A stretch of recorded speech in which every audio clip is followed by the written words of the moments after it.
Russland hat heute Nacht zum ersten Mal auf unserem eigenen Territorium auch mit bereits regulären Soldaten geschossen. Seit 5:45 Uhr wird jetzt zurückgeschossen.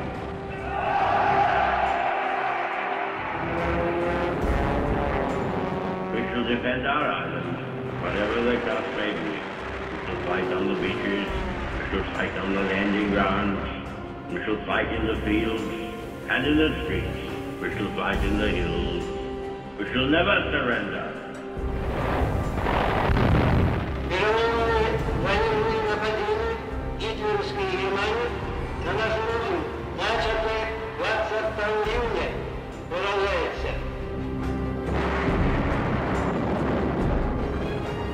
The United States of America was suddenly and deliberately attacked by naval and air forces of the Empire of Japan. We will gain the inevitable triumph, so help us God.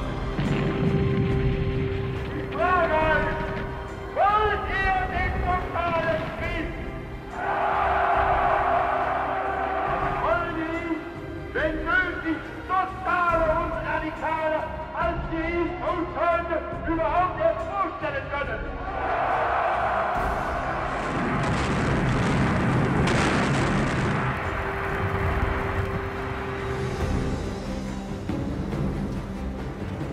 The Nazis entered this war under the rather childish delusion that they were going to bomb everybody else and nobody was going to bomb them.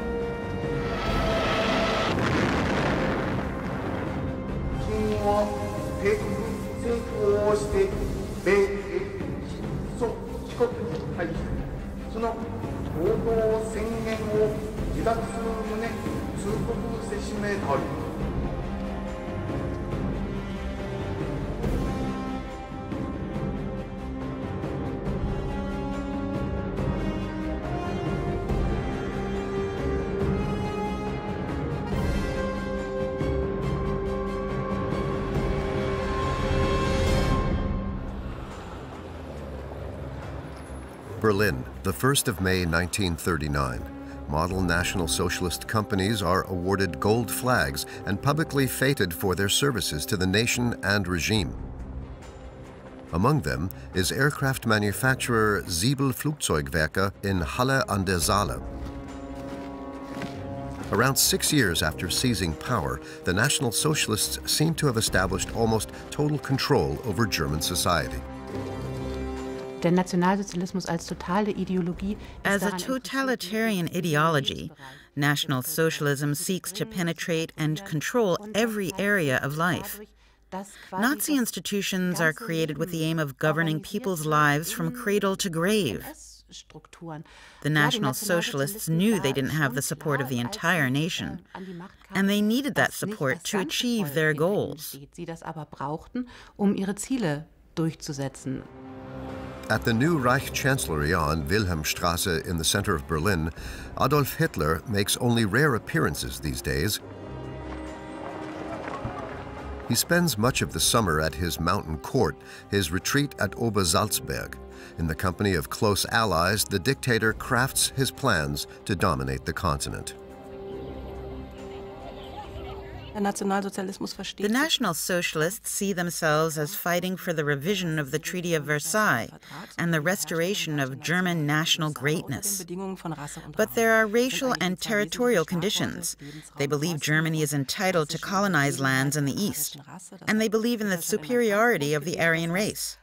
Hitler set that out in Mein Kampf, claiming that the racially superior German nation ultimately had a right to dominate inferior, less cultured groups, particularly in Eastern Europe and the Soviet Union. But it is still too early for a confrontation with the Soviet Union. The first stage of Third Reich expansion is planned elsewhere. After the annexation of Austria and the breakup of Czechoslovakia, the dictator switches his focus to Poland. Hitler actually saw Poland as a junior partner for his war against the Soviet Union. That's why he signed a non-aggression pact with Poland in the early 1930s. But it soon became clear that Poland planned to pursue its own policies and had no intention of being Hitler's acquiescent friend and helper. So Hitler tears up the Non-Aggression Pact and demands that Danzig be incorporated into the German Reich. Danzig looks back on a turbulent history between Poland and Germany. Unlike East Prussia, it was separated from the German Reich under the Treaty of Versailles and placed under the authority of the League of Nations. Most of Danzig's population are German, and many are reluctant to accept the city's new fate. So are the National Socialists, who skillfully exploit the situation for their own ends.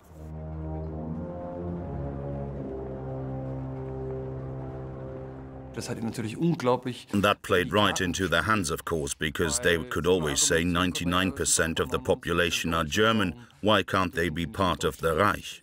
The Nazis had been presented with an open goal, and their propaganda machine sent the ball zinging into the net.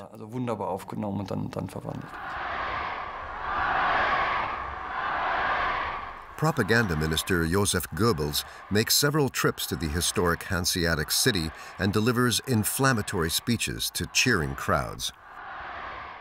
Auch diese Stadt mit ihren Menschen gehört zu diesem Volkstum. Sie ist deutsch und bleibt deutsch. But Hitler would never have been content with just Danzig, and he says that quite clearly on several occasions. He tells the chiefs of the armed forces so in briefings ahead of the Polish campaign. It is no longer just about Danzig. It is about a great deal more than that. Danzig is just a symbol of the sense of entitlement to Polish territory. Goebbels knows full well at this time that war on Poland has long been a certainty.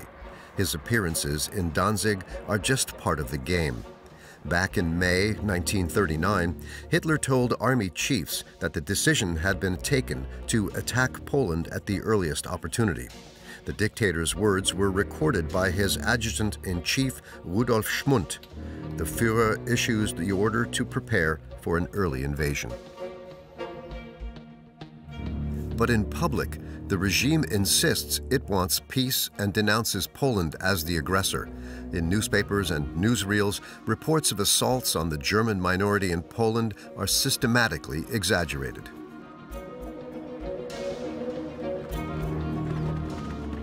Während die Bevölkerung Danzigs ruhig und vertrauensvoll die Heimkehr ins Reich erwartet, sind die Volksdeutschen innerhalb der polnischen Grenzen wildestem Terror ausgesetzt. Viele Tausende flüchteten vor den Gewalttätigkeiten der Polen in den Schutz des Reiches und fanden vorläufig in Sammellagern Aufnahme. You have to present a convincing level of distress so that the long-planned military intervention that is being prepared, and has been since at least May 1939, can be credibly presented as an act of national defense. And that calls for agitation, propaganda, reports of alleged Polish atrocities against German civilians. Einfach ausschlachtbares Propagandamaterial. The tension between the two countries escalates. Poland launches a program to modernize its army, which stages a public demonstration of strength under the eyes of Commander-in-Chief Marshal Rydz Schmid. The parade is presented in Nazi propaganda as a sign of expansionist intent. Rydz Schmid lässt seine Heerscharen paradieren. Man träumt von einem größeren Polen. Der politische Größenwahn der Epigonen Pilsudskis ist ohne Maß. The German Reich holds maneuvers on its eastern border. Among those taking part is the 6th Tank Regiment, a part of the newly formed 3rd Tank Division. On the 20th of August 1939, the units head east. One of the officers has a camera and films the operation. In summer 1939, it is already clear that war is imminent, that Hitler wants war, and that the maneuvers on the eastern border are being held for precisely that reason. They give troops a chance to acclimatize and hone their skills.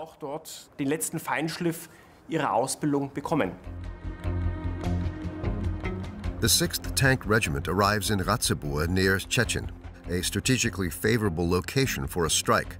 But the time is not yet ripe. Hitler has a problem. He doesn't know how his arch-enemy, the Soviet Union, will react to a German attack on Poland. He fears that Stalin might side with the Western powers against him. On the 23rd of August, Foreign Minister Joachim von Ribbentrop flies to Moscow in Hitler's personal plane.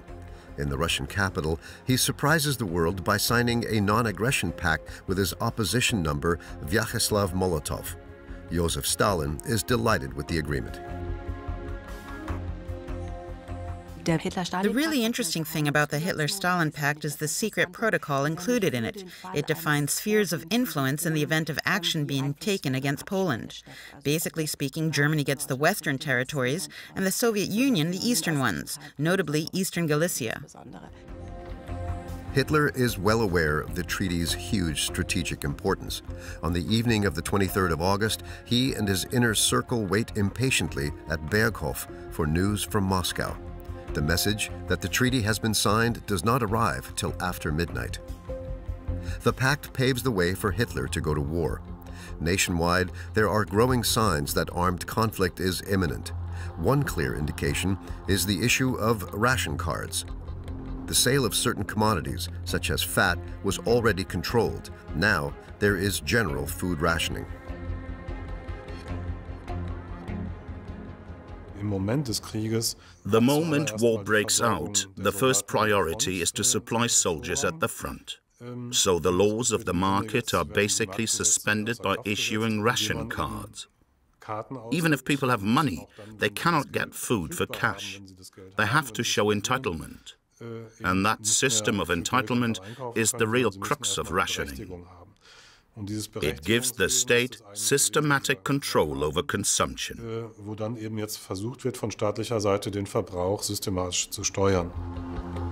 People prepare for the anticipated food shortages. The older generation still remember the hunger endured during the First World War. Provisions are stockpiled, just in case.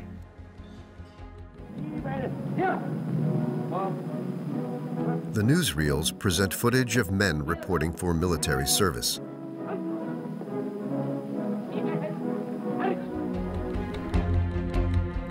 But unlike in 1914, there is little enthusiasm for the impending conflict in the late summer of '39.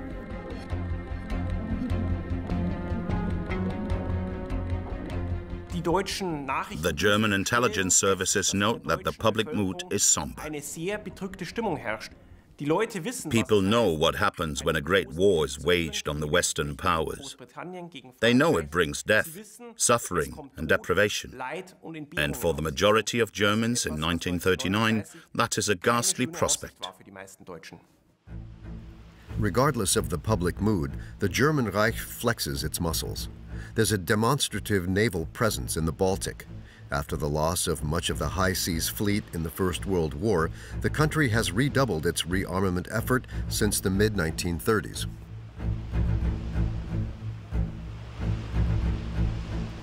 The fleet includes SMS Schleswig-Holstein, which calls at Danzig on the 25th of September. A propaganda film shows the reception.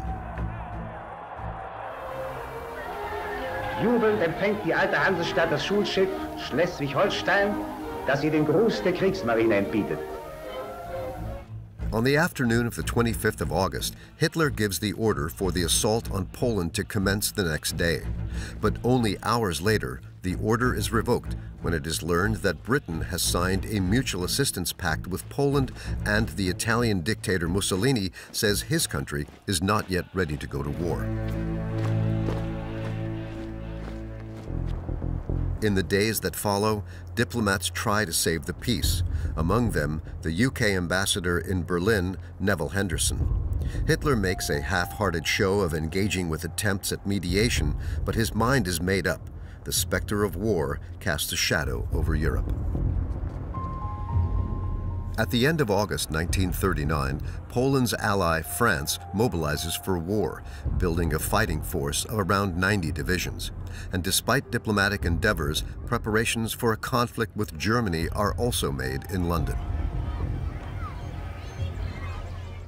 The Anglo-Polish Mutual Assistance Pact will kick in if either of the two nations is attacked, so Hitler looks for a way to present Poland as the aggressor.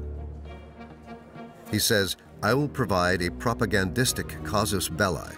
Its credibility doesn't matter. The victor will not be asked whether he told the truth." Hitler orders a series of false flag operations, faking Polish attacks on Germany. One of the best known is the Gleiwitz incident, where a German radio station is attacked by SS operatives in Polish army uniforms. Shortly after 8 p.m. on the 31st of August, the SS group breaks into the radio station on Tarnowitzer Straße in Gleiwitz. Posing as anti-German saboteurs, the men broadcast a communiqué in Polish. To make the assault more credible, they leave behind the body of Silesian farmer Franz Honiok, who had been abducted and murdered the previous day. The operation lasts only minutes, but it gives Hitler the excuse he seeks to issue the order to attack. The whole charade was staged to persuade the international public, and especially the Germans, that this was war in self-defense, that Germany was the victim, not the aggressor. More than 55 German divisions stand ready to invade Poland. Among them is the 6th Tank Regiment, which moves into strike position on the 31st of August and awaits further orders.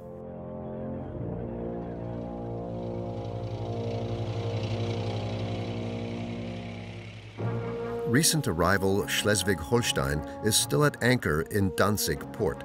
She's been assigned a special role in the attack on Poland. At around 4:45 in the morning, German radio broadcasts this message. Das Linienschiff Schleswig-Holstein wird in wenigen Sekunden den Feuerkampf auf die Westerplatte eröffnen. The Westerplatte Peninsula is the site of Polish munitions dumps, which now come under fire from the sea. World War II has started, and a radio reporter gives people in Germany a blow-by-blow account.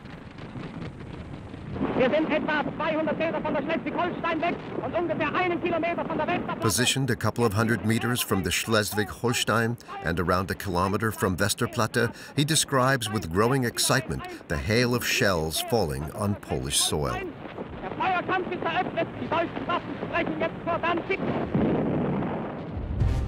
Minutes earlier, the German Luftwaffe had appeared without warning and bombed the Polish town of Wielun, east of Breslau. Wave after wave of planes reduced the town center to dust and ashes. The demonstration of German air power claims more than 1,000 lives. And shortly afterwards, German dive bombers joined the battle for Danzig.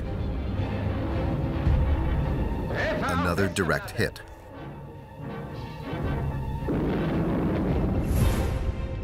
While the naval shelling and aerial bombardment continue, the German army advances.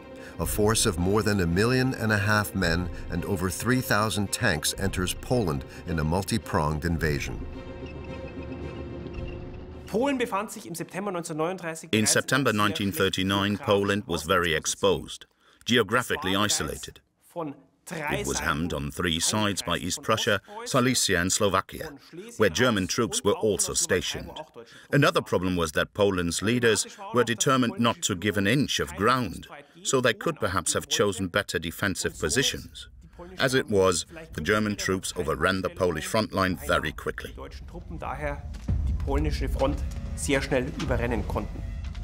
Within hours, Hitler speaks to the German nation and announces the outbreak of what he calls the defensive war. Polen hat heute Nacht zum ersten Mal auf unserem eigenen Territorium auch mit bereits regulären Soldaten geschossen. Seit 5:45 Uhr wird jetzt zurückgeschossen.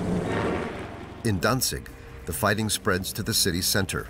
In the early hours of the 1st of September, Polish personnel hole up in the Polish post office building. They have access to a cache of weapons stored away in anticipation of a German attack. Several attempts to take the building are successfully repelled, but late in the afternoon, German engineers blast a hole in the facade. Petrol is then pumped into the basement and the building set on fire. The situation becomes increasingly hopeless for the defenders, and they surrender. Some are shot on the spot, most of the others are later executed. War shows its brutal face from the very beginning. The Wehrmacht soldiers did not need to be persuaded to go to war against Poland.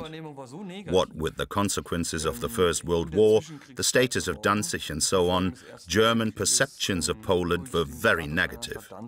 There was no appetite for a major war against Britain or France, but there was no objection to taking up arms against Poland. Aber dass es gegen Polen, dass man da auch zur Waffe greifen würde, das war akzeptiert. In the evening of the 1st of September, less than 24 hours after the outbreak of hostilities, Danzig is declared German again. The Wehrmacht enter the city amid cheering crowds, while the fighting on Westerplatte continues.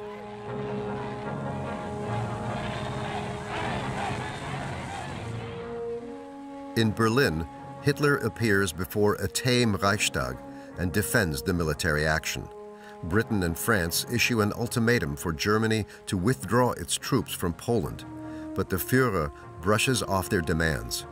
On the 3rd of September, the two powers declare war on the German Reich.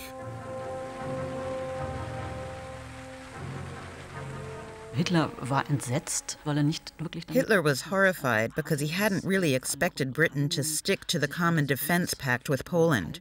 He always dreamt, right up to 1945, of standing alongside this global power, the British Empire. Weltmacht, die akzeptierte, dem britischen Empire quasi Hand in Hand. He would create a pan-Germanic empire on the continent, and the two of them would rule the world together. Auf dem Kontinent zu errichten und beide zusammen dann die Welt zu beherrschen. British expeditionary forces embark for France from Guernsey in the English Channel. As in the First World War, troops are deployed to help Allied French forces meet an anticipated German attack.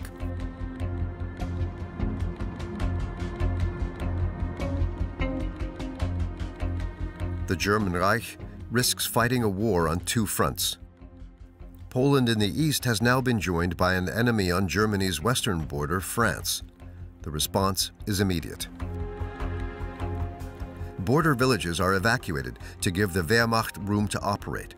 German army units take up positions along the frontier, but they initially find they have little to do.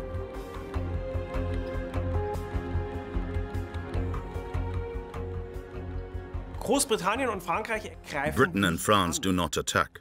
Why not? They are easily the more powerful force.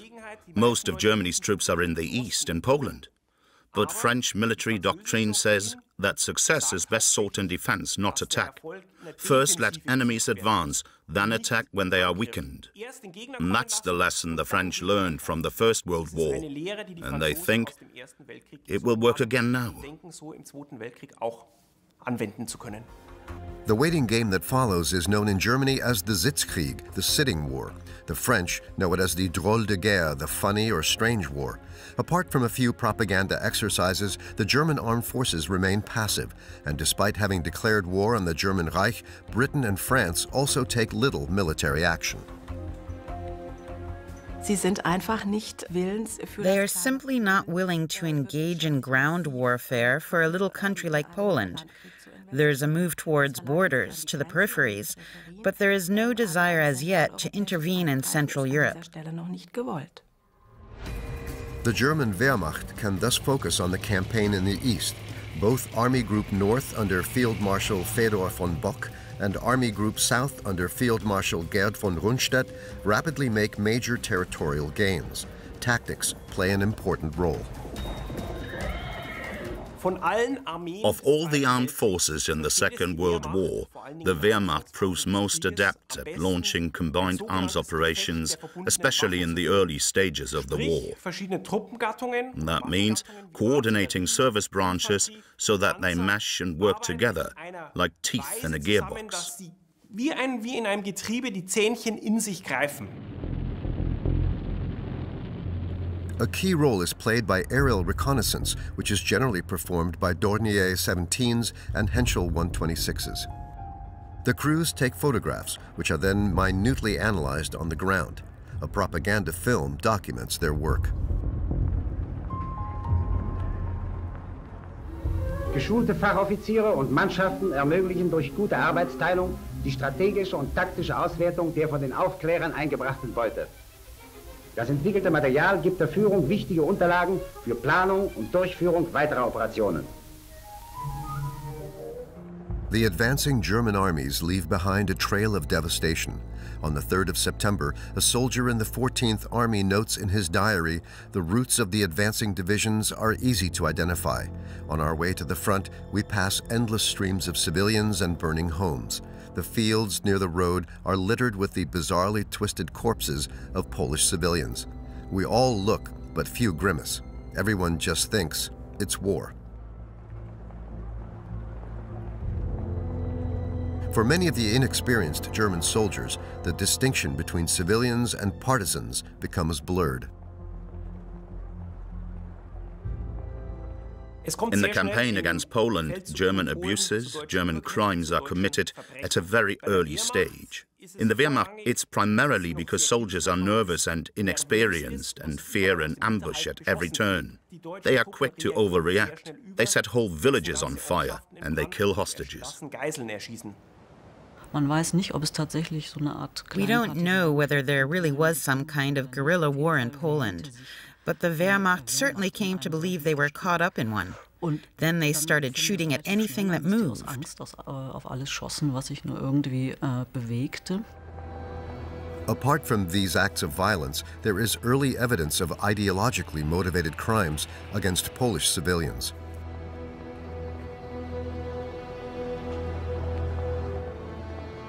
It is a war of annihilation from the outset, a war aimed at the absolute decimation of the Polish nation.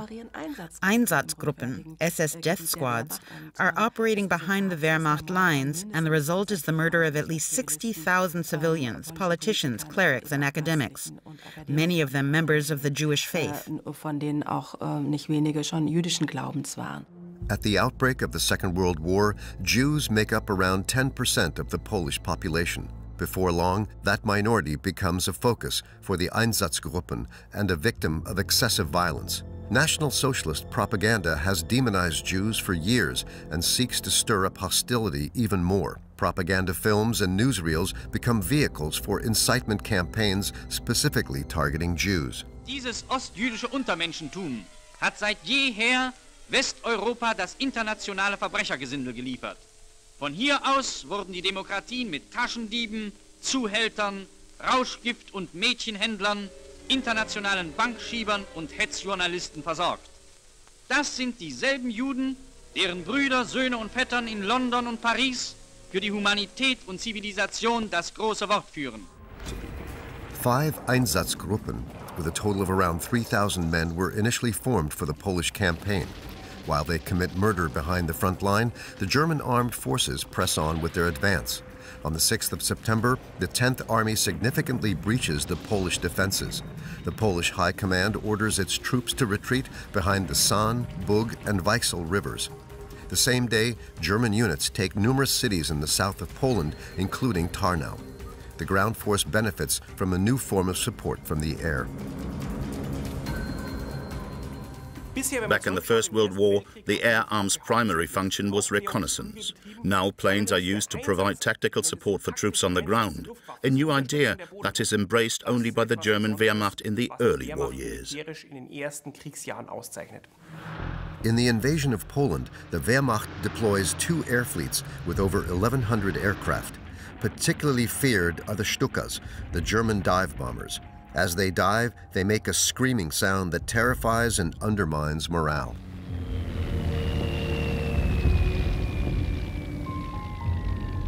Zurück im Einsatzhafen sind unsere Stukas einige 100 Kilo leichter. Aber das verlorene Gewicht wird wieder ausgeglichen. Ran mit einer neuen Bombe! Each Stuka can carry a payload of 1,800 kilos, and it's feared by soldiers and civilians alike. On the home front, the military successes in the early days of the war are followed with keen interest. Newspapers put out special issues reporting on developments at the front line. But no one can expect the truth here. The press has been under National Socialist control for years.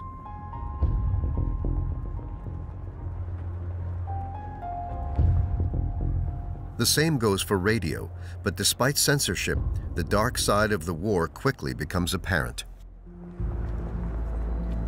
Trainloads of casualties arrive from the front line. Military hospitals and infirmaries spring up all over the country. Here, a converted school at Korbach in Hesse. An amateur filmmaker records the busy hospital at work and the surgery that is performed. By the end of the Polish campaign, around 30,000 German soldiers have been wounded and some 15,000 have lost their lives. Before long, scenes like this are an everyday sight in Germany. 21 years after the end of the First World War, fallen soldiers are again laid to rest.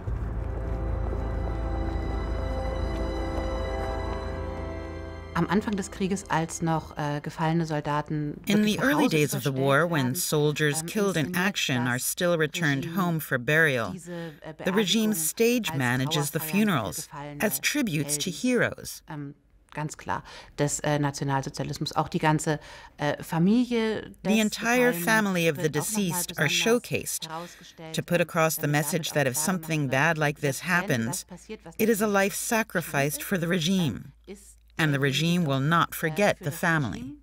Und das Regime wird die Angehörigen nicht vergessen. The Nazi propaganda machine prefers to present other images. Since the war started, Adolf Hitler has paid regular visits to troops in the field, and he makes sure they are filmed. Here, the Supreme Commander of the Armed Forces salutes German units crossing the River San. Hitler likes to be seen with the troops during the Polish campaign. He does so primarily for propaganda reasons, of course, to show Germans that their Führer and Chancellor is now also a soldier. He knows what it's like. He knows from the First World War what it's like to be a simple serviceman on the front line. And for the troops, the message is, he is with you. The attention is to boost morale, of course, and strengthen the bond between members of the armed forces and their Führer and Supreme Commander. The Betsura River near Kutno in central Poland. Undetected by German reconnaissance, parts of the Polish Pomorze and Poznan armies join forces here and confront the advancing Germans. For a while, the German 8th Army under General Blaskowitz finds itself hard-pressed by the Polish offensive. But with the help of parts of the 4th and 10th Armies, the Polish forces are ultimately surrounded. On the 19th of September, the battle is won.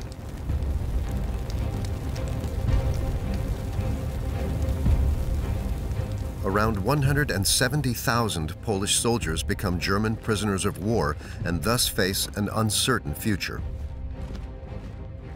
Crimes against the civilian population and against prisoners of war are documented from a fairly early stage in the Polish campaign. I think ideology certainly played a part, but there is also what you might call a cultural divide. As in the First World War, Poles are seen as culturally inferior. It's a fairly old perception with the potential to arouse and unleash violence. And above all, the Nazi regime and Wehrmacht institutions do nothing to curb that violence. Eine Institution, die eben auch gegen diese Gewalt nicht vorgehen. What is more, the Wehrmacht cannot cope from the outset with the large number of prisoners. On the 8th of September, the 7th Army Corps of Army Group South reports that conditions behind the rapidly advancing ground force are appalling. More than 6,000 prisoners and internees are entirely without food and virtually unguarded. A total of 400,000 Polish soldiers fall into German captivity during the campaign. Many of them are later deported and forced into slave labor.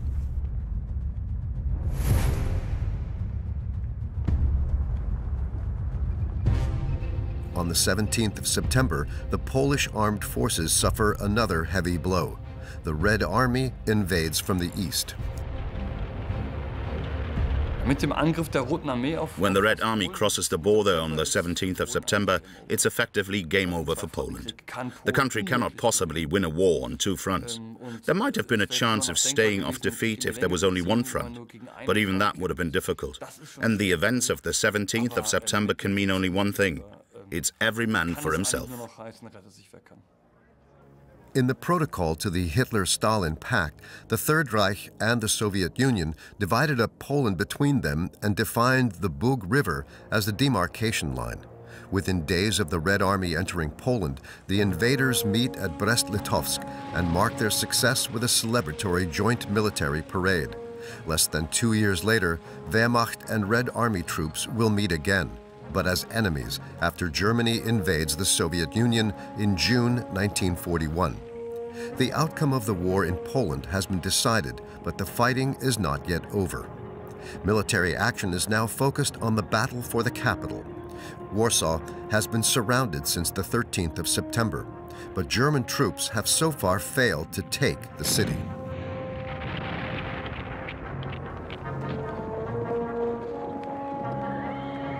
American filmmaker Julian Bryan is one of the last foreign journalists present in Warsaw in September. His camera records the people's desperate attempts to protect their city.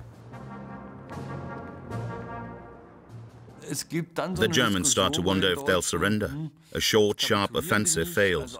Before long, German tanks are outside Warsaw, but they are kept at bay by the Poles. The question now is, how can the Poles be made to surrender? The Luftwaffe provides the answer. On the 25th of September, more than 1,500 missions are flown over Warsaw. Over 500 tons of high explosive and dozens of tons of incendiary bombs are dropped by wave after wave of aircraft. Operation Wasserkante, Waterfront, is based on a plan of attack developed by the Luftwaffe before the war. Für das Ende des Krieges ist sie sicherlich eminent wichtig. It is eminently important for the end of the war, because the German army does not relish the prospect of a long house-to-house fight for Warsaw. Wasserkante enables it to break the defenders' spirit, but it also means the civilian population suffers. Large parts of the city are razed to the ground. No distinction is made between civilian and military targets. Julian Bryan films the devastation at a hospital that fell victim to the bombing. The nursery ward was evacuated in time. Other people in the city were not so lucky. More than 25,000 people are killed. A propaganda film presents the Nazi version of events, blaming the Poles for the inferno. They should have surrendered the city earlier. The commander-in-chief of the Luftwaffe, Hermann Göring, boasts about the air arm's achievement. Diese Luftwaffe hat hier Leistungen vollbracht, die für immer unvergänglich sein werden. Als einst in Versailles dem deutschen Volk diese herrliche Waffe genommen wurde, da ahnte man nicht, dass unter der Führung Adolf Hitlers diese Waffe neuer, stärker und mächtiger wieder entstehen würde. 2 months later, the top brass of the Luftwaffe deliver a triumphant report on the bombardment.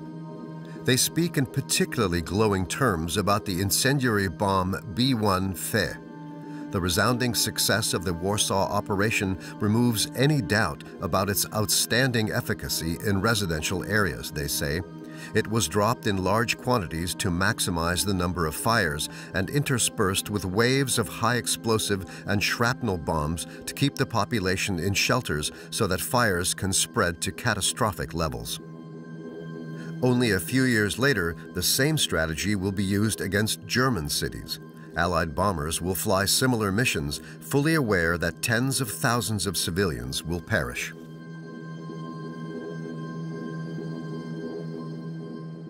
Blanket bombing always targets civilians. The point is that this is the first time it was used in the Second World War.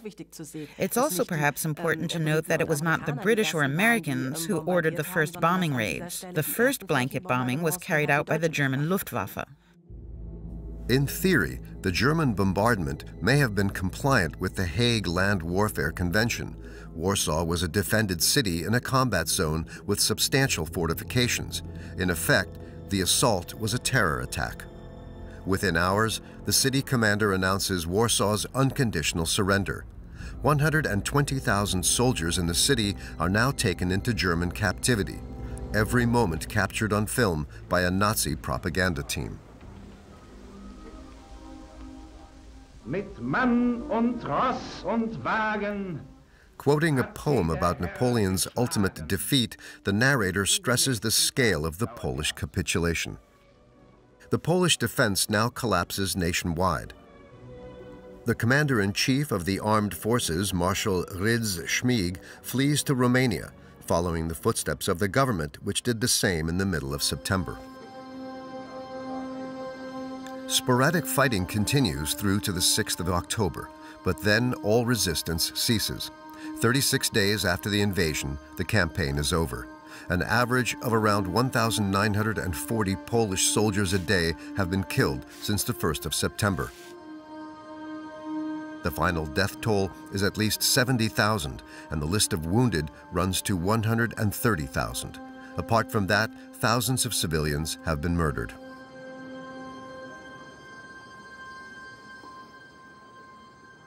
The brutalization of war is seen clearly in the invasion of Poland, and I think it is a very significant development, one that has rightly been highlighted by research in recent years.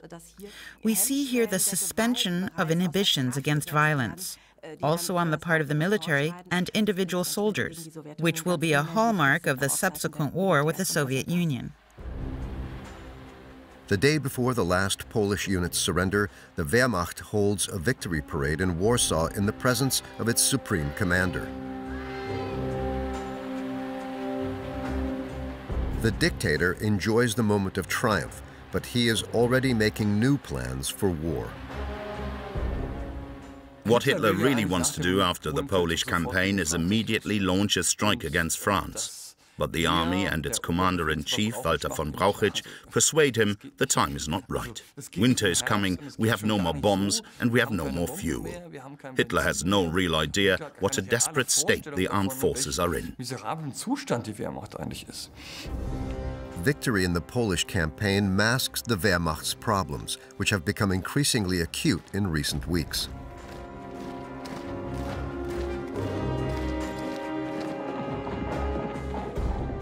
The ranks of the Wehrmacht swell from 100,000 men in 1933 to 2.6 million in 1939.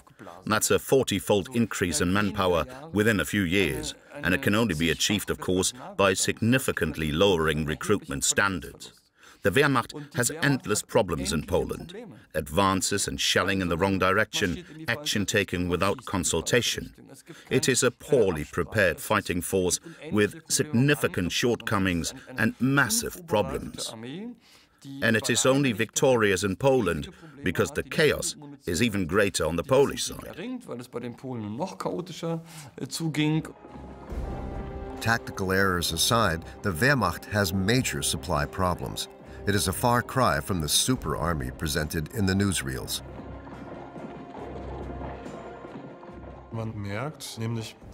Even this fairly brief military campaign against Poland pushes the arms industry to its limits. Internal communications in winter 39-40 speak of a munitions crisis. It's an extraordinary situation. Parts of the Wehrmacht don't have enough grenades or ammunition. There's a shortage of bombs, and there are supply problems. Dass es an Bomben fehlt, dass es Probleme beim Nachschub gibt. The dictator responds to the crisis. At Hitler's instigation, a Ministry for Armaments and Munitions is created, and engineer Fritz Todt is appointed to head it. He had previously made a name for himself developing the Autobahn network. Eine wichtige An important solution to the munitions crisis is found, again with Hitler's intervention, by defining the areas on which armament should focus in the future. They are air armament, that is, aircraft construction, and the manufacture of ammunition. These are the two areas defined as crucial to the war effort. Absolut zentral und im Mittelpunkt zu stehen haben, festgelegt sind.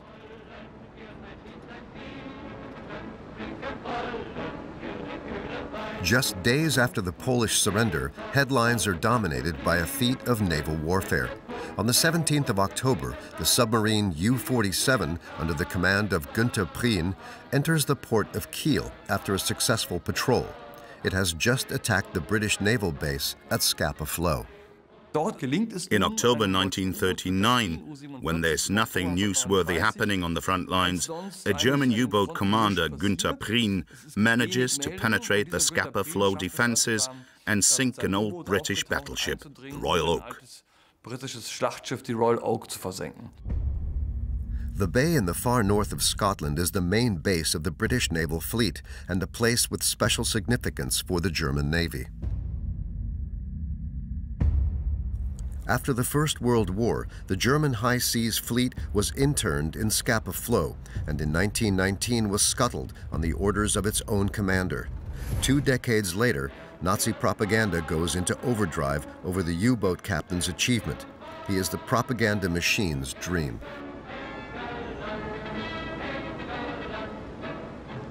Nazi propaganda teams are always on the lookout for personal stories and images. An infantryman crouching in a trench is not a story I can tell. But I can tell stories about achievers.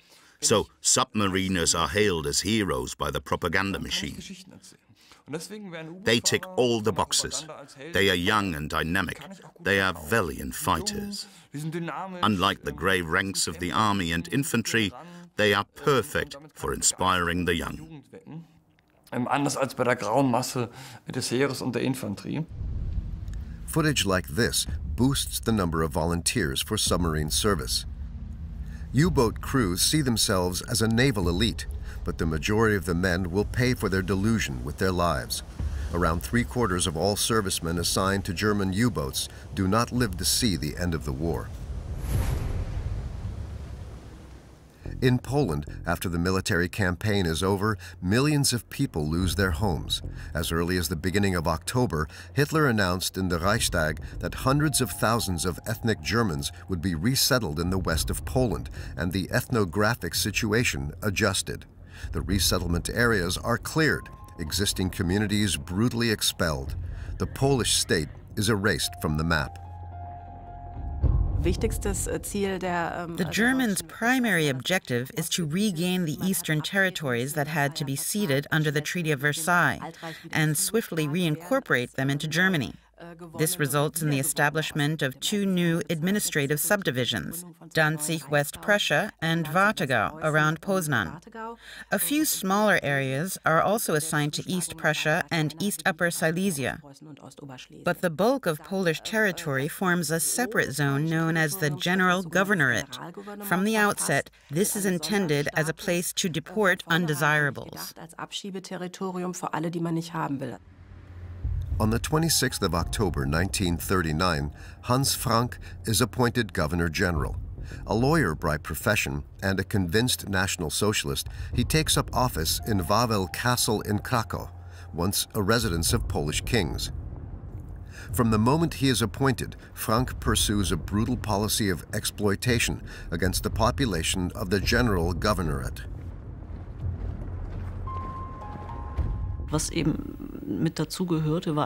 One of the factors at play here was a national self-image. We are the new master race, and what we say here goes. You are our slaves, and you are here to work for us, to grow food for the German Reich. Apart from that, you are good for nothing.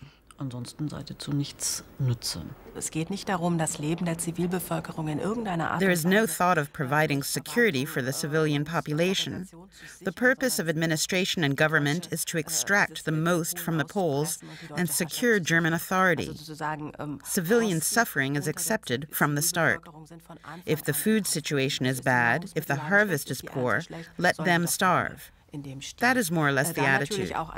Then there is the extremely brutal treatment of the Polish Jews in the General Governorate, and there are around 2 million of them. In the early weeks of the war, thousands of Jews were murdered by SS death squads.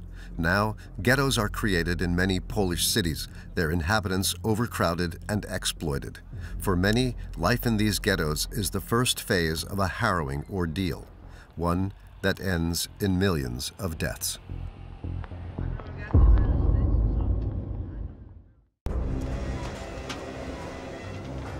Polen hat heute Nacht zum ersten Mal auf unseren eigenen Territorium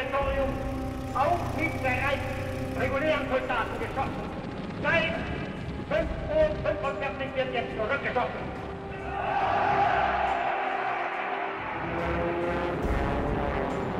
We shall defend our island, whatever the cost may be. We shall fight on the beaches, we shall fight on the landing grounds, we shall fight in the fields and in the streets, we shall fight in the hills. We shall never surrender.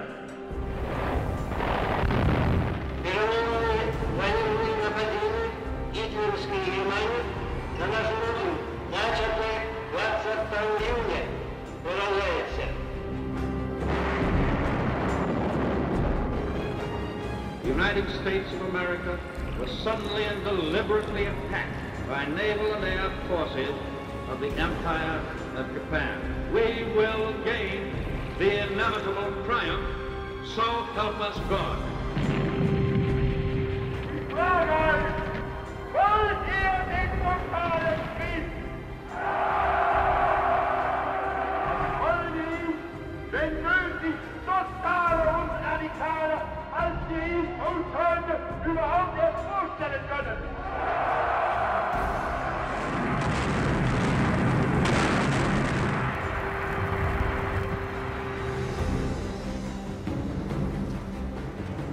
The Nazis entered this war under the rather childish delusion that they were going to bomb everybody else and nobody was going to bomb them.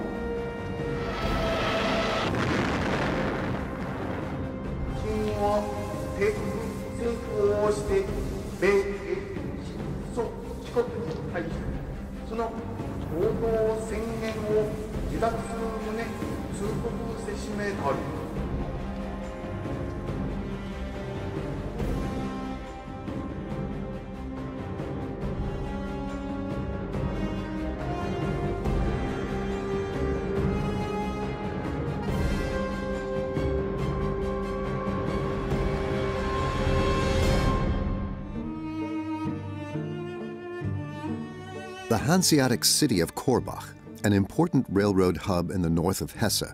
About 6 months after the outbreak of the Second World War, the residents publicly demonstrated their support for the Wehrmacht. In March of 1940, they gathered for a dinner of stew in the streets. After the swift victory over Poland in the fall of the previous year, weapons had been silent on all fronts for months, but the war remained present in everyday life. The aim of the event was to encourage the saving of resources and to convey another message on behalf of the regime. Whether soldier or civilian, everyone contributed to the war effort. It's relatively difficult to speak of a civil society in National Socialism, certainly since the outbreak of the war, because what one would generally call the civilian population was also deployed on the so-called home front. So that's what he's saying linguistically, that all that was being done there was also part of the war effort, that scrap metal was being collected, that there were public stew dinners, which now encouraged conserving resources. So now this separation between soldiers and the civilian population is blurred, more and more, because everyone had to contribute to the success of the war, so to speak. And then in the first phase, while the war was still successful, they all felt successful together. The war was also experienced in the capital. On the 10th of March, Heroes' Memorial Day was celebrated in public. 6 years earlier, the National Socialists had established the holiday in place of the day of national mourning in order to commemorate fallen soldiers. Here's Adolf Hitler with an emotional assessment of the world situation from his point of view. Unser Bekenntnis an diesem Tag sei daher der feierliche Schwur, der von den kapitalistischen Machthabern Frankreichs und Englands dem Großdeutschen Reich aufgezwungene Krieg muss zum glorreichsten Sieg der deutschen Geschichte werden. For the dictator, the key to success lay in further campaigns, which the German Reich soon quickly began. Ever since the Soviet Union's invasion of Finland in November of 1939, the countries of Northern Europe had become the focus of world politics. Great Britain toyed with the idea of sending troops to Scandinavia. The region also increasingly became a focus for the German Empire for a number of reasons. Erstens First, the Germans needed a secure supply of ore for armaments via Norway, northern Sweden and northern Norway. Secondly, the Navy wanted to have further operation bases in the Atlantic against the British. And third, the British and French also saw Norway as an important strategic area to enable them to encircle Germany from the north. And as a practical matter, the Germans wanted to beat the Allies to it. Die Deutschen wollen praktisch den Alliierten damit zuvorkommen. Under the cover name Unternehmen Weserübung, the Wehrmacht invaded Scandinavia on the 9th of April 1940. Germany's neighbor Denmark was quickly overrun. The Danes offered no resistance at all and agreed with the Germans that the Danish government would remain in office because they realized resistance was futile. In Norway, the Wehrmacht launched a huge air and sea landing operation. 7 divisions went ashore supported by strong naval units. Within a few hours, German units had been able to capture many of Norway's strategically important cities and harbors. But surprisingly, unexpected problems arose when they tried to occupy the capital. The Germans had a very clever plan. They wanted to sail the cruiser Blücher through the Oslo fjord. At dawn on April 9, 1940, they were going to moor the quay in Oslo, and a band was going to march up to the castle with a ringing tune to convince the king that it would be better to place himself under German protection. And it was believed that the king would agree and that there would be no resistance at all in Norway. Stupidly, the Blücher was sunk at the narrowest point of the Oslo fjord. The German military attaché was standing at the pier, waiting for the Blücher. Where is the Blücher and the chapel? And the German soldiers? They didn't come because it had been sunk. And this allowed the Norwegian king to escape. Norway decided, because he was not captured, to fight, to resist.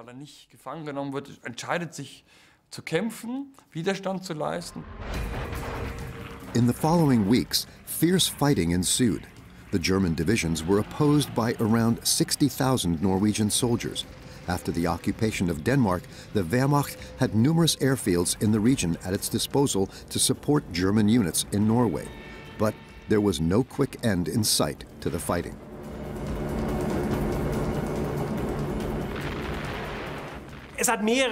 There were several reasons why this campaign in Norway lasted longer than the Germans actually thought it would. On the one hand, the Norwegian army put up fierce resistance, even though they were surprised by this attack. And secondly, because the British and French still managed to land large numbers of troops in Narvik.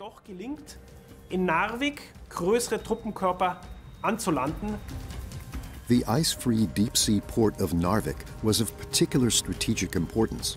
The ore imported from Sweden and northern Norway, which was needed for German armaments, could thus be shipped to the German Reich all year round. The battle for the city was correspondingly fierce. Der Feind, der hier uns vielfach überlegene Truppenmengen konzentrierte, versucht immer wieder neuen Boden zu gewinnen. Aber unsere Soldaten stehen auf der Wacht. Die Engländer werden, wie so oft schon in den letzten Wochen, zurückgeworfen. However, the reality on the ground was initially different. At Narvik, the Wehrmacht suffered its first tactical defeat of the war. The mountain troops under General Dietl were driven out of Narvik and had to retreat to the mountain ranges around the city. And Hitler went into a panic. He ordered Dietl to leave for Sweden and to be interned there. Dietl, however, said no. He continued to fight. He disobeyed one of Hitler's orders. He fought on and held out until the Allies withdrew. And that really impressed Hitler, that a general demonstrated these so-called defiant qualities like that. He fought and didn't give up. And that was something that impressed Hitler very much for the rest of the war. And it was a quality that he also demanded from his generals again and again.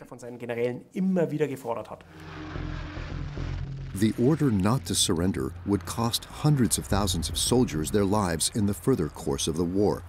After the Allies had withdrawn some of their troops, German units were able to recapture Narvik on the 8th of June. A few days later, the last resistance on the Norwegian side was broken, and King Haakon fled into British exile. After 2 months, Unternehmen Weserübung had come to an end. the German Navy suffered heavy losses during this time. It lost 10 destroyers off Narvik alone. Here is some film footage from a German military doctor in Norway. The pictures give the impression of a harmonious coexistence of soldiers and civilians.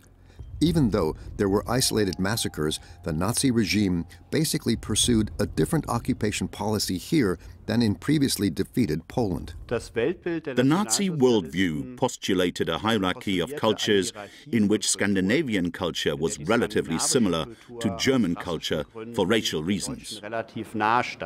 The occupation of Scandinavia was seen as a special case, especially because a connection between the Wehrmacht and the SS as an elite institution and the local population was desired, encouraged, and not restricted in any way. Marriages were also possible there. Children who were conceived were cared for and looked after and were allowed to stay with their mothers.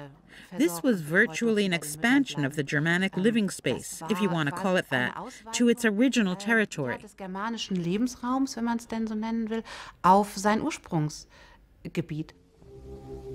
Accordingly, the propaganda reported intensively on the campaign and the occupation.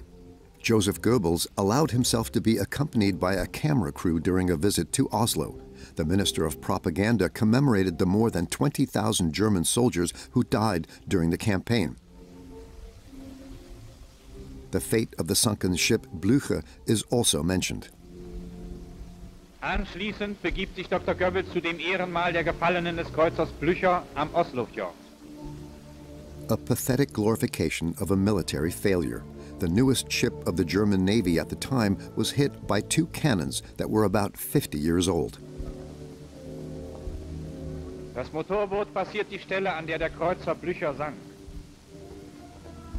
2 further torpedo hits sent the Blücher and her several hundred crewmen to the bottom of the Oslo fjord. Since the beginning of May 1940, another theater of war had moved into the public eye, the German western border.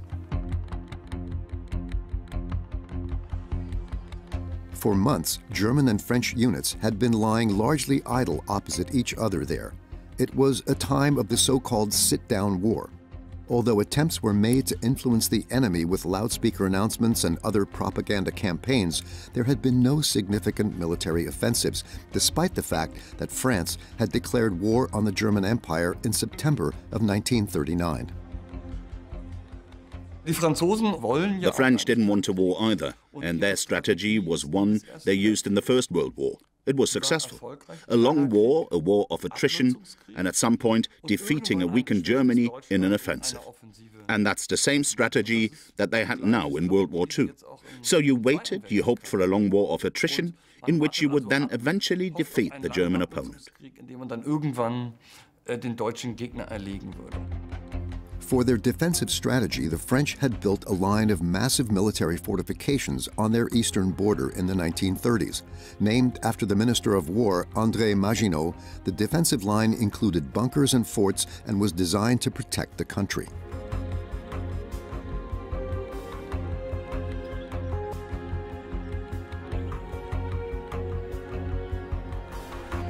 Like France, the German Reich had refrained from major military action on the Western Front since the declaration of war. Thus, boredom was the greatest enemy of many soldiers awaiting further orders. Despite its success, the Polish campaign had revealed clear deficiencies in the Wehrmacht that made another blitzkrieg seem inadvisable.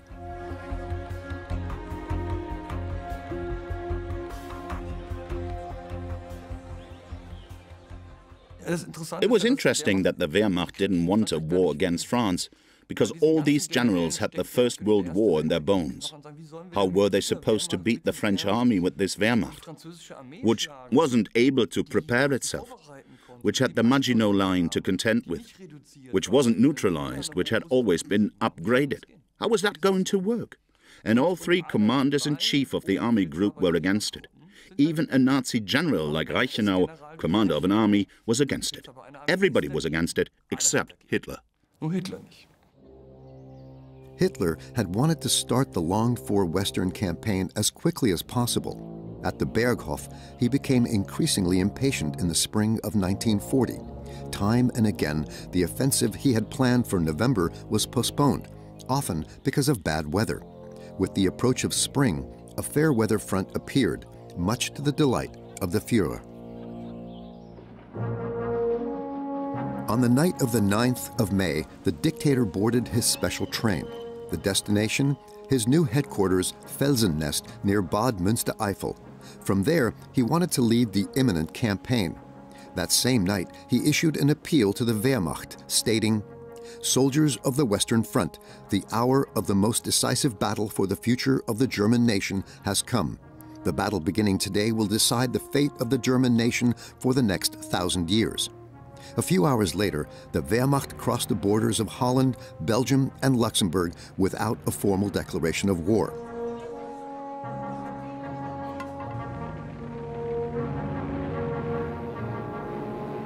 Strong airborne units supported the advance of troops on the ground. This was the case in the Netherlands, where the Wehrmacht advanced rapidly. Nazi propaganda proudly reported on the military successes. In kühnem Handstreich wird eine Brücke über den Julianerkanal genommen, ehe sie von den Holländern in die Luft gesprengt werden konnte. In fact, the Dutch army was no match for the Wehrmacht. Only 8 infantry divisions and a small number of armored units were able to resist the German invasion.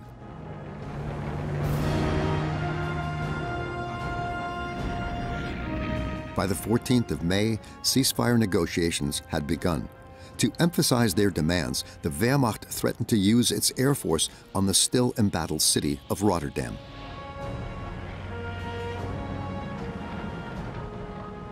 An ultimatum was issued. From the German point of view, the Dutch didn't answer in time. And when the Dutch did reply, the Germans tried to call off the attack. However, it was too late.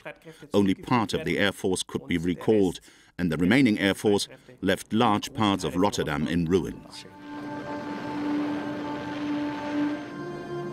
Over 800 civilians were killed in the German Luftwaffe attack on the afternoon of the 14th of May, 1940. 80% of the historic Old Town went up in flames. The ruthless bombardment achieved its aim. On the evening of the same day, Holland's surrender was announced. Queen Wilhelmina had already gone into exile in Britain.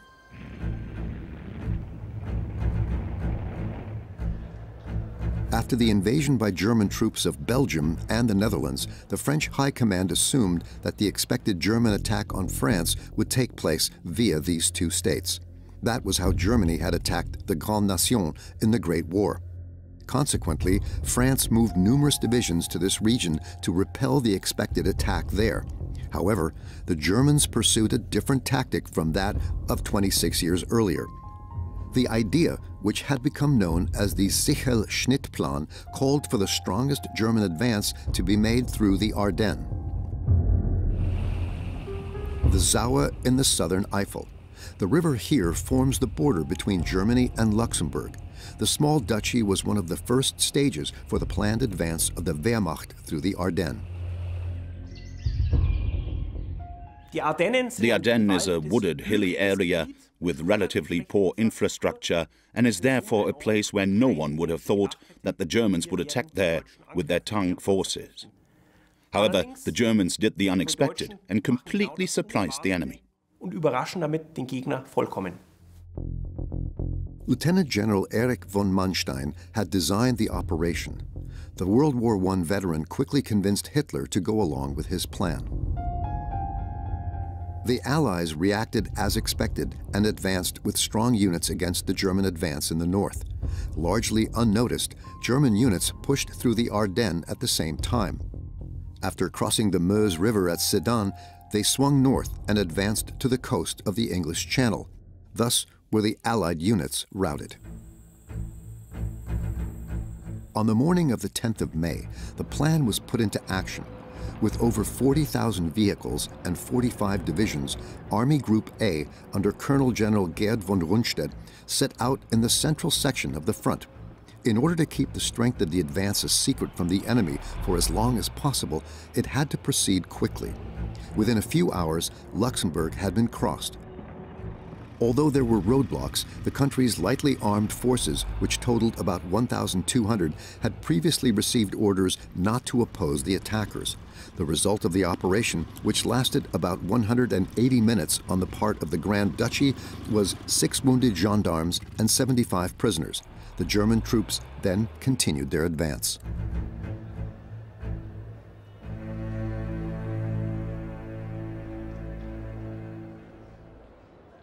Although the Ardennes were densely forested and the road network there poorly developed, the Wehrmacht managed to lead its tank units through the impassable terrain. The units played a decisive role in the success of the offensive. In the interwar years, every army experimented with tanks. What was the best way to use tanks? The French, for example, came to the conclusion that tanks were best used in support of infantry as rolling artillery, while the Germans were the first to come up with the idea of mixing infantry and tanks together and letting them operate separately from the rest of the troops. Und lässt sie getrennt von restlichen Truppen operieren. In other words, the tank units could lead a battle independently and thus manage to bring a momentum to the battlefield, which the enemy couldn't withstand. One of the most popular generals of the Panzertruppe, the tank armored units, was Heinz Guderian. His corps consisted of 3 divisions and played a decisive role in the advance through the Ardennes. Here's Guderian at the Semois River in Bouillon, Belgium. The town was considered the gateway to France. The first units of the Wehrmacht quickly reached the town. A short time later, Guderian's units crossed the Belgian-French border. In 3 days, they had covered more than 160 kilometers and were on the banks of the Meuse River near Sedan. The French protected their border with the Maginot Line, construction of which began at the end of the 1920s, and was a fortification like the world had never seen in modern history. The Germans, however, knew that this Maginot Line was too short.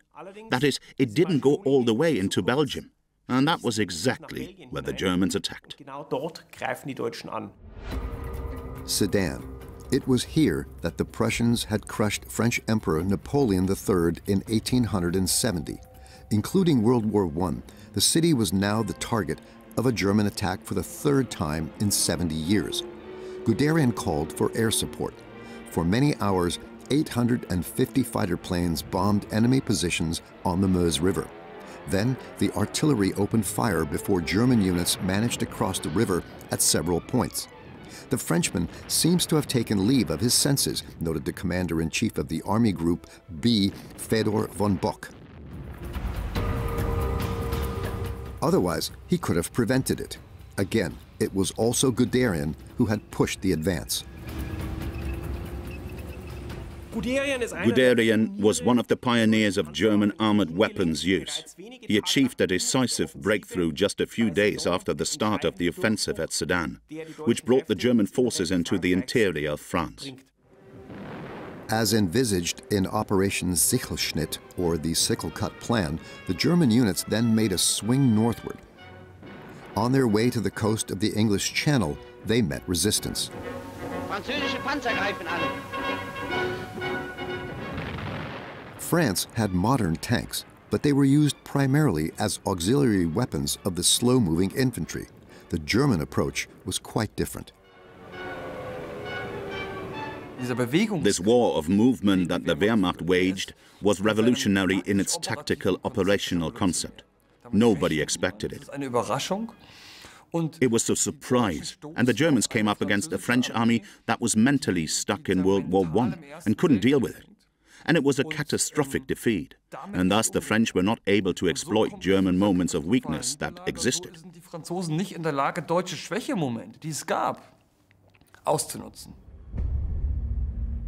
One German unit managed to cover 120 kilometers in a single day. Faced with this speed, many French soldiers panicked and fled or were captured. Their high command couldn't come up with an adequate response to the German offensive.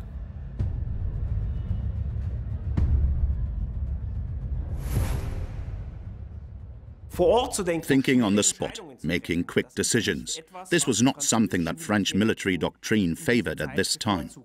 All decisions first had to be brought down from the very top, whereas German commanders very often made decisions spontaneously on the spot, sometimes even against the wishes of their superiors.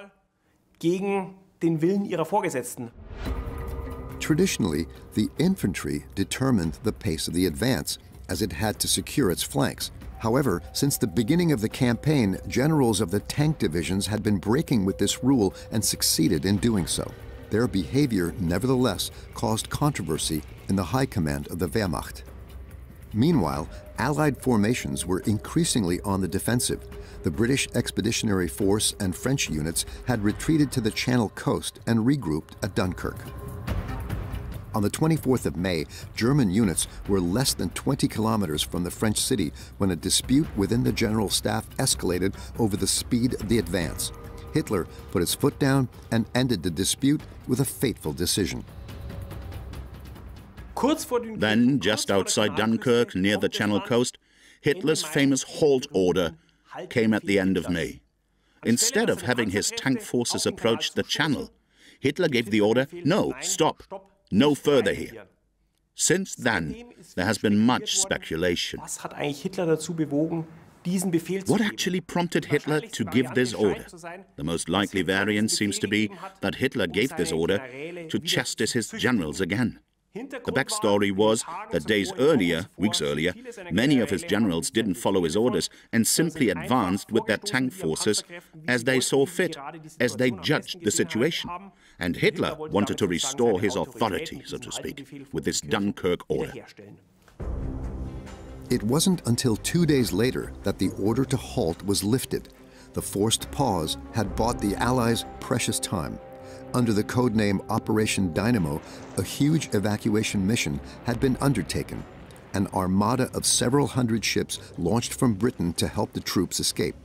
The Germans tried to prevent the operation. Eine B-Stelle an der Küste beobachtet die Flucht der feindlichen Flotte. Englische Zerstörer versuchen, die fliehenden Transporter zu decken. Deutsche Flak ist schnell zur Stelle. Überall wird blitzartig zugeschlagen und der Gegner immer mehr in Verwirrung gebracht. But the confusion was only propaganda. Around 320,000 Allied soldiers were successfully evacuated. From the German point of view, it was a sobering result. The order to halt outside of Dunkirk was actually a major defeat for the Germans, if you will. The Germans had failed to beat not only France here, but Britain as well. The best trained British troops were at Dunkirk. And as they escaped, it was clear that Britain still had an army, now back on the island, ready to continue the fight. By the time the Wehrmacht was able to take Dunkirk on the 4th of June, 100,000 French soldiers had managed to escape alongside the British Expeditionary Force. They later formed the core of the Free French forces that continued to fight against Nazi Germany. The Wehrmacht mostly found just war materiel left behind in the city. In general, high speed had characterized the advance of the Wehrmacht. There was hardly any thought of taking breaks or sleep. Guderian had even requisitioned 20,000 tablets of the stimulant drug Pervitin for the 1st Panzer Division to counteract the men's expected lack of sleep. After the capture of Dunkirk, many soldiers now had a moment to breathe for the first time since the beginning of the campaign. Back home, people took a lively interest in the course of the war. Their thoughts were with the soldiers in the field. Der Deutsche Rundfunk sendete von Berlin aus das Wunschkonzert für die Wehrmacht. Since October of 1939, the radio program of the same name had been broadcast regularly by all Reich stations. The focus was on music requests from soldiers and their families. Nun ein Telegramm. Soldat Karl Scheer im Westen. The song requested was about a submarine captain, Prien, and performed by Heinz Rühmann and colleagues. Mag mit seiner eingebrichten Füttern. Wohl bekommt gesehen, ob man schluckt. Die Reue Lob bleibt nicht allein. Wir schicken andere hinterdrein. Du Oberleutnant Fried Ahoy! The show enjoyed great popularity among soldiers and civilians. Celebrities regularly appeared in the production of the propaganda show at the Haus des Rundfunks in order to grant music requests. Among them was Marika Röck, a 26-year-old actress and singer who was a star at the time.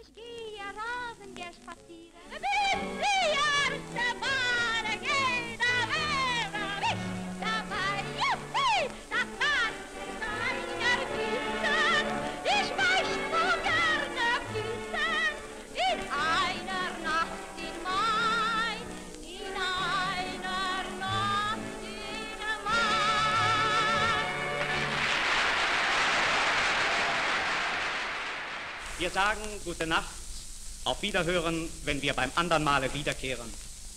Auf Wiedersehen, sagt das Vaterland.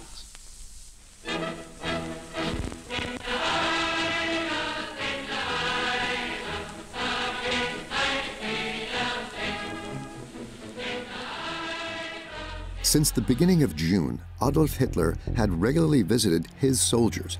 He traveled to places he had known as a private in World War I and other places in the war zone. Here, his chief pilot Hans Bauer filmed the dictator in Lille on the 2nd of June. Hitler showed himself to be down to earth, which included a snack at the field kitchen. Why was that important? Well, on the one hand, to show that as commander-in-chief, Hitler was pulling the strings, even though he wasn't a high-ranking star general, and, as was generally known, didn't understand as much about the craft of war as he perhaps should have in this position. But it was, above all, to show presence, to demonstrate loyalty to the soldiers, but at the same time, to convey to the population the image of a defensible Reich Chancellor and leader, who was, above all, someone appropriately prepared for the future. On the 28th of May, Belgium surrendered. After the capture of Dunkirk, the Wehrmacht was able to fully concentrate on the conquest of the rest of France. Fall Rot, or Case Red, triggered the second phase of the Western campaign. After heavy losses in the final weeks, the French were only able to put up less than 70 divisions to oppose the attack. The Wehrmacht then advanced from northeastern France in two main directions. Eine dicke, schwarze Wolke liegt über der Stadt. Ganze Teile von Rouen stehen in Flammen. On the 9th of June, German units had reached the Seine near Rouen. Some 500 years earlier, the French national saint Joan of Arc had been burned at the stake here. The symbolic city fell into German hands. In the process, Rouen's Gothic cathedral was threatened with destruction.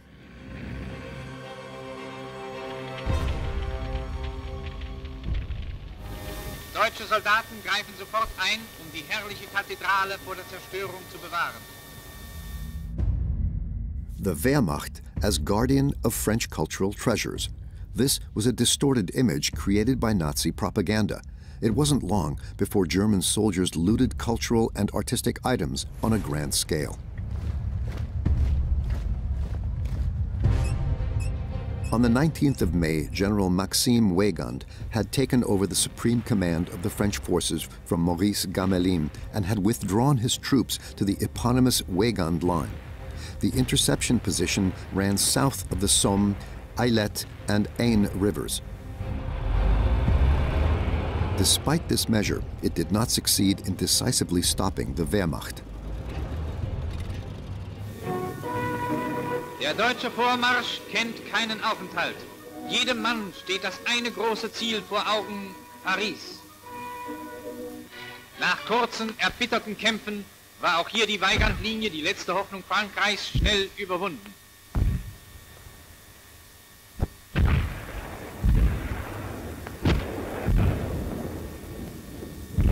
Bis Paris nur noch 37 Kilometer. The government left the capital and fled to Bordeaux. On the 16th of June, President Lebrun instructed Marshal Philippe Pétain to take the nation's fortunes into his own hands. The 84-year-old veteran of the First World War was considered a national hero in his homeland, but the hopes that had been placed in Pétain were not fulfilled. On June 17th, he delivered a sobering radio address. It is with a heavy heart that I tell you today that the struggle must be stopped. A short time later, Adolf Hitler received a request for a ceasefire from Pétain at his headquarters.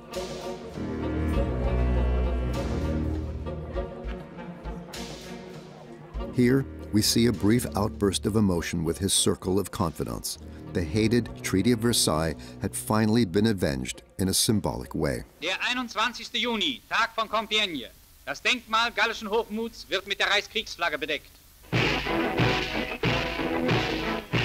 Der Führer schreitet mit seinen Generälen die Front der Ehrenkompanie ab. The Nazis staged the day as a humiliation for France. They met in the same railroad carriage in which the German Reich had to sign the armistice in the First World War 22 years earlier. Hitler had had the carriage specifically brought out of the museum for the ceremony. General Hunsinger took part in the negotiations on behalf of the French side. In the end, they crafted a treaty which said that about 60% of France would be occupied by the Wehrmacht. In the remaining part of the country, a regime was established named after the spa town of Vichy, which collaborated closely with the German Reich. For the Führer, it was a day of triumph. Aus dem Führerhauptquartier eine Meldung von geschichtlicher Bedeutung. Der Ministerpräsident der neu gebildeten französischen Regierung, Marschall Pétain, hat in einer Rundfunkansprache an das französische Volk erklärt, dass Frankreich nunmehr die Waffen niederlegen müsse.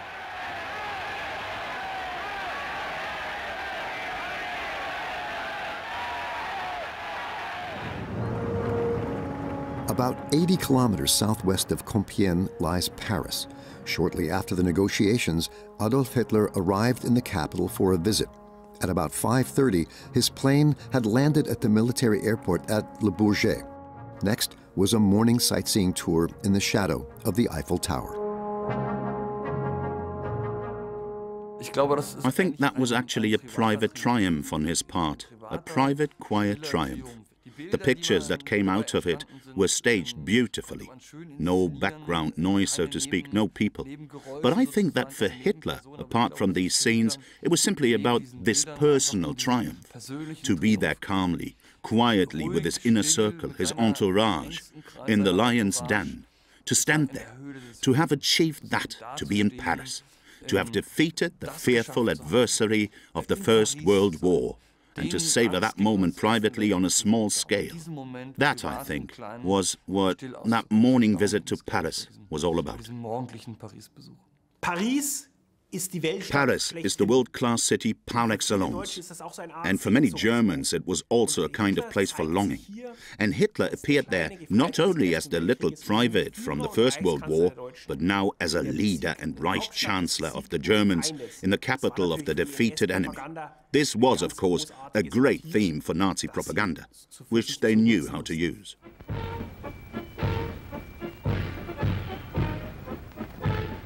At the Wehrmacht victory parade in the city, however, there was no sign of the Führer. On the 14th of June, after the negotiations, the 18th Army under General von Küchler entered Paris without a fight. What the Imperial German Army had tried in vain for years in the First World War, the Wehrmacht had now accomplished in a few weeks. German soldiers proudly climbed the Eiffel Tower and hoisted the Imperial war flag over the city. For a long time, the generals had opposed the Western campaign. At the moment of triumph, these concerns seemed forgotten. Hitler praised the men for the services rendered to the victory of German arms in the fight for the freedom and future of our greater German Reich, and promoted numerous generals to the rank of Field Marshal, including Gerd von Rundstedt and Fedor von Bock, the commanders-in-chief of Army Groups A and B, respectively. Hitler very cleverly flattered the generals. He promoted many of them to Field Marshal. And being a Field Marshal, well, that was a special thing. Hindenburg was a Field Marshal. You became a Field Marshal when you took a fortress. And how many of them became Field Marshals? They hadn't taken a fortress, and they didn't really have any special merits, but they had the rank of Field Marshal. He showered them with medals, and in doing so, Hitler bought their loyalty to the end of his days. A wave of euphoria broke out all over the empire. To celebrate the victory, church bells were ordered rung for 7 days and flags were to be hoisted for 10 days. Soldiers who returned home received an enthusiastic welcome, like this cycling squadron in Bruchsal, Baden.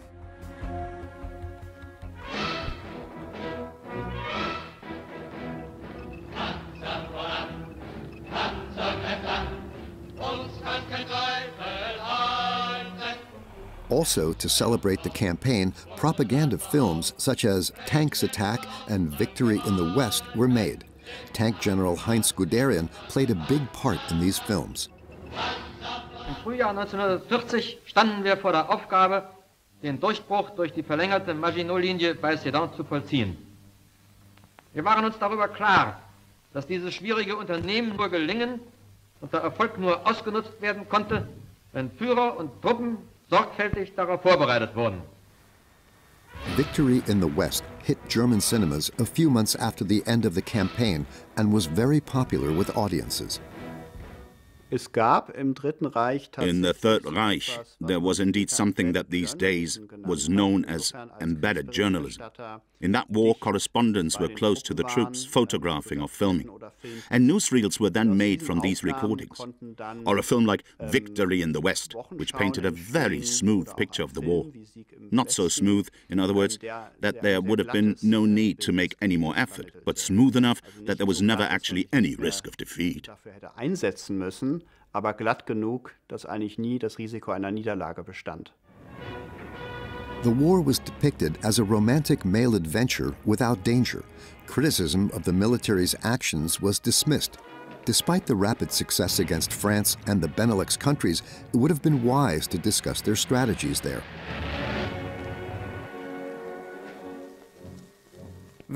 Nowadays, when we think of the Western campaign of 1940, we very often still have all those Nazi propaganda images in our minds. Tanks and planes working together and a highly modern, well-equipped army. In truth, this was only part of the Wehrmacht, and quite honestly, just a small part of the Wehrmacht in 1940. The French campaign was actually won by 10 German armored divisions. And the infantry, they marched behind just as they did in the First World War. And there you can see that the Wehrmacht had not yet then fully become the war of movement. They had done it in their minds, but there were great problems in actually doing it, because one unit was marching ahead, and there were huge gaps with the infantry lagging behind. This could be solved relatively easily in France, but it became a serious problem in Russia. On Saturday, July 6, 1940, Adolf Hitler returned to Berlin from his headquarters. 7.5 years after seizing power, the dictator had reached the height of his popularity following the victory in the Western campaign. The crowds cheered him on at Anhalt train station.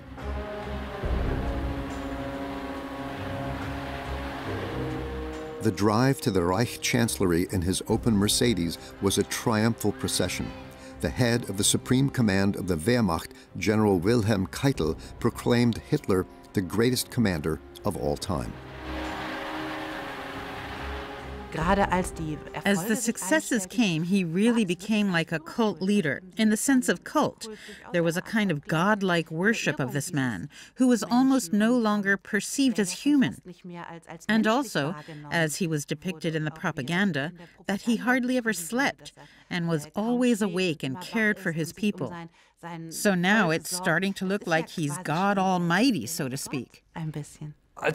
With the victory over France, enthusiasm knew no bounds. That's when people thought that we could actually walk on water. It took just 10 months for Nazi Germany to gain hegemony over the European continent after the outbreak of World War II. But it would take years and cost millions of lives to liberate Europe and Germany again.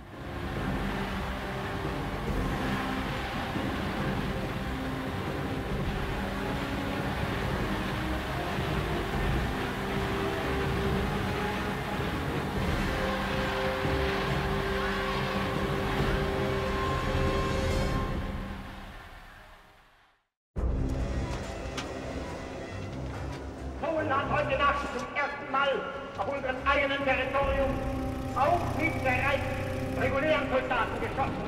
Seit 5:45 wird jetzt zurückgeschossen.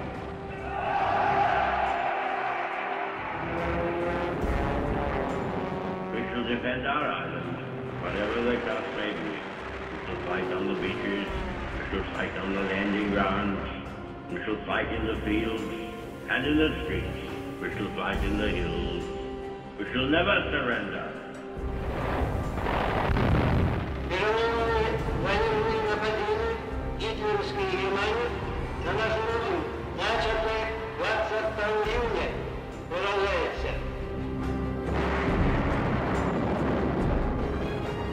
The United States of America was suddenly and deliberately attacked by naval and air forces of the Empire of Japan.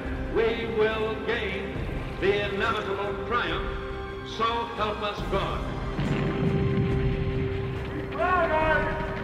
Wollt ihr den totalen Krieg? Wollen ihn, wenn nötig, totaler und radikaler, als wir ihn uns heute überhaupt erst vorstellen können?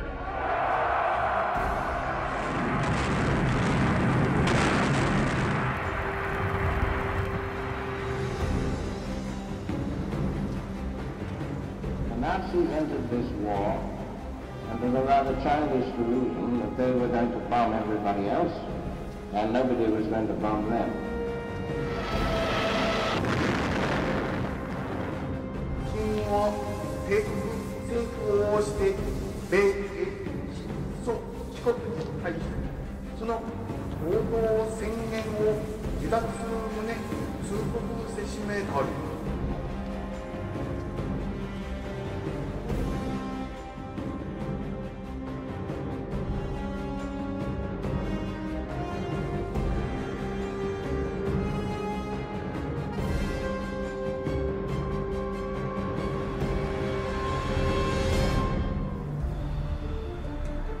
Berlin, the summer of 1940. In the capital of the Third Reich, Germans went about their daily business. It had been less than a year since Adolf Hitler had plunged Europe into war. The fact that German soldiers were in Poland, Scandinavia, Belgium, the Netherlands, and France was barely noticed at Berlin's Wannsee. All in all, I don't think we should forget these were all campaigns that the Germans were able to live with easily, because they had remained completely free of all the effects of the war up to that point. And another essential element, the wars had been so short that the losses, from wounds or by actual deaths of the soldiers, had been very small. Durch tatsächliche Todesfälle der Soldaten sehr, sehr gering gewesen sind. At that time, waging war was still easy for the Germans.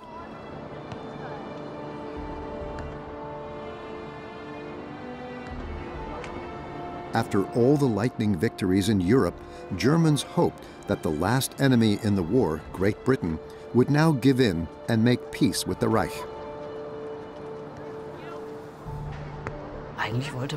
Actually, they didn't want England as an adversary, but as an ally. In this respect, speculation about whether things would then continue had calmed down a bit. But in hindsight, some Germans didn't quite know what to make of this precarious peace either.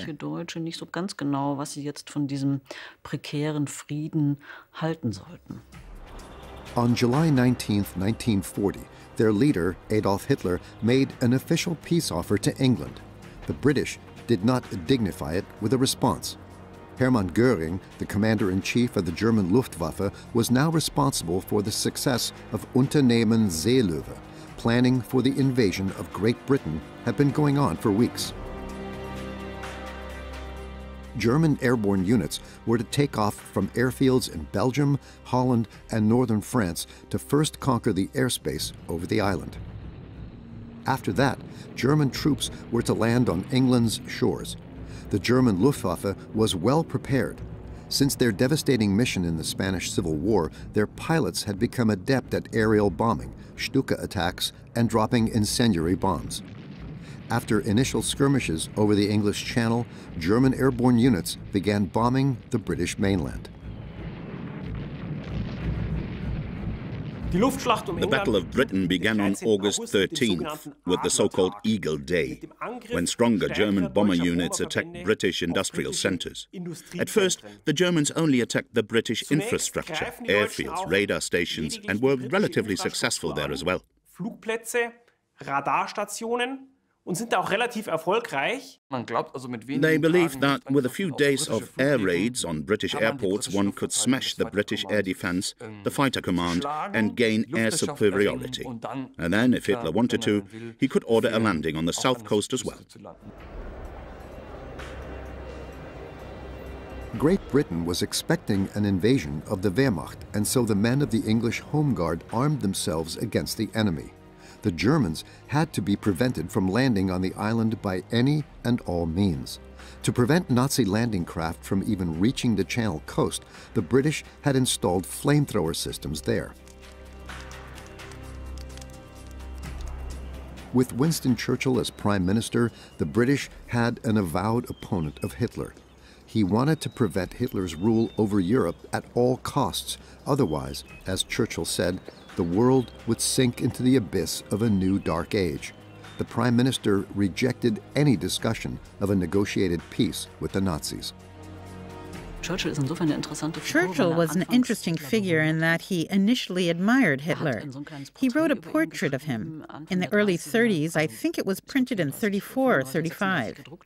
It's kind of famous, so he couldn't hide an admiration for Hitler's successes. And then only toward at the end of the 30s, when he saw that the whole matter would amount to a highly aggressive policy, which would ultimately also involve Great Britain, did he change his mind and say, we must fight this man. Blood, toil, tears, and sweat, Winston Churchill prophesied for his people, and a war against a monstrous tyranny such as had never been surpassed in the dark catalogue of mankind's crimes, which must end only with victory at all costs. British combat morale was high.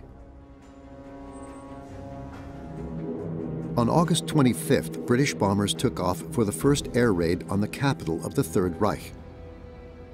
The inviolability of Berlin, noted German judicial official Friedrich Kellner in his diary, of which there had been abundant talk, had proved to be a vain haze. In the face of such attacks, Adolf Hitler clamored in Berlin's Sportpalast. Wenn die britische Luftwaffe 2 oder 3 oder 4.000 Kilogramm Bomben wirft, dann werfen wir jetzt in einer Nacht 150, 180, 230, 300...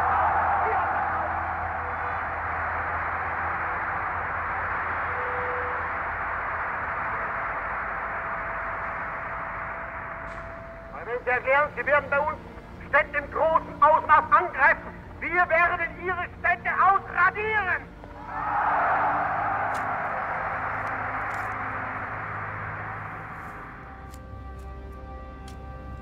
For the first time since the beginning of the war, the Germans were made aware of their own vulnerability. Despite various blitzkrieg victories, the Luftwaffe was unable to keep enemy plane formations out. Berlin did not seem particularly impressed by this. What could be said, however, was that doubts about Göring's abilities and capacities to defend the Reich were beginning to grow. Schon anfing, größer zu werden.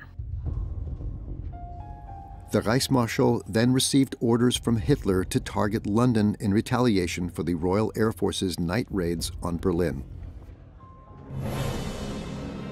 On the afternoon of September 7, 1940, 364 German bombers took off, escorted by 515 fighter planes. Their target were the docks in the middle of the East End, a working-class neighborhood.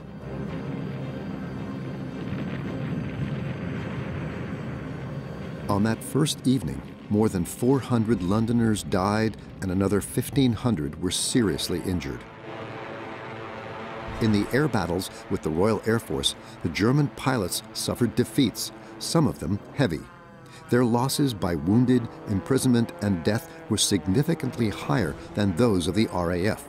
The British pilots fought over their homeland and were quickly ready for action again after an emergency landing. Their Spitfires and Hurricanes were fast and maneuverable.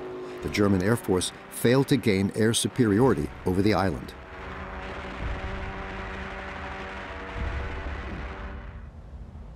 On September 17th, Hitler postponed Unternehmen Seelöwe until the following spring. Eventually, the landing in England wasn't even attempted. For the first time, a nation had successfully defied the Nazis. In a way, this was seen as not a bad thing. As one diarist said, "This was a terrible week for us, but it was not seen as a defeat." And conversely, it has to be said, also very importantly, the British did indeed see it as a victory. It was the first time that a nation had been able to put a stop to the Nazis. So for their self-confidence, it was an incredible boost. Whereas the Germans tended to talk it down as, these things can happen. Schritt, während die Deutschen es eher als kann mal passieren klein geredet hatten. Im Rahmen verschiedener Zusammenkünfte mit den ausländischen Staatschefs begab sich der Führer zur spanischen Grenze. At the end of October, Hitler traveled to Hendaye to meet Francisco Franco. The dictator urgently needed support against an England that was resisting fiercely. The Spaniards were to take Gibraltar from the British, but the meeting turned out differently than planned. Franco's special train arrived too late. Auf dem Bahnsteig der französischen Grenzstation erwartet der Führer den Chef der spanischen Regierung. Die Ankunft des Sonderzuges.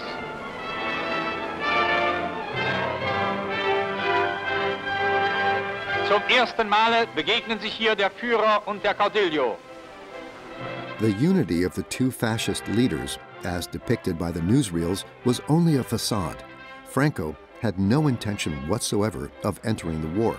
He had ruled over a devastated Spain for only 18 months, which he had just gotten under control after 3 years of civil war and with German help. The Caudillo stayed out of it. Meanwhile, in order to put political and military pressure on England, the German Air Force continued to take off in the direction of Great Britain. But the Luftwaffe had problems. When they sent bomber units to England, they always had to send fighter planes with them for escort and protection. And the problem with these fighters was that the fuel tanks were relatively small. They could only fight for a certain time in English airspace, sometimes only for 14 minutes, and then they had to immediately return. In other words, a German plane on a mission against Britain could only fight there for a short time, while a British plane could fight there for hours. After the conquest of British airspace failed, thus putting a landing on the island out of reach, Hitler wanted at least to force an armistice. For this, the British arms industry had to be weakened, and at the same time, the morale of the British people had to be broken.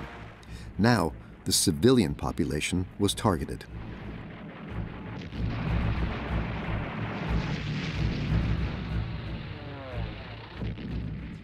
In 1940, it seemed that bombing London was somehow a way to get Britain ready for peace.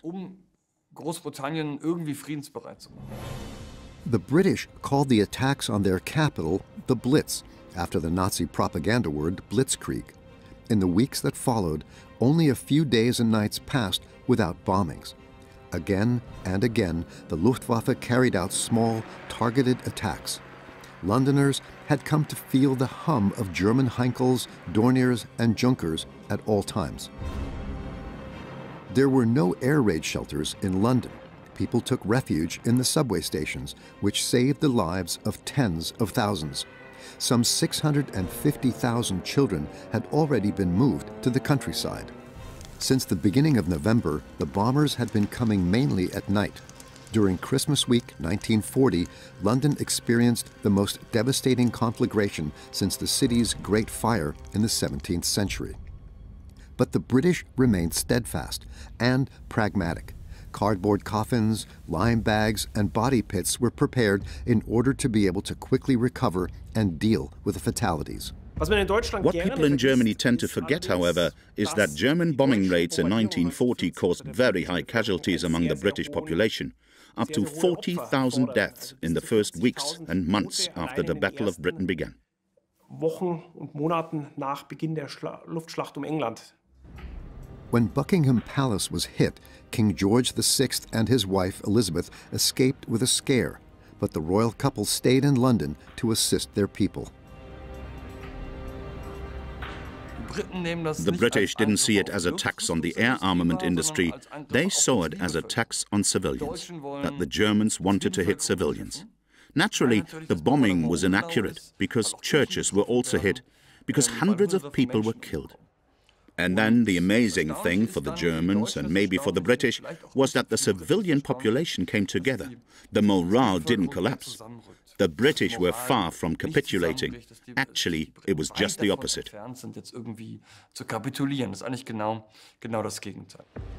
Fiery speeches from their Prime Minister Winston Churchill, who was determined to do whatever necessary, also strengthened the morale of the British considerably. We shall defend our island, whatever the cost may be. We shall fight on the beaches. We shall fight on the landing grounds. We shall fight in the fields and in the streets. We shall fight in the hills. We shall never surrender. Starting in mid-November, the Air Force shifted the focus of its attacks and aimed primarily at industrial targets outside of London. On November 14th, under the cover of Unternehmen Mondscheinsonate, German units flew a heavy night bombing raid on Coventry. The extent of the destruction was enormous. In the future, to Coventry was the name given to the destruction of a city from the air in the cynical parlance of Nazi propaganda minister Joseph Goebbels. Visibly shaken, Prime Minister Winston Churchill visited the ruins of the historic St. Michael's Cathedral and the rubble of the industrial city in the heart of the British Isles the following morning.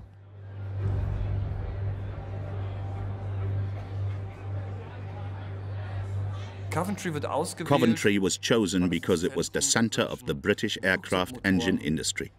They were hit, but these aircraft engine factories were located in the city center. Spread around the city center, the whole city burned down, 500 dead. The term Coventeering was then used because of the great damage. But there was one thing that wasn't achieved, and that was lasting damage to the armaments industry, because after just a few weeks, it continued to produce at the old production levels.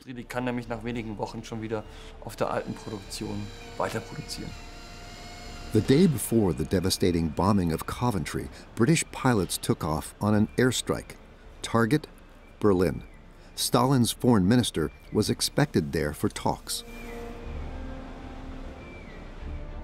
Winston Churchill later wrote in his memoirs, "We had heard of this conference beforehand, and though we had not been invited, we did not wish to be left entirely out of the negotiations." Soviet Foreign Minister Vyacheslav Molotov arrived at Anhalt railway station. He was there to negotiate spheres of influence in Scandinavia and the Balkans for Stalin. Hitler, on the other hand, wanted to bring the Soviets into an alliance to secure himself against England. But Molotov was a difficult negotiator who did not trust the Germans. There was a memorable situation at the state banquet. During the meetings with Hitler, Molotov had to go into the air raid shelter because there were attacks on Berlin. And he told Stalin that Hitler was a vegetarian and that no meat was available there. This may sound like a side issue, but it led to a decline in the Nazis' reputation in Moscow. They had to go to air raid shelters. They didn't eat meat. Strange people. He told Stalin about the limp handshake of Hitler, who seemed to him more like a feminine figure than a determined dictator. He made no impression at all on the Soviet side. That's quite interesting. And that's why Stalin was sure that Hitler wouldn't attack the Soviet Union. They wouldn't do that. They couldn't even protect Berlin from air raids. Das werden die nicht machen. Die können ja nicht mal Berlin vor Luftangriffen schützen. Formally, they were still allies. A non-aggression pact with the Soviet Union had existed for a year. Both countries had enriched themselves from the spoils of the German war, and Poland had been divided between them. But Stalin refused to officially ally with Nazi Germany. By September, 2 other nations had entered into a pact with a Third Reich. Here, Japanese Minister of War Tojo Hideki arrives in Berlin. The purpose of the visit from Japan was the signing of the so-called Three-Power Pact between Hitler's Germany, Italy, and Japan. The division of the world was regulated by treaty. Italy would receive the Mediterranean region as its sphere of influence, Japan, all of East Asia, and Germany, Europe, and the East. With this demonstration of strength, it was believed, especially in Tokyo, that the U.S. could be deterred from entering the war. During this period, Japan was always concerned with finding partners and to be accepted as an equal partner. Hitler, who himself had very great territorial aspirations, naturally selected Japan as the ideal partner in Asia from a certain point on. But the problem was that these 3 powers, unlike the Allies, never found a common strategy. Each worked for its own interests. Whether in Europe, whether in Africa, the German Empire did something different than Italy, and cooperation with Japan never actually took place. Der japanische General Yamashita, der sich als Führer einer militärischen Studienkommission in Deutschland aufhält, überbringt dem Oberbefehlshaber des deutschen Heeres, Generalfeldmarschall von Brauchitsch, als Geschenk der japanischen Armee ein Samurai-Schwert. Such academic visits, actually tangible military advice, had a tradition. For a good 50 years, the Germans had been instructing the Japanese Empire in matters of war strategy. Adolf Hitler's Nazi Germany seemed to Japan to be a suitable ally.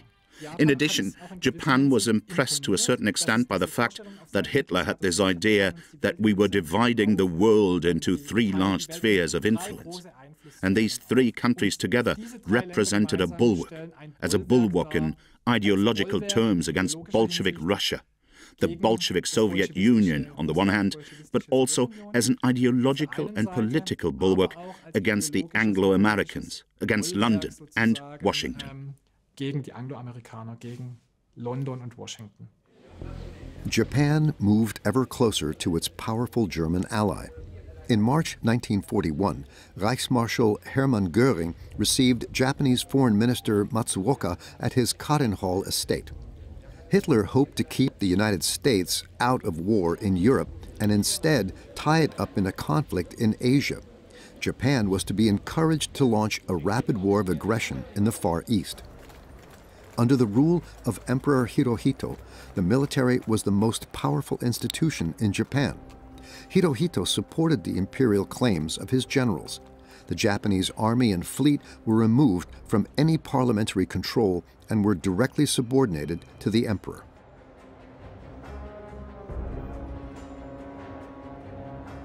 Japan's military government was preparing to bring all of East Asia under its control. Since the First World War, the young industrial nation had been striving for dominance in the Asian region.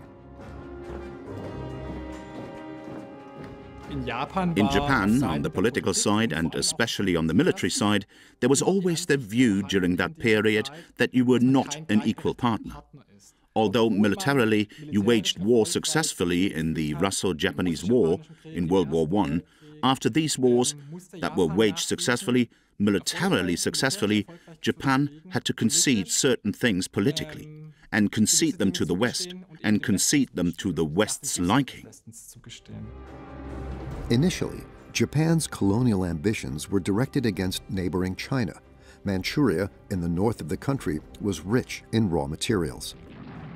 Nippon took advantage of the disunity of the giant empire, which was bleeding to death in the Civil War, and occupied the northern province in a coup d'etat. But Japan's hunger for raw materials wasn't satisfied. In 1937, Japan provoked another war with China, this time to conquer it completely. A civil war had been ravaging the giant Chinese empire for 10 years. After the rapid conquest of Beijing, Japanese units bombarded Shanghai. But Japan didn't succeed in completely conquering China. Instead, it turned south. In Indochina, Vichy France, which collaborated with the German ally, granted Japan the right of passage, the stationing of troops, and the use of airfields. Over the course of a year, Japan brought all of the country's major military bases under its control. Meanwhile, hardliner Tojo Hideki gained influence, so much so that the United States felt compelled to impose an official embargo against the Japanese Empire. The United States actually had two main interests in Asia. One was economic interests, that they had to represent there. At that time, it was clearly understood that one of the coming markets, from a capitalist point of view, would sooner or later be Asia. On the other hand, it was also the case that there were raw materials in Southeast Asia in which the United States also had an interest. Also, in terms of security, the US had aspirations to continue to have a presence in the Asia-Pacific region. Sicherheitspolitisch hatten die USA Bestrebungen, weiterhin im asiatisch-pazifischen Raum präsent zu sein. One of the most important U.S. naval bases in Asia was in the Philippines. Nevertheless, no one there seemed to believe in a Japanese invasion. About 10,000 American soldiers were stationed there. Their equipment and weapons were mostly outdated, but the U.S. government was gradually turning the archipelago into a fortress. The President of the United States still hesitated to enter the war officially. On January 20th, 1941, Franklin D. Roosevelt was sworn in Washington.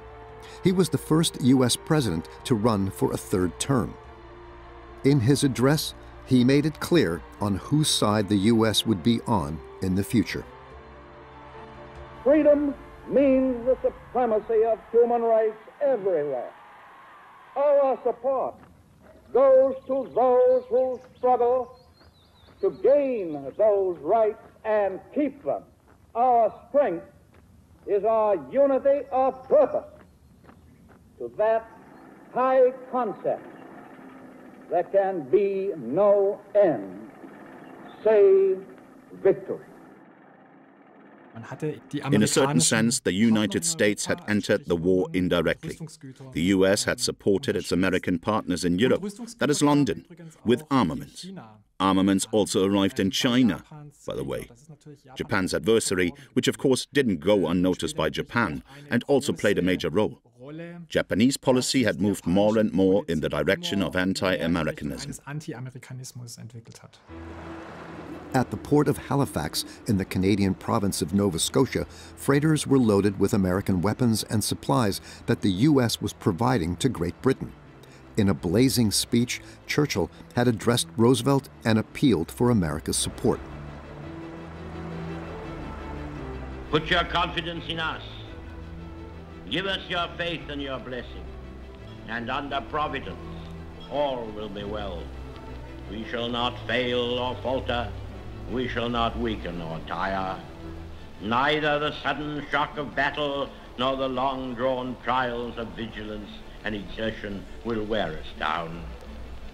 Give us the tools, and we will finish the job. German submarines repeatedly succeeded in torpedoing the ships loaded with equipment and weapons. But the Royal Navy struck back. Survivors of the sunk battleship Bismarck, once the pride of the German Navy, went ashore in Halifax. Great Britain at that time still had the strongest navy in the world. The German Navy, which only upgraded in the 1930s, simply couldn't keep up with that.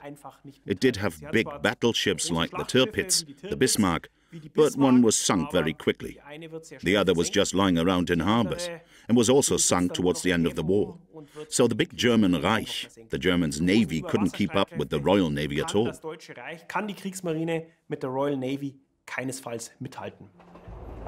In October 1940, Adolf Hitler traveled by special train to the Allied Italy to Florence.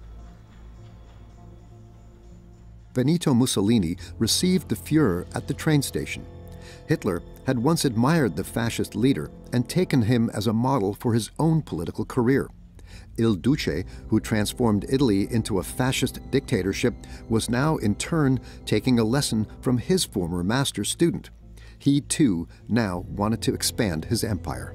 Mussolini had two major goals. First, he wanted to make the Mediterranean a mare nostrum, that is, our sea, like the Roman Empire should be Italian possessions around the Mediterranean. And secondly, he wanted to expand his colonial empire in northeast Africa.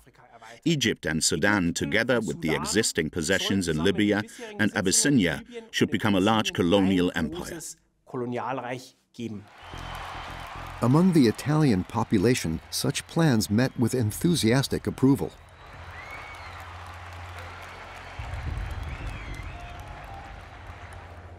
Mussolini, who had not expected war to break out in Europe before 1942, witnessed his allies subdue half of Europe within a year. Il Duce was convinced that Italy could achieve something comparable just as easily. Mussolini had great aims, but what he didn't want to admit, only very limited means. He had an army that was not at its peak in terms of training, and his country was not prepared economically or in terms of armaments for a long industrial war. And the problem was, Mussolini didn't lead only one campaign. No, he led several campaigns at the same time, and all these campaigns ended in disasters. In a gross miscalculation of his own fighting strength, Il Duce first marched Italian troops into the French Alps. After the failure of this invasion, he then ordered Egypt and Greece to be attacked simultaneously. But he lost in Greece, and in return, Greece took over Italian-occupied territory in neighboring Albania. Mussolini now had to ask Hitler for help.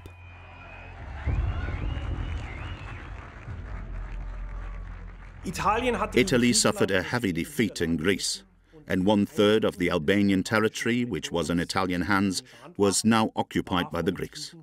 Now there was a problem for Germany. The Italian ally had to be supported, and secondly, there was another problem. At the same time, in Yugoslavia, which had been very pro-Axis, there was now a coup. And the new government was pro-Allies, and so Hitler decided to intervene in the Balkans with an attack on Yugoslavia and on Greece.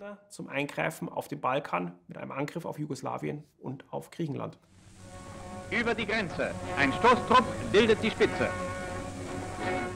On April 6th, the Wehrmacht invaded Yugoslavia and Greece simultaneously without a declaration of war. The newsreels had an opportunity to show victorious soldiers. Fast alle Brücken sind zerstört. Kraftfahrzeuge und schwere Infanteriewaffen setzen mit Hilfe von Floßsäcken über.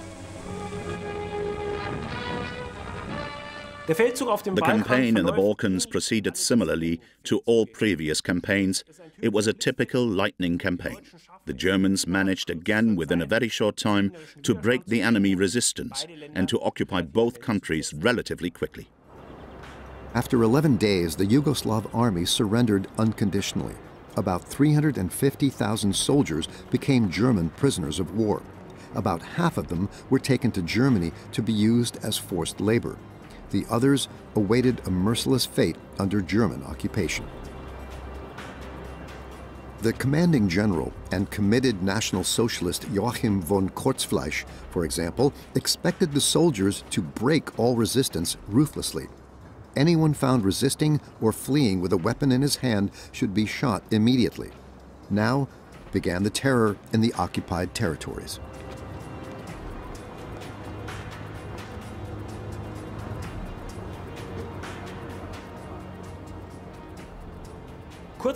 Shortly after the occupation of both countries, there were uprisings, especially in Serbia, against the German occupiers.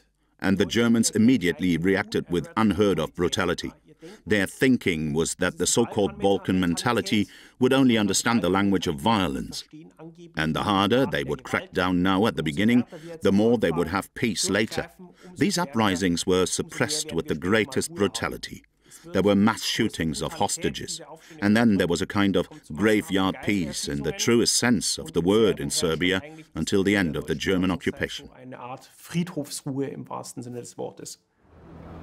In Pančevo, a small Serbian town near Belgrade, a column of Yugoslav soldiers marched in captivity. Again and again, there were partisan attacks against the Germans. That was also the case here. 2 members of the Waffen-SS came under fire. One of them was fatally shot.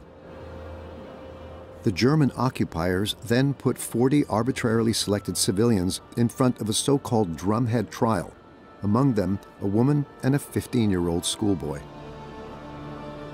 On April 21st and 22nd, 14 of them were executed at the cemetery wall of Pančevo by a Wehrmacht firing squad. 18 others were hanged in the cemetery.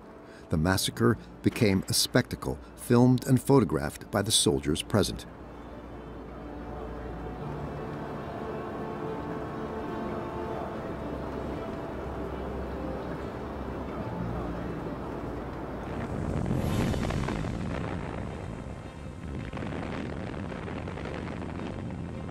The war in Greece was also short-lived. After initially fierce resistance, the Greeks had to admit defeat on April 23rd. Germans and Italians occupied the defeated country. In Greece, from the beginning, it was above all about robbery and plunder. The war against Greece was more a side aspect of the whole event, and the Germans wanted above all to secure a military occupation. It was also divided up with the other allies, including Italy.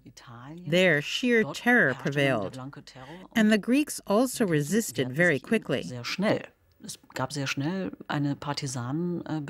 There was a partisan movement that tried to fight this brutal German rule, and then again the German violence escalated. And it became unbounded brutality, as can only be found in Eastern Europe, in Poland and the Soviet Union.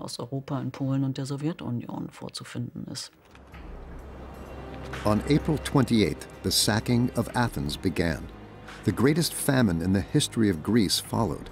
Hitler's aide Heinrich Himmler received authority to deport all the country's Jews.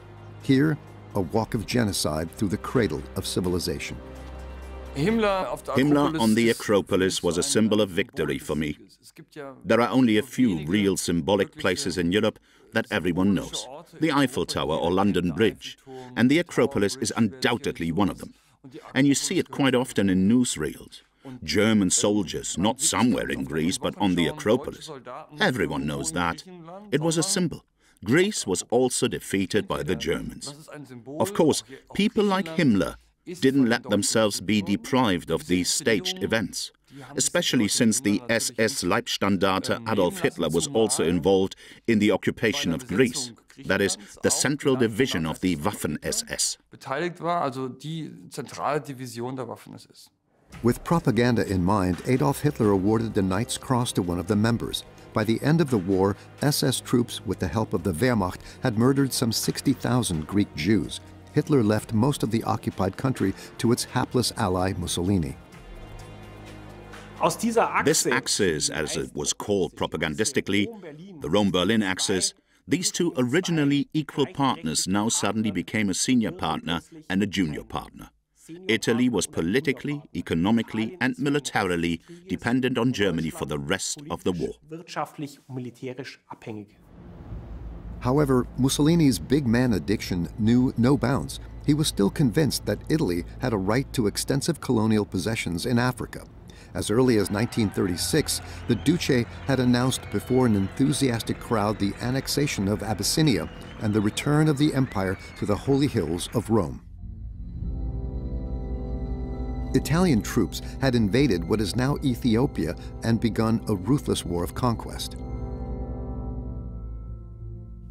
The Italian Expeditionary Army was 200,000 men strong, the largest ever to invade the African continent. It waged a brutal war in violation of international law, using poison gas on a massive scale. But Mussolini's plans for a further enlargement of Italian East Africa failed. The Duce's troops were threatened with catastrophic defeats.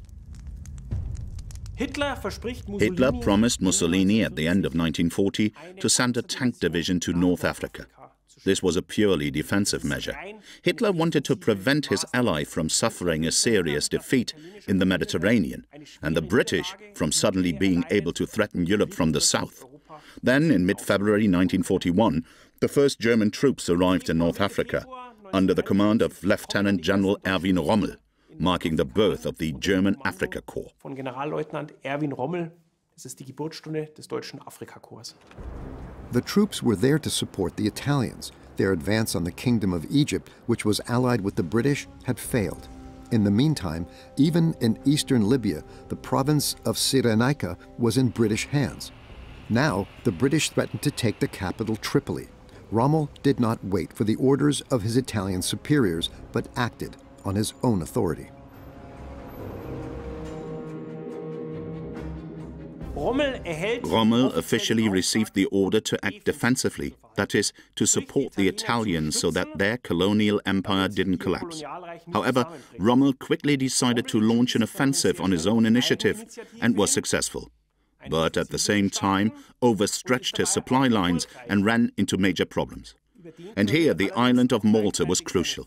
From Malta, which was in British hands, the Royal Air Force and also the Royal Navy could massively and strategically disrupt the German and Italian convoys to North Africa. Die Royal Air Force und auch die Royal Navy, die deutschen und italienischen Konvois nach Nordafrika massiv und ganz empfindlich stören.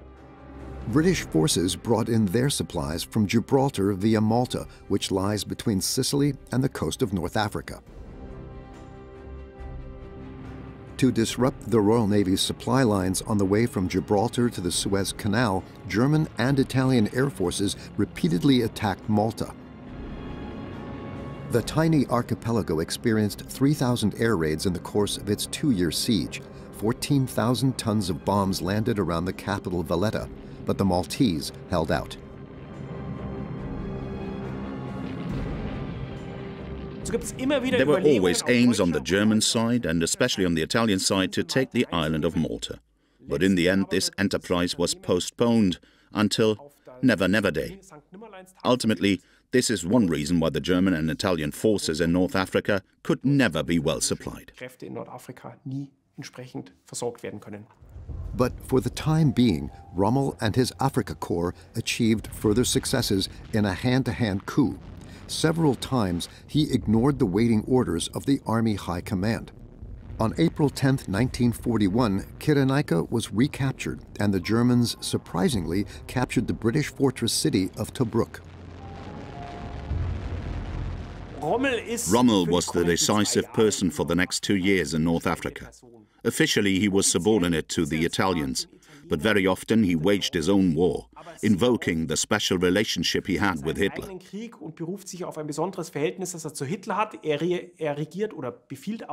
often ignored his own superiors in the Wehrmacht, and very often waged a kind of private war down there, but successfully. And that's what saved him from many a situation. Letztlich dann rettet aus so mancher Situation. As long as Hitler's favorite general delivered such spectacular successes, complaints about the disobedient commander fell on deaf ears in the Berchtesgaden Berghof. Hitler himself dubbed Rommel the most audacious tank general we have in the German army. Within 3 weeks, the Afrika Korps had advanced some 800 kilometers to the east, all the way to the Egyptian border, and was now threatening the British troops stationed there. Rommel, with his insubordination and impetuous war of movement, shaped the image of this war and became a nightmare to the British. And he managed with relatively few means to keep a British superior force at bay. Die Briten hier eine britische Übermacht in Schach zu halten. The Allied troops stationed in Tobruk were initially mostly inexperienced, newly deployed units, including an Australian division. Minefields were laid to reinforce the city's defenses. Rommel repeatedly failed to capture Tobruk and eventually had the city besieged.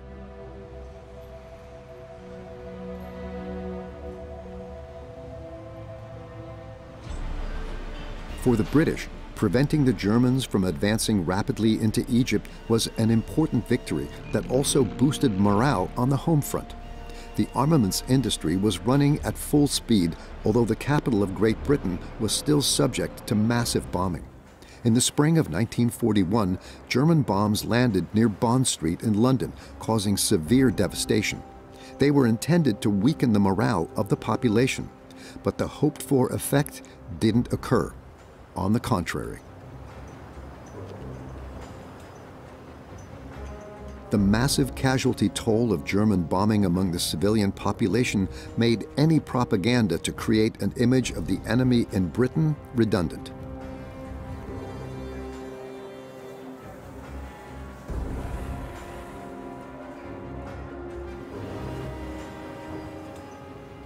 The air battle for England ultimately lasted from August 1940 to May 1941, and the Germans changed their tactics several times. In the summer of 1940, they attacked airports, then London, then the air armament industry. There was a final heavy attack in May 1941 on London, which caused over 1,000 deaths. And the air war continued only in homeopathic doses. There were still a few attacks, but with hardly any impact. So Britain had finally passed the great test in May of 1941. Unmoved, Londoners cleared away the rubble. The legendary U.S. journalist Edward Murrow reported in his program This is London as an eyewitness of the attitude of the British during the Blitz attacks. There was no bravado, no loud voices, only a quiet acceptance of the situation. To me, those people were incredibly brave and calm. Prime Minister Churchill paid tribute to the defenders of England, saying that never before did so many owe so much to so few. The few became the nickname of the Allied pilots. However, the British, looking at their cities, did not yet feel as if they were the victors. The crucial thing is that in air attacks at least, dictatorships and democracies are not so different from each other. The belief that democracy would fight the good war and dictatorship would fight the bad war, that's true for World War II as a whole, of course. But if we now look closely at the individual forms of war, like air war, you can't see any difference. The images were the same after the attacks, whether in England or Germany. Bomb strikes at the Old Fish Market in Hamburg. The neighboring main church of St. Peter's was also hit. An amateur filmed these images in mid-March of 1941. 100 people died in that bombing of the Hanseatic city. Such recordings were actually forbidden under penalty. Berlin was also under increasing attack from the Royal Air Force. Secretly shot footage showed the effects of such a British bombing raid on the residential areas of the capital. Again and again, the British formations overcame the German flak positions. Only the cowardice of the German fighter pilots was to blame, claimed their commander-in-chief, Hermann Göring, in order to distract the attention from his own failure.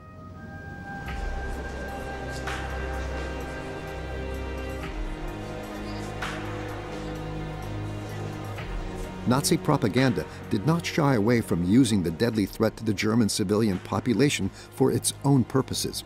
Sending children from Berlin to the countryside, for example, was unabashedly declared to be a recreational vacation for the youngest. Ein letzter Kuss. Vater und Mutter wissen ihre Kleinen in bester Obhut. Durch diese Landverschickungen sollen Kinder aus allen Schichten der Bevölkerung vor allem vor den gesundheitlichen Schäden bewahrt werden, die aus mangelndem Schlaf bei Fliegeralarm erwachsen können. Darüber hinaus aber sollen auch die Mütter, die in der Heimatfront tätig sind, entlastet werden. After all, you sent the children to the countryside where they are safe. And the state actually wants to take advantage of that, to be able to indoctrinate the children better in the schools in the countryside. And that doesn't always succeed. Well, that's actually a chance to get a stronger grip.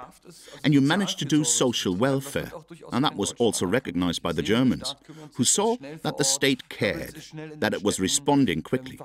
Goebbels was quick to appear in cities, didn't hide, and so one managed to keep up morale to some extent. There was depression, there was dejection, but there was no revolt against the regime. The Nazi regime still ensured that the victims of the bombing raids were laid out like martyrs, as here in Neuwied on the Rhine. Most Germans still had no idea of the number of victims they would face in the years to come. the Allied bombing war against Nazi Germany had only just begun.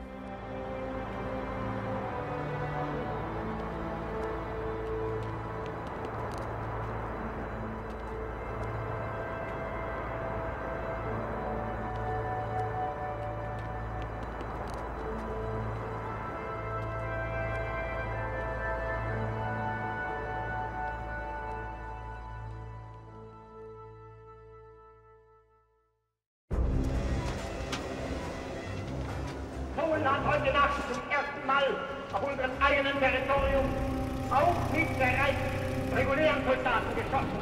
Seit 5:45 wird jetzt zurückgeschossen.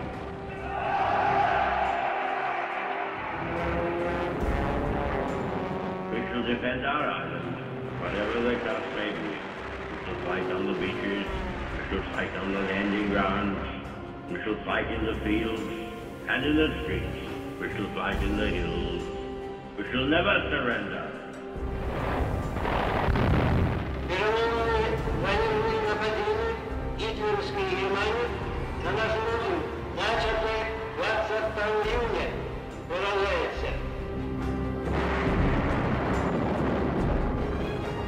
The United States of America was suddenly and deliberately attacked by naval and air forces of the Empire of Japan.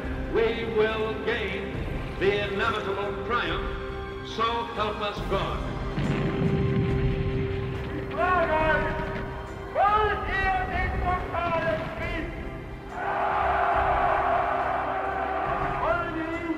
Wenn nötig, totale und radikale, als die Zustände überhaupt erst vorstellen können.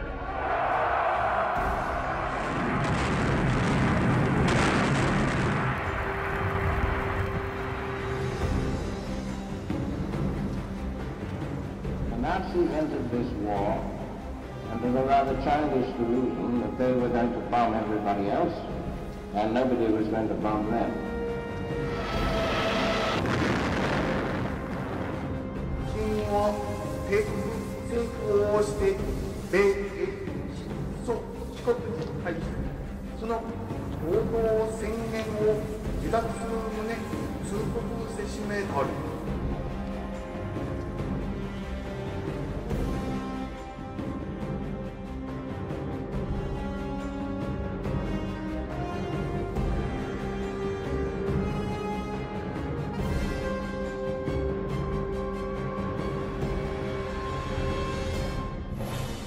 Sunday, June 22, 1941.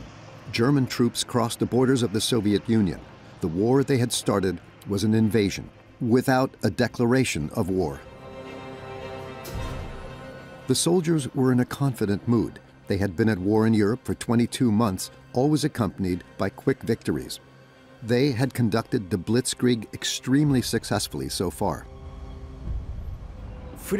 For the attack on the Soviet Union, 3.5 million Wehrmacht soldiers were ready, divided into 3 army groups, North, Central and South.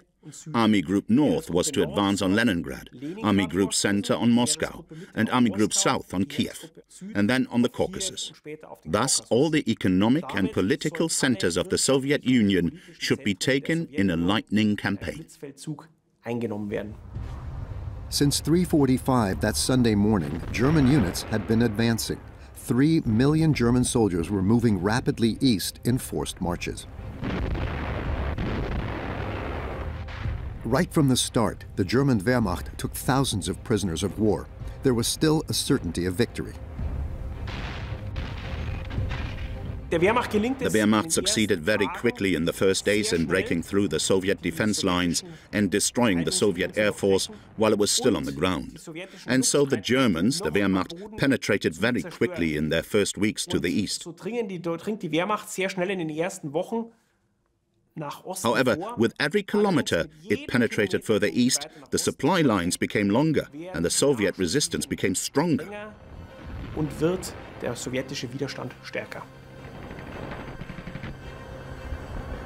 From the start, the civilian population was also targeted by the fighting troops. The German newsreels showed nothing of this in the first days of the war. They were convinced that they could crush Soviet Russia the colossus with feet of clay with one blow. In the summer of 1941, the Wehrmacht was at the zenith of its capabilities. It had combat experience, it had learned lessons, it had long training periods, it had improved armament and ammunition, and the initial experience was we were vastly superior to the Red Army. The invasion of the neighboring country was sold to the German population as a preventive war.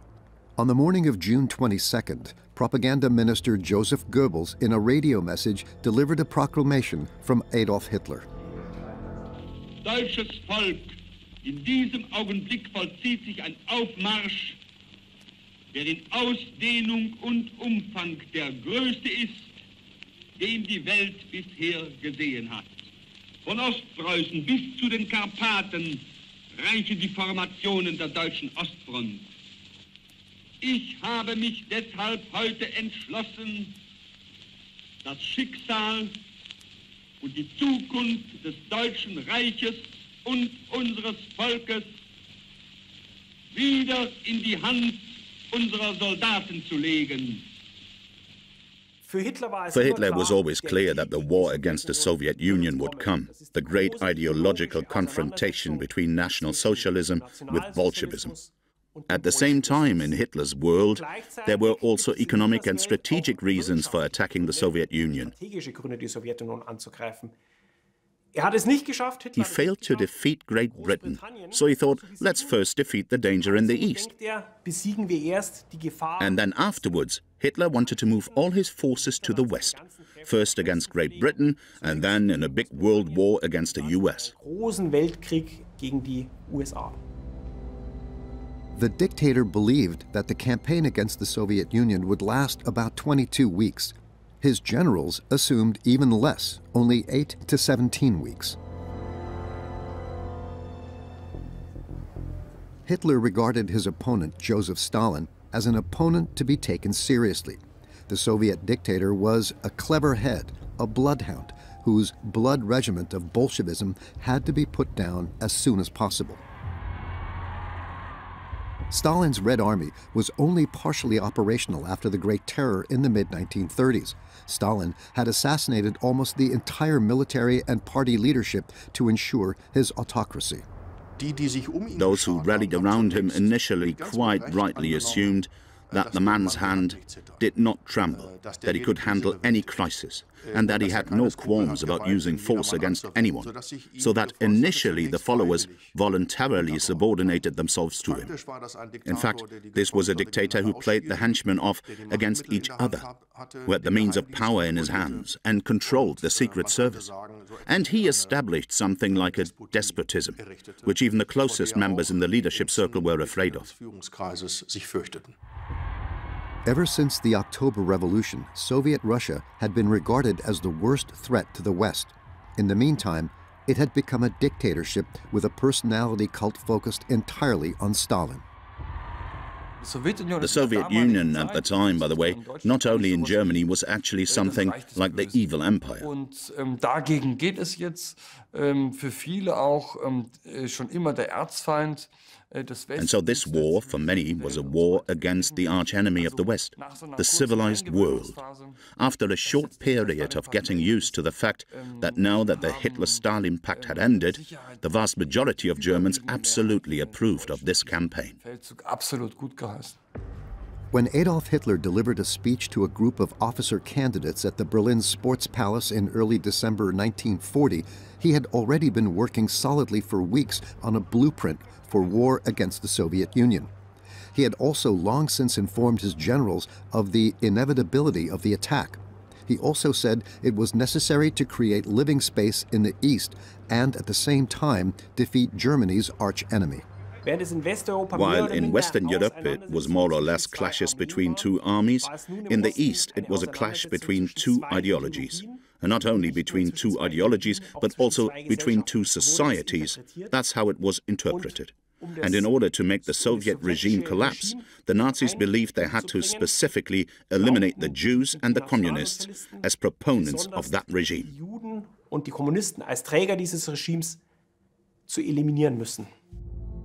Hitler planned a campaign of extermination. Corresponding orders were formulated in advance. Political officers, for example, assigned to Red Army units, if seized in combat or resistance, are in principle to be finished off immediately with a weapon.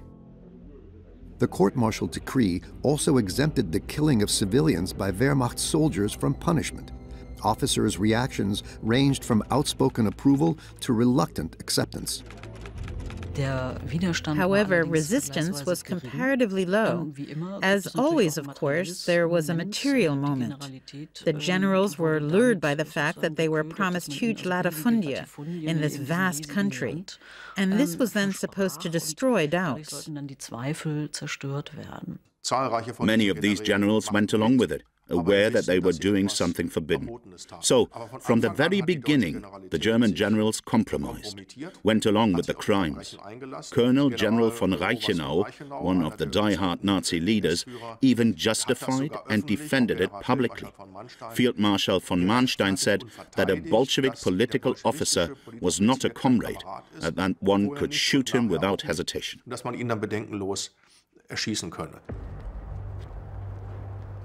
To enforce Hitler's barbaric concept of war, the Hamburg Reserve Police Battalion 102 was also detached. Their official mission to secure the rear areas. Their real mission to assist the SS Einsatzgruppen in genocide. In occupied Poland and Russia, they shot tens of thousands or deported them to concentration camps. Resistance was expected by the Nazi rulers mainly from communists and from Jews. Und von Juden erwartet. And very quickly this order was interpreted as carrying out ethnic cleansing against the Jewish population and the communist intelligentsia. Und gegen die kommunistische Intelligenz durchzuführen. In Moscow, Joseph Stalin had to face the truth. Adolf Hitler had taken him by surprise. Nazi Germany and the USSR were at war. Horrified Soviet citizens learned about the invasion by the Wehrmacht from newspapers. They heard nothing from Stalin for the first few weeks after the invasion. The dictator left it to his deputy Vyacheslav Molotov to inform the population about the attack. The numerous warnings of his agents, which Stalin had dismissed as feints and deceptive maneuvers, now turned out, to his astonishment, to be true. It deeply shocked Stalin that someone could be so stupid as to open a two-front war. He completely misjudged that. And that's why, interestingly enough, he was much more distrustful of the British and the French than he was of Hitler, because he saw Hitler as an authoritarian ruler and dictator who would act in exactly the same way as he would have in his place. That's why I think Stalin, for the first time in his life, was really surprised. Nevertheless, contrary to rumors, the dictator kept his nerve. Mobilization, however, was slow to get off the ground. The Red Army, which had been bled dry, lacked experienced commanders. Stalin was in control from the very first day of the war, and he organized the defense. He was, as always, a resolute ruler, and by no means panicked or hysterical. That would not have suited the man at all. On July 3rd, Stalin, who, as Supreme Commander, now called himself Generalissimo, spoke to the Soviet people in a radio address to prepare them for the Great Patriotic War.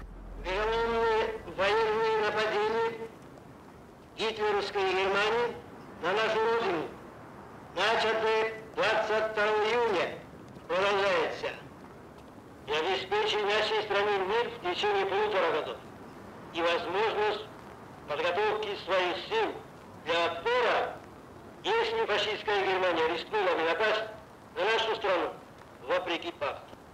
Это определенный выигрыш для нас и проигрыш для фашистской Германии.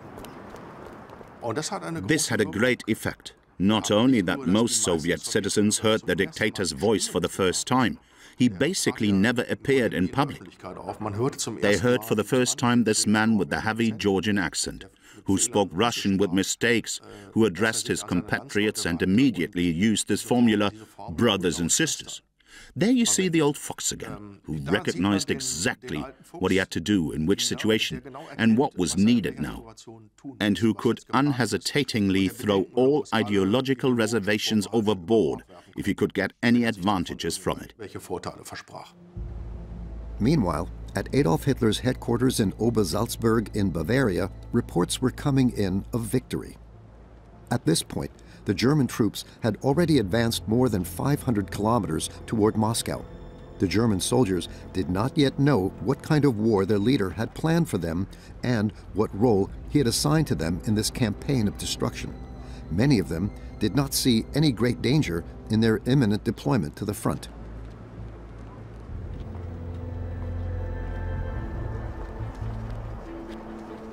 Gerd Brügelmann, a young lieutenant from Paderborn, received his marching orders then. A year earlier, his only brother had been killed in France. As the last son of his family, he was not assigned to combat duty, but was put in charge of leading a supply train. The soldiers were still in good spirits, heading for a foreign country. In Private Müller's war experience, the central thing was the fight. The boredom, the waiting, the marching. The foreign culture. Even the cheerful hours spent with comrades. The pride in one's military achievements, in one's successes. All that was in the foreground. The awareness that this was a criminal war, a war of aggression, was of course not there at all. So the war was also an adventure, a journey. The vast majority of Germans had not traveled, had never left Germany, had never left their village before. At the beginning of their advance, the soldiers also received a friendly welcome in some areas, especially in the Baltic states, parts of Belarus, and in Ukraine, where the population hoped for better times after the end of Stalinist terror. But the joy of liberation was disappointing.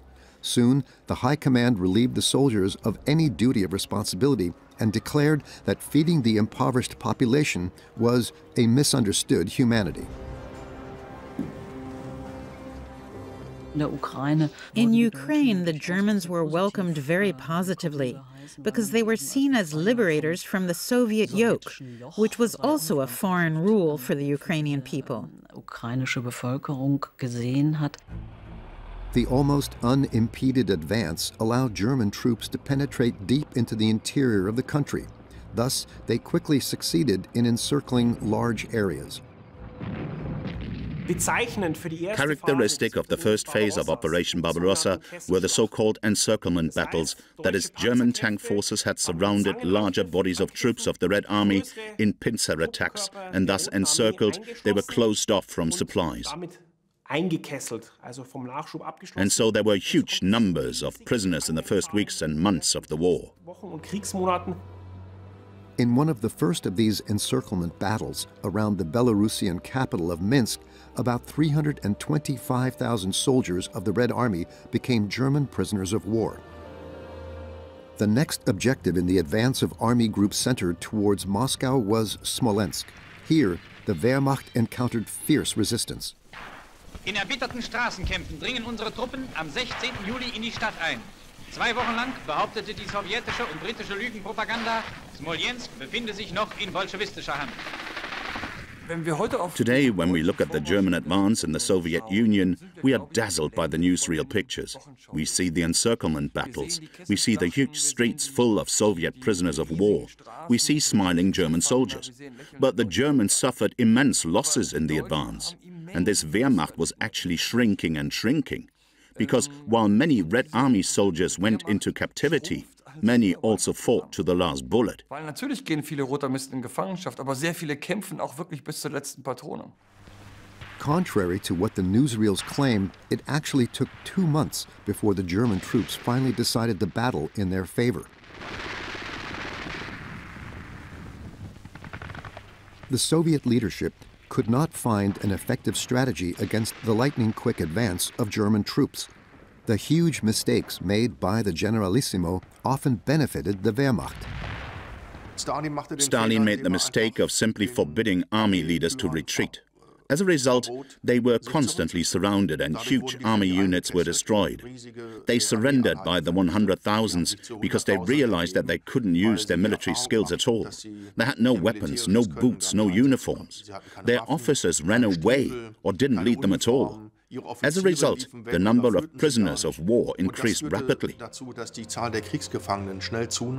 300,000 Red Army soldiers were trapped in the Smolensk basin. The Germans mercilessly crammed them into very confined spaces. The prisoners of war suffered from hunger and thirst. Soon, epidemics such as typhus were rampant in the camps. In the end, the Wehrmacht failed to do everything that should have been required for humane accommodation.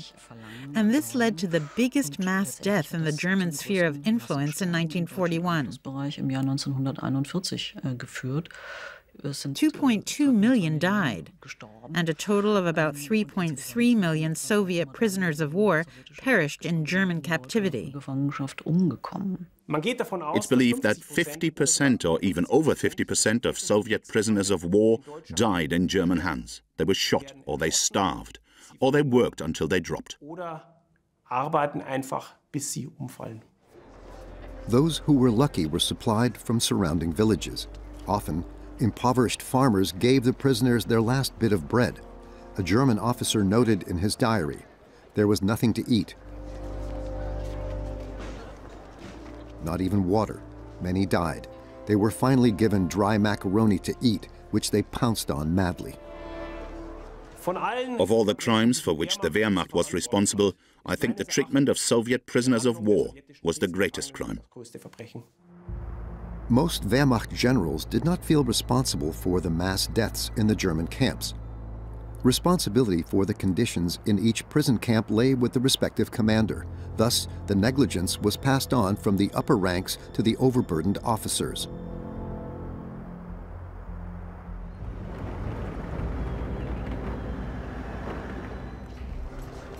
In the camps, people were at the mercy of their guards as to whether they lived or died.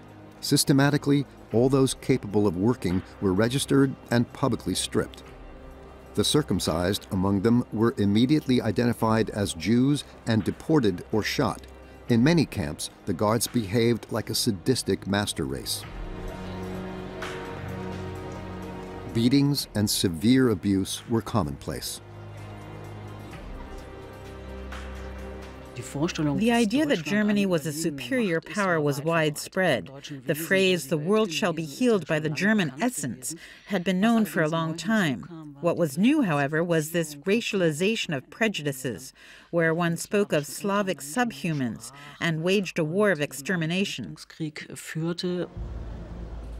In the summer of 1941, SS Chief Heinrich Himmler visited a camp with Soviet prisoners of war near Minsk. When he witnessed a mass shooting, he lamented the strain that such actions would have on the perpetrators. Soon, he would give orders to begin forced gassing and setting up extermination camps. Not only were prisoners of war victims of the task forces, they systematically also killed Jewish civilians.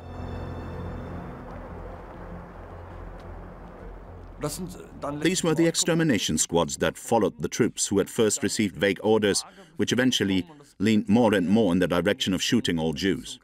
All men at first, but then also women and children.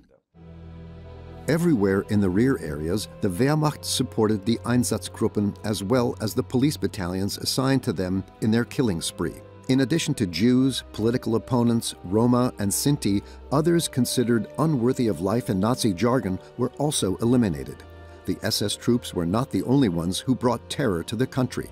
Wehrmacht soldiers also participated in the atrocities of the German murder squads. The army groups that marched into the Soviet Union and the armies, which then always included SS units, which were divisions, that is, parts of this army, and therefore the Wehrmacht fought side by side with these SS units. So the Wehrmacht officers corrupted themselves by making common cause with these people. In this war, everything was permitted. The murder of women and children became part of everyday life. Civilization was suspended, horror was unleashed. Inhibitions disappeared. Ordinary men became mass murderers.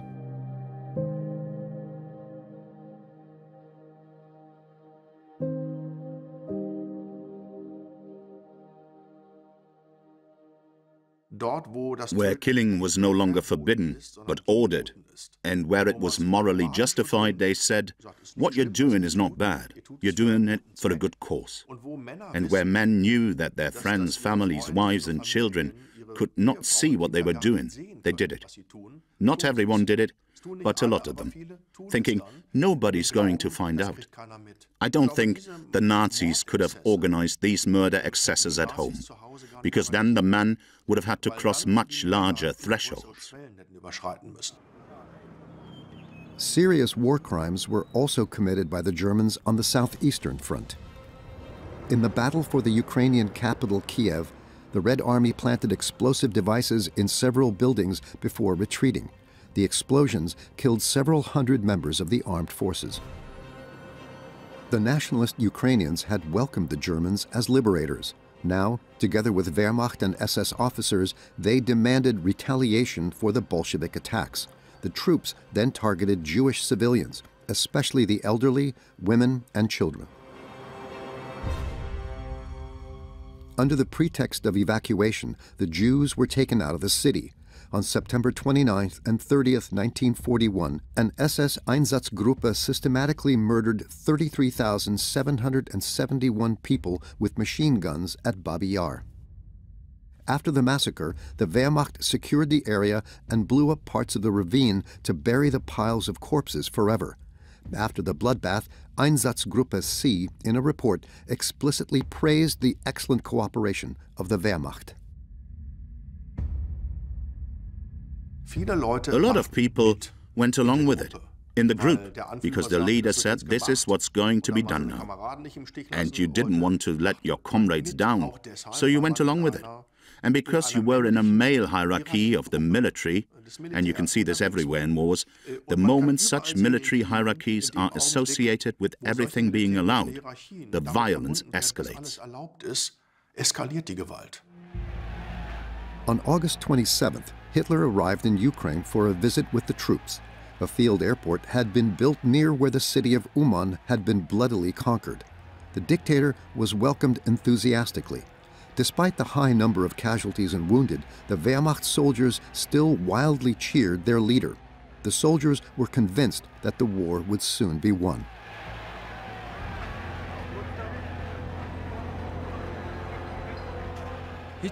Hitler was the central person without whom such a war in the Soviet Union was not even imaginable. He was the link between ideology, state, military and party. The soldiers saw things differently, in a way that seems crude to us today. They separated ideology and Hitler. Hitler was seen by many as the father of the fatherland, to whom one was also loyal, to whom also swore an oath. And then there was the evil party. Of course, we know today that that's insane, to separate the two. You can't separate them at all. But to the soldiers, Hitler was seen as a positive figure for an astonishingly long time in the war. This is, of course, an auxiliary construction to also explain why one continued to fight. Italian dictator Benito Mussolini had also arrived to see for himself the progress of the campaign in which his troops were also involved. Hitler informed the surprised Duce that the conquest of Moscow was no longer a priority, but Leningrad was. Exactly what Hitler planned to do was communicated to the commanders of Army Group North in the secret command document of August 28th. The Leningraders had to be destroyed by starving them to death. After surrounding the city, any evacuation by the civilian population must be prevented, if necessary, by using weapons. Behind this, of course, was the calculation that a city of millions like Leningrad could not have been supplied at all. The Wehrmacht and the Germans did not want that at all. They didn't want to get the civilians on their side. If they had wanted that, they would have fixed it, but they didn't want to. And that's why the decision was made to surround the city and starve it out.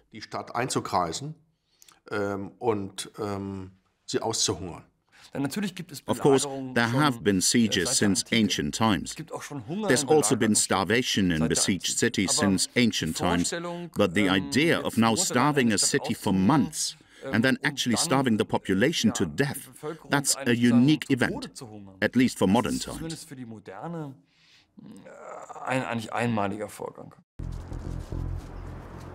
On September 8th, the siege ring closed around the city and its 3.3 million inhabitants.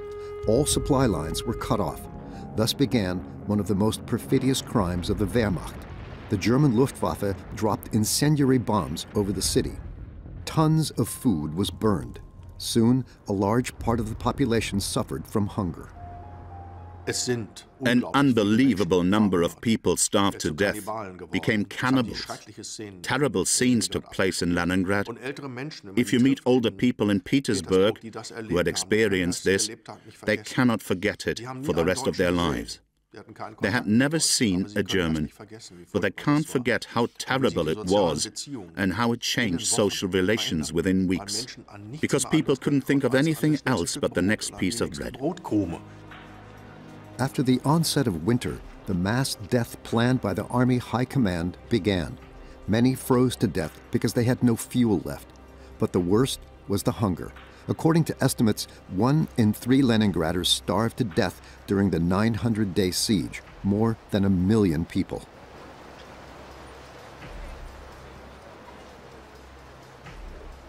Stalin cynically exploited them for his regime by not doing much to ensure the survival of these people in the city, because he knew it played into his hands when the Nazis treated the population in this way.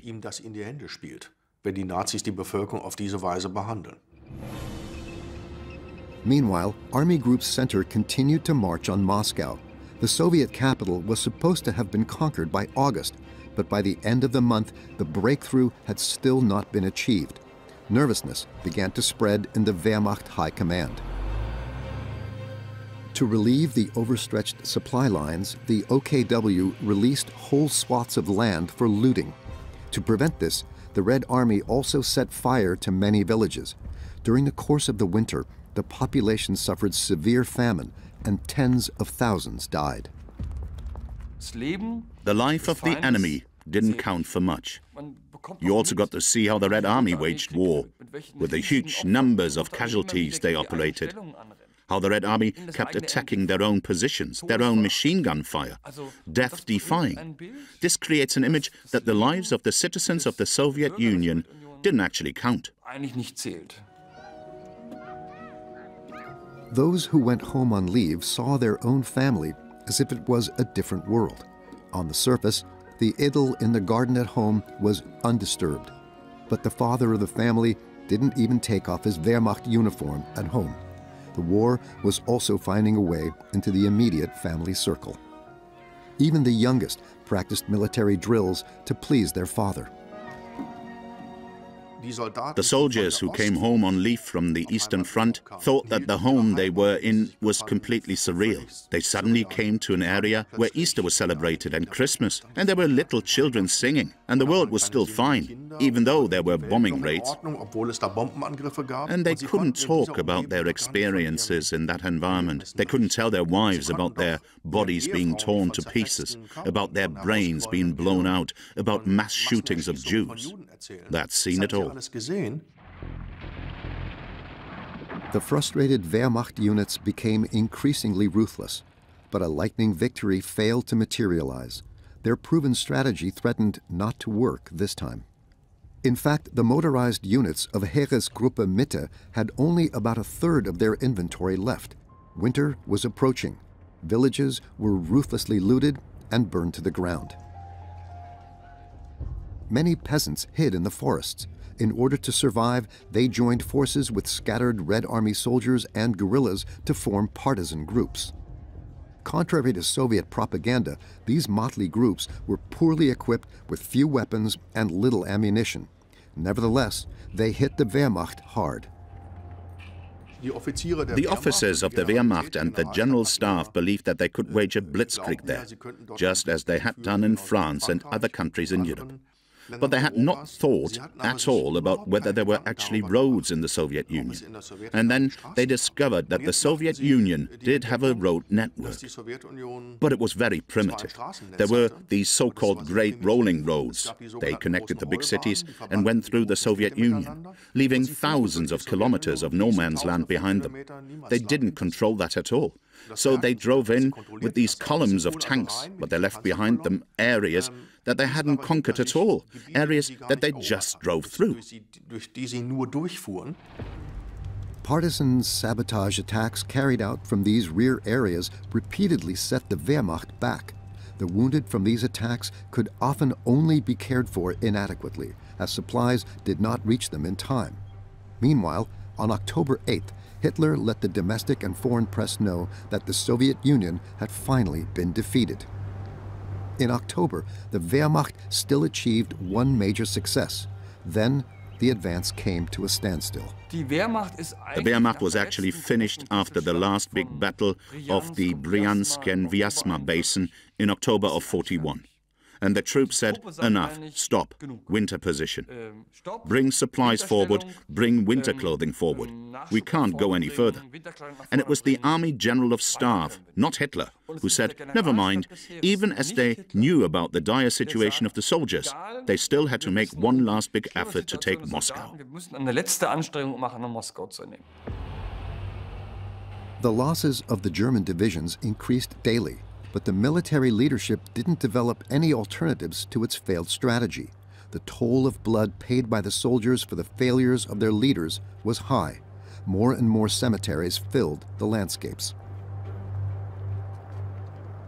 A field chaplain described the mood of his superior after a funeral in the field. The colonel's face has changed in the last few days. He stands silently in front of the long rows of graves. There lies my old guard. Actually, we belong there too. Then it would be over. There was a high degree of frustration among the soldiers. Everything took much longer. The weather conditions were getting worse. You stood in the mud. The nutritional conditions were getting bad. There were no longer sufficient or only very intermittent supplies. And by no means was the war going to be over in 2 or 3 months. In mid-October 1941, the Russian autumn set in, and with it came the rains. Lieutenant Brügelmann's supply train was also advancing slower and slower. The so-called Rasputitsa slowed the advance of the Germans with rain and mud. Little by little, all the dirt roads of Eastern Europe turned into an impassable quagmire. The German advance came to a halt shortly before Moscow, because by then the supply routes were simply overextended too far, and besides, the Germans already had huge losses. By the end of 1941, the Germans had already lost about 1 million men, dead, wounded or captured. There were losses that the Wehrmacht leadership and Hitler had not planned for.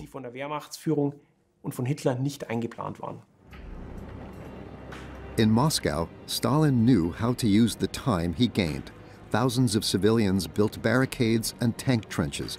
Then, the strategic reserves from Siberia arrived and marched from Red Square directly to the front. Meanwhile, reports from German aerial reconnaissance units about massive troop deployments in the Moscow area were dismissed by the German leadership as ghosts.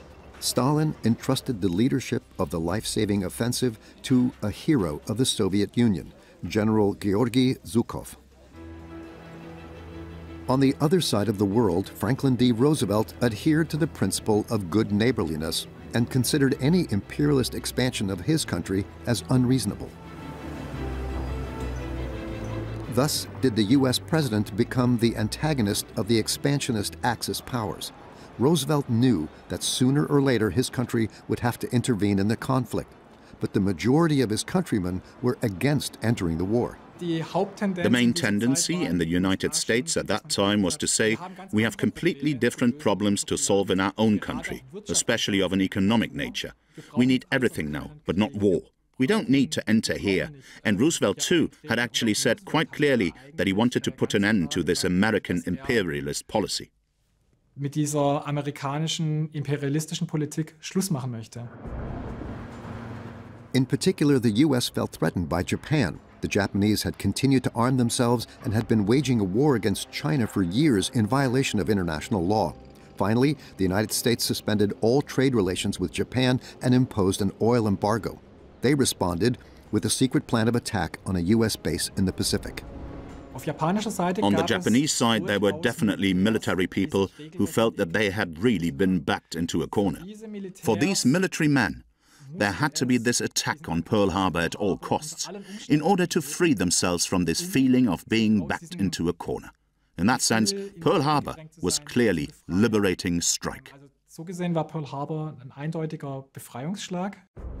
Located nearly 3,700 kilometers southwest of the California coast, Pearl Harbor had been home to the U.S. Pacific Fleet since 1940. Undetected, a Japanese fleet approached the Hawaiian Islands. The Kido Butai had covered 6,000 kilometers. It was December 7, 1941. And at 10 minutes to 6, the Japanese aircraft carriers moved into position. Half an hour later, 185 planes took off. It took the attackers an hour and a half to reach their destination.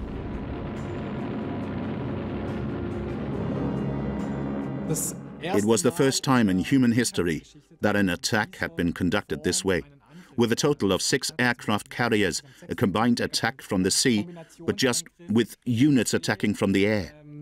Aber eben mit Einheiten, die aus der Luft angreifen. 140 ships, including 8 battleships and 29 destroyers, were anchored in Pearl Harbor at the time, but they were considered obsolete. Some had already been in service during the First World War. Their relocation to the middle of the Pacific was intended to send a message to a belligerent Japan. This deployment of the fleet to Pearl Harbor was a very clear statement, a very clear signal from the United States that said, we're not going to completely sit idly by and watch what's happening here in Asia and what Japan is doing in Asia, even if we don't directly intervene militarily now. At least, we're showing a presence in this way. At 7:48 a.m., the first Japanese fighter planes attacked, followed by formations of dive bombers and torpedo planes. The message to Mission Control, Tora, Tora, Tora, was the agreed signal that the surprise had succeeded. The Japanese attackers documented their success with a camera as the first bombs hit the Ford Island airfield. Shocked and surprised, the soldiers and sailors came to the realization, this is not a drill. Washington had anticipated that sooner or later there would probably be armed conflict in Asia. However, it had more strongly expected that it would happen somewhere in Southeast Asia. But Japan had not been figured to actually attack the heart of the Anglo-American presence in the Asia-Pacific, that is, the Pearl Harbor naval base, which was armed to the teeth.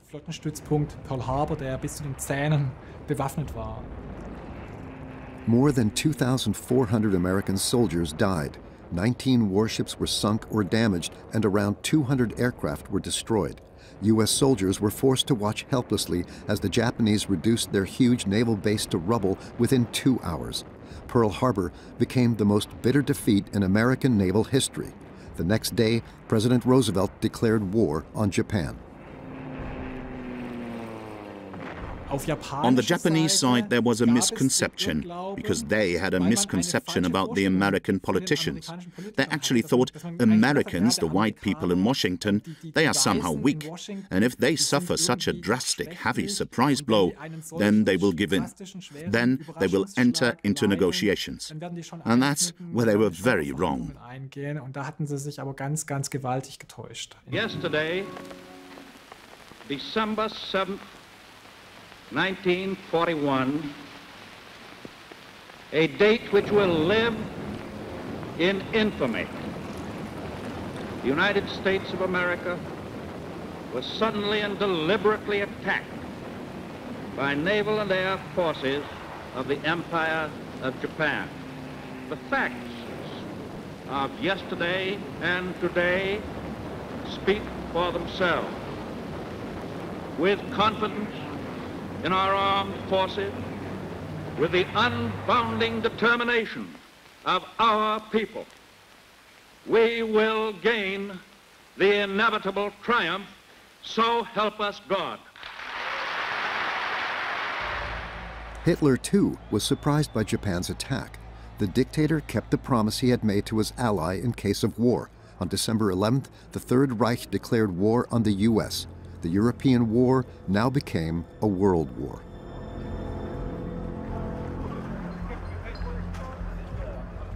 The interesting thing about Pearl Harbor is that it was not the US that declared war on the German Reich.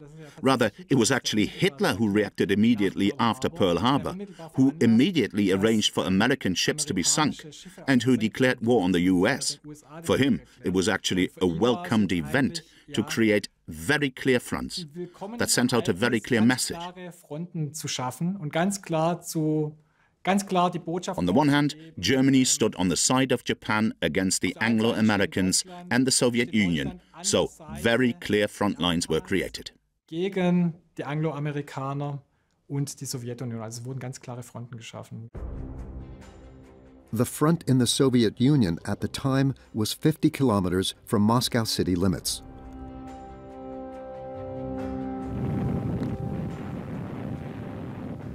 On December 5th, the Red Army struck back.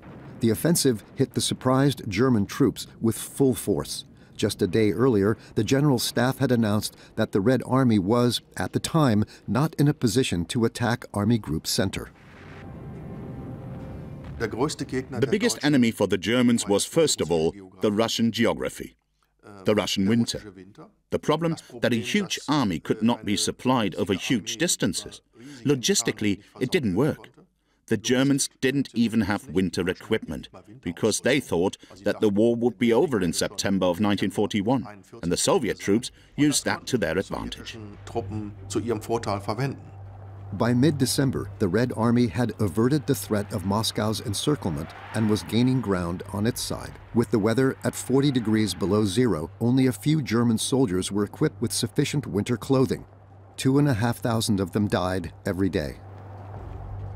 Moscow, the counter-offensive of the Red Army, what Foreign Armies East, the German intelligence service, wrote on the eve of this offensive. An offensive is not to be expected. The Germans simply could not imagine that the Red Army would do that. They also didn't understand what reserves the Red Army still had. They didn't understand this country either. They had no real knowledge. Even for the intelligence service, Russia remained a foreign country.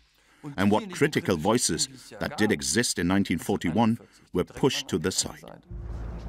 Unfazed, on December 18th, Adolf Hitler gave the weakened troops the order to fanatically persevere. At the same time, the dictator forbade any retreat. He fired dissenting generals, some of whom beat him to the punch with requests to resign. On December 19th, Hitler finally seized supreme command of the army and relieved the previous commander-in-chief, Walter von Brauchitsch, of his command. On the home front, an ideal world was created. Those who were wealthy, like the Henkel family of merchants in Hamburg, spent Christmas with their loved ones. The father, Hans, had not yet been called up. 3 years later, the family would receive his last letter from the Eastern Front. Hans Henkel would die fighting near Budapest, but the Germans still had no idea of their impending defeat.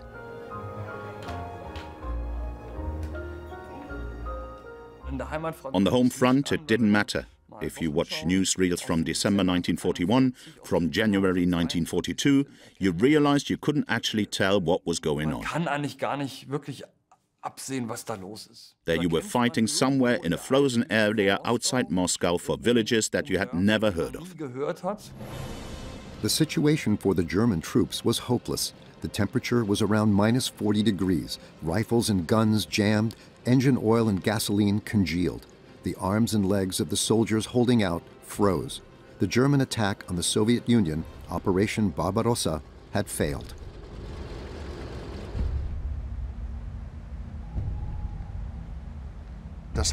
This caused a shock effect among the soldiers. Now they saw the weakness of the Red Army. It was all lies. It wasn't true at all. The Red Army was well equipped. There were soldiers who were brought in from the east of Siberia in ski suits. They realized that they were being burned there, that they had to walk around in women's fur coats, and that they were cannon fodder. The aura of the invincibility of the Wehrmacht was gone, and I think most of the soldiers in the Wehrmacht knew in the winter of 1941 that this was going to go wrong. Gerd Brügelmann's hard-hit supply unit had also been stationed outside Moscow since the end of November.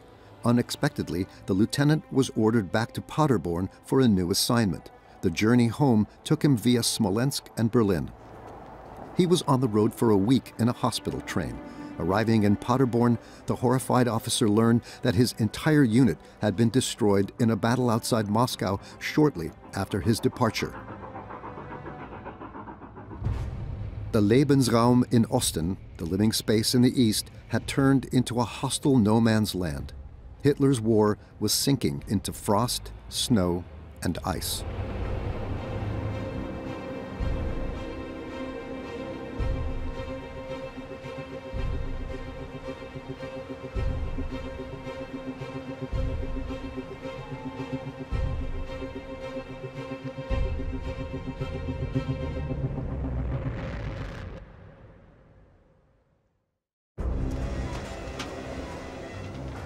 Polen hat heute Nacht zum ersten Mal auf unserem eigenen Territorium auch nicht bereit regulären Soldaten geschossen. Seit 5:45 wird jetzt zurückgeschossen.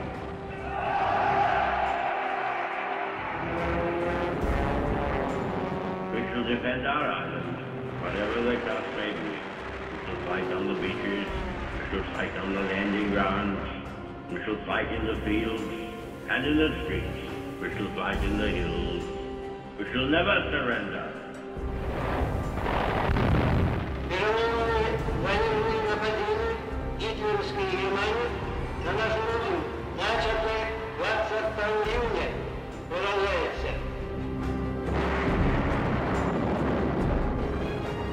The United States of America was suddenly and deliberately attacked by naval and air forces of the Empire of Japan. We will gain the inevitable triumph, so help us God. Ich frage euch, wollt ihr den totalen Krieg? Wollen die, wenn nötig, totale und radikale, als die uns heute überhaupt erst vorstellen können?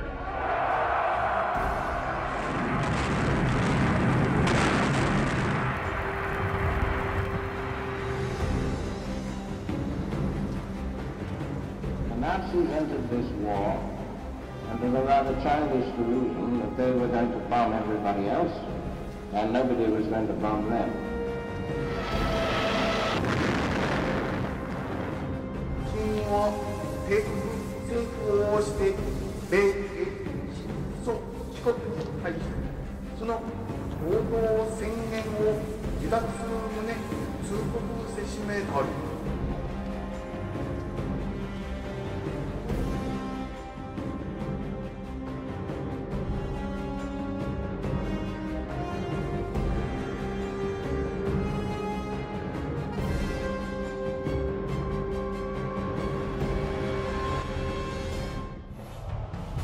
On January 13, 1942, a German submarine appeared off the Atlantic coast of the United States.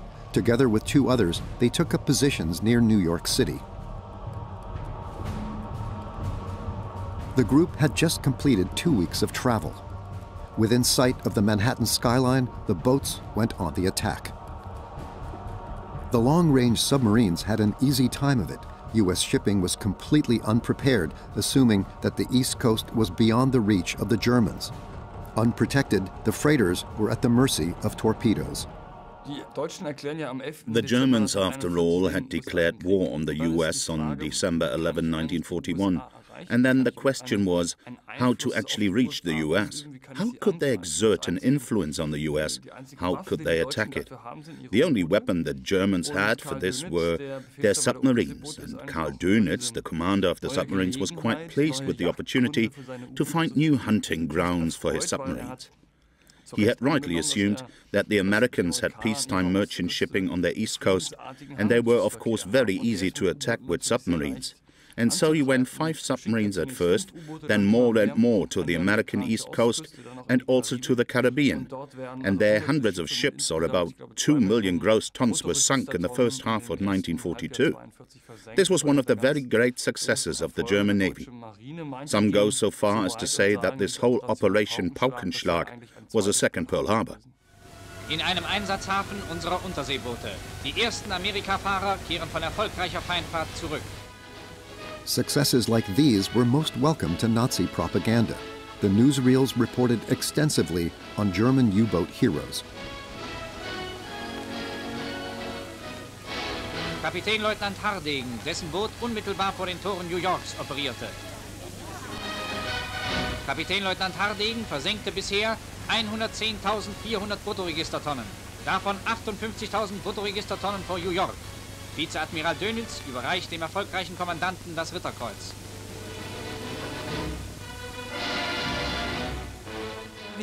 Of course, Nazi propaganda was always looking for images, for stories, for personalizations. We know all this from today's media technology, and in principle, it was no different with Nazi propaganda. What stories can we tell? An infantryman lying in a trench, firing somewhere, that's not a story I can tell. But if I can measure performance, then I can tell stories, then I can award medals. It's like sports. And that's the case with submariners. How much tonnage did they sink? I can measure military performance. That's why submariners are celebrated as heroes by propaganda. I can sell them well. They're young, they're dynamic, they're fighters. They go for it. So I can generate enthusiasm among the youth, unlike the grey mass of the army and the infantry. And the Navy also plays a much bigger role politically through propaganda than it actually plays militarily. Spielt sie eigentlich auch politisch eine viel größere Rolle, als sie militärisch eigentlich spielt. On the other side of the continent, America was suddenly threatened by danger from the deep. On February 23rd, a Japanese submarine appeared off the California coast and shelled a refinery near Santa Barbara. For the first time, the U.S. experienced an attack on its mainland. Japan's militaristic government was making propagandistic profit from the foolhardy attack. Ever since the Imperial Navy succeeded in striking a devastating blow against the most important U.S. naval base in the Pacific in December, the Japanese military had been prone to excessive hubris. But exaggerated claims were also being made in the United States.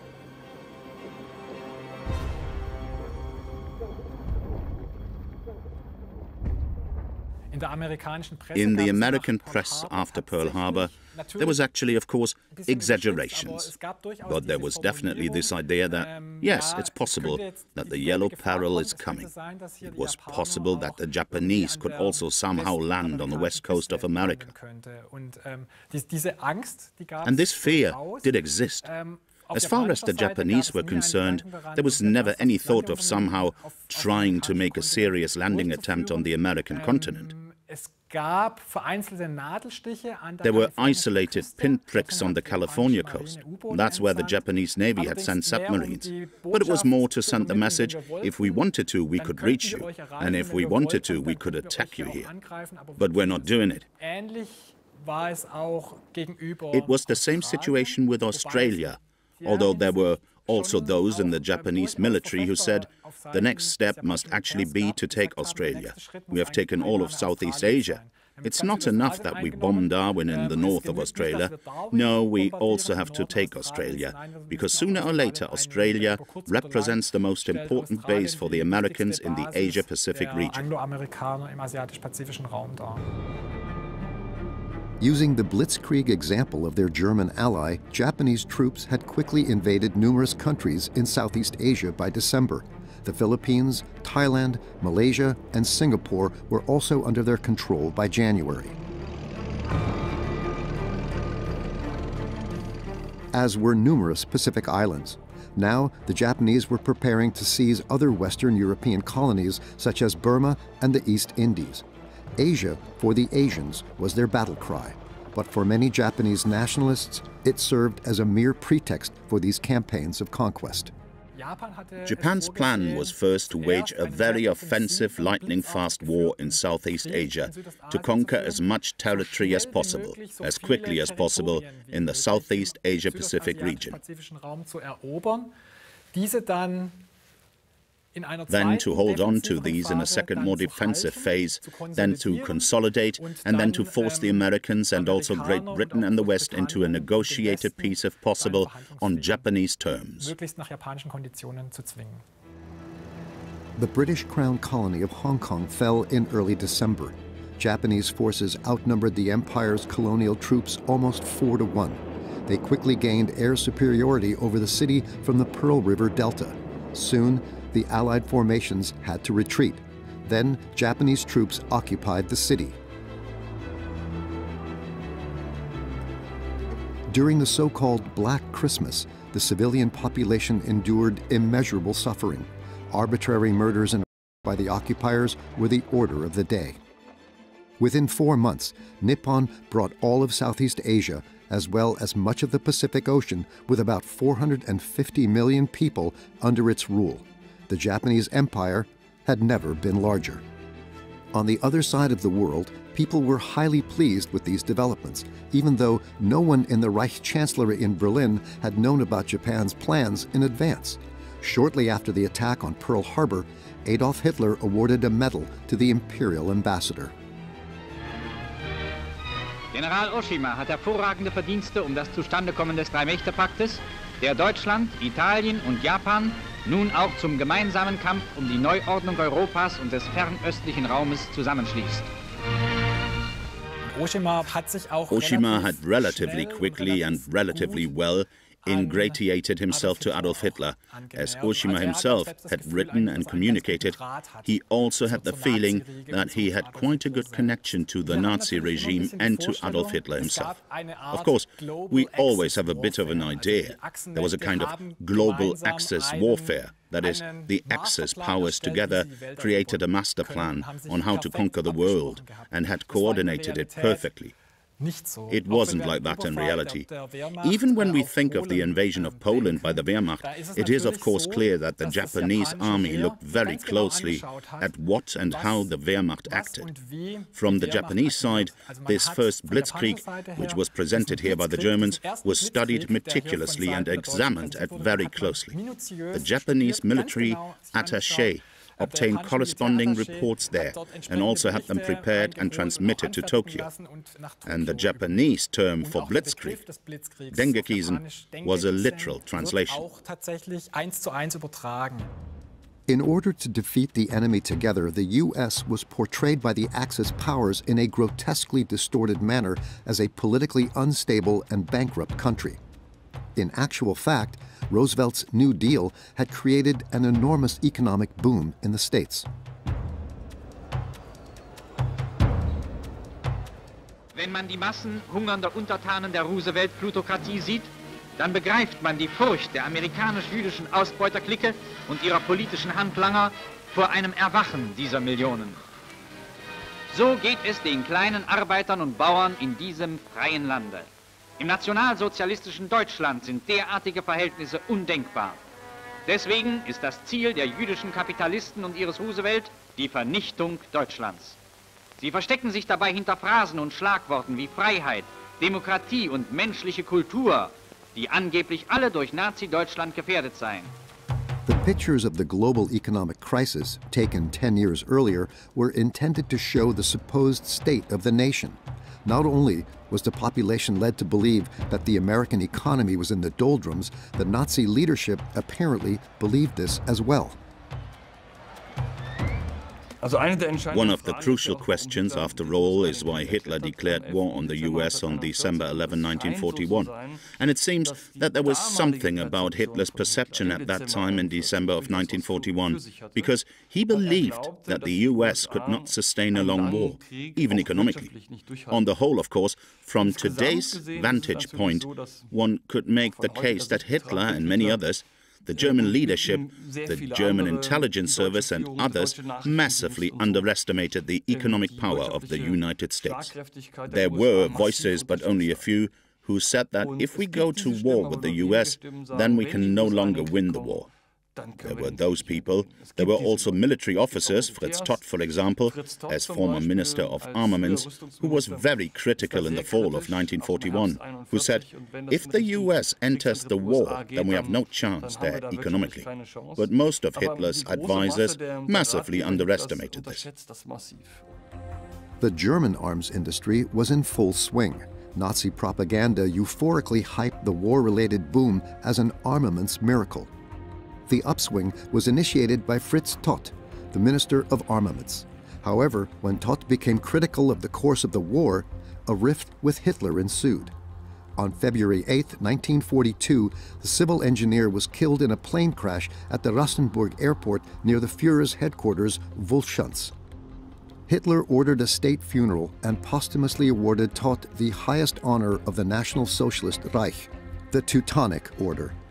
A few hours after Todt's death, Adolf Hitler appointed his favorite architect as his successor. Albert Speer was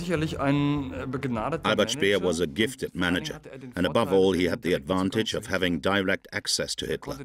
He was able to achieve things organizationally that Fritz Todt had also conceived, but also always wanted, had also set on the right path, but only Speer could achieve that. His relationship with Hitler was a very special one. So he got the recognition, became armaments minister with a spectrum of control that Todt had never dreamed of. And he was capable in organizing armaments. But this armaments miracle that many talked about had not really been a miracle, but was a very normal process of switching from a peacetime economy to a wartime economy. Albert Speer succeeded in increasing production output in some areas of armaments. He also knew how to market himself and his successes effectively for propaganda purposes. In fact, German armaments lagged far behind the achievements of the Allied armaments manufacturers, a fact that Hitler also studiously ignored. The most important first measures that Speer took during his first weeks were above all displays of staging and propaganda. So now he had the so-called home front propaganda, which systematically referred to the production miracles and the achievements of the German armaments industry, and which then very soon became intoxicated with its own successes. In einer großen Waffenschmiede des Reiches sprach der Führer zu allen deutschen Rüstungsarbeitern. Die Gefolgschaft des Werkes versammelte sich in einer riesigen Montagehalle, in der aus mächtigen Stahl- und Eisenblöcken eine Rednertribüne aufgebaut war. In view of these supposed successes, even the majority of the traditionally left-wing working class agreed with the regime. Lange Zeit hat man angenommen, for a long time, it was assumed that the workers' movement, especially in the cities where there was a high proportion of workers, actually had a particularly high level of resistance to the Nazis. Obviously, that's not what we think today anymore. The fact is that the Nazi dictatorship was a dictatorship of consent, a consensus dictatorship. There was certainly resistance, but that was clearly a smaller part of the civilian population. And there was a high level of willingness, especially because many who had actually lived in economically difficult circumstances in the 1920s or at the beginning of the 1930s were subjectively better off and actually benefited from the racist system. And it was not just through rearmament and through the boosting of arms production, but also overall, at least for a segment of the population, there were better economic conditions, and thereby the approval also rose. As the war progressed, more and more workers, which Speer needed, were sent to the front. On Hitler's behalf, Fritz Sauckel planned the importation of millions of forced laborers to the Reich for use in the armaments industry and agriculture. First of all, volunteers were recruited. Za granica, or abroad, the Polish workers and agricultural laborers were promised land, or that's what German propaganda promised. There was no discussion of endless shifts in dangerous production factories in the armaments industry, but of work in Volkswagen factories, including rations and full pay packets. In truth, they were fed and paid less than German workers. If any of these so-called foreign or Eastern workers objected, they were threatened with imprisonment in a concentration camp.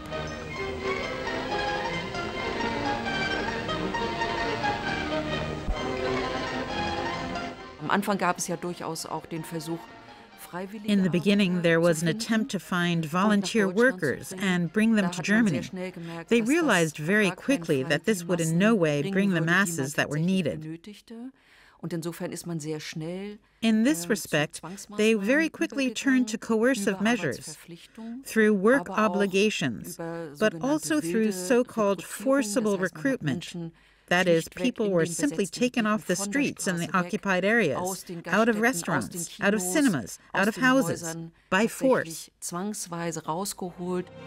Children were regarded as useless mouths to feed. Even babies born in Germany to so-called Eastern workers were deliberately left to starve.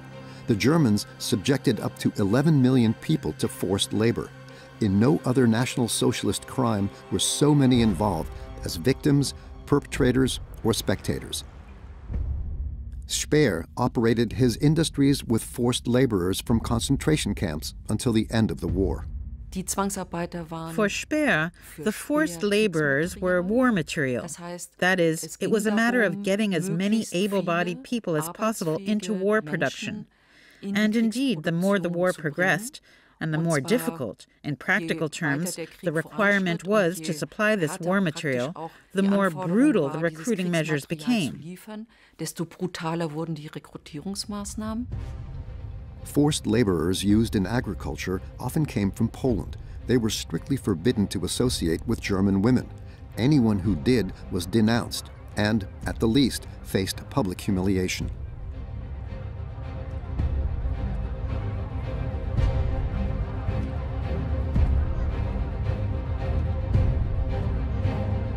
The whole thing was organized. It was not spontaneous anger that broke out, but these women were usually denounced. And if these women were convicted, it could lead to prison sentences, or mostly to concentration camp sentences.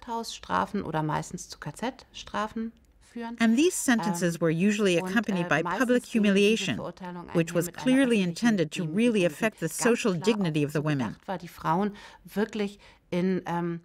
For example, by cutting their hair off completely, putting a sign on them, taking pictures with them, leading them through the whole village.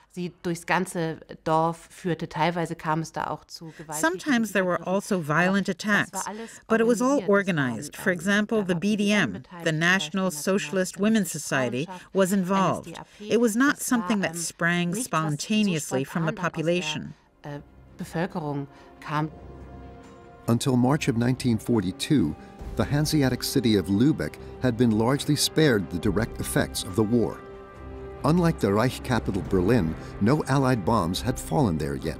The medieval alleys of the old town still stood untouched, despite the nearby submarine shipyard at Travemünde Harbor and its relatively good accessibility for the Royal Air Force flying units. Up until February 1942, they had been subjected to the so-called Area Bombing Directive. The aim of the attacks were to break the morale of the German civilian population by any means, especially that of the industrial workers. The new commander-in-chief, Arthur Harris, was explicitly told that the targets were to be built-up areas and not, for example, shipyards or aircraft factories. On the starry moonlit night of March 29th, the British dropped their deadly load over Lübeck. After the area bombardment, Thomas Mann's birthplace was in flames. The exile had no knowledge of the new directive. Beim jüngsten britischen Raid über Hitlerland hat das alte Lübeck zu leiden gehabt. Das geht mich an. Es ist meine Vaterstadt. Die Angriffe galten dem Hafen von Travemünde, den kriegsindustriellen Anlagen dort. Aber es hat Brände gegeben in der Stadt.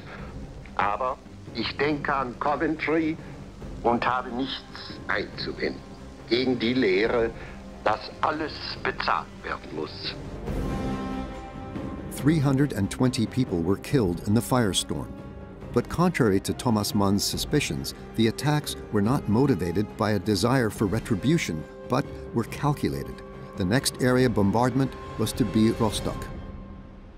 Why Lübeck and Rostock in particular? Both were Hanseatic cities that had an easily combustible inner city core, and they were located by the sea and were therefore easy to find. The interesting thing, Lübeck was also a military target. Submarines were built in Lübeck in the Flander factories, but they didn't attack the Flander factories, they attacked the medieval old town. And it was the same in Rostock and other cities later. The plan was to attack about 50 German cities, burn them down and kill about 900,000 civilians. This was done to cause chaos in Germany, because the British argument was that no state would exist without its cities. These were administrative centers, economic centers.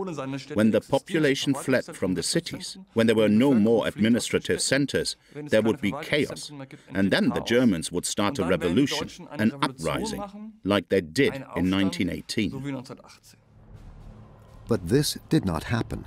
On the contrary, the population showed solidarity with the Nazi regime, which immediately provided aid. The National Socialist People's Welfare Organization provided free accommodation and food. The fact that this effect did not occur, that the bombing didn't lower the morale of the civilian population so that it could possibly lead to an uprising, I think that was a great misjudgment on the part of the British Army. Because most of the German civilians accepted their situation, because they believed that it was their duty, it was their contribution, what they had to endure in this war. They compared themselves to soldiers who had to endure the same at the fronts. And this Volksgemeinschaft understood itself as a community at war, as a wartime society.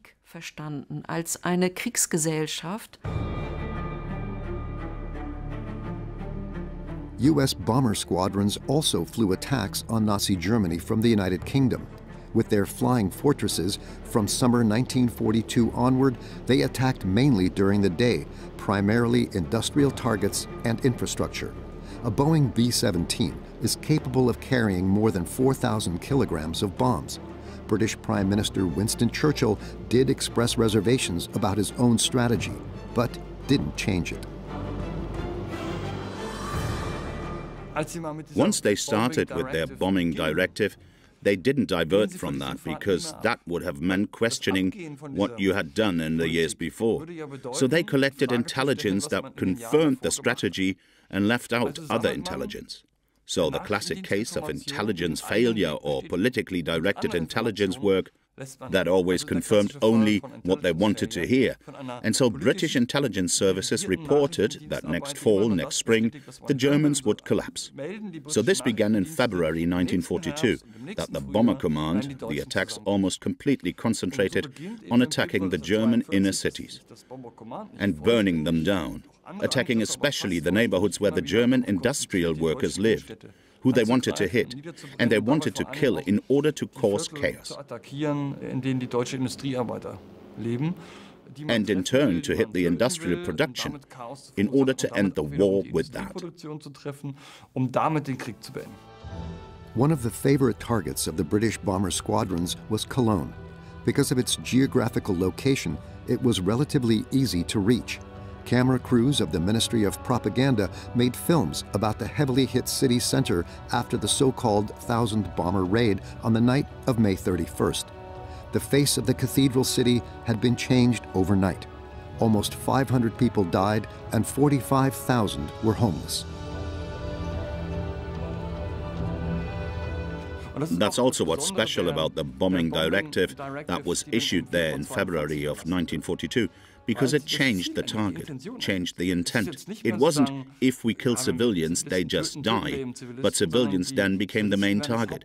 And that's what made that directive in February 1942 so special.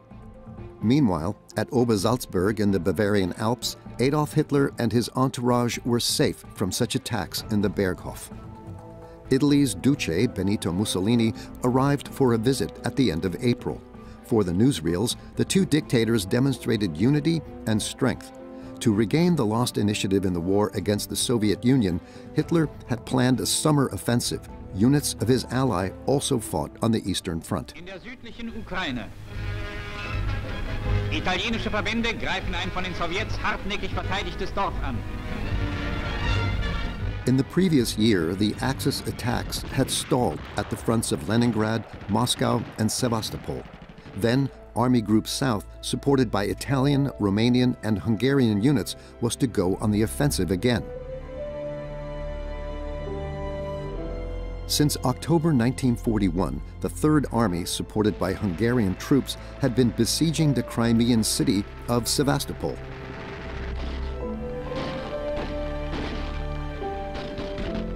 Only at the end of June 1942, after heavy fighting, did the defeat of the Soviet defenders become apparent. The way to the south was free. Then, the German advance was directed towards the Caucasus. From Kharkov, the troops were to advance in the direction of Baku. Hitler had long since decided to exploit the Soviet Union along colonial lines, as one memorandum put it. But the circumstances were unfavorable. The bloodied Wehrmacht could no longer operate with 3 army groups as it had the year before. It was only capable of advancing in a single direction. When the Germans began their summer offensive in 1942, the target was the Caucasus and the Soviet oil. And this goal made sense because 90% of Soviet oil was in the Caucasus. If they conquered that, they would have had access to it themselves, and most importantly, they would cut off the Soviets from it. There was relatively little oil in the Urals, so that would have been a real armament blow to the Soviet Union. In May, the Germans had repulsed the Soviet offensive near Kharkov and occupied the city. An officer documented the everyday life of the occupation in the eastern Ukrainian metropolis. The Germans then had an opportunity to systematically put their criminal plans into practice. Numerous inhabitants of the city had already been deported to Germany for forced labor. Then the deportations to the death camps began. Beginning in June of 1941, with the start of the war against the Soviet Union, they already had in advance the criminal orders, that is, those orders that were agreed on between the Reich government, the Nazi government, and the military leadership. So there was already a clear option. And corresponding orders were also issued, that this war would be a special war, a world war, a war of extermination, for which certain regulations of international law, which were supposed to limit the war and its dynamics of violence, were suspended. And there was a difference between the Wehrmacht advancing forward and an occupation regime in the various sub-areas, which is, after all, a military occupation in the beginning. And then later on it turned into a civil administration, through which also the persecution of political opponents, but also of the Jewish population, actually ran more administratively. The victory at Kharkov was one of the last successful encirclement battles fought by the Germans. The forces earmarked for the Soviet Spring Offensive were annihilated. Some 240,000 Soviet soldiers went into captivity and to a horrible fate. Hundreds of thousands of Red Army soldiers died in the Nazi camps. And you can say that these people were systematically killed by hunger. You can't say that that was a result of malnutrition or lack of supplies, but rather that those prisoners of war were deliberately and intentionally driven to their deaths. Numerous prisoners of war were in Auschwitz and were killed there. And the first experiments of using gas to kill people were made using Soviet prisoners of war. And word got around in the Red Army. That's why the number of defectors and prisoners of war decreased, because word got out about how Red Army soldiers were treated in Germany. That's when the chance of survival ended up being greater in Red Army units than in German camps. In the spring of 1942, Propaganda Minister Joseph Goebbels visited one such POW camp. The agitator knew how to use the desperate situation of the Soviet Union, invaded by the Germans, for his perfidious propaganda and portrayed the defeated as subhumans. He no longer had any great illusions about the course of the war. Goebbels was the most realistic of all of them. For him, it was pretty clear that the matter was over, that they weren't going to win anymore, but that they had a great chance to implement their murderous program now, because they all had to participate. You could also say that from 1942 on, the regime had no interest in anything else than to implement this great program of extermination. To accomplish this, any means were acceptable. The main executors of the regime's extermination plans were Heinrich Himmler and Reinhard Heydrich.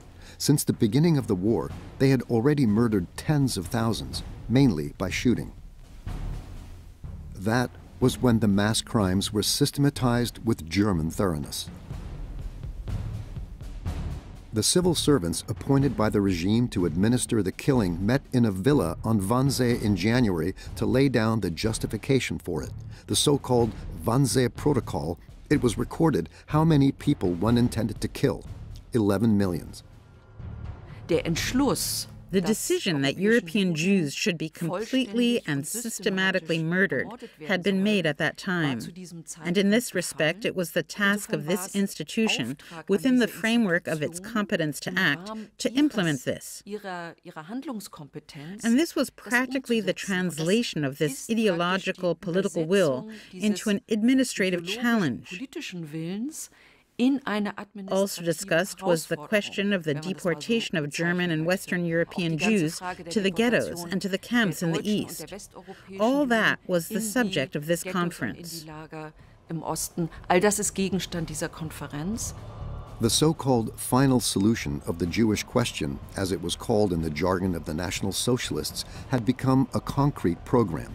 The plan for the genocide of the Jews stipulated how many people should be deported, in what period of time, and by what means they were to be killed.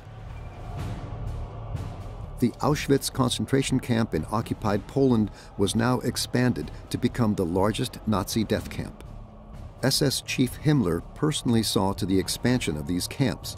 The killing factories were to relieve the overcrowded ghettos and camps where epidemics and starvation were rampant. The regime wanted to bring the killing of the undesirables back under its control. The pressure came from the ghettos and the camps. The pressure came from those responsible. They could no longer continue to operate this way. This, of course, created a compulsion to act, in their logic at least. And from that, we now understand that this very search for more efficient killing methods very quickly came to putting this effective killing machinery in motion, with Zyklon B in the gas chambers. The name Auschwitz became a worldwide symbol of Nazi terror and genocide. By the end of the war, an estimated 1.5 million people had died in Auschwitz from gas, hunger, and disease. Meanwhile, Goebbels exhorted the Germans on the home front, warning anyone who was a thorn in the side of the Nazi dictatorship, be it the Soviet population, Jews, opponents of the regime, or even dissidents. There was hardly any opposition. Fear of Gestapo terror and imprisonment silenced many critics of the war. In May of 1942, a propaganda exhibition, The Soviet Paradise, opened in Berlin with a staged mass spectacle. The film, produced especially for the show, mocked the Russian population that had been impoverished by war and destruction. Mit dem siegreichen Vormarsch unserer Truppen konnten Kriegsberichter tief beeindruckt vom Sowjetparadies, das ihnen nun in seinem hoffnungslosen und grauen Alltag offen lag, ausschnittartig aufnehmen, was sie während der Fahrtpausen sahen. Not everyone believed the grotesque phrases. Nevertheless, the propaganda of hate was having an effect. One could already see, for example, in letters from the field, that propaganda was often believed by what the letter writers themselves had already accepted as stereotypical images of the enemy. Then, very often, they also believed what the propaganda represented. As far as the Soviet Union was concerned, it must be said that many soldiers who participated in the war, especially during the invasion after June 1941, believed the the stereotypes that existed in German propaganda, namely that they were subhumans, and that there was a high degree of willingness to reproduce these images. There we can also see how the integration into the declared goals of the war of extermination, that we were dealing with a war that from the very beginning aimed not only to win militarily, but to actually radically destroy this enemy. Sondern diesen Feind tatsächlich radikal zu vernichten.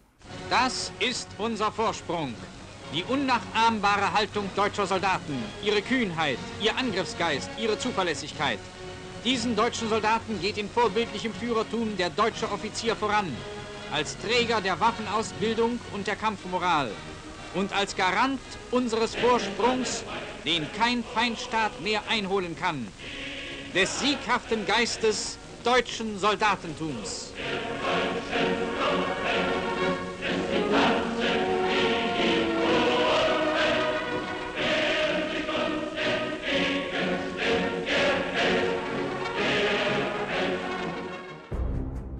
Meanwhile, in the Pacific, the fortunes of war initially seemed to be on the side of the Japanese. The U.S. base in the Philippines was now the focus of the Japanese Empire. Since the turn of the century, the United States had had a naval base in the archipelago. There were numerous bomber squadrons stationed there, but technically obsolete.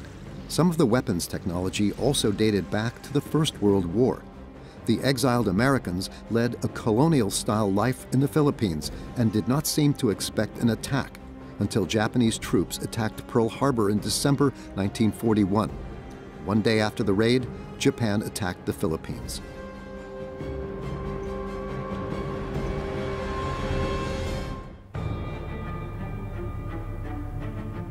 The capital, Manila, had fallen on January 2, 1942.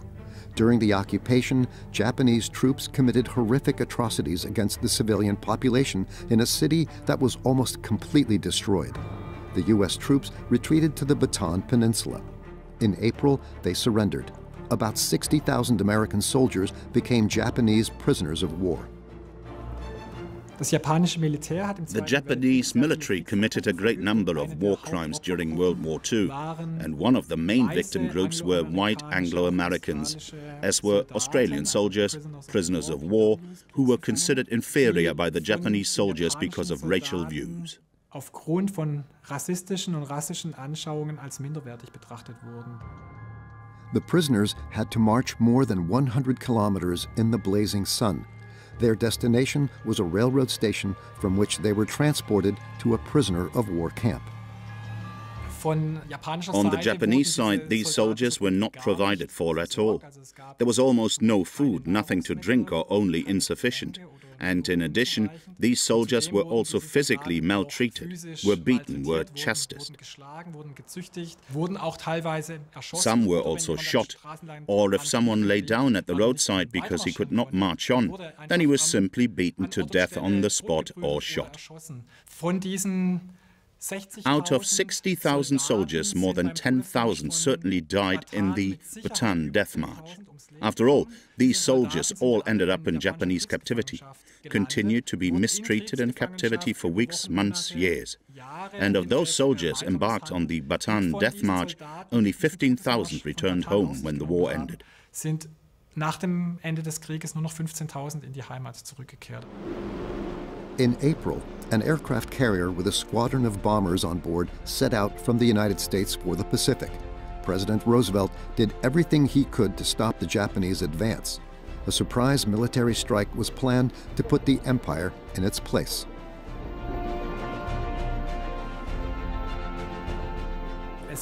It happened in the spring of 1942, the so-called Doolittle raids. That was an air raid on Japan's capital, Tokyo.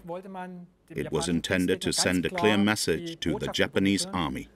You are now in danger. We are now going on the offensive, and we are in a position not only to somehow attack a peripheral part of the Japanese empire, but we are in a position to strike at the heart of Japan, to go all the way to the seat of the Japanese emperor and bomb Tokyo. Mobilization against Japan was also taking place on the home front. racism fomented by the propaganda broke through unchecked. Since Pearl Harbor, all U.S. citizens of Japanese ancestry were considered a security risk. Far away from civilization, the first internment camps were built on American soil. They consisted of barren barracks and were guarded by U.S. soldiers. After the attack on Pearl Harbor, Japanese Americans, including people who had American passports, were transferred to relocation camps, not only in the United States but also in Canada. And in a way, it was a continuation of an anti-Japanese, anti-Asian policy that had been pursued in the US even before the Second World War. That must not be forgotten. This also showed, in a certain respect, this racist way of thinking, which was also definitely present on the part of the Americans. In addition, of course, there was a certain idea that people were saying, you have to lock these people up now, because they could be used by the Japanese side as informers. They could somehow spy around. They could somehow infiltrate American society. They presented a danger. 120,000 men, women, and children were sent to those camps. Enemy alien was their official title. Those who refused went to prison for years. Interestingly enough, in the relocation camps, Japanese Americans really fought for recognition by saying, we want to go to war on the American side too. For a long time, the American side did not allow this. Roosevelt had no interest in it for a long time. In 1944, the internments were declared unconstitutional. The victims, however, had to wait almost 50 years for an apology. Midway Island in the Central Pacific was home to the farthest western outpost of the United States. The U.S. Navy Air Base was located right in the middle of the Pacific Ocean between Japan and California. The 6-square-kilometer atoll consisted mainly of 3 runways. To wage war across the Pacific against Japan, aircraft carriers and their bomber squadrons played the most important role. Each existing airfield represented an important strategic advantage. In the spring of 1942, American forces were increasingly trying to go on the offensive in the Asia-Pacific region, to now take the initiative, to take the scepter, so to say, militarily out of Japan's hands. And the Japanese, on the other hand, were toying with the idea of not only further consolidating the conquered territories there, but possibly making up for the missed landing in Hawaii after all.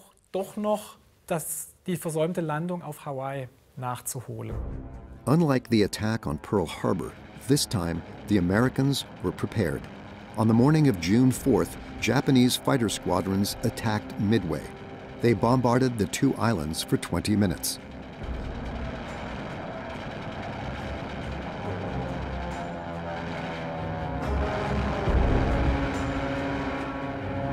But the Americans were expecting the Japanese fleet. They had cracked the Japanese radio codes and thus identified the target of the attack in advance.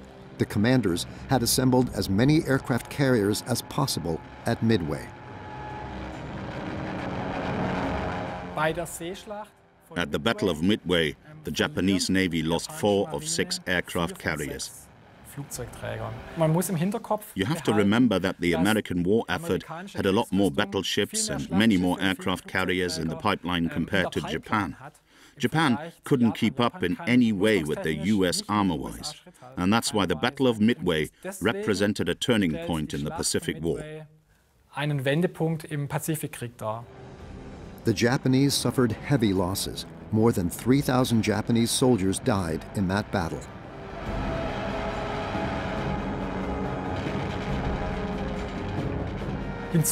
There was also the aspect of not only aircraft carriers being lost in the Battle of Midway, perhaps more importantly for the Japanese Empire, the very well-trained Japanese pilots who had war experience, who had also been on the attack on Pearl Harbor.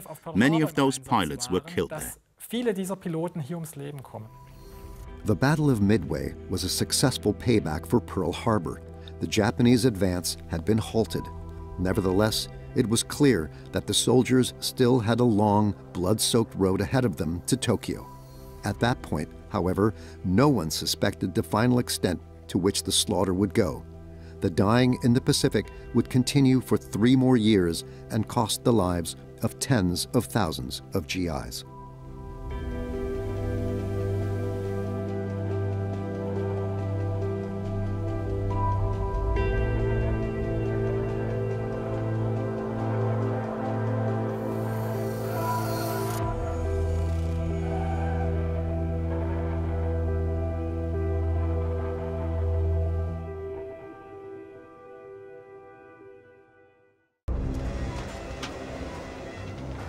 Polen hat heute Nacht zum ersten Mal auf unserem eigenen Territorium auch mit der regulären Soldaten geschossen. Seit 5:45 Uhr wird jetzt zurückgeschossen.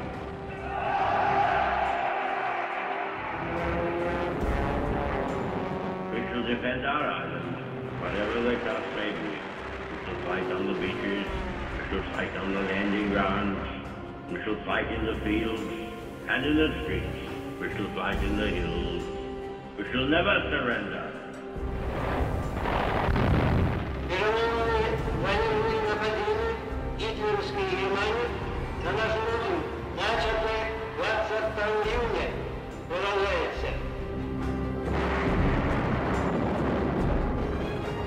The United States of America was suddenly and deliberately attacked by naval and air forces of the Empire of Japan. We will gain the inevitable triumph, so help us God. Wollt ihr den totalen Krieg? Wollen wir, wenn nötig, totale und radikale, als wir ihn uns heute überhaupt erst vorstellen können?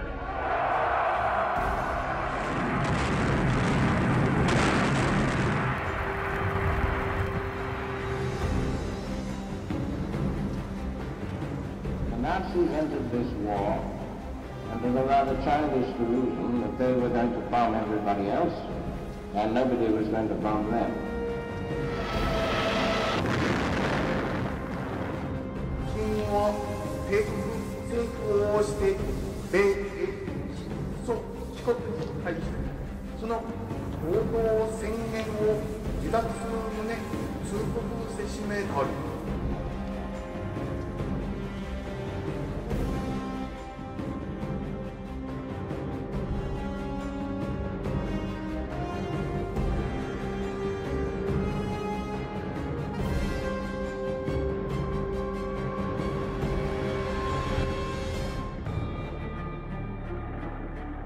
In the early summer of 1942, the Wehrmacht launched a new offensive in the Soviet Union. From Kharkov in Ukraine, a German assault force began its advance eastward. As in the year before, the troops advanced deep into the country, but the appearance of rapid success was deceptive. The width of the front line on which the units had to operate increased 2.5 times, with troop strength decreasing daily. Fall Blau, the operation's code name, demanded the utmost from the soldiers. They had to advance as far as the Caucasian oil fields on the Caspian Sea and cross the Don River in the process. In 1941, the first major campaign had just failed. It had not succeeded strategically, it had not achieved its operational goals. And now suddenly something happened that Hitler had not reckoned with, that he certainly didn't want. The war had not only become a world war, but it was dragging on. They knew they had to plan for years now. It was not enough to say the war will last until October 1941. Suddenly, it was unforeseeable how long the war would last. And that's why it became a matter of economic areas, of strategic resources which Hitler believed you had to have in order to be able to continue the war for a longer period of time. The initial weak resistance of the Red Army caused the commander-in-chief to make a fatal decision, to the horror of his generals. Hitler split the already strained Army Group South into 2 parts. While Army Group A continued to advance toward the Caucasus, Army Group B was to secure the northern flank along the Volga. Hitler believed, however, that once the offensive was underway, the Russians would be defeated. They would run away and Russia would collapse. And so he split the direction of the attacks. And now it included Stalingrad and the Caucasus as targets. Army Group South was split up, and that massively overextended the German forces. That was an operational error of the First Order on the part of Hitler. Although all the generals predicted a disaster for him, the dictator insisted on the need for the operation. In August, he met a high-ranking visitor at his headquarters. Hitler wanted to persuade his ally, Tsar Boris of Bulgaria, to enter the war against the Soviet Union. The Führer urgently needed support for his latest plan. The most important goal of the war was no longer the conquest of living space, but oil. "If I don't get the oil from Maikop and Grozny," said the dictator, "then I will have to liquidate this war." But the Tsar refused. The Bulgarians traditionally had a very close relationship with Russia. There was the religious connection, there was the cultural connection, and that's why Tsar Boris III said he would take part in the German war, but not against the Soviet Union. Also at that time, the Bulgarians were an important occupying power in Yugoslavia. They also sent troops there, they fought there. They also fought in Greece, but they were the only ally not fighting against the Soviet Union. Hitler vastly underestimated the Red Army's striking power. He assumed that the enemy had largely used up the mass of his reserves in the first winter of the war. The Russians, said the dictator, were at the end of their strength, but the opposite was the case. Georgy Zhukov, a competent strategist, became Stalin's deputy commander-in-chief in August. The Red Army was now also training partisan units. They were supposed to sabotage the invading Germans behind the front. Thanks to Allied arms deliveries, the quality of the equipment, as well as the training of the soldiers, constantly improved. The fighting strength of the Soviet units increased. It was evident for the first time in Stalingrad. Stalingrad was of enormous geostrategic importance. It was located on the Volga, and the Volga was the lifeline of the Soviet Union. The oil came from the Caucasus, had been transported across the Caspian Sea to the center of the Soviet Union via the Volga. At the time, Stalingrad itself was a city of heavy industry and important weapons factories. That's why Stalingrad came into the operation planning. In the first drafts of Operation Blue, it said, you just have to eliminate Stalingrad, somehow stop the traffic of the Volga. Eliminate it. This was actually achieved in August 1942, when they reached the Volga just north of Stalingrad. And then it became more and more important. It had a symbolic value. It was simply Stalin's city. And then the meaning actually changed. It was no longer about an economic geostrategic meaning, but about conquering the city as a symbolic political act. Because they had not conquered other symbolic cities, they had not conquered Leningrad, they had not conquered Moscow, so now, so to speak, this symbol of victory over Stalin with the conquest of his city had to happen. Hitler pulled together all his remaining forces to achieve this goal. In the meantime, German tanks were running out of fuel in their hunt for oil in the steppe region of the Don. Smaller units had reached the oil wells of Maikop, but not enough for the urgently needed supplies. Frustration often resulted in outbreaks of violence. On their way, the troops left behind a trail of devastation. In this modern war, more civilians died than soldiers. Soldiers had endured wading in the blood of the front line for many years. And the special phenomenon was, we talk a lot about post-traumatic stress disorders nowadays with the missions abroad.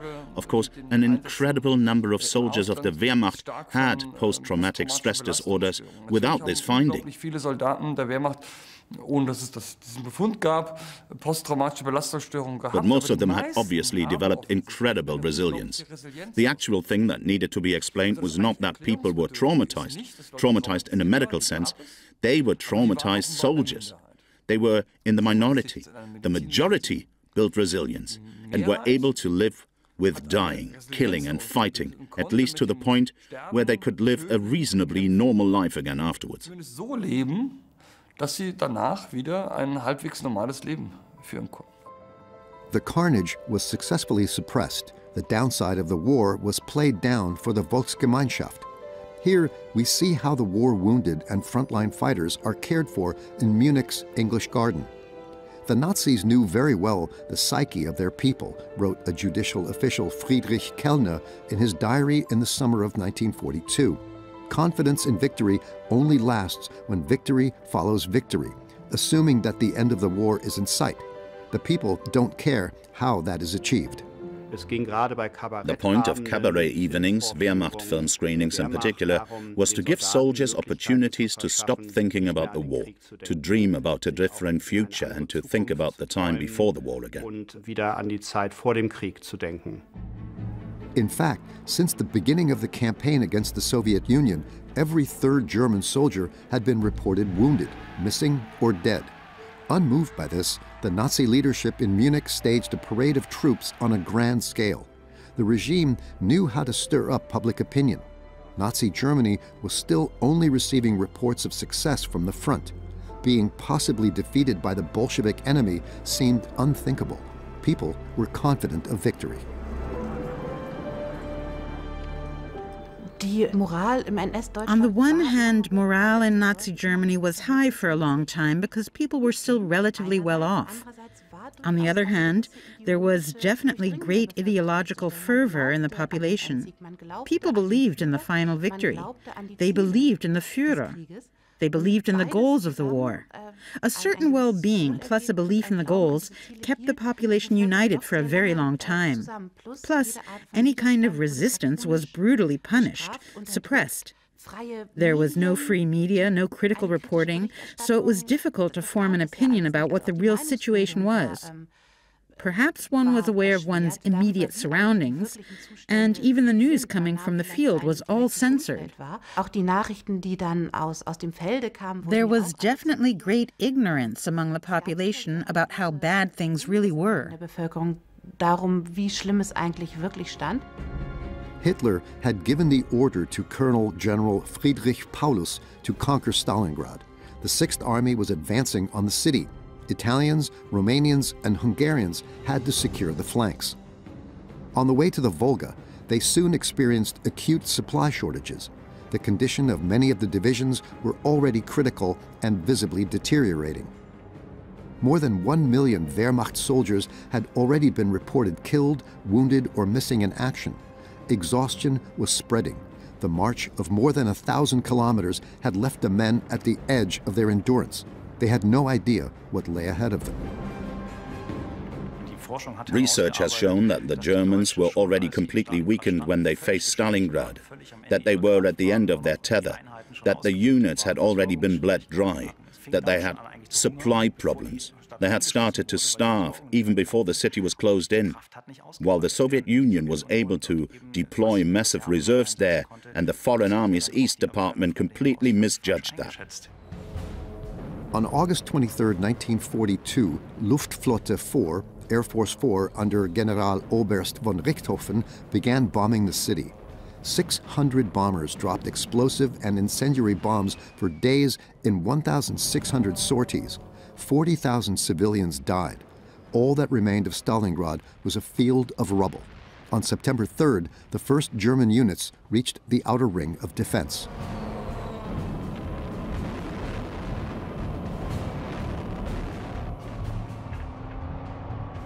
And then the Red Army dragged the Germans into a house-to-house battle that involved extremely heavy losses. And now, on top of that, the Red Army was fighting a battle at no matter what the cost. The fact that they outnumbered the Germans, that they constantly counterattacked, had huge losses, and even though the Germans were outnumbered, they managed to capture the city. And although the attackers were superior, the toll in blood was immense. For Stalin, it was also about symbolism. My city must not be captured. To put it bluntly, Stalin was smothering the German advance in the blood of his own soldiers. Stalin erstickt den deutschen Vormarsch im Blut der eigenen Soldaten. In accordance with Stalin's orders of don't take a step back, Red Army soldiers who were accused of lacking combat readiness were put in front of a firing squad. Stalin expressly forbade the evacuation of civilians from the city. Die Sowjetunion hätte einen weitaus The Soviet Union would have had to pay a much smaller toll in blood had it not been for the decision made by this dictator. Until 1942, all of his decisions were wrong. He forbid soldiers to retreat. He ordered units that had no ammunition at all and could not continue fighting to continue fighting. He had had dozens of generals shot for failure.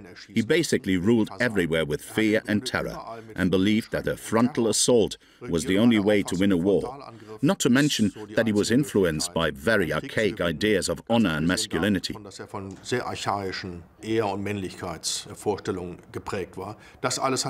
All of this made no military sense at all, and he only listened to his generals now and then after the Battle of Stalingrad. The idea that people today associate Stalin as the dictator who was the great strategist of the Second World War is completely wrong. People associate his name with victory in World War II, but without him, there would have been a greater chance of ending this war sooner. Aber ohne ihn wäre die Chance, den Krieg eher zu beenden, größer gewesen. Stalin ordered the 62nd Army to defend the city unconditionally. 200,000 civilians had to build defenses and barricades in work columns. Nevertheless, the Germans succeeded in pushing the Russians back to the banks of the Volga. Soon, they had conquered about 90% of the city. In the course of the battle, 500,000 Soviet soldiers died in a hail of bullets. The NKVD executed another 13,500 Red Army soldiers for alleged desertion. What Stalin was displaying there was complete contempt for his own people, and the generals as well. Maybe not all of them, but many generals really had no regard for casualties at all.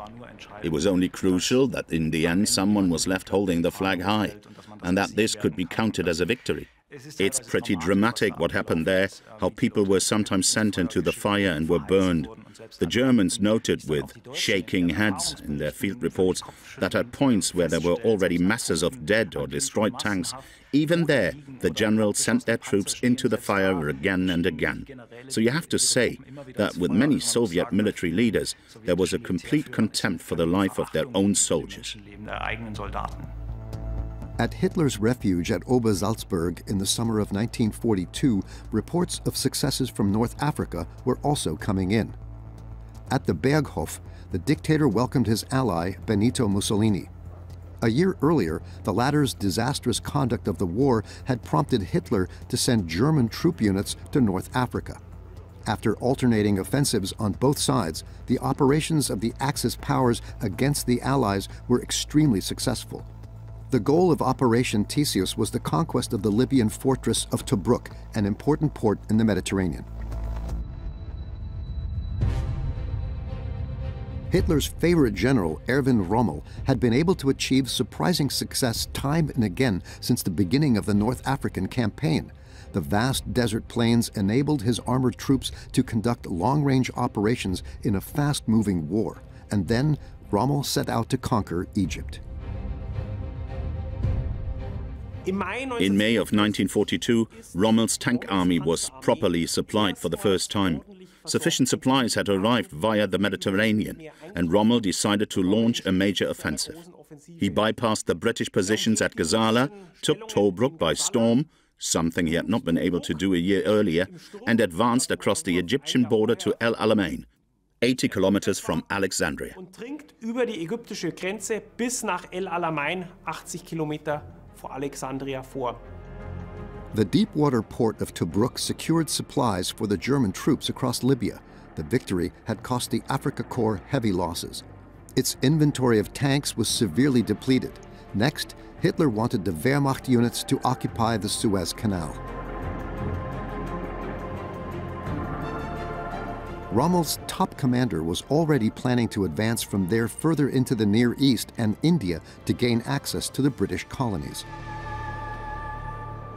Britain's entire position in Middle East actually hinged on the defense of Cairo and the important port of Alexandria. And surprisingly, Rommel had just managed to conquer Tobruk in the summer of 1942, and then very surprisingly continued to invade Egypt. And then the big question was, would he, in a final effort, manage to get to Cairo as well? Die große Frage, wird es schaffen, einem letzten Anstrengung nach Kairo zu kommen? Just one day after winning the Battle of Tobruk on June 21st, Rommel was promoted to Field Marshal General. At the age of 50, he became the youngest to hold this rank. Auf dem Flugplatz des Führerhauptquartiers. Generaloberst Rommel trifft aus Afrika ein.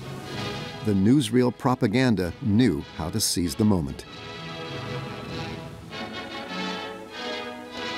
Der Sieger von Nordafrika sprach auf Einladung von Reichsminister Dr. Goebbels vor Vertretern der in- und ausländischen Presse über die Ereignisse auf dem nordafrikanischen Kriegsschauplatz.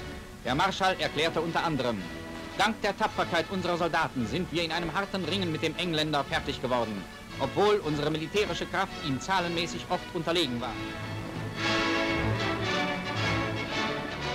Es folgten harte Kämpfe am Ras Madauer, vor allem im Mai, die beinahe mit Kampfverhältnissen vor Verdun zu vergleichen sind. Aber der deutsche Soldat und neben ihm auch die italienischen Kameraden haben diese schwierigen Zeiten überstanden, haben jeden Versuch, die Festung Tobruk zu entsetzen, abgewehrt. Marschall Rommel meldet sich beim Führer und empfängt aus seiner Hand den Marschallstab. In July, Rommel wanted to finally win the African campaign and ordered the armored units to continue their rapid advance. But the Allies prevented them from circumventing their positions again and met the German troops at the decisive battle at El Alamein.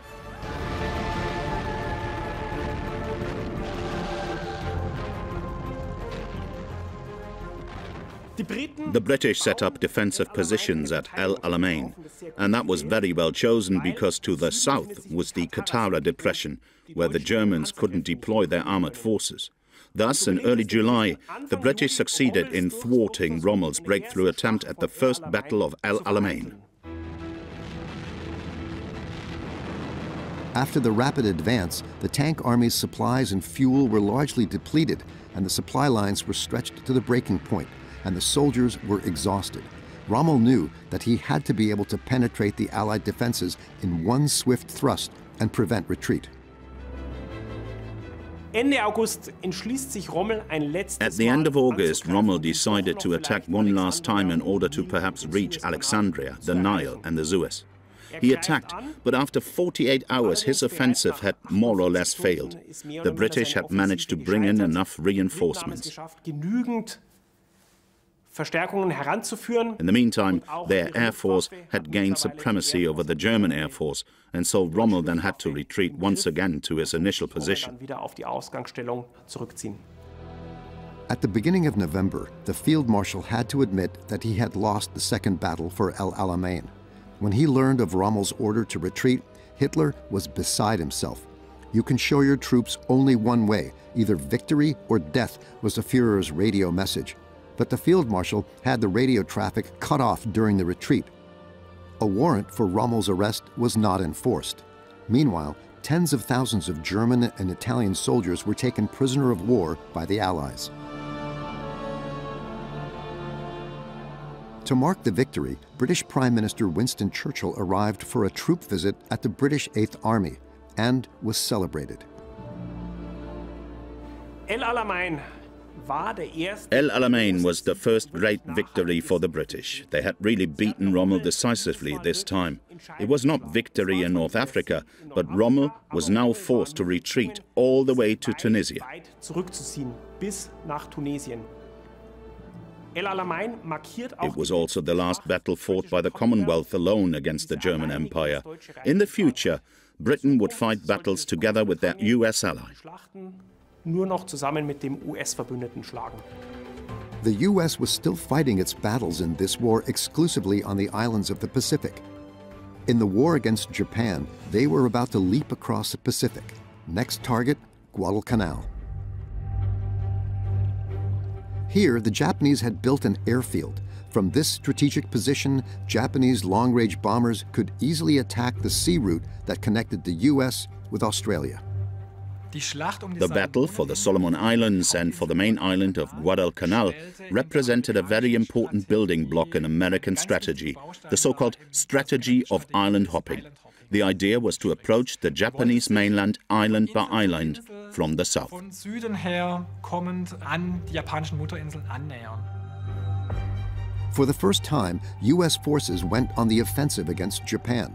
they had prepared for months to capture the enemy strongholds in the Pacific. The Japanese and the Japanese military were, of course, aware of that, and that's why Guadalcanal was also heavily contested. It was very clear to the Japanese that this was a very important building block for the American strategy of island hopping, and of course also for American strategy when it came to securing Pearl Harbor and Hawaii.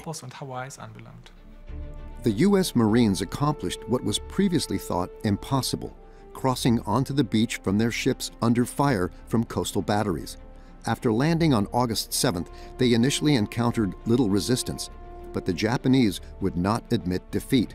For half a year, they continued to launch new offensives. The Battle of Guadalcanal went down in U.S. military history as one of the longest and most bitter. There was the Battle of Guadalcanal, which had been fought for months in the countryside, which was very bloody and very racist. Hardly any prisoners were taken by either side. It was a very drastic battle that went on in the Solomon Islands. Marines showed their trophies as a sign of victory.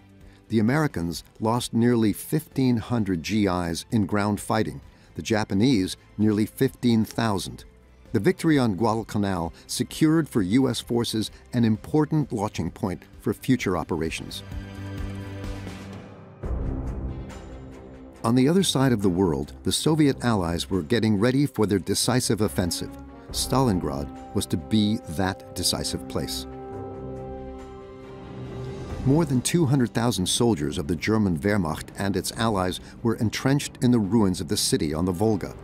Reports from reconnaissance planes of heavy Soviet troop concentrations on the opposite bank of the Volga were ignored by the Supreme Army Command. The Sixth Army waged a hopeless battle over a wasteland of rubble. Der Krieg der Wehrmacht in der Sowjetunion war ja ein Bewegungskrieg, ein Krieg in riesigen. The Wehrmacht's war in the Soviet Union was, after all, a war of movement, a war in huge spaces, a war in which tank formations surrounded each other, a war that actually did not take place in build-up zones at all, that did not take place in cities at all. The Germans had no rules for fighting in cities. You didn't fight in cities. There were actually very few examples before Stalingrad where the Wehrmacht fought in cities. Now the units were coming into the city, an industrial city, destroyed by German air raids. They weren't prepared for that, and it was very bloody. They should have been called off, but Hitler persevered. And so battalion after battalion was wasted there. The interesting thing about that, and this is overlooked, is that the defenders were outnumbered. Usually, the attacker has the upper hand. But here, in the fighting in the city of Stalingrad, around the train station, around the tractor factory, the Germans were outnumbered. And yet, they managed to capture Stalingrad. That showed that craftsmanship, the art of war, the German divisions that were deployed there, they had mastered their craft. But the number of casualties was immense. And of course, it was operational nonsense to fight for the last mound of rubble in Stalingrad. Die Opferzahlen waren natürlich immens und es war natürlich operativer Unsinn, jetzt auch noch über den letzten Trümmerhügel in Stalingrad zu kämpfen. Rat war is what the soldiers called fighting in the houses. The Soviet defenders turned every foxhole, every ruined house, every intersection into a fortress from which an unexpected attack could be made. Snipers deliberately executed German soldiers by ambush. The city on the Volga had to be held at all costs. If Stalingrad had fallen, the front line would have been along the Volga, and that would have been a preliminary decision to extend the German Empire to the Volga and to have access to the Caucasus, and thus to the Middle Eastern countries, which were potentially sympathetic to Germany, such as Iran, for example. On the other hand, that was a prestigious city. It was clear to Stalin that the city that bore his name must not fall. And that's why the Red Army's draconian and cruel measures were particularly extensive in Stalingrad, because of its importance. Here too, one could have said that the Red Army could have taken the city from the beginning. They could have retreated. They would not have had to defend house after house, with an unbelievable number of casualties that exceeded several times the German casualties, and where a Red Army soldier had a few days' chance of surviving. At the beginning of November, the Wehrmacht had still not succeeded in breaking the Soviet resistance. The Red Army only held about 10% of the city. The Foreign Army's East Department reported that the Soviet Union had no reserves left. Hitler ordered the breakthrough with shock troops. The Führer ignored the concerns of his general staff. Hitler would not accept turning back. No, we must somehow save ourselves from the situation. No peace agreements. Diplomacy had not been used in this war for a long time. It was either hold or forward. That was what the Führer, who was also the military commander-in-chief, wanted. Das ist eine Haltung, die auch auf die eigene Bevölkerung, auf die eigenen Volksgenossen, auf die eigenen... This was an attitude that he extended to his own people. His own people, his own soldiers. He didn't care how many German soldiers fell or were wounded. The main thing was that the oil fields of the Caucasus and the Crimea would be captured or held. That was the most important thing, and those who did not cooperate had to bear the consequences. In Adolf Hitler's mind, this relentlessness was not only directed against external enemies, but also against his own people. If that was the case, then the German Empire, German society, would perish with him. Das Deutsche Reich, die deutsche Gesellschaft, untergehen. Hitler brushed aside General Paulus's warning of a major Soviet offensive. On November 8th, he announced the imminent victory at the Löwenbräu in Munich. Ich wollte zur Wolga kommen, an einer bestimmten Stelle, an einer bestimmten Stadt, weil dort ein ganz wichtiger Punkt ist. Den wollte ich nehmen. Und wissen Sie, wir sind bescheiden. Wir haben ihn nämlich. Es sind noch ein paar ganz kleine Plätzchen noch da. Nun sagen die anderen, warum kämpfen Sie da nicht? Weil ich kein zweites Verdun machen will, sondern weil ich das lieber mit ganz kleinen Stoßtrupps mache. On November 19th, the Red Army struck back. 4 days after it started, Operation Uranus closed the pocket around Stalingrad. The German troops were doomed. As early as June, Churchill and Roosevelt met in Washington for a planning conference. The British and the Americans promised Stalin help in the fight against the Wehrmacht. The opening of a second front in Europe was intended to relieve the Soviets. At this point, Churchill and Roosevelt made important strategic decisions. Namely, they said, opening of the Second Front, they wouldn't do it in 1943. They would not land in France in 1943. That was always Stalin's hope. Instead, they would first stabilize the Mediterranean region. And there, with the fall of Tobruk, it was really burning for Churchill. And therefore, one said, one will land with the available means in North Africa, Operation Torch, that is, in Algeria and Morocco, in order to stab Rommel in the back and to stabilize the Mediterranean area.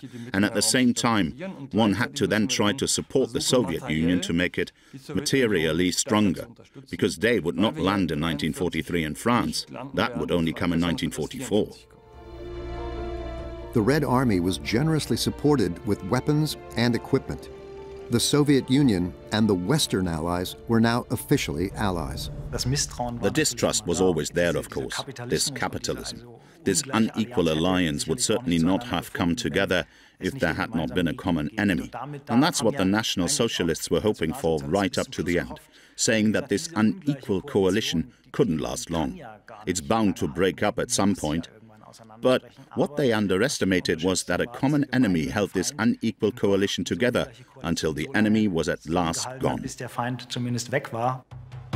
Mobilizing against this enemy was also a subject for the film industry, especially in the United States.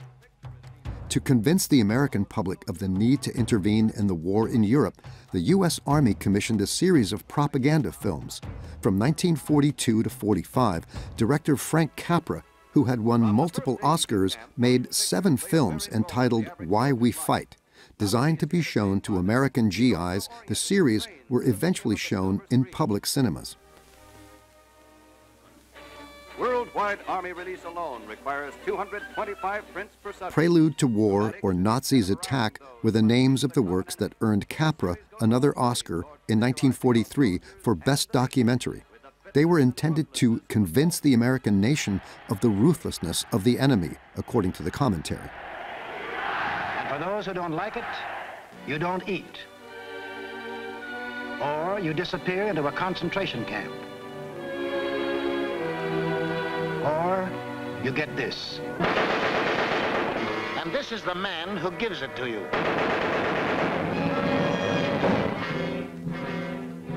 In den Vereinigten Staaten stand man vor dem Problem. In the United States, the problem was to motivate war against the Germans, whom many Americans liked.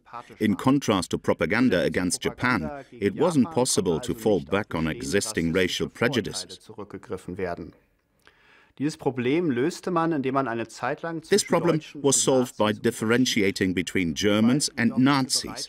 But the longer the war went on, the less willing people were to differentiate between Germans and Nazis, and propaganda messages had to be communicated in a catchy way, which was not conducive to differentiation. Botschaften mussten ja auch eingängig vermittelt werden, was der Differenzierung nicht dienlich war. To defeat Nazi Germany, the Americans and the British prepared to land in North Africa and embarked from North America and Britain for the crossing to the Mediterranean. The GIs had no idea what lay ahead of them. For most, the journey to war began as an adventure. Many had never been away from home. They had no combat experience whatsoever. Operation Torch began on November 8, 1942. The plan called for the simultaneous landing of American and British troops around the key ports of Morocco and Algeria, Casablanca, Oran, and Algiers. Protected by banks of fog dispersed by fighter units, the soldiers approached the coast in assault boats. One platoon, 36 men, fit into each boat. The boats raced ahead at a speed of 9 knots. The new technique of the amphibious landing, which the Americans had used successfully for the first time in the Pacific War, proved to be extremely effective. Als die Alliierten When the Allies landed in North Africa in Operation Torch, Hitler didn't decide to withdraw from North Africa, but sent reinforcements to Tunis. And so the fighting in North Africa continued for another 6 months. However, more than 250,000 German and Italian soldiers were taken prisoner in the process. For these men, the war was over. The relief can be seen on the faces of the Italian soldiers. The disastrous course of the war in North Africa contributed significantly to the decline in power of their Duce Mussolini in the coming year. On November 10th, U.S. troops surrounded Casablanca, Morocco, which was held by forces of the pro-Hitler French government. Since Vichy France had refused to enter the war on the side of Nazi Germany, the Americans had hoped to meet no significant resistance. In fact, the colonial troops surrendered on the same day. There was no fierce battle like the one that took place in Stalingrad.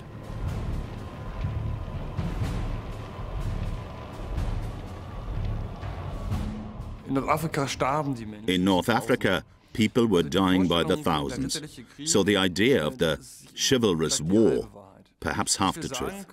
What we can say is this was not an ideological war. The murder of prisoners, which was commonplace in the Soviet Union, that didn't happen.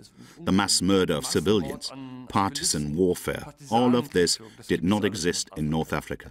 Of course, there were civilians in North Africa. There was also forced labor. Libya was, after all, an Italian colony. There were even Libyan Jews who were taken to the mainland and killed there. But the character of the war in North Africa was ultimately a completely different one. The scale was completely different. So if you look at World War II as a total war, we find relatively few traces of it in North Africa. Dann finden wir davon eben relativ wenige Spuren in Nordafrika. Rommel's Africa Corps had to withdraw all the way to Tunisia. Now the Allies threatened to stab him in the back. In Oran, the defenders had surrendered on November 9th. In Algiers, members of the resistance simultaneously staged a coup against the military of the Vichy regime, which was allied with Nazi Germany. Field Marshal Rommel's troops were now coming under pressure. Nevertheless, German propaganda continued to portray him as a glorious commander. probably because the Desert Fox had been able to turn seemingly hopeless situations into surprising victories on several occasions. North Africa was probably the theater of war where it went back and forth the most. There were several German offensives. There were several British offensives. The game ball there was always the so-called Cyrenaica. It always depended on how far the respective side could supply its troops. That is, if one side advanced further, it went further and further away from its supply lines, and the other, which retreated, got closer to its supply lines. And that's how the whole thing came together like a rubber band. It went back and forth all the time. The British 8th Army, commanded by Bernard Montgomery, advanced from the east, and the newly arrived U.S. forces, commanded by Dwight D. Eisenhower, advanced from the west. The German troops were entangled in retreating battles and faced a double superiority.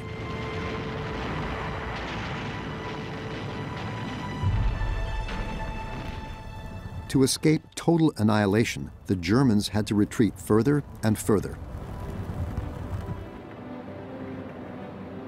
German troops and their allies recorded about 250,000 dead, wounded, and prisoners at the end of this battle.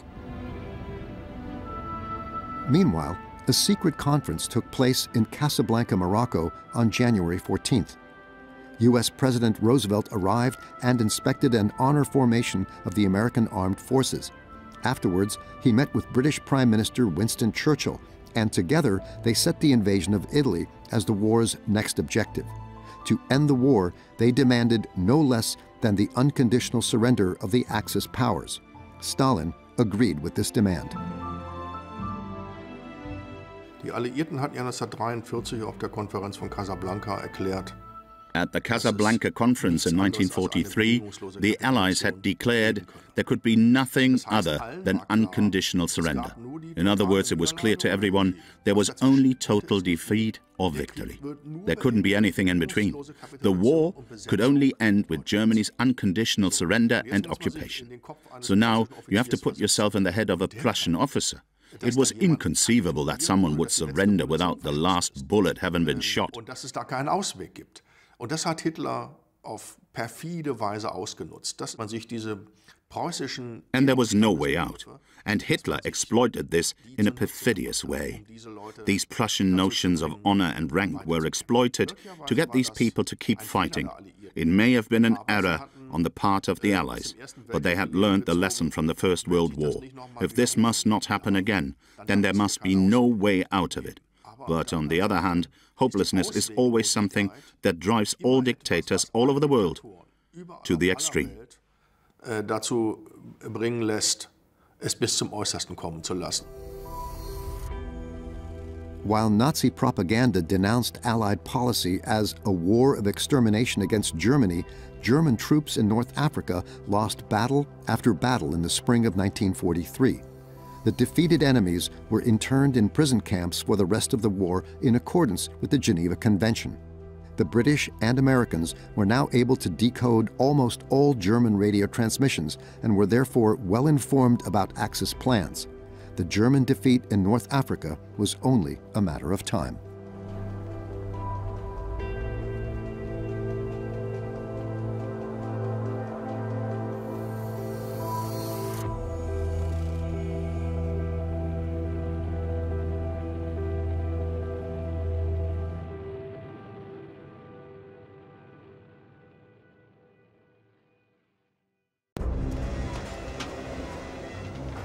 Polen hat heute Nacht zum ersten Mal auf unserem eigenen Territorium auch mit regulären Soldaten geschossen. Seit 5:45 Uhr wird jetzt zurückgeschossen.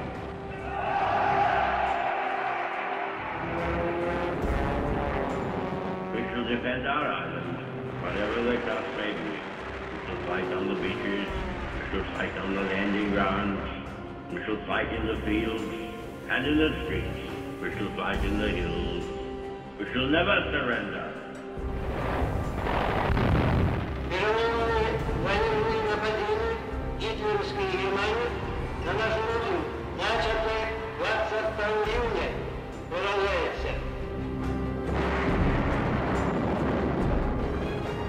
The United States of America was suddenly and deliberately attacked by naval and air forces of the Empire of Japan. We will gain the inevitable triumph, so help us God.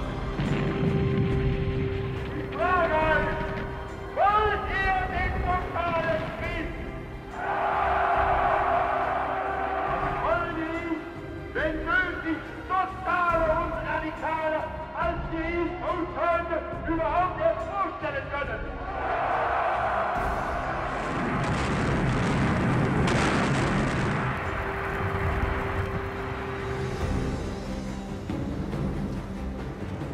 The Nazis entered this war under the rather childish delusion that they were going to bomb everybody else and nobody was going to bomb them.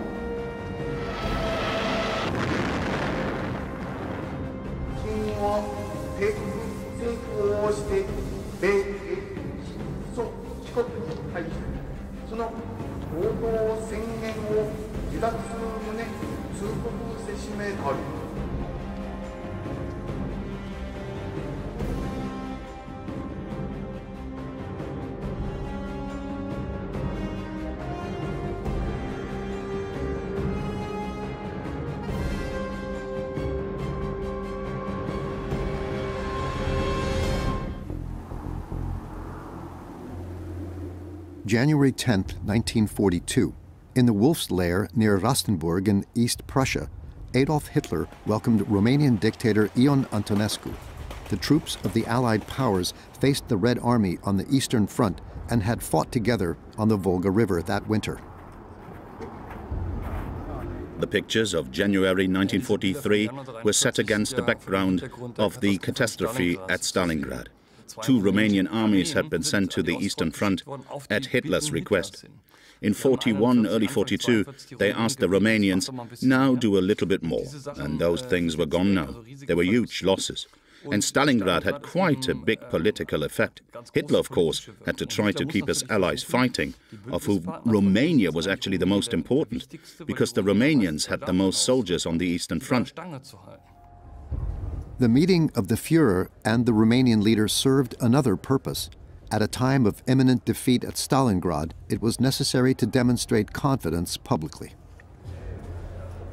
It had a very great effect in showing the German people that we still had allies, because the anti-Hitler coalition was growing bigger and bigger, and more Germans were asking themselves how they were supposed to manage against this huge coalition, which by now spanned half the world. However, for the soldiers of the Axis powers in Stalingrad, there was no justification for the display of optimism. The battle for the industrial and armaments center had been raging since August of 1942. After heavy bombardment by the Luftwaffe, German units advanced into the city. Despite initial successes, however, the offensive came to a halt. The Wehrmacht's war in the Soviet Union was, after all, a war of movement, a war in huge spaces, a war that actually didn't take place in cities at all. The Germans had no regulations at all for fighting in cities. And now these units come into this city, an industrial city destroyed by German air raids, and they were not prepared for that. It was very bloody. It should have been stopped, but Hitler persevered. And so battalion after battalion was wasted there. The 6th Army was receiving fewer and fewer supplies and was slowly bleeding to death in the ruins of the city. By mid-October, its commander-in-chief, Colonel General Frederick Paulus, had only about 25,000 combatants left out of 250,000 soldiers, and they faced an enemy fighting fanatically. What happened there was pretty dramatic, how people were really sent into the fire and burned up. Even the Germans noted in their reports, shaking their heads, at points there were already masses of dead or destroyed tanks. Even then, the generals sent their troops into the fire again and again. It has to be said, with many Soviet military leaders, there was a complete contempt for the life of their own soldiers. Hitler had estimated just 8 days for the so-called Operation Heron, the capture of Stalingrad. An insane miscalculation, because even after weeks of fighting, the city could not be completely taken. The Red Army brought in reserves from the east and repeatedly threw fresh forces into the battle. In mid-November, the Soviets launched a counteroffensive called Operation Uranus. It succeeded in encircling the Axis soldiers. Here, we see propaganda film intended to show the moment when the circle around Stalingrad closed. And while an army was headed for downfall on the Volga, some 3,000 kilometers to the west, there were celebrations. January 12, 1943. Reichsmarschall Hermann Göring had invited guests to his Cottenhall estate in Brandenburg to celebrate his 50th birthday. Göring was the most decorated German soldier of the Second World War, which many were not aware of, because the Grand Cross, which he received in July 1940, was above the Knight's Cross and was awarded only to him. And he also had a rank, the Reichsmarschall, which was above Feldmarschall, which actually didn't exist. And that's interesting and important in that sense, because the order and the rank made it clear what Göring was. He was the number 2 man in the country, the designated successor to Hitler. The birthday boy had pompously announced that his Air Force would supply the trapped troops in Stalingrad with ammunition and food, even though he must have been aware of the hopelessness of that undertaking.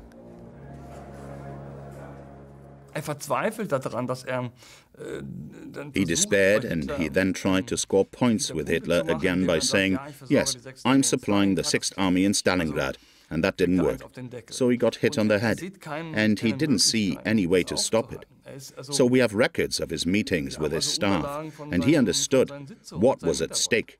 He knew how difficult the situation was, but then he always said that in the end, I have to go to Hitler now and I have to sell it to him. Give me better news. And it went so far that people put in writing how difficult the situation was, and he tore up that document. Leute aufschreiben, wie schwierig die Lage ist, und zerreißt dieses Dokument. While Göring was feeling sorry for himself, the trapped soldiers received only pathetic slogans of perseverance instead of the hoped-for rations by air.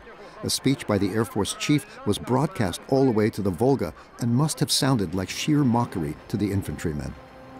Es ist letzten Endes, das mag hart klingen, ja für den Soldaten gleichgültig.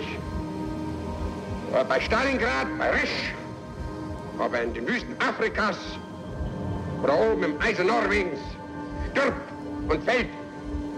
Wenn sein Opfer bringt, ist es gleich groß. Immer bringt es für das Leben seines Volkes. The situation in the surrounded city continued to deteriorate. Cold, epidemics, and hunger took their toll. At the beginning of January, the daily ration for a soldier in the Stalingrad cauldron was barely 50 grams of bread, no more than a slice. A German soldier noted, "The truth is the knowledge of the hardest struggle in a hopeless situation. Misery, hunger, cold, renunciation, doubt, despair, and horrific death. That's all I'll say about it."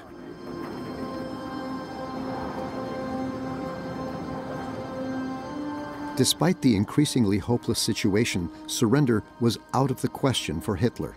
Defiantly, he ordered the city to be held at all costs. At the end of January, he appointed Friedrich Paulus, commander-in-chief of the 6th Army, as field marshal. The hope was that an officer of such rank would choose suicide rather than surrender. Friedrich Paulus was disillusioned by the fact that all attempts of his to get his permission from Hitler to surrender at Stalingrad in order to save lives was rejected by Hitler. And at that moment he actually felt betrayed and abandoned. And for this dictator to still take a bullet in the head, that's where he said no. Doing that would mean I would take the responsibility. And the responsibility for the death and failure in Stalingrad is not mine, but Hitler's. And he simply didn't want to take the responsibility. He didn't want to take the responsibility for this defeat, to wear that hat.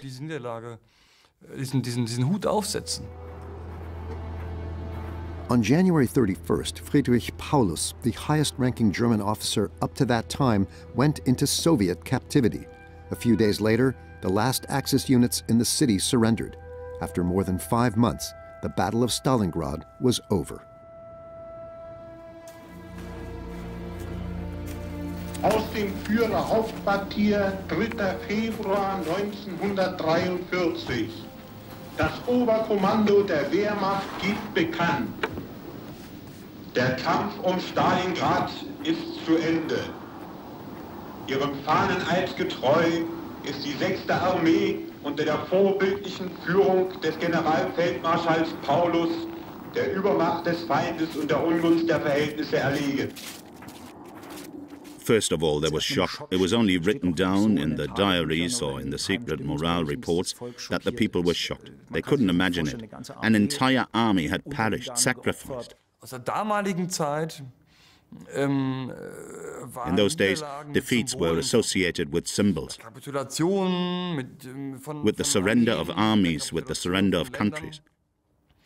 And the defeat of Moscow was not connected with the surrender of any army, with any symbolic act. The Germans were repulsed and they lost 200,000 soldiers. But this didn't appear in any statistics. Stalingrad was the first symbolic place where the Wehrmacht suffered a defeat. It couldn't be hidden. The Battle of Moscow could be retouched a little. Stalingrad couldn't. Das konnte man so ein bisschen retuschieren, Stalingrad nicht. About half of the trapped soldiers died during the battle. Only a few tens of thousands were lucky enough to be flown out. In February, the remaining 100,000 men were dragged into captivity. Of that amount, only about 6% survived and returned to Germany years later. On the German side, of course, the blame for the defeat at Stalingrad was aimed primarily on the Allies. But of course, it was wrong to shift the blame onto the Allies, which Hitler did. That's why he said in the summer of 1943 that he wanted to carry out the summer offensive only with German troops, so that something like Stalingrad wouldn't happen again. But of course, critical mistakes were also made on the German side, and even without the Allies, the outcome certainly would not have been different. The mood in Germany was devastating. In mid-February, Joseph Goebbels addressed a select audience in Berlin's Sportpalast. His speech was broadcast on the radio. Engländer behaupten, das deutsche Volk wehrt sich gegen die totalen Kriegsmaßnahmen der Regierung. Es will nicht den totalen Krieg, sagen die Engländer, sondern die Kapitulation. Goebbels' speech in the Sports Palace was definitely a key event. Zentrales, ist sich ganz sicher ein ganz zentrales Ereignis, weil because at a critical moment he tried to finally commit the masses to total war. Die Massen nun endgültig auf den totalen Krieg einzutrimmen. Total war also meant radical, comprehensive social mobilization of all available resources. Umfassende gesellschaftliche Mobilisierung aller noch zur Verfügung stehenden Ressourcen. The Minister of Propaganda asked 10 rhetorical questions, which were ecstatically received.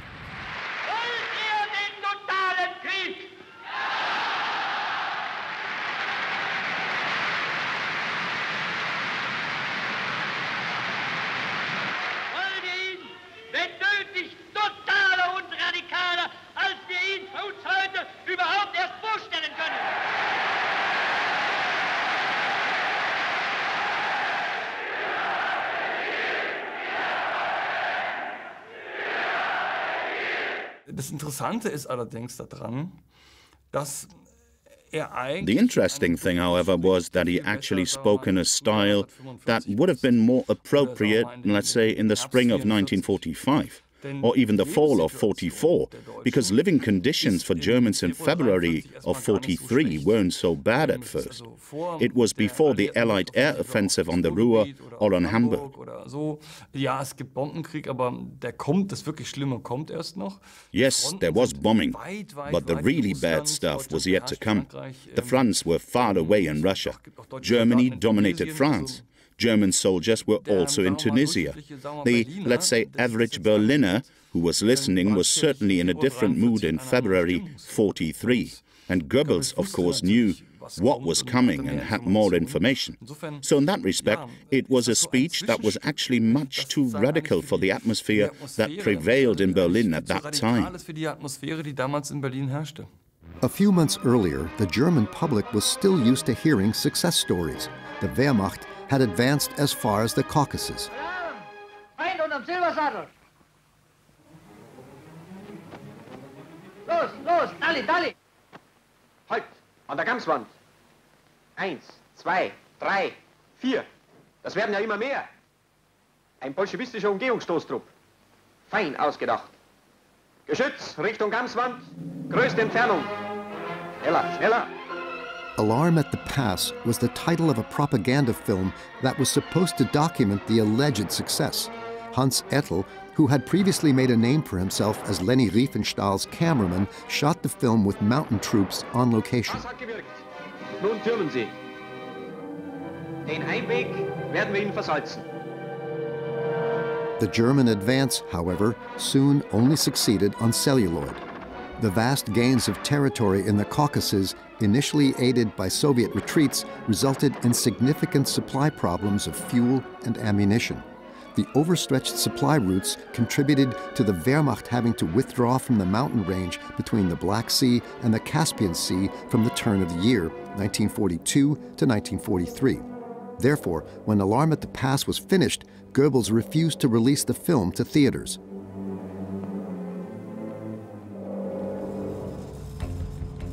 In other areas of the Eastern Front, the situation continued to deteriorate for the Wehrmacht and its allies.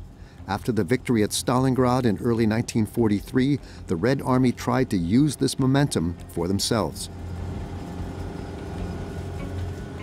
In the southern section of the Eastern Front, the Red Army launched two major offensives, Offensive Stern and Offensive Sprung. Initially, with Offensive Sprung, and then also with Stern, Stalin tried to cut off the entire southern wing of the German Eastern Front and liberate Crimea and destroy all of the German forces in the south of the Eastern Front and advance to Dnieper. In many places, the Wehrmacht had no choice but to retreat. Here was the official language of the situation in the propaganda, a lesson in whitewashing. Im Süden der Ostfront. Unsere Truppen setzen sich in beweglicher Kampfführung vom Feind ab. Alle militärischen Einrichtungen und Verkehrsanlagen werden planmäßig zerstört. Kharkov was also targeted by the Red Army. The city had been under German control since October of 1941. Idyllic images of the occupation belie the reality. For example, most of the Jewish population had been murdered. In mid-February 1943, the Red Army recaptured the city, but the Wehrmacht did not admit defeat.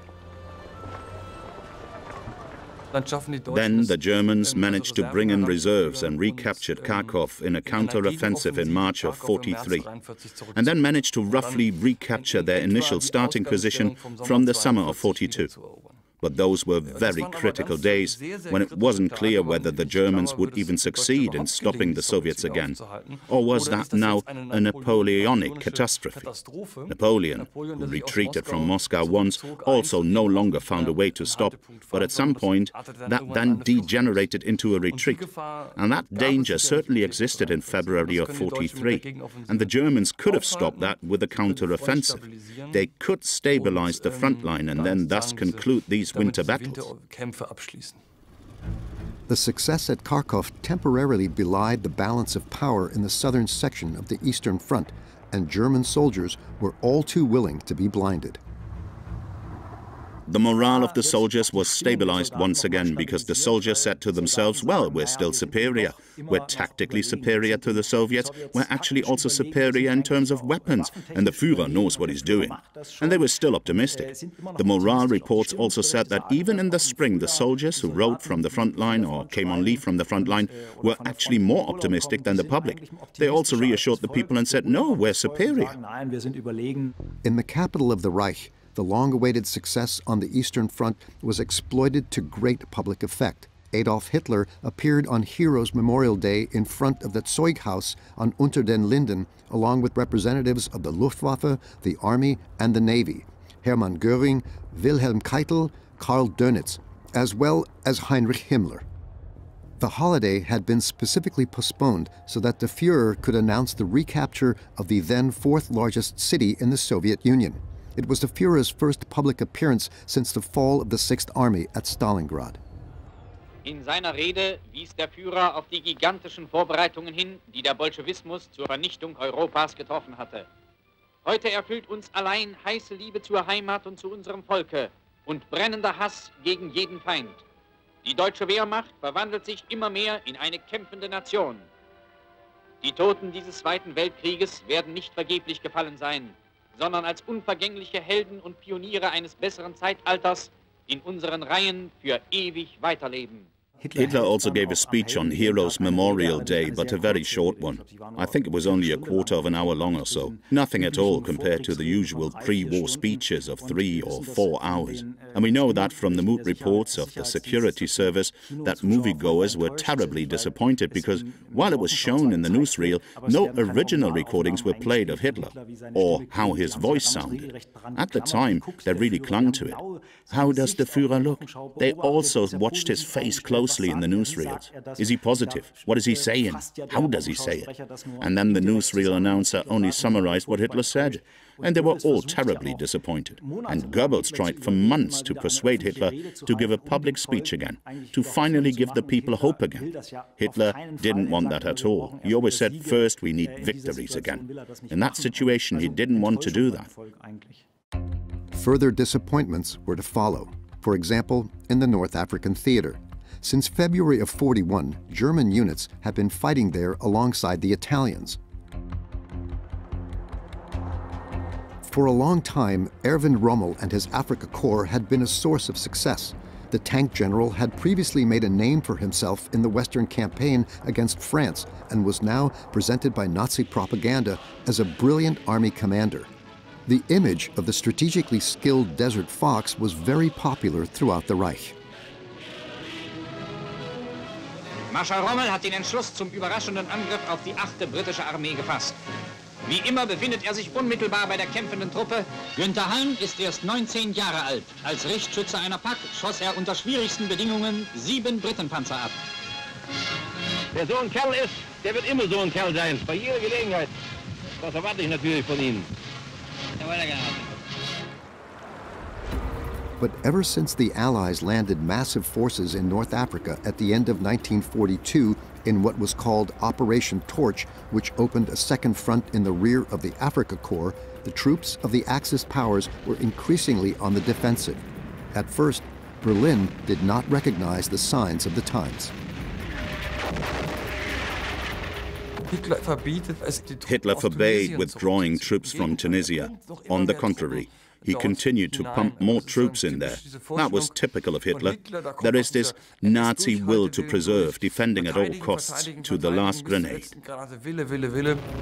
Despite the increasingly hopeless military situation, the Afrika Korps put up fierce resistance. Here are pictures taken by U.S. frontline cameramen of tough fighting near Tunis. Personnel consequences on the German side came only later. Rommel was in North Africa until the beginning of March 1943 and was then recalled because defeat was clear and the regime didn't want to see one of the most popular generals go into captivity. And besides, they still needed him for propaganda in the further course of the war. The Allies now had 4 times as many tanks in North Africa as the Axis powers and had air supremacy. In mid-May 1943, the German-Italian units under Rommel's successor, Colonel General von Arnim, formed Army Group Africa and surrendered near Tunis. That then ended in a military catastrophe compared by some to the magnitude of the defeat at Stalingrad. 250,000 German and Italian soldiers went into captivity. Militarily, the defeat in Tunis was the second very serious defeat for the German Reich after Stalingrad. It became clear that it had lost the initiative on several fronts and their important ally Italy was on the verge of collapse. Der wichtigste Verbündete Italien steht kurz vor dem Aus. Thus, another of Hitler's military ventures came to an abrupt end. In addition to hundreds of thousands of soldiers going into captivity, there were at least 30,000 casualties on the side of the Axis powers.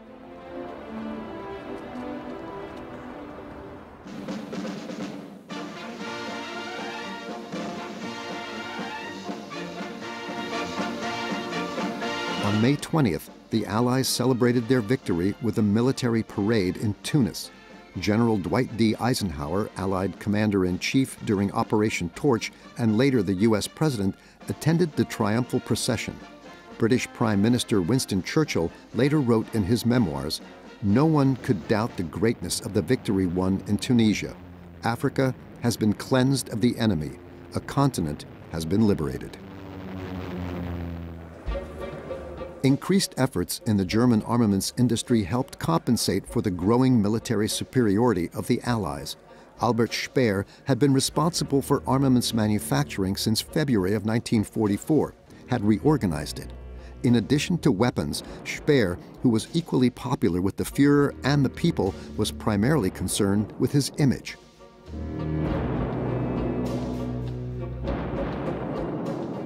Albert Speer, one can say, was first and foremost a man of staging and propaganda, not the least of which was the staging of himself.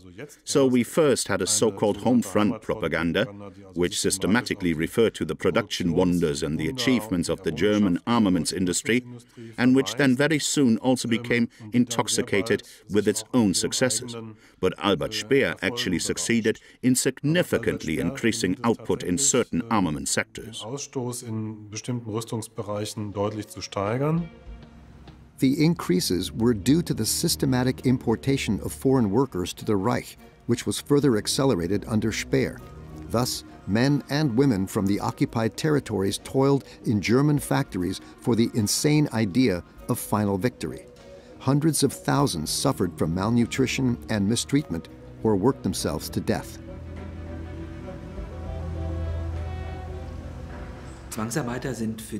Forced laborers were quite central to the German armaments industry and for this war machine in general. Just imagine that in 1944 there were 7.6 million forced laborers in the German Reich, and they kept the armaments industry and industrial war production going. This meant that the use of forced laborers was a central element of the National Socialist war ideology and war economy. They were becoming increasingly important and were being brought into the Reich at ever greater expense, because they were a substitute, a cheap substitute for the conscripted Germans who were in the Wehrmacht.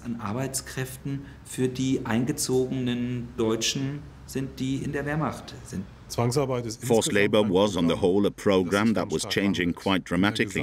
In the overall tendency, one can say that with the way in which warfare had become more radicalized and how the military tactical situation had also deteriorated and became more acute, that to the same extent, the ruthlessness with which forced laborers had been treated became more and more acute.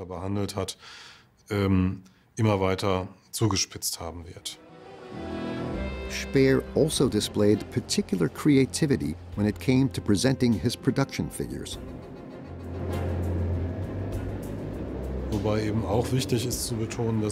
It's also important to emphasize that Albert Speer always argued with growth rates that were indeed immense. But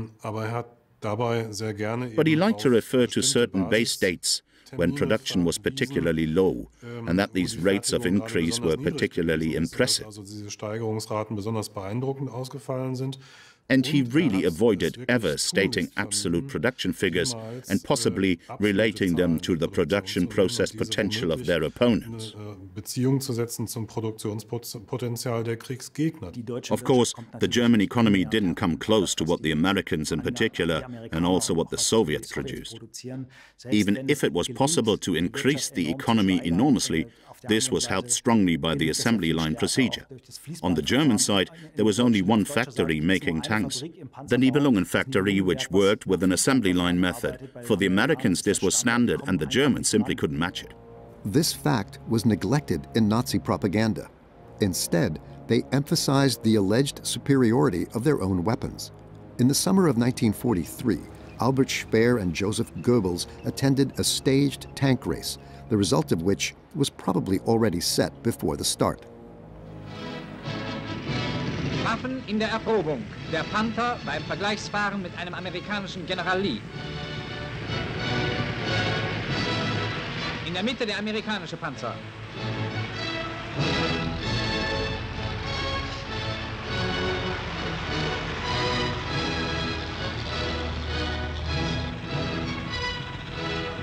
über ein steiles Betonhindernis.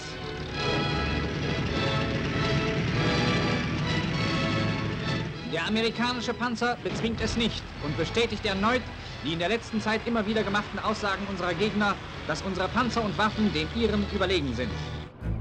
The completed tanks were urgently needed to, at least partially, compensate for the Wehrmacht's heavy material losses. Many combat vehicles left the factory for the Eastern Front, where new offensive plans were now being made after the recapture of Kharkov in March of that year.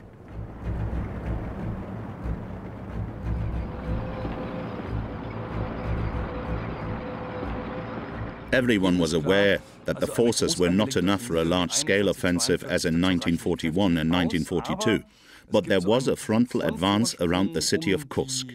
So we could start an offensive, gain ground and demonstrate that you could still attack and keep the initiative.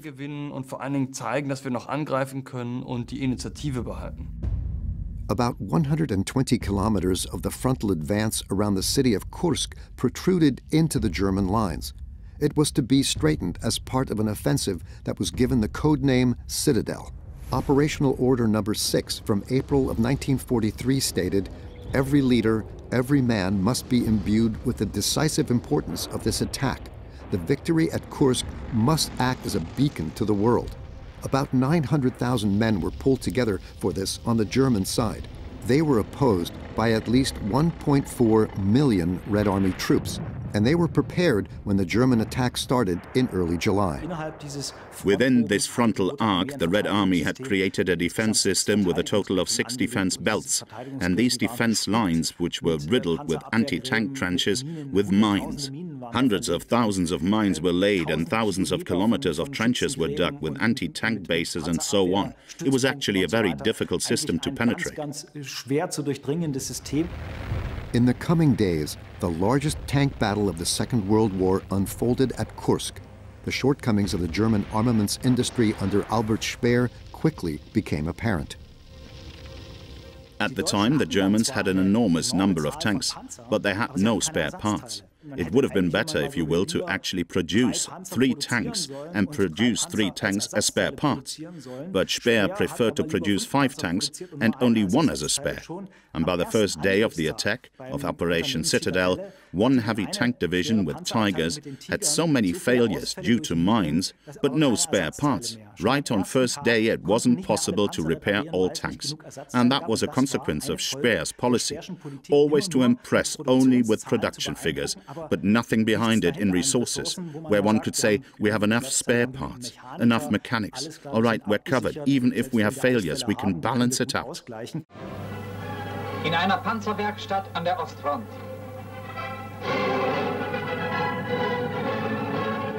Ein Panzer wird in seine Hauptteile zerlegt, durchgesehen und wieder kampffähig gemacht. In the Battle of Kursk, the tank units had to fear not only the Red Army, but also the vulnerability of their own combat vehicles. In addition to Type 4 models, newer tanks, such as the Panther, were also used. However, they had numerous technical shortcomings. A member of the 1st Division of the SS Panzer Regiment II noted, "We had to take these cripples into action with, of course, quite clearly expected results." Propaganda studiously concealed such experiences. Die Arbeit ist getan. Die Besatzung fährt mit ihrem Kampfwagen wieder an die Front.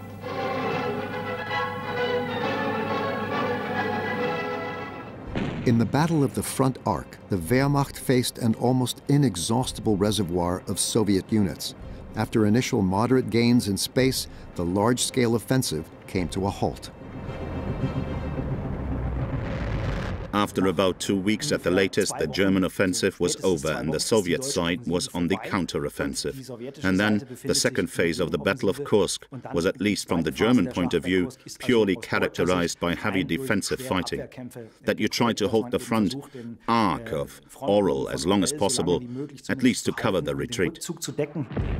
In mid-August, the Red Army recaptured Kharkov for the second time that year. The fighting that went down in history as the Battle of Kursk thus came to an end, with immense losses on both sides. During the 50-day Kursk battle, The Red Army lost about 7,000 tanks. That means broken, burned out, exploded. About 7,000 tanks. The Wehrmacht had about 1,200 tanks, and so you have a loss ratio of 1 to 6. With airplanes, the loss ratio was about 1 to 5. On the German side, you had a total of 650 destroyed aircraft. On the Soviet side, at least 3,000. But the most difficult thing, however, was to determine the personnel losses. On the German side, they were about 200,000 men. On the Soviet side, at least 1.2 million.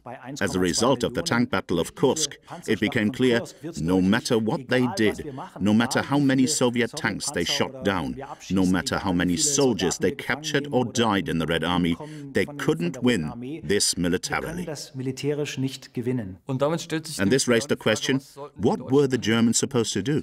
They couldn't really do anything anymore, because they couldn't destroy more than 6,000 tanks in a few weeks. Any other army would have had its back broken. Not so the Red Army. And so it became clear in Operation Citadel that the Germans could do whatever they wanted. This had become a material war, which the Germans couldn't win. Operation Citadel was the last major German offensive on the Eastern Front. From then on, more and more, the Red Army took the initiative. On the 26th of August, a few days after the end of the Battle of Kursk, it launched a new offensive. The high command of the Wehrmacht, meanwhile, had been faced with new developments in another theater of war for several weeks. On July 10, 1943, the Allies landed in Sicily. At that very moment, Operation Citadel was about a week old, and at that moment Hitler actually lost his nerve a bit. He then contributed to the attack being stopped a few days later, and he wanted to move his Waffen-SS divisions all away from the Eastern Front. In the end, only one Waffen-SS division, the Leibstandarte Adolf Hitler, was moved to northern Italy. But of course, it showed the interaction of the individual theaters of war. It was a continental war that the Germans faced there. Different fronts, France, the Mediterranean, the Soviet Union. And they were interconnected and interlocked with each other. And the Allies had the upper hand in mid-43. They had the initiative and they could determine where to attack. For the landing, the Allies had pulled together over 100,000 troops, including soldiers from the 1st U.S. Infantry Division, the Big Red One. The tradition-rich unit had previously fought in North Africa and was now helping bring Sicily under Allied control in about a week. Everywhere, Americans, Canadians, and British were encountering the legacies of fascist rule. Destroyed war equipment was repurposed by local youth in the blink of an eye. The fall of Sicily caused consternation in war-weary Italy, which quickly turned into revolutionary sentiment and led to personnel consequences. Mussolini was deposed by the fascist Grand Council on July 25, 1941. There was also the King Victor Emmanuel III, and so Mussolini was no longer the Duce. Pietro Badoglio became the new prime minister. Officially, the general emphasized that he wanted to continue fighting alongside the Third Reich, but Italy and the Western powers were unofficially approaching each other. Secret peace negotiations were opened. During the fight for Sicily, about 4,600 Wehrmacht soldiers were killed. Over 13,000 were injured. Those who could not be cared for locally were transferred home. Clinics for the treatment and rehabilitation of the wounded were set up throughout the Reich, like here in Bielefeld in Westphalia. A doctor filmed the progress of his patients. At the moment when more and more fatally wounded people streamed back from the front, it became clear to everyone that this would not have a good ending. Of course, the propaganda in the Reich tried to glorify that. Television was still in its infancy, but it was used for propaganda. For example, many clinics had TV sets where the wounded could see their fellow sufferers. Frohsinn und Wille meistern das Schicksal. Das ist die Losung unserer Schwerkriegsbeschädigten. Für ihre Zukunft wird gesorgt und neben der selbstverständlichen rein körperlichen Heilung durch eine griffsichere Chirurgie muss die Hauptaufgabe des Arztes darin bestehen, den Amputierten zu helfen, die seelischen Hemmnisse zu überwinden, die die Verwundung mit sich bringt. Die Amputierten durchlaufen eine Hindernisbahn, 100 Meter lang, mit schweren Hindernissen. im Anfang ein Irrgarten, der schnelles Reaktionsvermögen verlangt.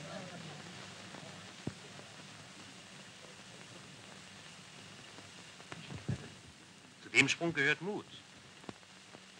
Wehe, wer hier hängen bleibt. Wie die Wiesel. Whether the camera accompanied war-disabled people on an obstacle course or at a dance class, the motto was always, everything's not so bad. Nicht wahr, es geht doch ganz nett. Ja, fabelhaft. Das hätte ich mir nie träumen lassen, als ich schwer verwundet in Russland lag, dass ich noch einmal tanzen würde.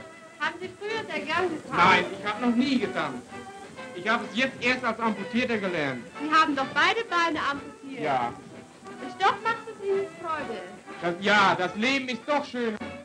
The staged images seem cynical from today's perspective, but in the cold logic of the regime, the images made sense.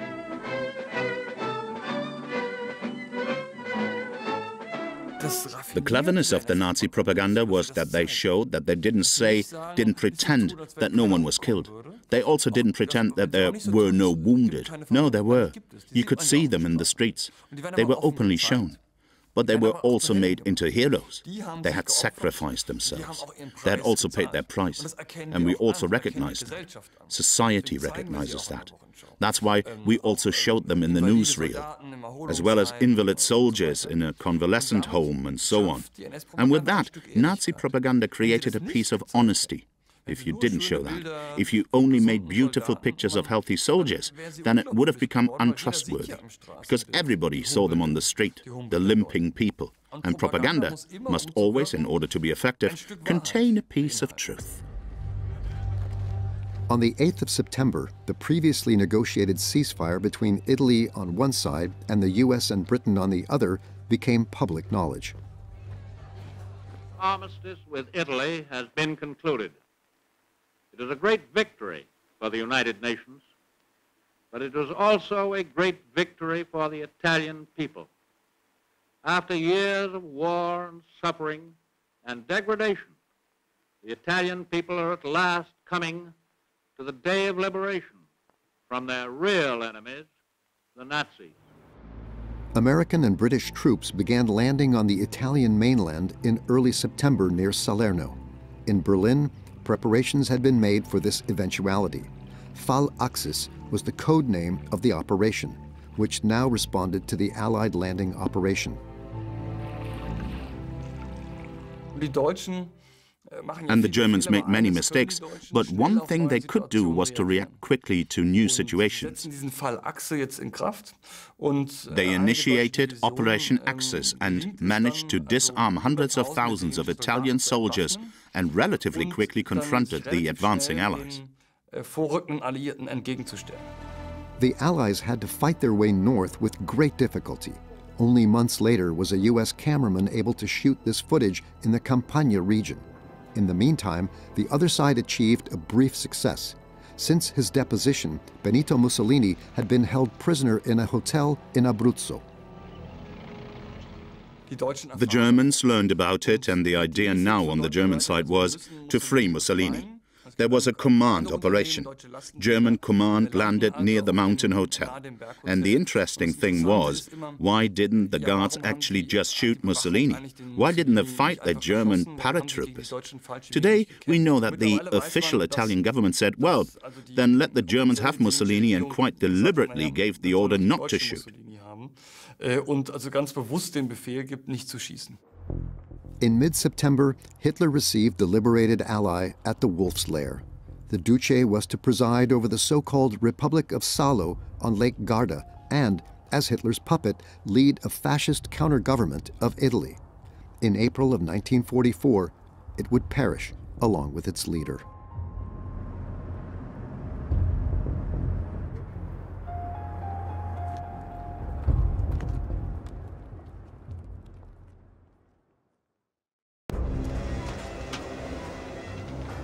Polen hat heute Nacht zum ersten Mal auf unserem eigenen Territorium auch mit bereits regulären Soldaten geschossen. Seit 5:45 wird jetzt zurückgeschossen.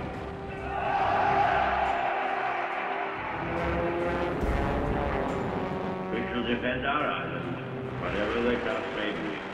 shall fight on the beaches, we shall fight on the landing grounds, we shall fight in the fields and in the streets, we shall fight in the hills. We shall never surrender.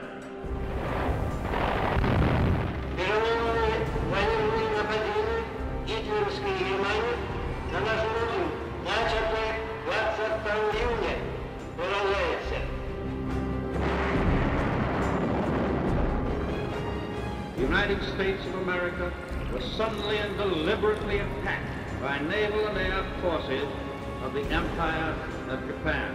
We will gain the inevitable triumph, so help us God.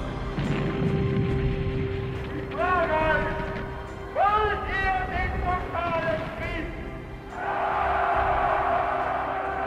Wollen Sie, wenn nötig, totale und radikale, als Sie uns heute überhaupt erst vorstellen können?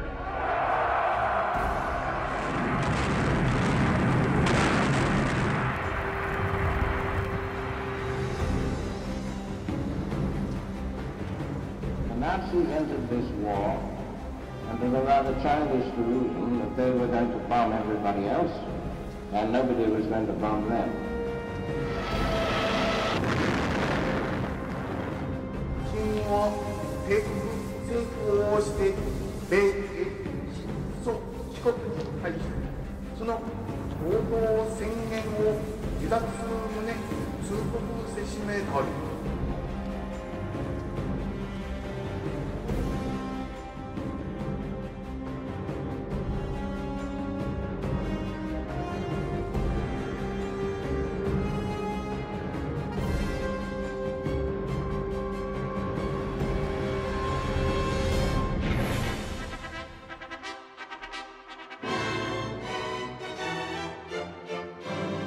Dresden, June 1943.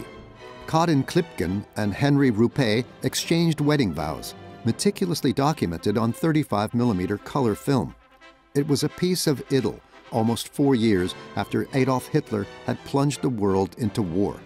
The effects of the war were still barely felt in the city, which was not within range of Allied bomber raids, a situation that would not last forever. Ever since the British Air Ministry had issued the Area Bombing Directive in February of 1942, the number of air raids on German cities had increased significantly. The suffering of civilians in particular was growing. It was the British who, more than any other air power, developed a system for destroying a city with an airstrike. And the British developed a method which they refined in 1943.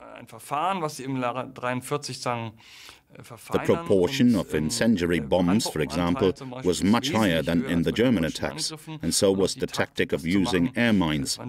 How that was coordinated and how they used radio control methods, master bombers that guided the others. That was a completely new procedure. It was now no longer if we kill civilians, we kill civilians. But the civilians became the main target. One area of focus for the attacks was the Ruhr region with its heavy industry. The images of destruction were the same from city to city. Among other cities in the rural area, Dortmund also became a target. On the night of May 24th alone, 2,200 tons of incendiary and demolition bombs fell on the city. The Nazi leadership responded with a large-scale propaganda event.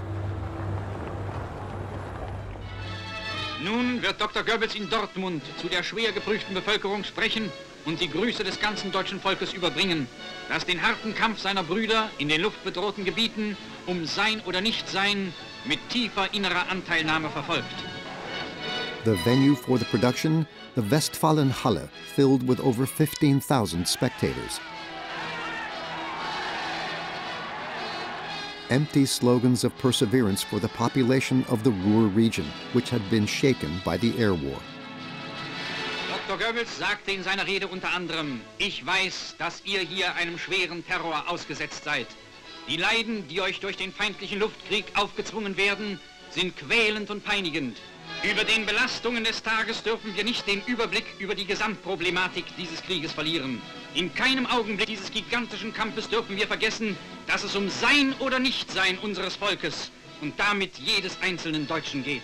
Wenn man sein eigenes Volk aus tiefster Seele lieben will, dann muss man seine Feinde auch aus tiefster Seele hassen können.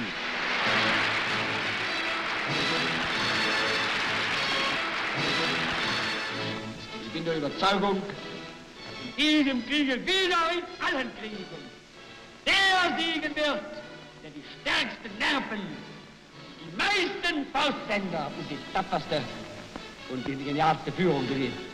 Das sind nicht unsere Feinde, das sind wir.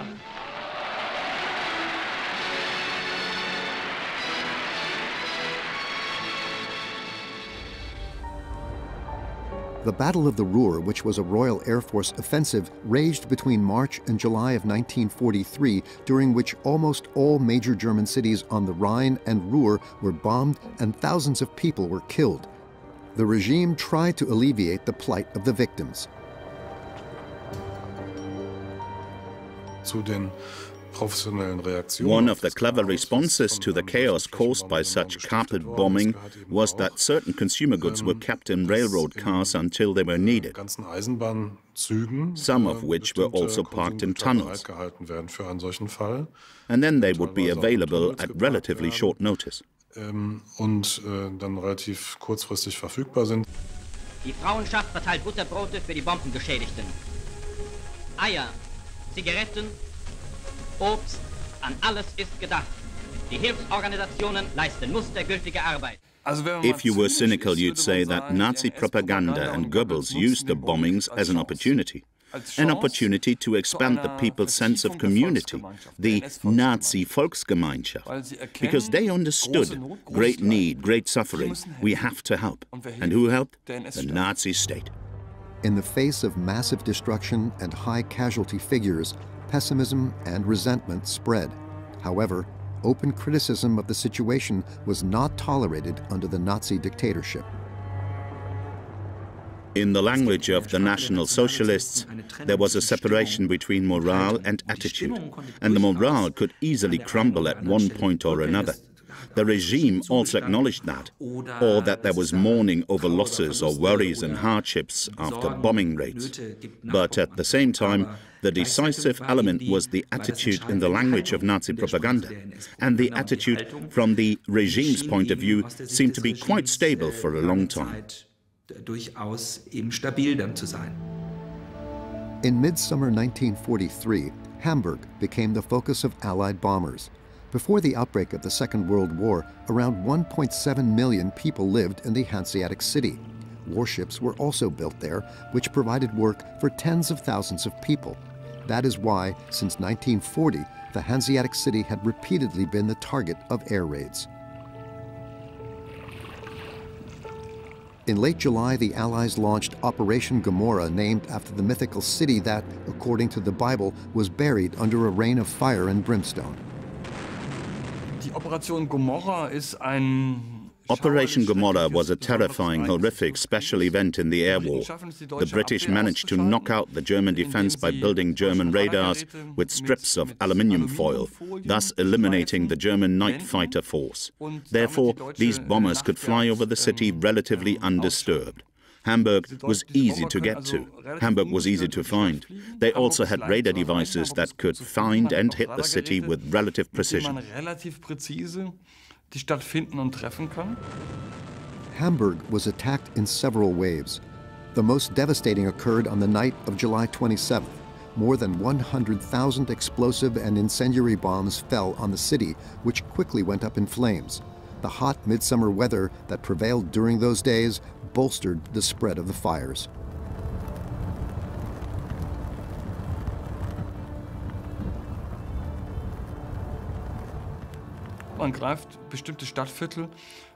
They attacked certain districts east of the Ulster, which were densely built up, and the British managed to set off a firestorm in this densely built up area. And it was this firestorm that was destructive and deadly, because the attack was long over. The fire developed such power, a hurricane-like force, and it couldn't be extinguished. And so Hamburg burned for days, and even the Hamburg Fire Department and the Hamburg Civil Defense were not immune to the bombing, and that's why the civilian casualty figures were so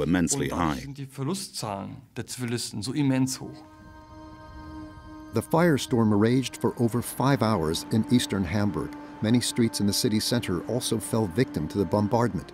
By the end of Operation Gomorrah, a total of around 35,000 people had been killed. They suffocated in air raid shelters, burned to death in the streets, or were killed by falling debris. Over 100,000 residents were injured.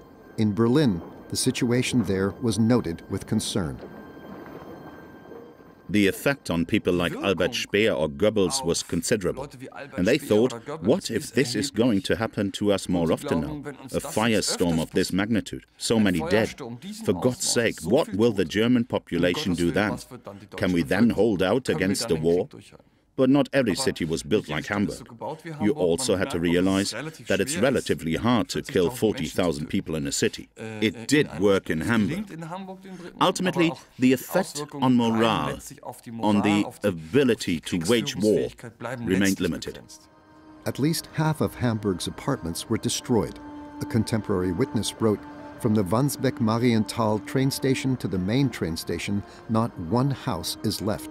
You are now completely homeless because it will take 100 years to rebuild." Those who didn't flee to the countryside had to come to terms with the danger of further attacks. The propaganda invoked the concept of Volksgemeinschaft, in which everyone pitches in. This newsreel from the fall of 1943 shows boys and girls helping to clear up bomb damage. Viele unserer Jungen und Mädel haben sich in den Luftnotgebieten durch ihren tapferen Einsatz im Herzen des deutschen Volkes einen Ehrenplatz erworben. Eine Abordnung ausgezeichneter Jungen und Mädel Hamburgs in der Reichshauptstadt.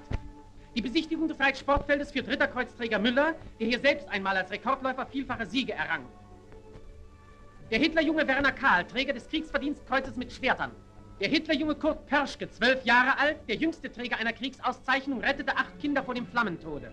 Die Mädelführerin Margarete Zettel barg aus einem brennenden Säuglingsheim alle Kinder, bis die Flammen auch ihr Kleid erfasst hatten. Inge Voss rettet in der Angriffsnacht aus völlig zerstörten Häusern 2 Menschen trotz einstürzender Decken. Die tapfersten der Jungen zeichnete der Führer mit dem Eisernen Kreuz 2. Klasse aus. In schwersten Stunden haben sie bewiesen, dass sie sich wie Soldaten zu verhalten wissen. Since the beginning of their movement, the Nazis had attached special importance to children. After seizing power, they forced their influence on the younger generation. When they attended kindergarten, they were looked after by teachers who had received National Socialist and ideological training. When they went to school, the only teachers were ones who had a positive attitude toward National Socialism. Their free time was organized by National Socialist organizations. Therefore, both the National Socialist insignia and the Hitler salute were part of their normal everyday life. The youth organization Hitler Youth was founded as early as the mid-1920s. The National Socialists pursued clear goals. For the National Socialists, this had a double meaning. First, the National Socialists saw themselves as a form of youth movement. So that means as an organization that mobilized the youth compared to the established parties, to the bureaucracies. And secondly, and this played a central role in the founding of the Hitler Youth, was the access to youth. The possibility of systematic ideologization, uniforming and militarization of those for whom this Third Reich, in its self-image at least, was now competing. As in all areas of Nazi society, soldiering was glorified in the Hitler Youth. At the Reich Party congresses in Nuremberg, Hitler Youth delegations quickly became a permanent fixture. At the so-called Party Congress of Freedom in September of 1935, Adolf Hitler addressed the young people in attendance and outlined his ideals for the next generation.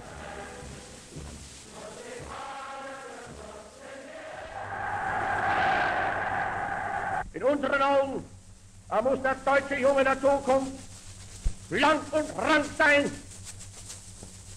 flink wie Windhunde, zäh wie Leder und hart wie Kruppstahl.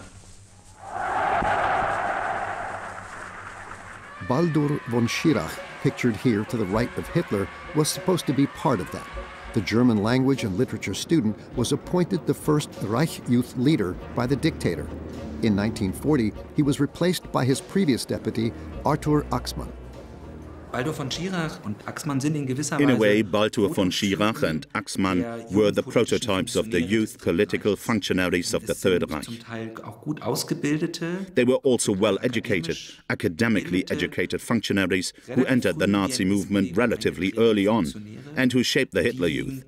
And they did so in a very special way, namely, they turned the Hitler Youth, which was initially only a party organization, into a state youth organization. And this process was part of this ideologization of youth in the Third Reich. Uniforms of the Bund Deutscher Mädel, or League of German Girls, and the Hitler Youth soon became part of everyday life in the cities of the Reich, as seen here during a march in Offenburg, Baden. Young people learned to march in step at an early age and were socialized in a military way. The Hitler Youth was characterized first by the idea of the Führer, by being a leader, by youth leads youth as a guiding principle. Secondly, it was characterized by a concept of loyalty and morality. Loyalty to the Führer and a National Socialist morality linked to very specific conditions, to racism as an essential principle. And thirdly, it meant militarization. For the regime, young people were first and foremost one thing: military recruits. A film shows the seemingly self-evident development from Hitler Youth to Wehrmacht soldier.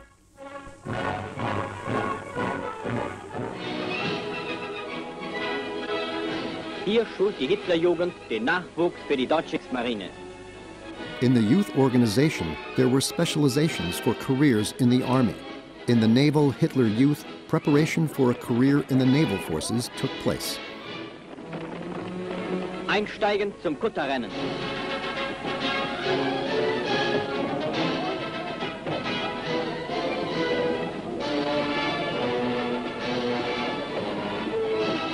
Mit letzter Kraft dem Ziele entgegen. 6 Reichssee sports schools were established in which the next generation was trained. An integral part of the education was also the use of military auxiliary activities. Rund das Ulmer Münster sammelt Marine-Hitlerjugend mit Eifer Schallplatten für unsere U-Boot-Fahrer. Großadmiral Dönitz, der erfährt, dass die Ulmer Jungen mehr als 3000 Schallplatten für seine U-Boot-Männer gesammelt haben, ladet eine Abordnung in einen U-Boot-Stützpunkt am Atlantik ein.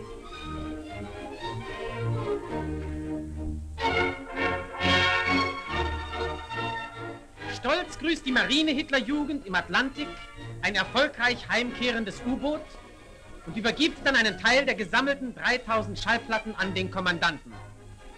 Contrary to what these pictures suggest, the period of great successes for German submarines by 1943 was over. The cracking of the Enigma code and the increasing air supremacy of the Allies in the North Atlantic put a heavy strain on that military branch. Any encouragement, however small, was welcome. Ein Maat legt die erste Kostprobe auf.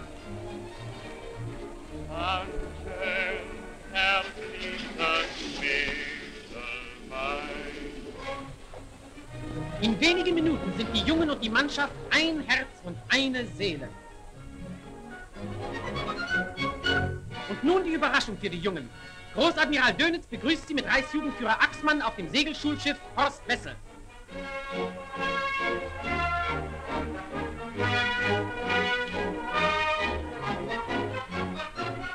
Mit meinen U-Boot-Fahrern kann man dem Teufel den Bart abscheren, sagt der Großadmiral zu den Jungen.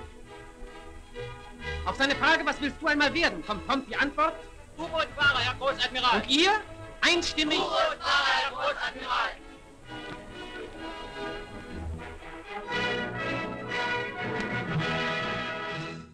National Socialism as a total dictatorship needed the cooperation of all parts of the population, the convinced cooperation, and therefore it was very important to indoctrinate the children in line with the regime. in order to subdue any resistance or criticism of the state. Because it was clear that the system was designed for expansion, that meant that you needed soldiers. You needed a population that was loyal to the regime and willing to carry the ideas of National Socialism out into the world. In order to realize its dream of a 1,000-year Reich, the regime also needed a future leadership elite. They were to be trained in National Socialist fortresses. Aus der herben Landschaft der Eifel heraus erstand die Ordensburg Vogelsang. Das gewaltige Mauerwerk der hochstrebenden Türme, die Bauten und Höfe und die monumentalen Plastiken sind Ausdruck eines starken, neuen Geistes. There were only 3 of these Nazi cadres training centers in the Reich: Vogelsang in the Eifel, Sonthofen in the Allgäu, and Krösinsee in Pomerania. In practice, the students who went there and the curriculum that was taught there was, of course, centrally influenced by the National Socialist world of ideas, and that subjects such as racial studies and things like that were specifically added to the curriculum in order to finish high school. And military training, that is, the physicality of the education, played a central role. Und also diese Körperlichkeit der Ausbildung eine zentrale Rolle spielt. According to Robert Ley, head of the German Labor Front, who had created the schools, living tools of the Führer were to be created in these training centers. Adolf Hitler-Schüler, die während des Krieges auf der Burg erzogen werden, wohnen dem Festakt bei. Der weitaus größte Teil der Ordensjunker steht heute an der Front.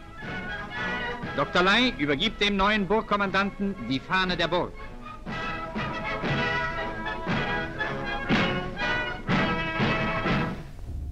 After their training, many of the kids were among the regime's most fanatical supporters and participated in war crimes in the East. There, the situation for the Wehrmacht deteriorated steadily. After the battles of Stalingrad and Kursk, the Red Army launched another offensive on a broad section of the front. Between the Black Sea in the south and Vitebsk in the north, it took place in August of the same year.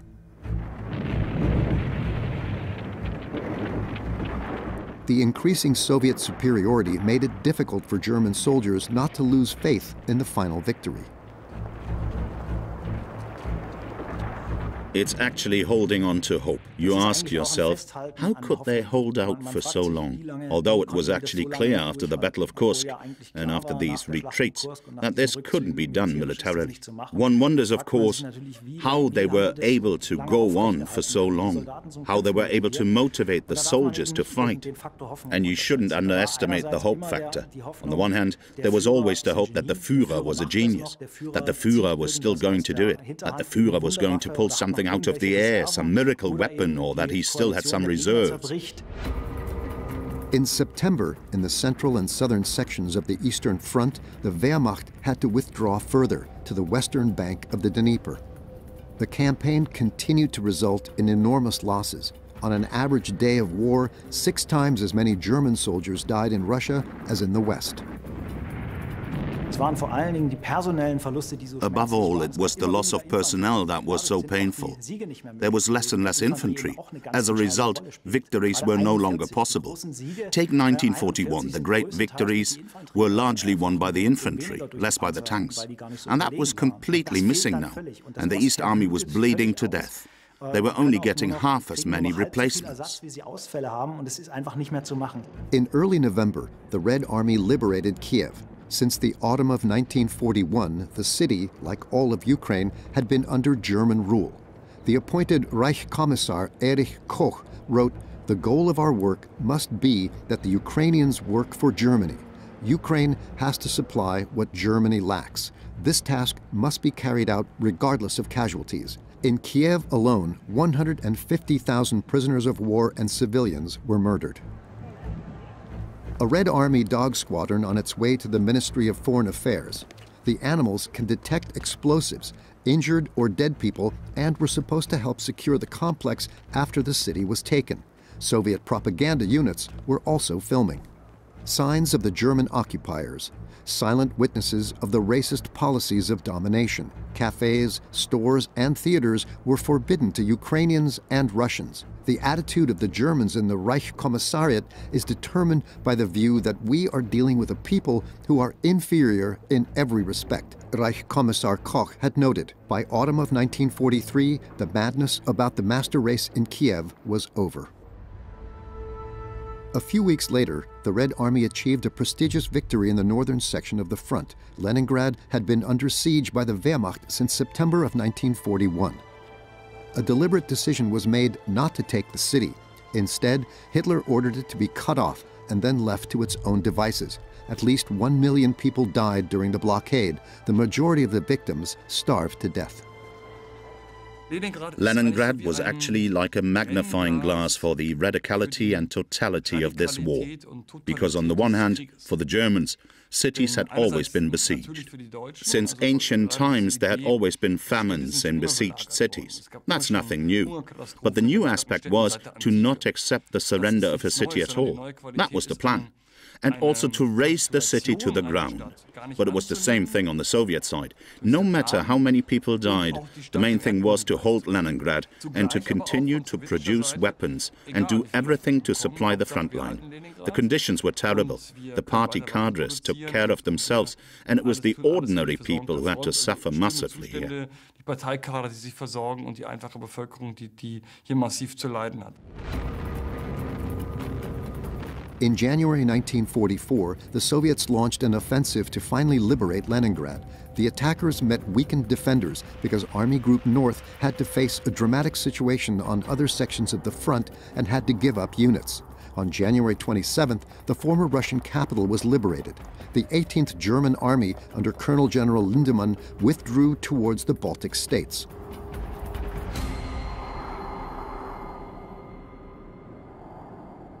In the Kremlin, it wasn't just stories of military successes by the Red Army that could be enjoyed in those months. By the autumn of 1943, the Soviets had achieved an important success on the propaganda front just outside Moscow. The focus was on a number of prominent German prisoners of war. After the victory at Stalingrad, it was clear to the Soviets, especially after the victory at Kursk, that they would win the war. But the big question was, at what cost? The losses were still enormous. And then there arose the consideration, well, what else could we do to somehow end the war faster? Perhaps we can also supply pressure to the Allies, the Western Allies. So they will finally open a second front. Then they had the idea, we still have 22 generals captured in Stalingrad. That would be super if we could use them now to use their indignation at Hitler, their feeling of being betrayed, to threaten with the German opposition government, to threaten the Allies, to say, maybe we can come to an agreement with the Germans if we already have an opposition government which is even supported by the conservative military. Walter von Seydlitz-Kurzbach became president of the BDO. The general of the artillery called for resistance against the Hitler dictatorship. Fordert den sofortigen Rücktritt Hitlers und seiner Regierung. Kämpft Seite an Seite mit dem Volk, Hitler und sein Regime zu entfernen und Deutschland vor Chaos und Zusammenbruch zu bewahren. Wir würden unsere Pflicht als deutsche Männer verletzen, wenn wir dem für Deutschlands Unglück Schuldigen die Treue halten würden. Es lebe das freie, unabhängige und friedliche Deutschland.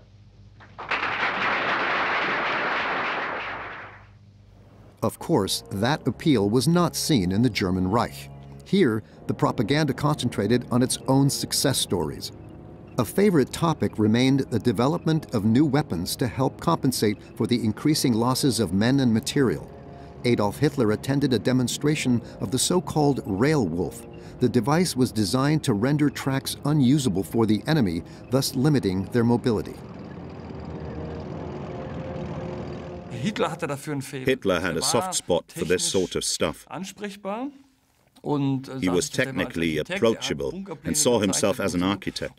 He drew bunker plans and so on. And the great designers knew that, and of course, they also wanted to sell their weapons. den direkten Zugang zu Hitler bekommt. So if you could get direct access to Hitler and convince him that you have designed a great weapon, you could then sell him your product bypassing the hierarchy, so to speak. Sein Produkt sozusagen. And someone who understood this brilliantly was Wernher von Braun. Ganz genial verstand war Wernher von Braun. Wernher von Braun worked on the development of new types of rockets at the Army's Research Institute on Usedom. The focus of his research was the development of the liquid-fueled V-2 rocket. After the rocket's reliable flight capability was achieved, it was fitted with 1,000-kilogram explosive devices and renamed Vengeance Weapon 2. By the end of the war, over 3,000 of these V-2s were fired at England, Belgium, and France.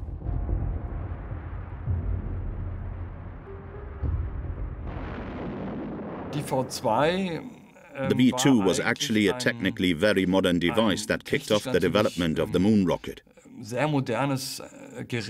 But it was actually wonderful for the Allies that the Germans built it, because it was so incredibly expensive and so incredibly complex. If the Germans had built conventional weapons, airplanes, tanks, could they have done much more things with those? And to what effect? A military effect? A few thousand civilians were killed by them in Antwerp, in London and other cities. But the military effect was, of course, almost zero. Meanwhile, Nazi political celebrities never got tired of praising the wonder weapon, V-2. By the end of June 1943, Heinrich Himmler saw a demonstration of the rocket in Peenemünde. The test was a sobering experience. And so the SS Reichsführer quickly turned his attention to other topics. A few weeks later, he gave a particularly explosive speech at the town hall in Posen, which had been preserved as an audio document. It is one of the few sources in which a prominent Nazi politician spoke openly about the mass murder of the Jewish population of Europe. Ich will auch ein ganz schweres Kapitel, will ich hier vor Ihnen in aller Offenheit nennen. Es soll zwischen uns ausgesprochen sein, und trotzdem werden wir nicht in der Öffentlichkeit nie darüber reden. Ich meine die Judenevakuierung, die Ausrottung des jüdischen Volkes. Es gehört zu den Dingen, die man leicht ausspricht. Das jüdische Volk wird ausgerottet. Das sagt Ihnen jede Parteigenosse. Ganz klar steht in unserem Programm drin, Ausschaltung der Juden, Ausrottung machen wir, Kleinigkeit. Von euch werden die meisten wissen, was es heißt, wenn 100 Leichen beisammen liegen. Wenn 500 da liegen oder wenn 1000 da liegen. Und dies durchgehalten zu haben und dabei, abgesehen von menschlichen Ausnahmeschwächen, anständig geblieben zu sein, hat uns hart gemacht und ist ein niemals genanntes und niemals zu nennendes Ruhmesblatt. In the meantime, railroad wagons full of people were rolling from all over Europe to the extermination camps in the east. As part of Operation Reinhardt, which had been launched some 15 months earlier, the National Socialists had, by the fall of 1943, murdered more than 2 million Jews and Roma. Any attempt to resist, such as the uprising in the Warsaw Ghetto in the spring of that year, was put down with extreme violence. The inhuman murder machinery of the National Socialists was in full swing.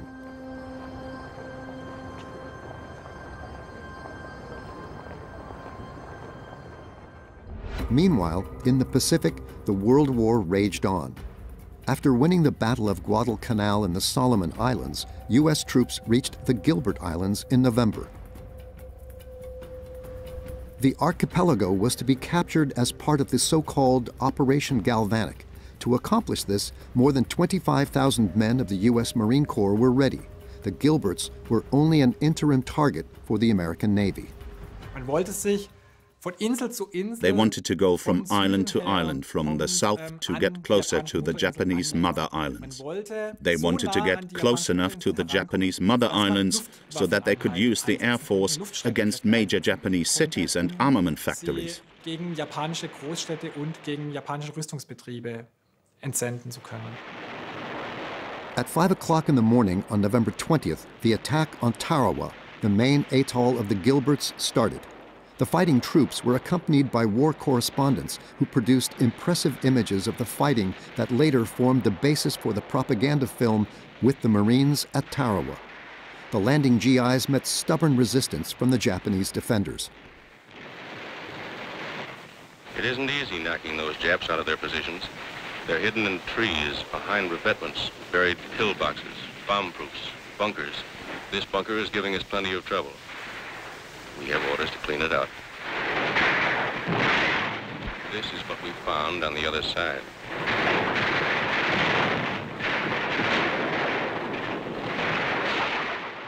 Many of the Japanese soldiers would rather die than surrender to the enemy, and so every meter was fought for.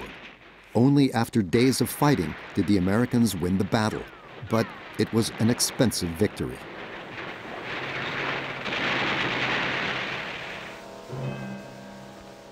These are Marine dead. This is the price we have to pay for a war we didn't want. And before it's over, there'll be more dead on other battlefields. Around 1,000 GIs were killed capturing the atoll, which is only a few square kilometers in size. Countless more bloody battles lay ahead for the U.S. troops before they defeated Hitler's fanatically fighting ally, Japan. Meanwhile, on the European continent, the Third Reich prepared for the Allied landing, which was expected sooner or later on the northern French coast. Troops and material were moved westward on a large scale. In addition, Hitler sent one of his most outstanding generals to the area. Erwin Rommel, who had achieved fame in North Africa as the Desert Fox, took up his command in France at the end of 1943 and reported directly to the Führer. Rommel arrived in the West at the end of 1943 with orders to improve the defensive position there.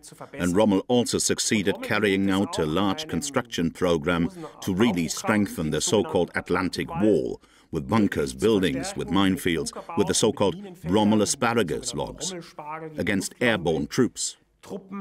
Zahlreiche Divisionen der deutschen Wehrmacht mit Hunderttausenden von kampferprobten Soldaten stehen an der westlichen Verteidigungsfront Europas bereit. Sie sind mit den modernsten Waffen ausgerüstet. Eine Infanteriekompanie kehrt von der Übung zurück.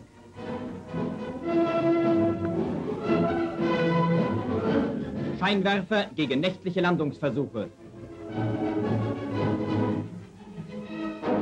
Generalfeldmarschall Rommel setzt die Besichtigung der Befestigungsanlagen fort. Rommel was probably chosen because he was one of the most popular German army commanders who for a long time willingly placed himself in the services of Nazi propaganda. Here, the then 52-year-old let himself be filmed addressing his soldiers. Auf den verfügten Geist unserer Truppe, auf die neue Bewaffnung und die Kampfmittel, die uns in die Hand gegeben sind, können wir den kommenden Ereignissen mit größter Ruhe entgegensehen und brauchen uns keine Sekunde den Kopf zu brechen, gut oder schlecht geht. Es geht bestimmt gut. Despite isolated progress in fortifying the installations, the unbridgeable Atlantic Wall remained a myth. Thousands of kilometers of coastline could not be protected efficiently. A few months after these photographs were taken, Allied troops would land in Normandy. The Atlantic Wall would not be able to prevent the success of Operation Overlord. Even Rommel couldn't do anything about that. On the day of the landing, he was on home leave. In southern Europe, the Allies were already on the continent by the fall of 1943. Anglo-American troops had been on the Italian mainland since September. Their goal, the conquest of Rome. The Wehrmacht, which had triggered the so-called Axis case and occupied the country after the loss of its Italian ally, withdrew to a defensive line about 100 kilometers south of the Italian capital. At this so-called Gustav Line, the Allied advance initially came to a standstill. The Wehrmacht lost the ability to attack in 43, and all counter-attacks during the Allied landings, such as at Salerno in September 43, failed. But what they could still do was defend. And defensive measures are actually tactically easier to conduct than offensive measures. That's why the Wehrmacht, even with their thinned-out units after all, there were heavy losses, still managed to behave tactically well on the defensive. And they had combat experience. They had been in this war for a long time. And so they managed to hold the front line here for a long time through this combination of factors, including the inexperience of the Allies and the inability of the Allies to adjust tactically to the German way of fighting. Monte Cassino lies on the Gustav Line, a mountain with an ancient Benedictine abbey on top. From there, access to the valley of the Liris River could be controlled, through which an advance all the way to Rome was easily possible. The Allies were therefore pushing for its capture. Monte Cassino is very difficult terrain. It's not that very high, about 500 meters high, but it's a steep terrain, mountainous terrain. You can't operate there very much with tanks and the like. And the Germans were clinging to the mountains with everything they had, with very experienced troops who knew how to fight in mountainous terrain, even in the town of Cassino. They were very experienced troops, whose division general used to be a tactics instructor, and who knew how to wage war in this terrain. In January 1944, the battle for the mountain began. Numerous cultural treasures were in the abbey and were also at risk. The German newsreel reported, Diese unersetzlichen Werte vor dem Zugriff der britisch-amerikanischen Kunsträuber zu bewahren, wurden sie von der deutschen Wehrmacht in die Engelsburg in Rom überführt. So far, the Wehrmacht had been more prominent in this war for the theft of cultural treasures than for their protection. Ein Vertreter des Vatikans empfängt von einem deutschen Offizier das Verzeichnis der aus dem Kloster geborgenen Stücke. Historical books, paintings, writings, and building plans found temporary shelter in the former mausoleum of the Roman Emperor Hadrian. Kostbare handgeschriebene Urkunden werden von deutschen Soldaten in die Engelsburg getragen.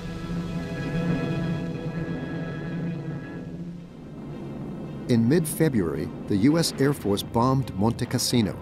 The abbey on the mountain was largely destroyed, and at least 250 civilians were killed. As a result, the ruins provided the German units with ideal conditions for defense. A bloody battle broke out that lasted for months.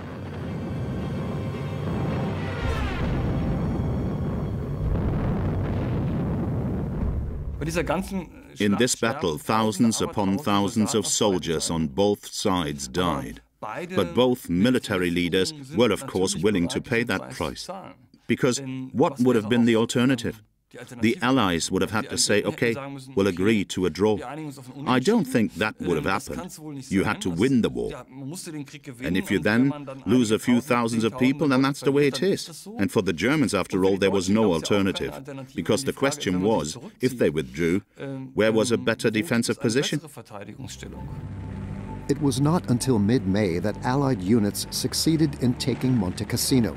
More than 50,000 of their soldiers had previously been killed or wounded. The Wehrmacht estimated the losses on the German side at 20,000 men. The road to Rome was clear. On the 4th of June 1944, GIs of the U.S. Fifth Army entered the Italian capital without a fight. Rome had previously been declared a free city, but the war in Italy was far from over. Fierce fighting followed in central and northern Italy that would last until the spring of 1945.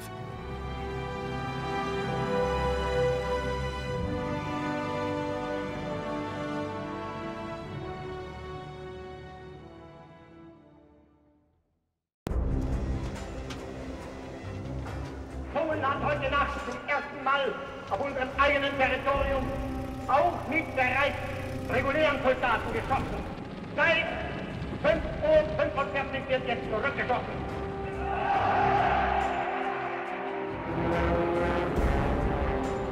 We shall defend our island, whatever the cost may be.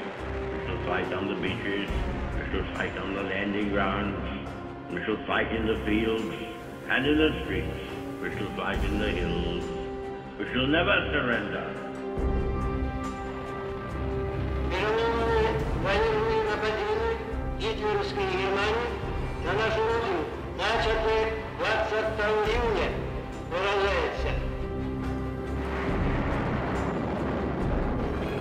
The United States of America was suddenly and deliberately attacked by naval and air forces of the Empire of Japan.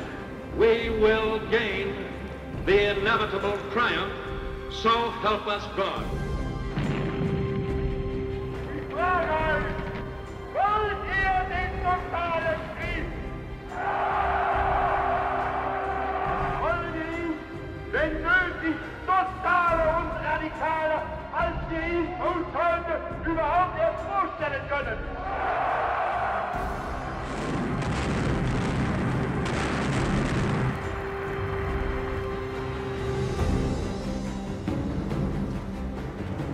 The Nazis entered this war under the rather childish delusion that they were going to bomb everybody else and nobody was going to bomb them.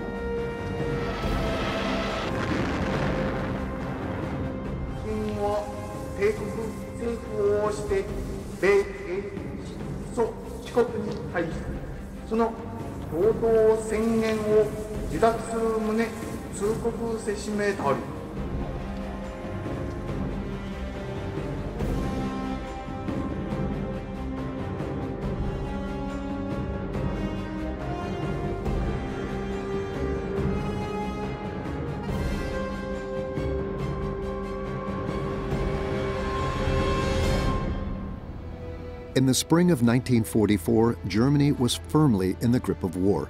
The Allies had long since gained air supremacy over the Third Reich. German cities were hit by bombing raids almost daily. Apocalypse was normal. The war had arrived on the home front, and its catastrophic course could no longer be concealed.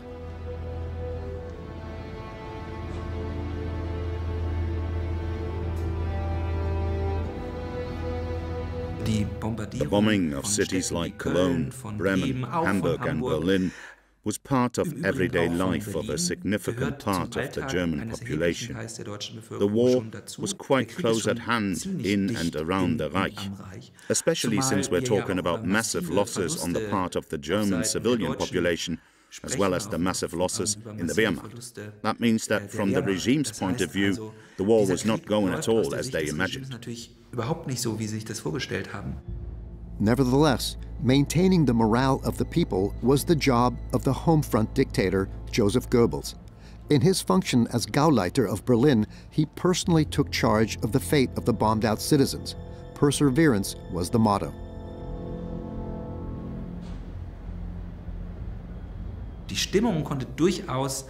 The mood could certainly crumble in one place or another. The regime conceded that, or that there was sadness about losses or worries and hardships after bombing raids.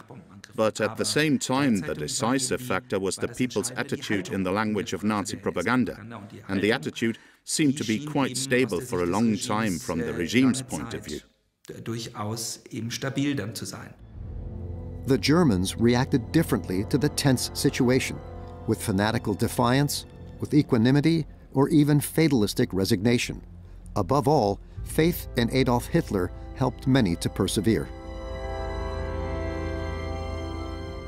The cult of the Führer was very important because the Führer, despite all the disputes that existed in the system, including the conflicting interests of internal groups and organizations, the Führer was always seen as a figure of identification, as the one who held everything together and brought it all together, and really also as a kind of luminous figure. If one assumed that National Socialism was an atheistic regime, then the Führer took on a quasi-godlike character. Despite major failures in the second half of the war, which more and more couldn't be denied, the Hitler cult nevertheless remained intact to a large degree because Hitler was the central figure to whom people had already been orienting themselves for years, and there had been no alternative for a long time. The dictator hadn't been seen in Berlin for quite some time. On the occasion of his 55th birthday, Hitler's most loyal supporter, Joseph Goebbels, organized a propaganda event in the capital in his absence on April 20th to demonstrate the loyalty of the Volksgemeinschaft. A parade was held on Unter den Linden for the Führer, as well as for the National Socialist newsreel. der Reichskanzlei tragen sich mit den Vertretern der diplomatischen Missionen Männer, Frauen und Jugendliche aus allen Schichten des Volkes in die Gratulationslisten ein.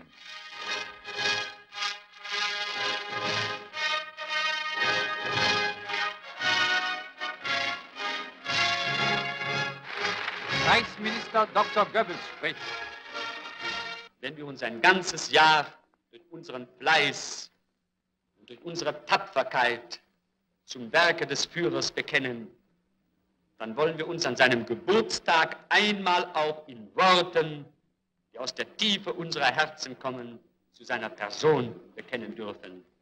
Wünschen wollen wir ihm Gesundheit und Kraft und vor allem eine gesegnete Hand. Wissen soll er zu jeder Stunde, dass er sich auf sein Volk verlassen kann. Auch in diesem Kampfe auf Leben und Tod ist und bleibt er uns das, was er uns immer war, unser Hitler.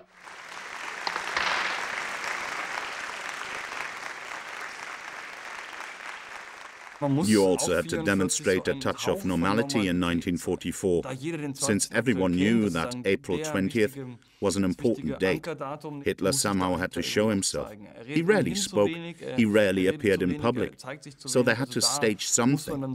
Goebbels' speech in the Schlüterhof at the concert of the Berlin Philharmonic Orchestra and so on. That was the minimum program put together to show that Hitler was still there and he was still alive. Hitler ist auch noch da, der lebt auch noch. Instead of building more and more fighter planes for defensive battles against the Allies, Hitler ordered the production of mainly bombers. Weapons designed to impede the Allied advance also met with the Führer's approval, such as this device for destroying railroad tracks. Hitler didn't comment publicly on the devastation of the air war. He left it to Goebbels, all this propaganda work, and withdrew more and more from the public eye. Officially, of course, this was with work overload. Hitler was, as it was already described in the propaganda, day and night for Germany's victory and Germany's fate, and therefore he had no time to make speeches. But of course, it was also connected with this loss of prestige that he then withdrew from public life. And thus this myth, of course, continued to have an impact. For most of the year, Hitler retreated to Berghof in the Berchtesgaden Alps. The dictator, who had always been confident of his effect on the masses, gave only 3 radio speeches in 1944 and made no public appearances. Goebbels tried for months to persuade Hitler to give a speech in public to give the people hope again. And Hitler didn't want to. He always said, first we need victories again, so as things were, he didn't want to do that. In view of the lack of success on all fronts, the dictator increasingly doubted his generals' willingness to persevere. Hitler didn't tolerate criticism of his decisions. No one in his entourage dared to point out to the commander-in-chief the hopelessness of the situation. On the contrary. There was this famous scene at Obersalzberg where Hitler gathered his generals and shouted at them, "And I expect the generals to stand around me with their sabers drawn to defend me till the end." Then Field Marshal von Manstein stood up and said, "Yes, my Führer, that's exactly how it will be." Meanwhile, in the capital, which had been hit by numerous Allied bombing raids, the air raid alarms blared more and more often, and not just at night. Since March of 1944, U.S. bombers had also been conducting daytime air raids on Berlin. More than 500,000 civilians would fall victim to the bombing. Joseph Goebbels held the fort for his Führer in the capital of the Reich. The Minister of Propaganda used every opportunity as a stage for the newsreel. Dr. Goebbels überreicht besonders bewährten Kämpfern gegen den verbrecherischen Bombenterror Auszeichnungen. In his capacity as the Gauleiter of Berlin, Goebbels was close to the people. Nazi propaganda unscrupulously presented the Berliners as steadfast heroes of the air war.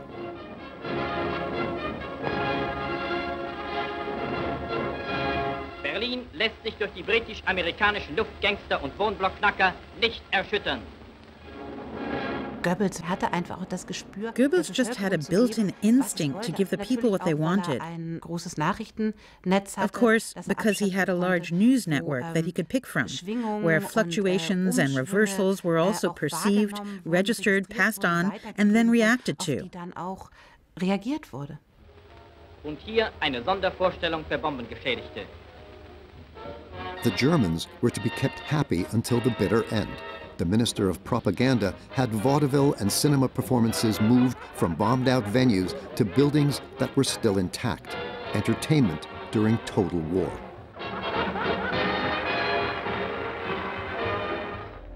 The newsreels did not show the true face of war.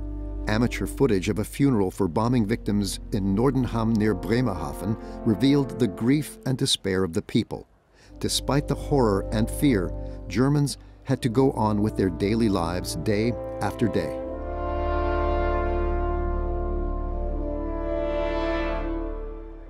The challenge, especially for women in the war, was very high. Most of the men were at the front, or dead, or missing. Life was hard every day. Imagine that you had to work 10 hours in a factory, then come home, take care of the children, do homework. Then there were air raids at night. You couldn't sleep. You're afraid, the children are afraid. And the next day it starts all over again. And the whole thing is fraught with a lot of uncertainty as to whether everyone would even survive.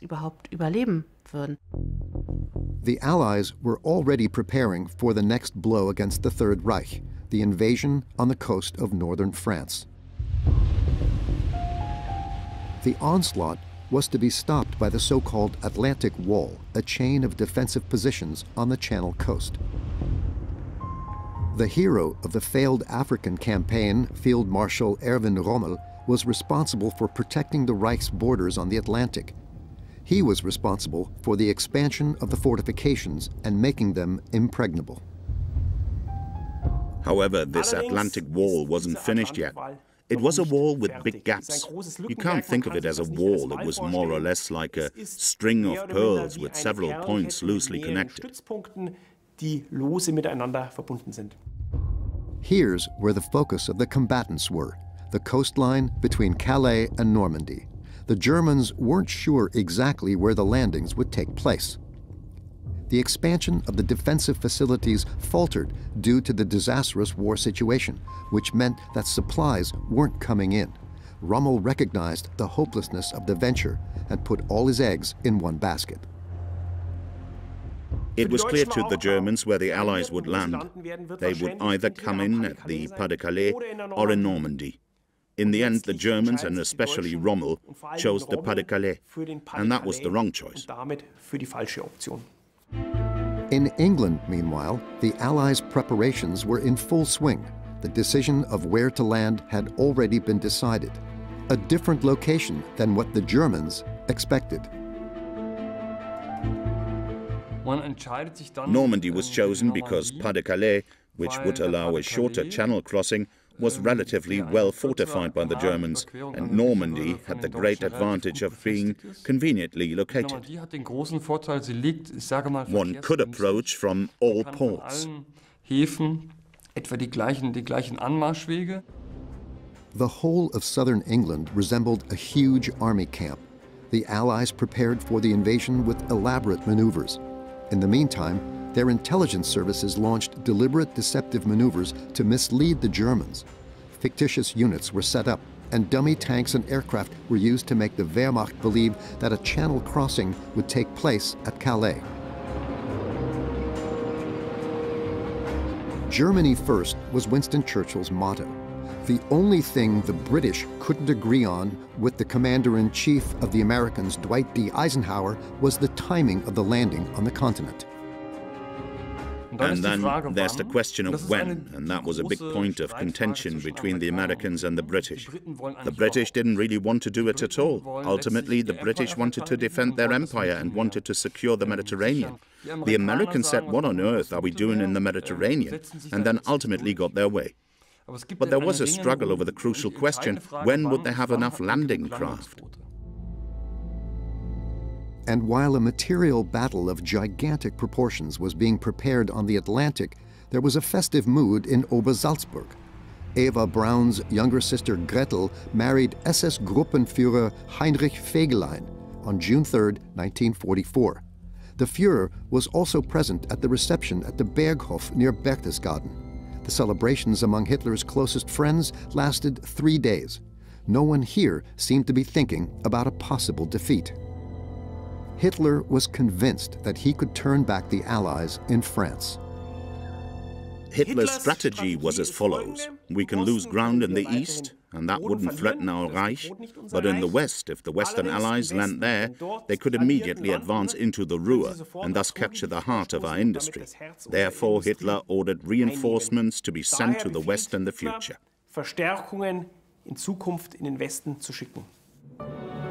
But by the 4th of June, the Germans had lost the capital of their most important ally. The Wehrmacht had been unable to hold Rome and had declared it an open city. The Allies now marched in triumph, and the Romans enthusiastically celebrated their liberation. Enraged, they stormed the Palazzo Venezia, the former seat of government of their Duce Benito Mussolini. Fascism has never been as strongly entrenched in Italy as National Socialism was in Germany. Mussolini had been deposed by the fascist Grand Council. It was, of course, inconceivable that somehow a National Socialist Grand Council would depose Hitler. And in Italy, at least part of the population saw the state as corrupt and didn't see why they should fight for this fascist state. Of course, there were a few, but not as many as in Germany. And actually in Italy, war fatigue was much greater than in Germany, and it was clear it was over. German soldiers were taken prisoner. The Wehrmacht was able to delay the advance of U.S. troops in southern Italy for half a year. However, they had nothing to go against the Allied superiority in men and material. The German military leadership drew no conclusions from the defeat for its future strategy. And so now you could say that the fall of Rome didn't really matter, but the big question was, how were they actually going to stop the Allied advance? Did they have any means at all to ever become offensive again? They didn't really have that. And they didn't really learn from it. The real problem that actually existed was that the Allies landed in Salerno in September of '43 and in Anzio near Rome in January of '44. And both landing operations were a bit of a prelude, very similar to the procedure to the later landing in Normandy, which was bigger, of course, but in similar principle. And the Germans found they couldn't stop the Allies. It was really a principle of hope, but the prelude as to how D-Day would play out had already been experienced on a smaller scale in Italy, and both battles were lost. In England, the Allied Commander-in-Chief, General Eisenhower, was planning the final details of the invasion. It was important to determine the right time. The landing had already been postponed several times due to bad weather conditions.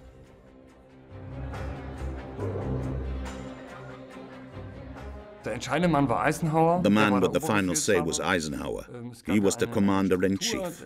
There was a structure. The British and the Americans had divided the world into theaters of war, and Eisenhower gave the orders. But of course, he also had to coordinate with the British. But he had the final word. And the weather, after all, gets bad in early June. So bad that the Germans didn't think they could land at all. And then, for example, Rommel went to see his wife for her birthday. And that's when Eisenhower gave the green light. On June 3, 1944, the first Allied troops boarded ships. More than 1.5 million U.S. soldiers were standing by for Operation Overlord. They were joined by nearly 20 divisions of British, Canadians, Poles, and Free French. The German troops couldn't grasp the scale of the attack until it had already begun. The Normandy landings were indeed one of the very great failures of German intelligence. It was a complete surprise that the largest armada in the history of the world could suddenly appear at dawn off the coast of Normandy like a rabbit coming out of a top hat who said, "Oops, here I am." There was no round table of intelligence services in Germany who said, "So, what have we heard from which sources and what is now the most probable?" But rather the Air Force did its own thing. The Navy did its own thing. It was a complete muddle. And that, of course, meant in principle that a surprise could succeed.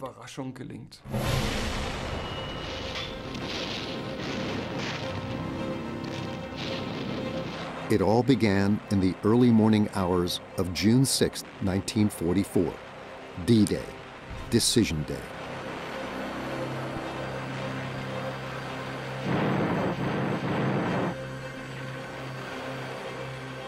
The Allies had assembled an armada, the likes of which the world had never seen.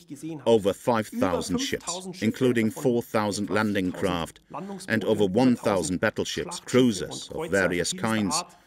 And so on the first day alone, this armada put about 130,000 men ashore.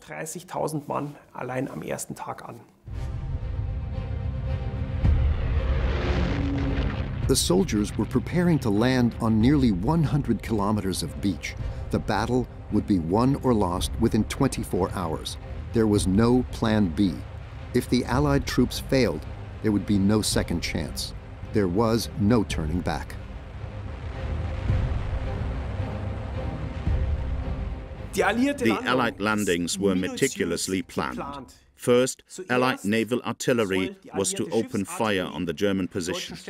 Shortly thereafter, squadrons of Allied bombers would continue to bomb the German positions. And only shortly thereafter would the landing fleet start to come in and quickly overcome the bunkers and move inland.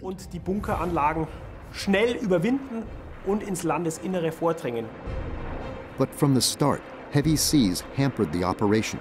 Ships drifted for miles, landing craft capsized, soldiers drowned with their heavy equipment in the freezing waters. The soldiers knew that they would have to land at low tide and run for more than 800 meters with no cover, and that this was probably not going to be a walk in the park. Some of them had experienced similar landing operations in Italy, but the hope was always that the Allied fire would be so strong that they would get through it all right. But a lot of bomber squadrons had missed the German positions. There was little cover. The soldiers had to run directly into German fire with their eyes open. Allied casualties on the various beaches varied widely, ranging from a few hundred, for example, at Sword Beach or Utah Beach, to 3,000 to 4,000 at Omaha Beach, the famous Bloody Omaha. However, despite all these losses, they were not as high as Allied planners had originally planned on. They had expected to suffer up to 10,000 casualties on the first day of landing alone. Whoever gained the upper hand on this longest day held the key to occupied Europe. D-Day is legendary in American, British, and Canadian society. It is one of the greatest amphibious landings of World War II. It's the Great Battle that signified the beginning of the liberation of Western Europe. For the British, it was the last great military victory for their army in a conventional war. If you compare it to other battles in world history, the Battle of the Somme or Stalingrad or whatever, June the 6th, 1944 was not a particularly bloody day, and it's so hyped up, particularly in American history, so it has a lot of historical significance. But it wasn't because of the casualties. There were other days in the Battle of Normandy that were bloodier for the soldiers. On June 6th, the Allies also dropped troops on the continent. During the night, about 20,000 men landed behind the front lines. They too had to struggle with considerable difficulties.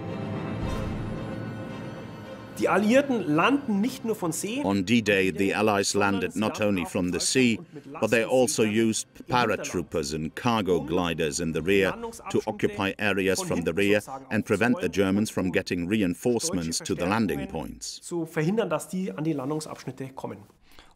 American losses were quite high because the Germans had dammed up the rivers there, because they had also built obstacles against cargo gliders in which the material, some of the material was transported.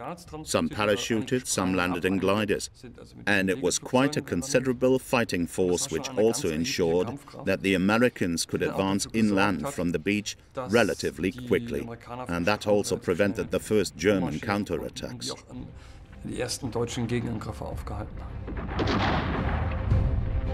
In the morning, they fought their way to their units. Inland, the Allied troops suffered unexpectedly high losses. Allied planning prior to the landing was totally focused on the amphibious landing itself. The planners weren't really aware of what happened next, and contrary to expectations, the Germans put up dogged resistance, especially in the hedgerows of Normandy, in the so-called bocage.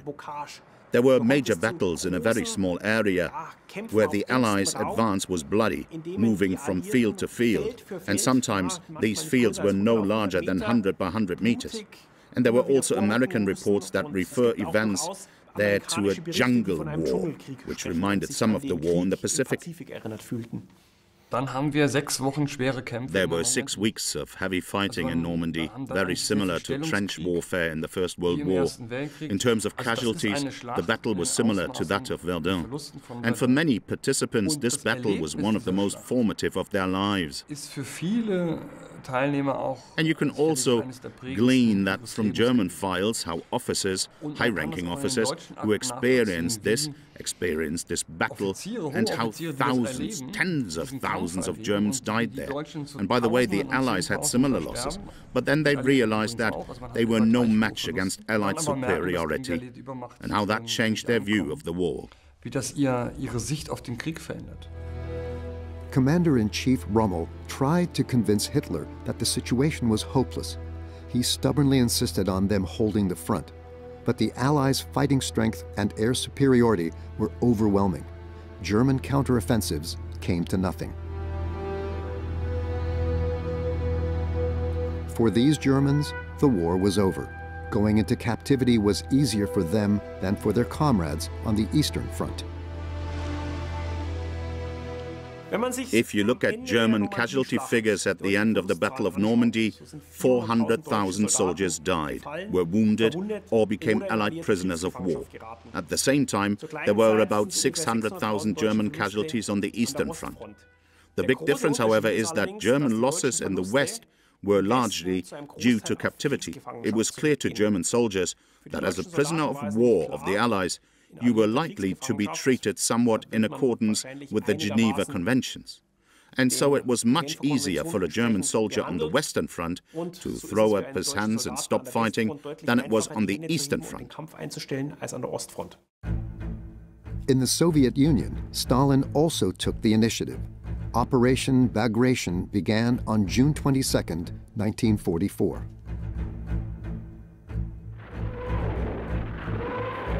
On the third anniversary of the German invasion of the Soviet Union, the Red Army struck back. Now that the Allies had finally opened the long-awaited Second Front in the West, Soviet troops launched a devastating strike against the Wehrmacht. The Soviet offensive against Army Group Center in the summer of 1944 was underrated for a long time.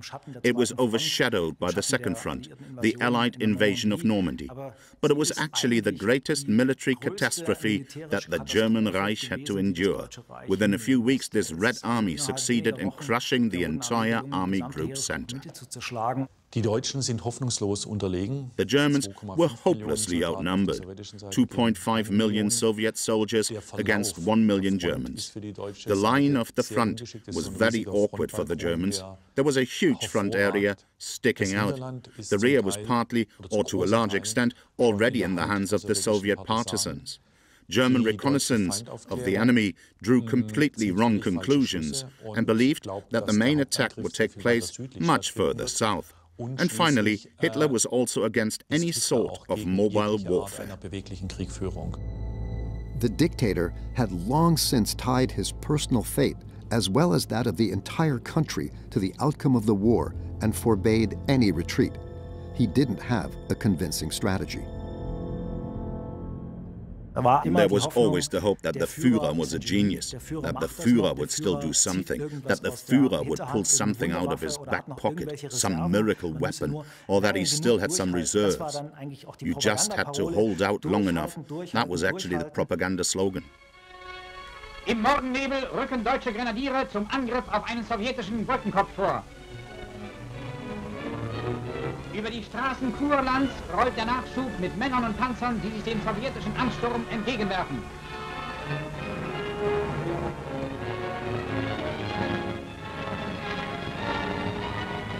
Ebenso wie die Angloamerikaner erleiden auch die Sowjets täglich hohe Panzerverluste.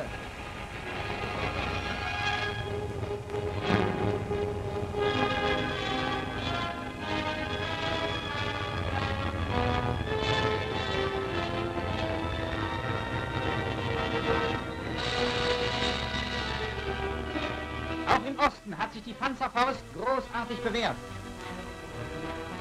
Grenadiere und Sturmgeschütze in Erwartung eines feindlichen Panzerstoßes.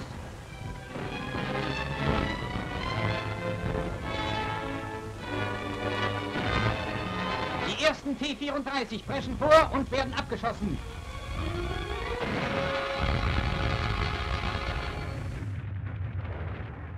Stalin also knew how to use propaganda and presented himself as the savior of the Soviet Empire. 2 days before the offensive, he had his submissive comrades award him the Medal for the Defense of Moscow. However, the dictator left the planning of Operation Bagration to his generals.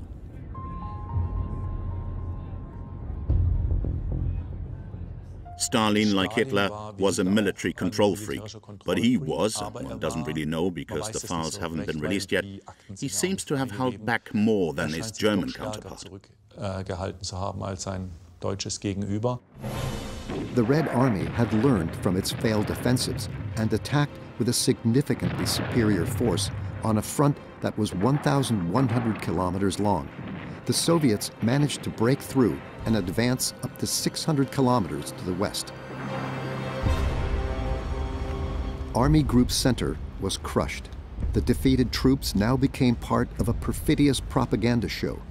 On July 17, 1944, Stalin paraded 55,000 defeated Wehrmacht soldiers through Moscow's streets. Stalin very cleverly combined this demonstration with a message to the people. The Wehrmacht is not invincible. The Wehrmacht consists to a large extent of old men. The time of the young worldly warriors was over. It was important for him to show his citizens what the people who had invaded their country looked like. And of course, it was a deliberate act of humiliation, which was, of course, forbidden under the laws of war. According to the Geneva Convention, prisoners of war may not be lined up or paraded.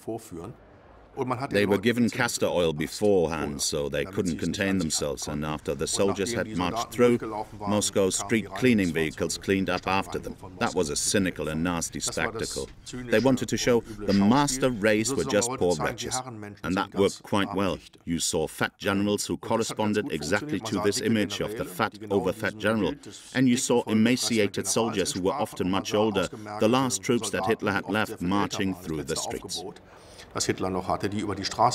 It didn't trigger the effect on the people that it was supposed to. The police didn't have to keep the citizens of Moscow from attacking the Wehrmacht soldiers. Instead, they simply stood silently at the side of the road. They actually felt sorry for these soldiers because they saw in them their own soldiers. Nevertheless, it was important to Stalin and his people to demonstrate precisely that. They had come as the master race, and now they showed the people this is what they look like. 3 days earlier, Adolf Hitler had traveled to his headquarters in Rastenburg, East Prussia. Many of the buildings in the complex had been covered with bunkers to protect them from air attacks, but the Nazi leadership was not prepared for an attack from within.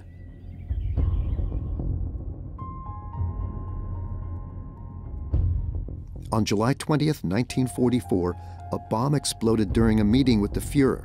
It had been smuggled into the barracks by Klaus Schenk Graf von Stauffenberg.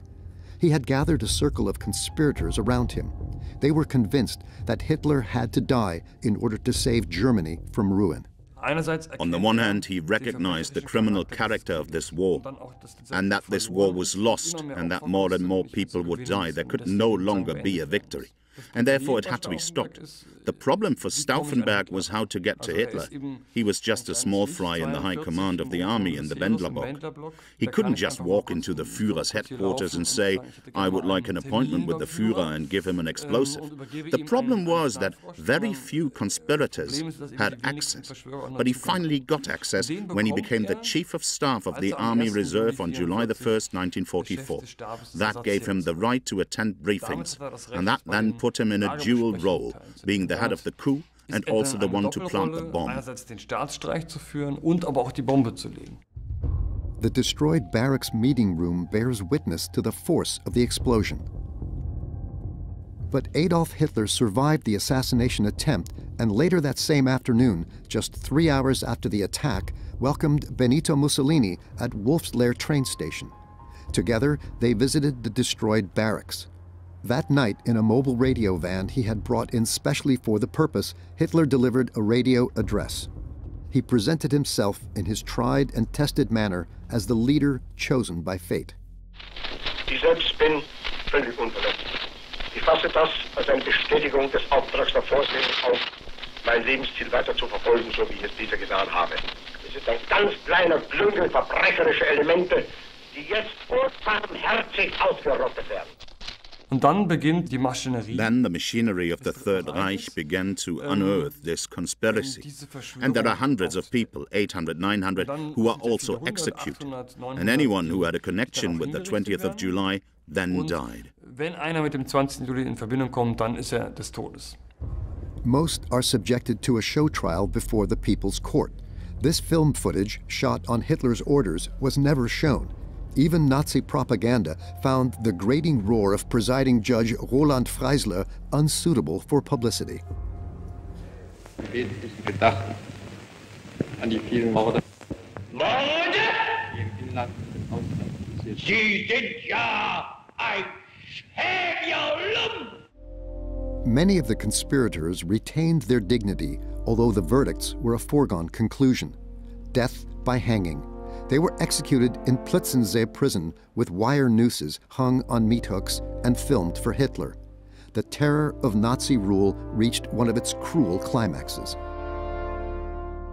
Entscheidend war das Attentat eigentlich dafür, dass danach the assassination was actually a decisive moment because afterwards the Nazi system had a much tighter grip on society.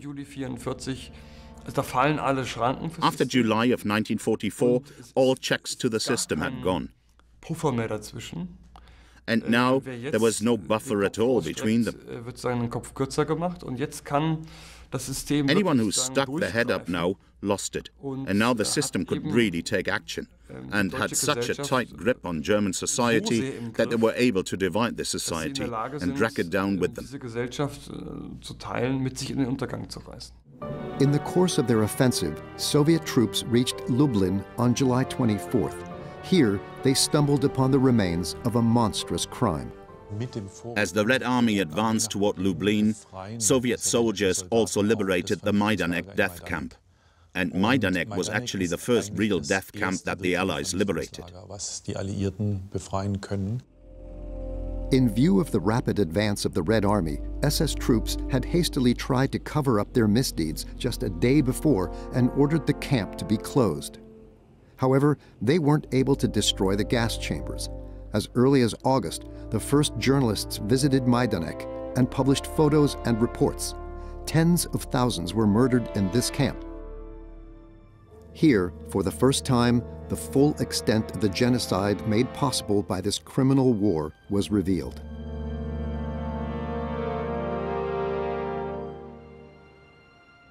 Majdanek was by no means the largest and most important extermination camp.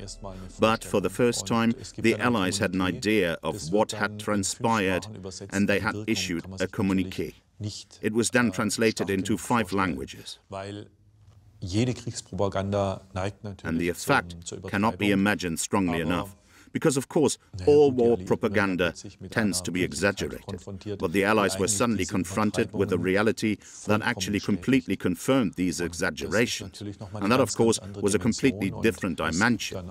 And then there was also the practical attempt to preserve it as a place of remembrance, even during the war. And in the months that followed, things continued. And I think it was Thomas Mann who wrote, "This secret is about to be revealed, and the disgrace of Germany will lie before the eyes of the world."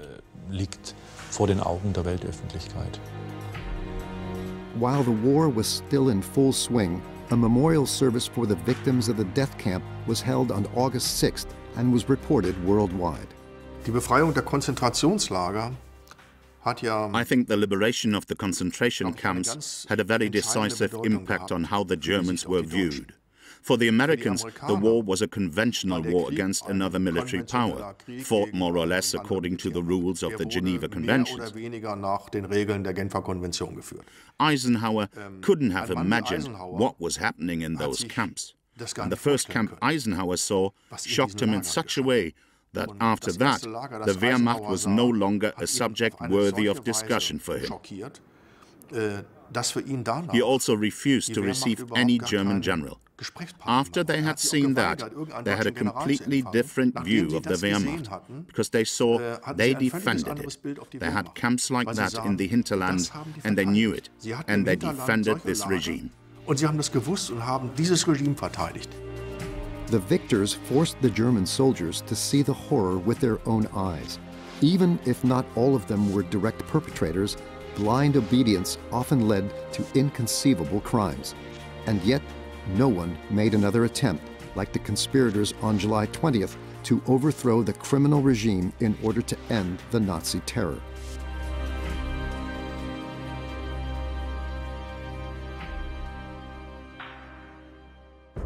On the Western Front, Allied troops struggled for weeks to break out of the Normandy beachhead.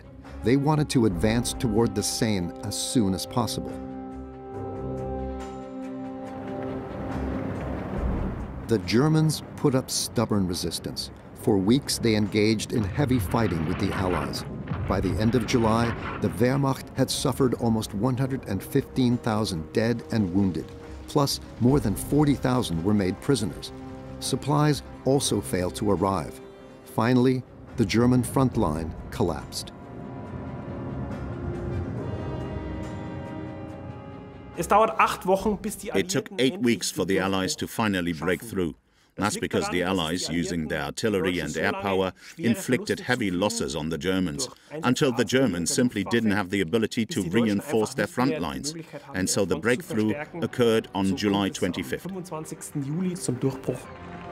U.S. troops reached the suburbs of Paris, where the liberators were greeted enthusiastically. The fight for France's freedom seemed to be over.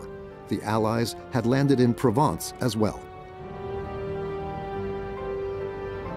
But Hitler, enraged, ordered his generals to raze the French capital to the ground before they retreated. Hitler's idea was that Paris had to burn and that his general there, General Choltitz, should destroy Paris. General von Choltitz was told by the American general, I think it may have been Eisenhower, that if you destroy the city of Paris, you will be held responsible after the war. The warning was that he would be treated as a war criminal if he dared to carry out the destruction order. In fact, on the day of the liberation of Paris, there were still sporadic exchanges of fire between U.S. troops and German soldiers. It's possible that those were only mock battles with which Choltitz wanted to cover up his refusal to obey Hitler's orders. Choltitz was maneuvering, he was in charge, and he maneuvered back and forth until he actually no longer had the means. He used his leeway in such a way that at some point he no longer had the means, or lacked the necessary explosives to reduce Paris to rubble. On the afternoon of July 25th, Choltitz officially handed the city over to French forces under the command of Major General Leclerc. Enfin, on respire, was the cry those days. At last, we can breathe a sigh of relief. All of Paris was in the streets. The Germans had been defeated. The summer of 1944 meant 3 heavy defeats for the Germans. First, in the west, occupied France was lost. In the east, Army Group Center was crushed. And in the south, Rome was lost and the Germans had to retreat to northern Italy. Nevertheless, that didn't mean that the war was over. There were several reasons for that. One of them was that the Germans were not thrown back on their borders. And that created a special motivation for many soldiers. Now they were fighting for their homeland, for their own farm, for their own house. Jetzt kämpfen sie die Heimat, den eigenen Hof, das eigene Haus. For these soldiers, the war was over. Many were relieved to have finally escaped the hopeless struggle. But many were also driven by fear. Soon, the Allies would be at the borders of the Third Reich. They would not be able to save their country from the ravages of impending doom.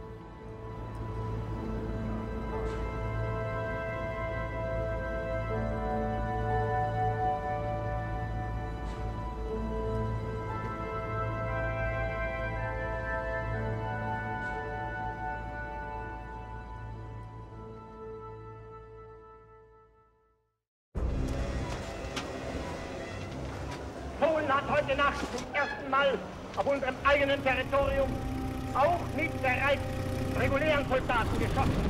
Seit 5:45 Uhr wird jetzt zurückgeschossen.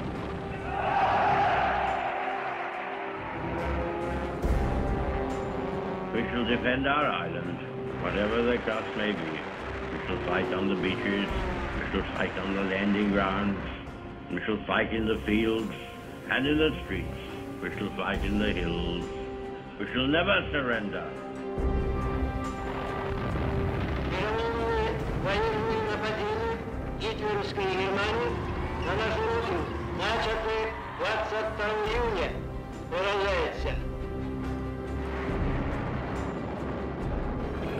The United States of America was suddenly and deliberately attacked by naval and air forces of the Empire of Japan. We will gain the inevitable triumph, so help us God. Ich frage euch, wollt ihr den totalen Krieg? Wollt ihr ihn, wenn nötig, totaler und radikaler, als wir ihn uns heute überhaupt erst vorstellen können?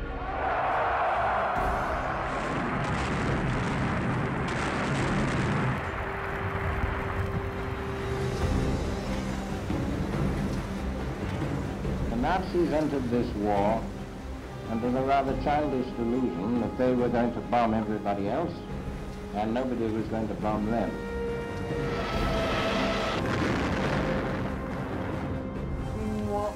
帝国征服をして米英祖四国に対しその共同宣言を受諾する旨通告せしめたる。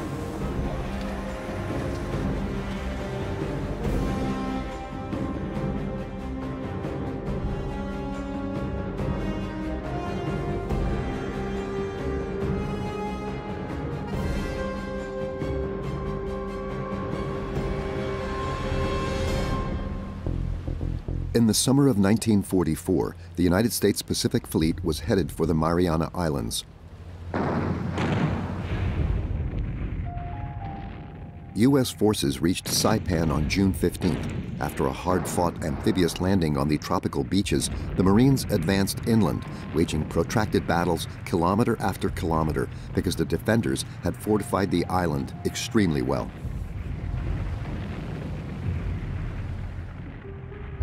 In 1944, Pacific Islands, like the Mariana Islands, were bitterly contested and fiercely fought over because Japanese officers were ordered to hold the Mariana Islands to the last man and to the last bullet.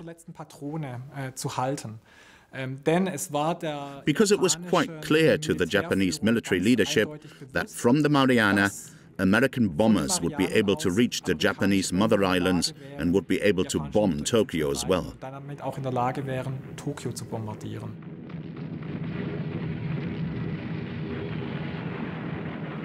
During the war against Japan, U.S. forces combined two thrusts. One was via New Guinea and the Philippines, the other via the Central Pacific.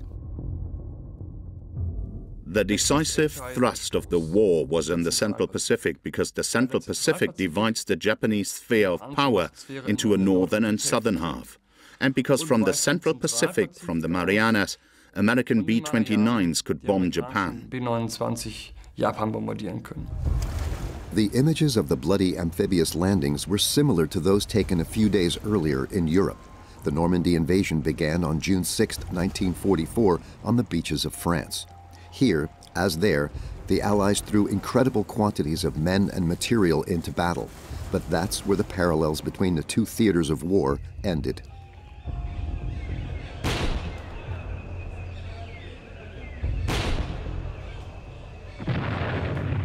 It was really a global war, which also had very different reasons, a different course, but each with its own logic. The Pacific War was not just an offshoot of Europe, it had its own value, a war of its own logic. And then there was this parallelism. It was quite remarkable what was achieved logistically.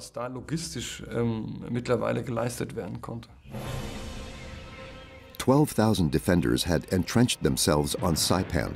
After the Japanese fleet was crushed in the Battle of the Philippine Sea, they were cut off from all supplies. The Japanese soldiers were hiding in the jungle and in extensive cave systems.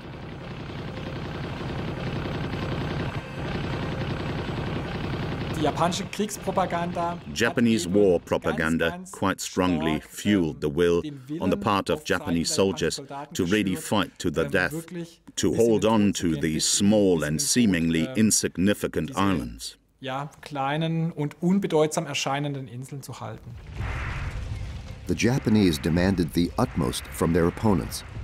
In accordance with the Bushido Code, they didn't give an inch.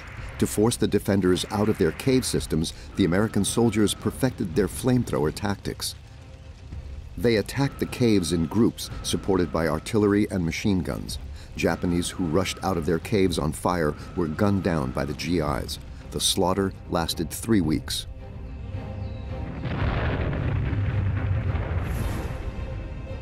Japanese soldiers rarely surrendered. Instead, they preferred to throw themselves to their deaths. The Marines' prisoners were almost exclusively Korean forced laborers. And then they entered an area with the Japanese civilian population for the first time. Before that, you were only in the outposts. In Saipan, the Japanese had massive casualties. They performed these banzai attacks, where they were being mowed down by the hundreds and thousands. And it was compounded by the fact that, whether voluntarily or force, probably more by force, the Japanese civilian population was also jumping off cliffs to their deaths.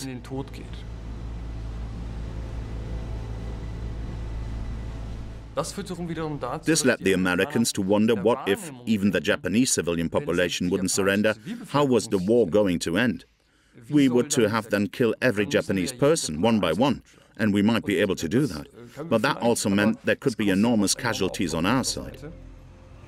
By the end of the Battle of Saipan, some 26,000 Japanese Army soldiers and about 3,500 U.S. Marines had lost their lives. Meanwhile, in Moscow, Joseph Stalin was making plans for the further course of his offensive against the Third Reich.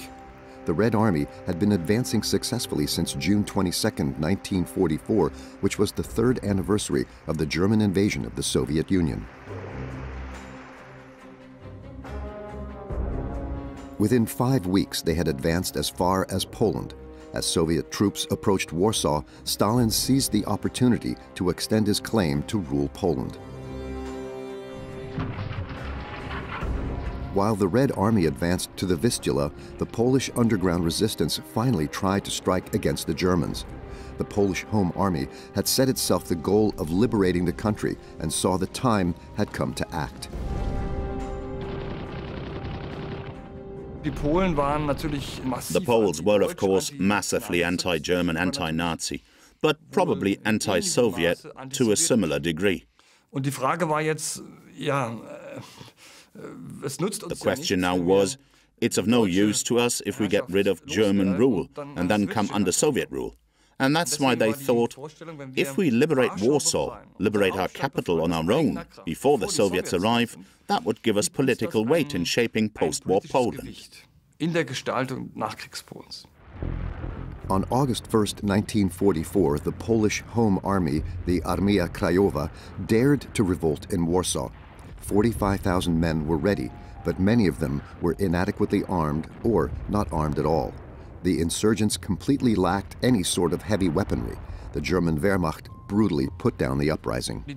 As always, the Germans reacted extremely quickly in such situations. They brought in troops from everywhere and fought that uprising with the most brutal force.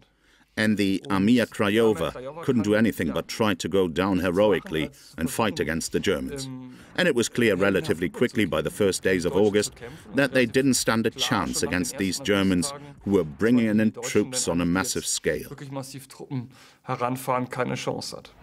Der letzte Widerstand der Aufständischen in Warschau ist endgültig unter der Wucht der deutschen Waffen zusammengebrochen. Schlachtflieger vernichten einen Häuserblock, der eines der stärksten Widerstandsnester barg. An inferno broke out over Warsaw. The Germans were using this to actually wipe out this Warsaw. That's why they were fighting not only militarily against the Polish Home Army, but especially in those first days of August, the concept was to put down this uprising with brutal force, in order to punish the Polish civilian population at the same time. So there were hundreds of thousands of dead in that struggle. It was a zenith of violence, a zenith of terror that Poland was experiencing there from the Germans. Stalin did nothing to save Warsaw. He planned to secure his power in Poland by means of a puppet government. Stalin ordered the Red Army to wait until the Germans had finished the job. It was clear to him that after the war there would be no independent nationalist Poland, because he knew that the Polish nationalists were the worst enemies of the Bolsheviks, and he didn't want to see anyone from this force in the Polish government. And therefore, he quite cynically let the Germans do the bloody work, which he then didn't have to do. And the Red Army only marched into Warsaw when that fight was over. SS Chief Himmler ordered all inhabitants of Warsaw to be killed and the city razed to the ground. The slaughter lasted 63 days. No one knows the exact number of victims. Among Polish civilians alone, the figures vary between 150 and 225,000 dead. The West played along with Stalin's game. In October of 1944, Winston Churchill traveled to Moscow. Together with Stalin, the British Prime Minister drafted a plan for the division of Eastern Europe after the war. Famously infamous was the so-called note on which was noted in handwriting into which spheres of influence the eastern territories of Europe should fall. The Baltic states and Poland were to be completely under the influence of the Soviet Union. Romania, to a large extent, to the Soviet Union. Bulgaria likewise. Yugoslavia, 50% to the Soviet Union and 50% under Western influence. It is rumored that Churchill wrote the note and Stalin checked off each point noted on it. The note has generally been regarded as a rather cynical expression of great power behavior that decided the post-war fate over the heads of millions of people.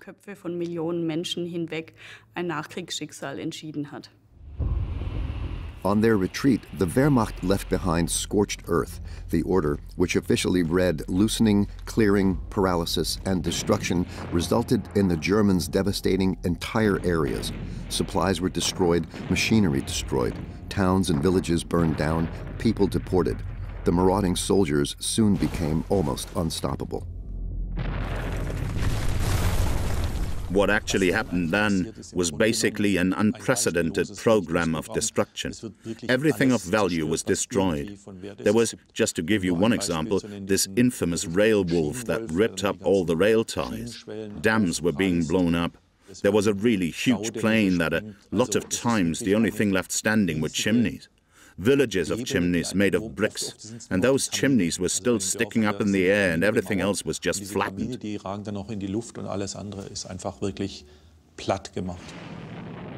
While the Wehrmacht was devastating entire regions in the east, the Germans on the home front hoped for the promised miracle weapons to bring the wartime enemy in the British Isles to their knees. In the propaganda jargon of the Third Reich, the rockets developed by Wernher von Braun were called V2s. V stood for retaliation. Tests failed time and again. Now the V2, together with the V1 cruise missile, was supposed to turn the tide and, at Adolf Hitler's behest, wipe out cities in Great Britain. Technically, the V2 was actually a very modern device, which initiated the development of the moon rocket. But it was wonderful for the Allies that the Germans built it, because it was so infinitely expensive and so infinitely complex. If the Germans had built conventional weapons, airplanes, tanks, they could have done much more damage with it. The effect militarily was almost zero. They killed a few thousand civilians, but that was it.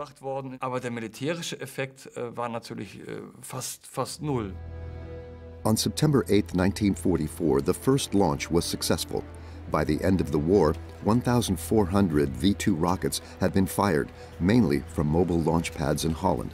The V2 was so fast that British anti-aircraft systems failed. Without warning, the rockets hit residential neighborhoods whose residents couldn't get to safety in time. In London, thousands died. Another prestige object of the Nazis was the newly developed Me-262 jet fighter, which was produced at enormous cost in terms of material. The aircraft, which could reach speeds of up to 900 kilometers per hour, was intended to put an end to Allied air supremacy. However, the first jets weren't ready for operation until November of 1944. Due to the lack of fuel, the fighters could only rarely take off. In the end, the Me-262 was unable to break the superiority of the enemy air force. The Messerschmitt 262 was a revolutionary aircraft, clearly ahead of its time. But no airplane decides a war. When we examine air warfare, we find time and again that technology is not actually decisive. That depends on tactics, and above all, on numbers. And of course, the maximum 200 jet fighters would not have any significant effect at all. On the contrary, they shot down some bombers, but lost just as many of their own fighters. So that fizzled out and was mainly a means of propaganda. The Germans had tactical weapons, so they were almost always superior to their opponents. The Germans undoubtedly had the best tanks, and according to Allied statements, the Germans had excellent infantry weapons, the MG-42, the assault rifle 44. The Germans really made superior tactical weapons, but the strategic weapons, strategic bombers or something like that, in all these things the Germans were inferior because they neglected that. The battle for the Japanese-occupied Philippines had been raging in the Gulf of Leyte since October of 1944. Island by island, U.S. troops had pushed Japan's soldiers back across the Pacific. The largest naval battle in history ended in favor of the Americans. Ever since he retreated from the Japanese with his troops in December of 1941, U.S. General Douglas MacArthur had declared that the recapture of the Philippines was a personal matter. Douglas MacArthur was a man who came from a very traditional military family, and for family reasons, he also felt very connected to the Philippines. His father, for example, had also already served in the Philippines. His failure to hold and defend the Philippines was a very great shock for him. He made a promise when he left the Philippines, and he wanted to keep that promise. At the time, he said, "I'll be back." Very much like the Terminator, I'll be back. That's what it was all about for him. And for him, the reconquest of the Philippines was above all symbolic, a personal symbolic value.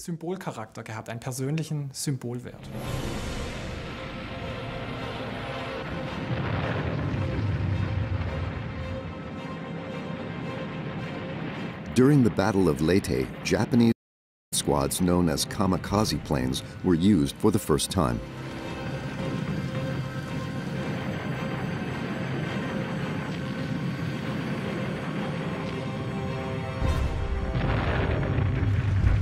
Japanese pilots deliberately flew their aircraft into American warships.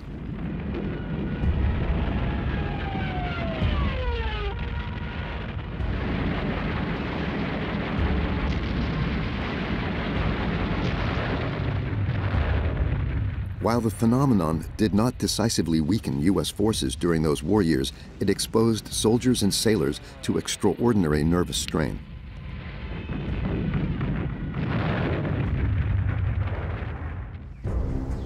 On the western border of the Third Reich, the so-called West Wall was unable to stop the Allied forces. The troops' goal was the Rhine. During their advance, however, the U.S. soldiers encountered unexpectedly strong resistance. In the forests near Aachen, they engaged in fierce battles with German Wehrmacht units. Supplies, which had to be brought in from southern France and Normandy, also came to a standstill. They could take some German villages, but there they were stuck because they ran out of gas. That's where the priorities were misplaced and the Germans could reorganize themselves. But the Germans were not as well prepared as the newsreel would have you believe. Vom Kampf im Westen. Auf den westlichen Schlachtfeldern geht die Rechnung der Feinde nicht auf. Sie glaubten, bei Erreichung der deutschen Grenzen würde Deutschland zusammenbrechen. Das Gegenteil ist der Fall. Deutsche Reserven marschieren an. Mit allen Waffen ausgerüstet beziehen sie ihre Standorte. Although the war was clearly lost by the summer of 1944 at the latest, the Wehrmacht continued to fight. They didn't want to endure another 1918, no defeat, where it could be said that we surrendered too soon. What the soldiers had in mind this time was that it was better to surrender 5 minutes after 12 than 5 minutes before 12. All of this, of course, with horrendous losses, which far exceeded anything we had seen before. Die alles bisherige noch mal deutlich überstiegen. On October 12th, U.S. troops attacked Aachen. 4 days later, they closed the ring around the city. Hitler demanded that the imperial city was to be defended to the last drop of blood. About 3,000 men followed his orders, among them numerous SS men and volunteers from the Hitler Youth. They initiated a house-to-house battle with heavy losses. On October 21st, the German commander finally surrendered officially. Anyone who wanted to surrender before then, despite the hopeless situation, had to expect to be fanatically persecuted.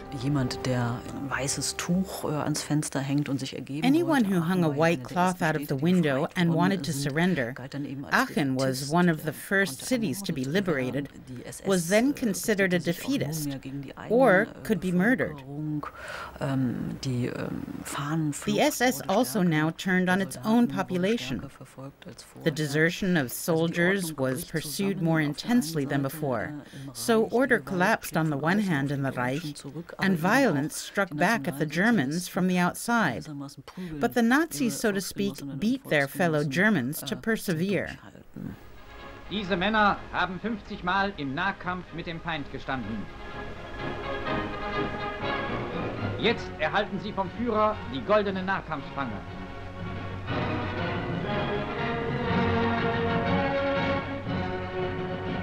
Mal sahen sie das Weiße im Auge des Gegners und bezwangen ihn mit der blanken Waffe.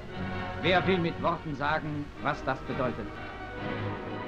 Even without words, it becomes clear that Germans still saw an encounter with Adolf Hitler as an honor, and the newsreel was supposed to motivate them to persevere with such grotesque propaganda campaigns.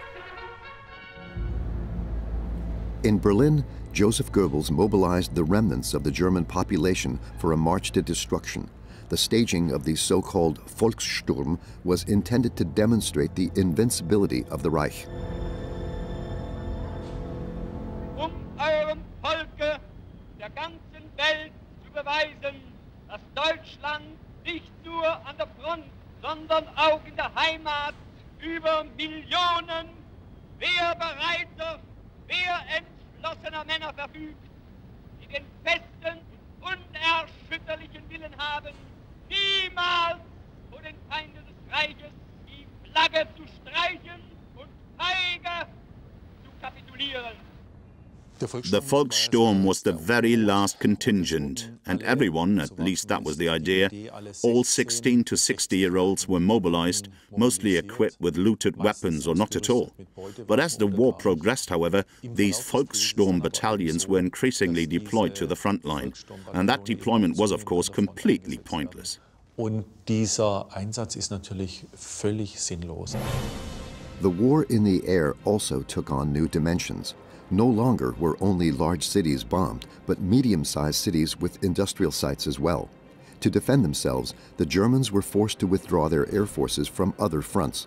Although militarily effective, the usefulness of the devastating air war is still being disputed to this day.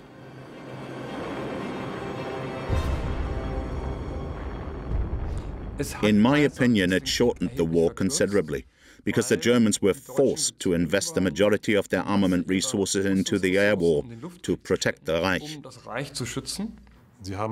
They actually hoped to achieve two goals with the bombings, namely to break the morale of the general population, but that didn't succeed, and to paralyze arms production, which basically succeeded only very late. And as we know, not as much through the direct destruction of the production facilities, but the more effective thing was the destruction of the logistics system, that is, the infrastructure, the railroad facilities. That's what brought production to a standstill. Das ist sozusagen das, was dann tatsächlich die Produktion zum Erliegen gebracht hat. A destroyed production hall of Daimler Works. During the war, the company had mostly built trucks and aircraft engines. However, as before, not only industrial sites, but also civilian targets were bombed, which by the fall of 1944 seemed at least questionable from a moral point of view. One could argue that the war was actually decided in September of '44. It was just a matter of time. Yes, that's right. But the war had yet to be won, and the British and Americans weren't on the Rhine yet. And they had a lot of respect for the Rhine and a lot of respect for the Germans. And the question was, of course we're going to win the war, but at what price? And when will this shitty war finally be over? Because there was war fatigue, and to end the war, we had to hit it hard. Hauen wir voll drauf. The British, in particular, bombed civilian targets in the Reich. Bombs were loaded on bases in England almost daily. These included 4,000-pound blockbusters that would detonate while still in the air, covering as many house roofs as possible and paving the way for incendiary bombs. Because the British still had the idea that if they kept burning down the inner cities, then the Germans would somehow give up, and the British further wars, further advances, further fighting on land. And that then led to the fact that the British were particularly successful in destroying cities, and those incendiary attacks that they flew also took a particularly large number of human lives. It was certainly the most radical form of warfare against the German civilian population. About 600,000 German civilians fell victim to the Allied bombing war. In light of such numbers, it was difficult to understand why the Germans continued to support the criminal Nazi regime.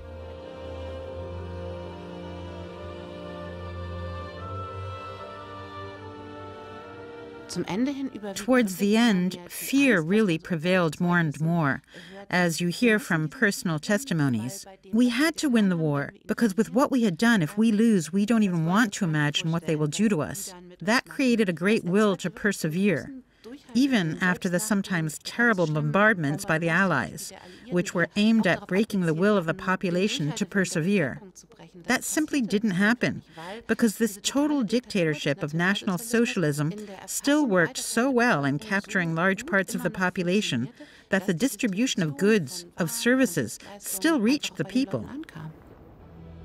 The Nazi regime not only had to ensure the survival of the population, but it also had to maintain the production of armaments, which was necessary for the war.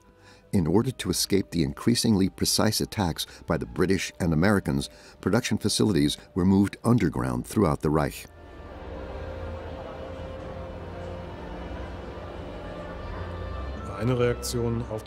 One response to the air war was to say we're now moving what we consider to be the most important and central production areas to bomb-proof underground production facilities. In bombensichere Untertage-Produktionsanlagen. The factories were put in mines, tunnels, and underground galleries. Die Absicht der Feinde, durch planmäßigen und massierten Bombenwurf die deutsche Rüstung zu zerschlagen, ist gescheitert. Rechtzeitig und mit deutscher Gründlichkeit wurden kriegsentscheidende Fertigungen unter die Erde verlagert. New tunnels were also built for some of the underground production facilities. The newsreel does not reveal that mostly forced laborers and concentration camp inmates were used for the construction and operation of these facilities in order to carry out the dangerous work.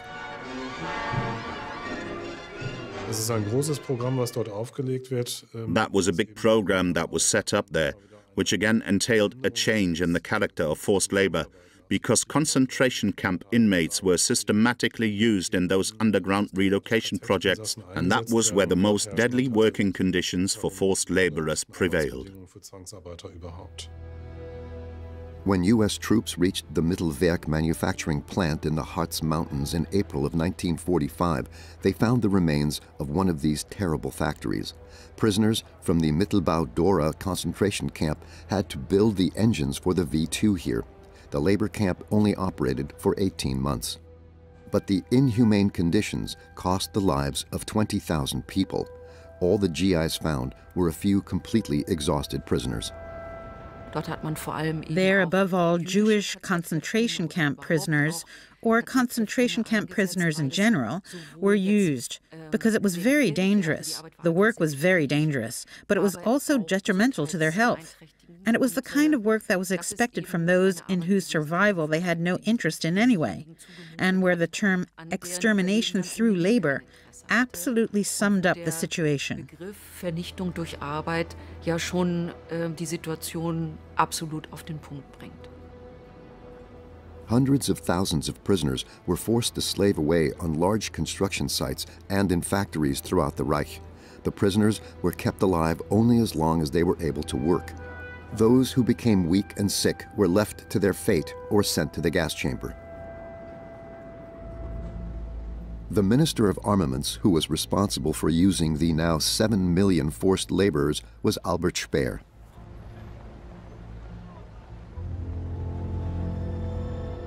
He would visit the deployment area of the latest Wehrmacht offensive.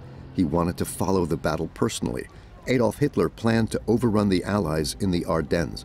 All reserves still available were mobilized for this purpose.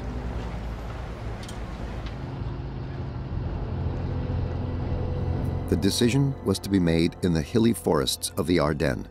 The Nazi leadership concentrated hundreds of thousands of Wehrmacht soldiers in the border area between the German Reich, Belgium, and France. The Ardennes offensive was Hitler's attempt to turn the war once again, to give it a military twist.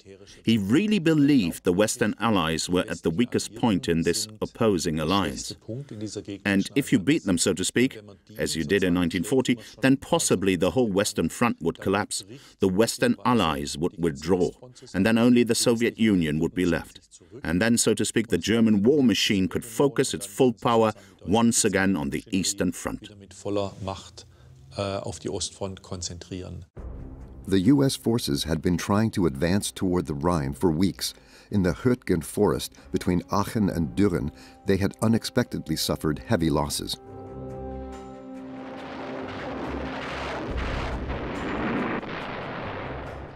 On December 16, 1944, the Wehrmacht offensive Operation Autumn Fog began.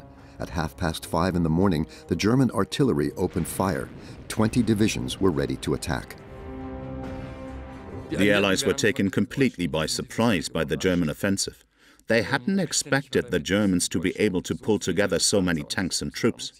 But unlike in 1940, now there were Allied troops in the Ardennes. In 1940, no one was there, and they just marched through. Now there were troops there, and they were fighting too. If we do not succeed, Adolf Hitler declared at a briefing, I don't see any chance of a favorable outcome to this war, but we will get through.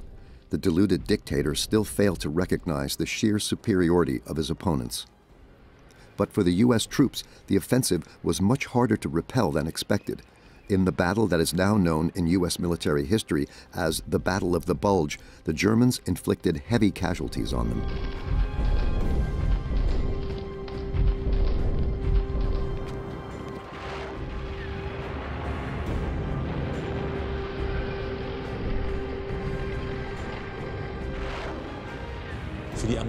For the Americans, the Battle of the Bulge was a very significant experience. because American troops for the first time actually experienced what land warfare had meant in Europe during the previous wars. Wars under terrible weather conditions and wars in difficult terrain. And of course, these are all the reasons that contributed to this myth. It was also the bloodiest land battle fought by the US Army during World War II. About 19,000 soldiers were killed during that period. At first, the Germans had the element of surprise on their side. Entire units with thousands of soldiers fell into their hands, as the newsreel reported triumphantly. Immer wieder das gleiche Bild. Vorgehende deutsche Kolonnen, Gefechtsfahrzeuge, Nachschub, Trosse auf der einen Seite und Dreierkolonnen marschierender weißer und schwarzer Amerikaner auf der anderen Seite. With racist condescension, Nazi propaganda tried to cover up the hopelessness of the Wehrmacht's military situation. The plan to crush the Allies no longer had much to do with reality.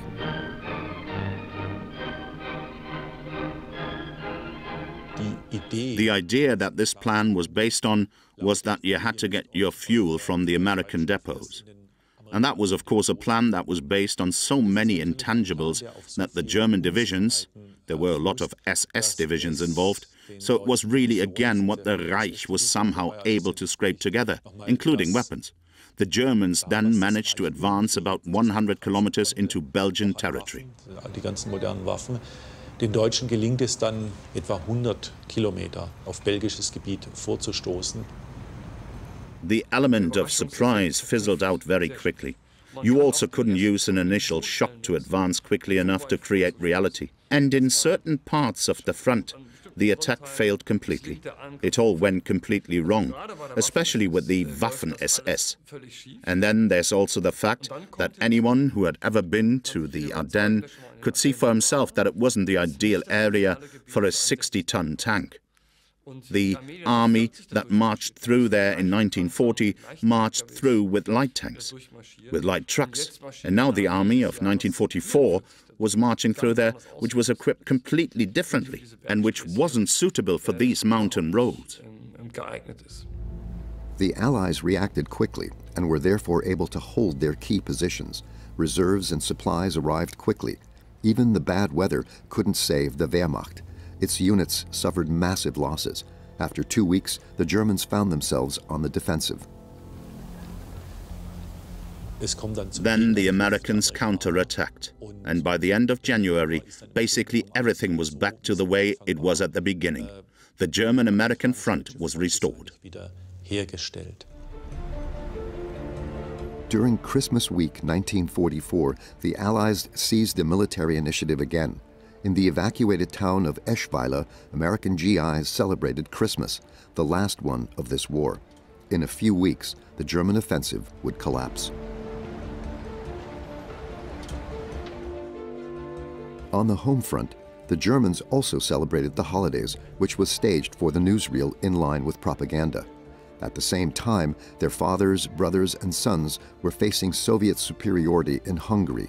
On December 25th, the ring around German troops in Budapest closed. The Red Army set out to conquer Hungary's capital.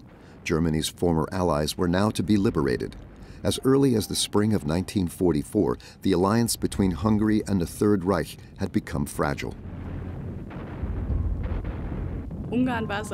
Hungary had been an ally of Nazi Germany since 1941. When the military defeat of Nazi Germany became apparent, Hungary launched its first attempts to reorient itself and established contact with the Allies. Hitler then immediately summoned the Reich Regent Miklos Horthy to Berlin for a report. While the dictator was pressuring him with one of his tantrums, German troops marched into Hungary. When Horthy returned, the country was occupied. The Nazis began deporting the Jewish population to Auschwitz.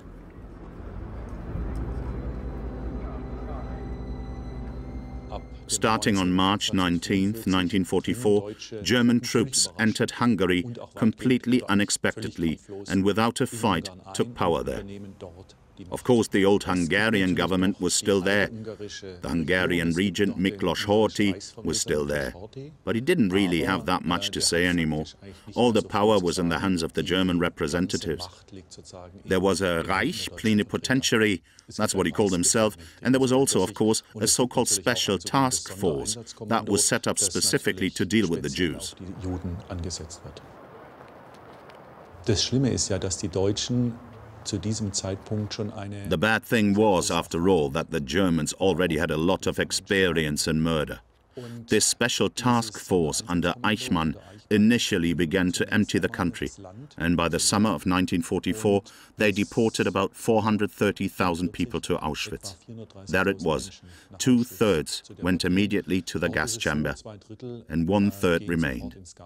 They did forced labor, and most of them still died there, so it was a terrible situation. And of course it was one of the last brutal highlights of the Holocaust. It was also referred to as the final chapter. Des Holocaust, also es wurde auch als das letzte Kapitel bezeichnet. In January of 1945, the Red Army, under the command of Marshal Ivan Konev, advanced towards Breslau and Krakow without encountering any significant resistance.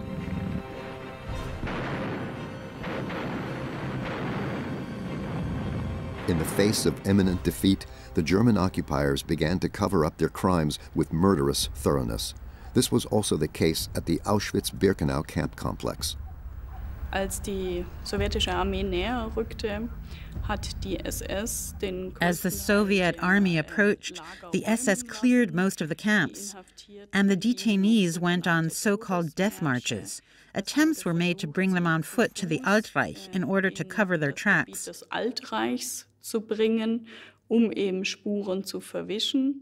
However, most of the people who were sent on these marches were no longer physically able, so the marches basically meant death marches, because a large proportion of those who were sent on those marches simply perished. Prozentteil derjenigen, die dort auf die Fußmärsche geschickt wurden, einfach umgekommen sind. Heinrich Himmler was responsible for the evacuation of the concentration camps. The SS Reichsführer instructed his troops to systematically destroy all evidence of the regime's mass murders before it fell into Allied hands.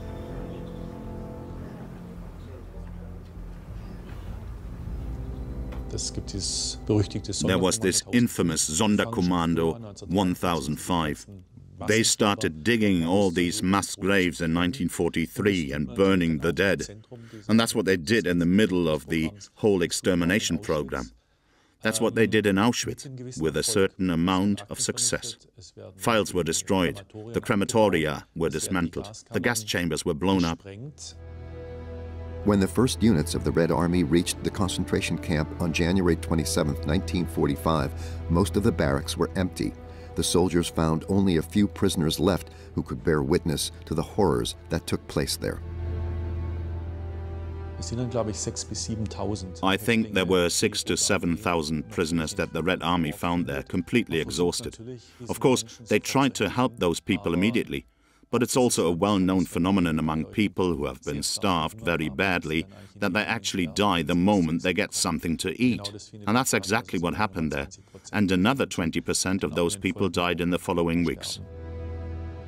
The liberated also spoke of the gas chambers where up to 10,000 people were murdered every day. What was new about Auschwitz was the dimension of the whole thing. That is, it is now assumed that about 1.3 million people were killed there. And that was new. And of course, it had a corresponding effect. Anyone who has been to Auschwitz knows that much more has been preserved than the perpetrators would have liked. The glasses, the hair, the suitcases, everything is still there. And that actually left no doubt as to what actually happened there. Es ließ eigentlich keinen Zweifel daran, was da eigentlich passiert ist. Auschwitz-Birkenau has become a symbol of the worst mass crime in history.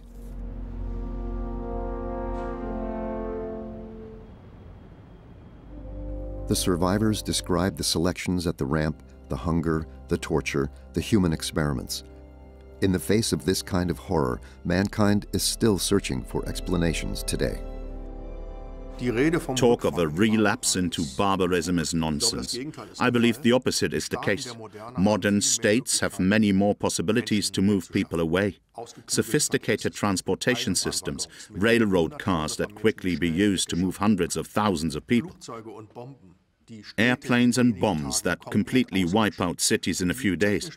The technical possibilities of the modern state are so great that if a dictator makes use of them, he can quickly implement very large killing programs. Modernity has not only increased the possibilities, it has introduced the division of labor, in which everyone is a small cog in the wheel and can say, yes, I signed some files, I put together the trains, but I didn't do it myself. That has a relieving effect. It's a process of civilization that paradoxically made it possible for this monstrous murder program to be born. Some children survived the horror.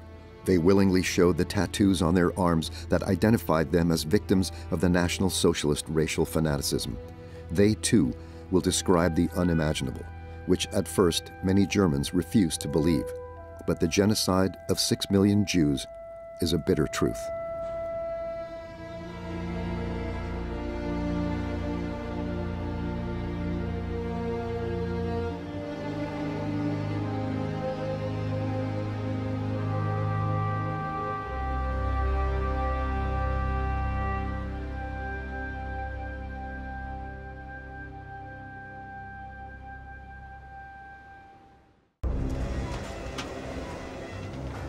Polen hat heute Nacht zum ersten Mal auf unserem eigenen Territorium auch mit bereits regulären Soldaten geschossen. Seit 5:45 Uhr wird jetzt zurückgeschossen.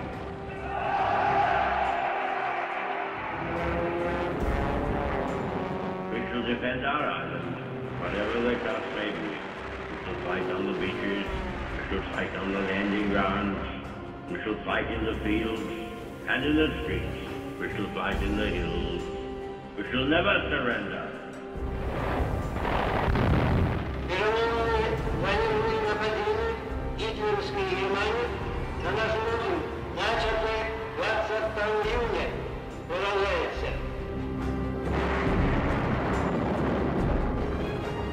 The United States of America was suddenly and deliberately attacked by naval and air forces of the Empire of Japan. We will gain the inevitable triumph, so help us God. Wollt ihr den totalen Krieg? Wollen Sie, wenn nötig, totale und radikale, als Sie uns heute überhaupt erst vorstellen können?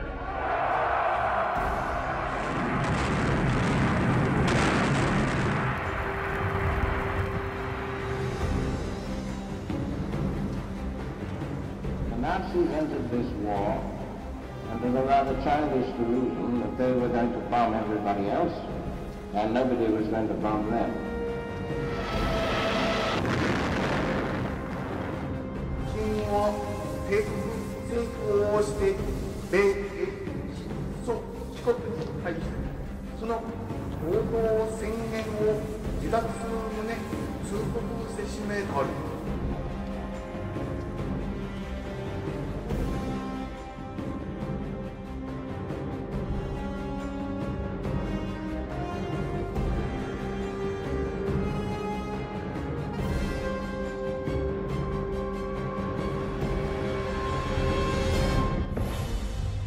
Early 1945 in Courland on the Baltic Sea. For several months, Army Group North of the Wehrmacht had been surrounded on the peninsula by the Red Army. The immense losses of men and material over the past years of the war had shattered the once feared army of Nazi Germany. Amateur photographs captured the sorry state of the trapped units.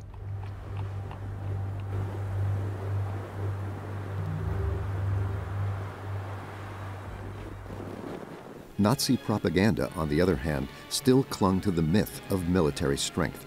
The newsreel shows the commissioning of so-called Volksgrenadiere in the homeland.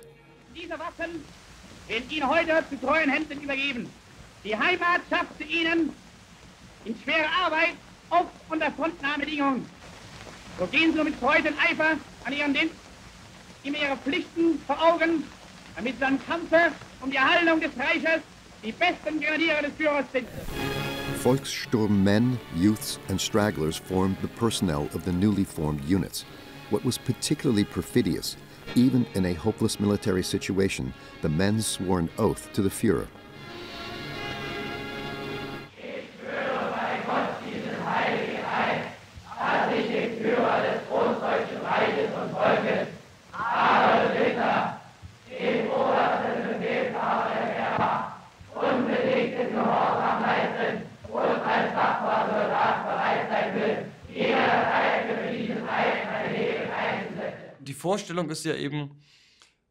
The idea was not to give up, and the concept of self-sacrifice was a very strong and important one.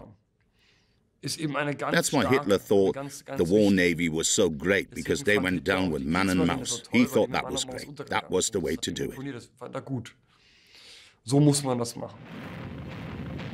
On January 12, 1945, the Red Army launched a major offensive into East Prussia. At 4:45, the sky suddenly turned bright as day as up to 300 Soviet guns per kilometer of front opened fire on the German positions. Red Army cameramen filmed apocalyptic scenes behind the Wehrmacht's defensive lines along a broad front after it quickly collapsed. In previous years, the Wehrmacht had waged a campaign of extermination in the Soviet Union against the racially inferior population. This was according to the ideology of the National Socialists. Now the theater of war had shifted east to the territory of the German Reich, and with the Red Army soldiers came fear of revenge in many places.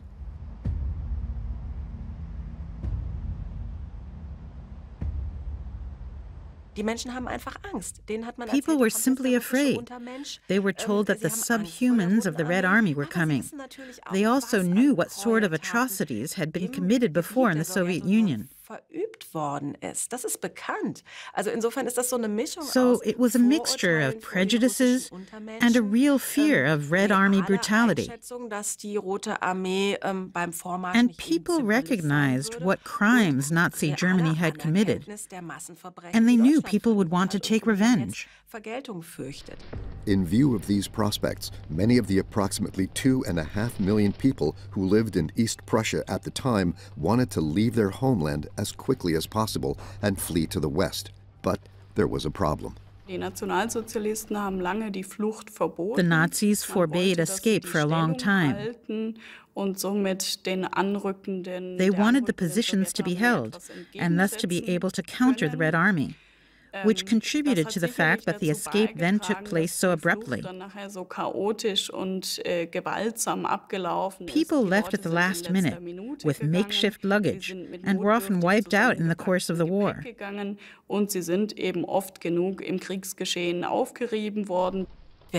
Who was fleeing on these journeys? Mothers with children and old men, which meant, as always in war, it hit the weakest, who had to fend for themselves and who were held responsible for the failure of an entire nation, as well as a lack of evacuation plans.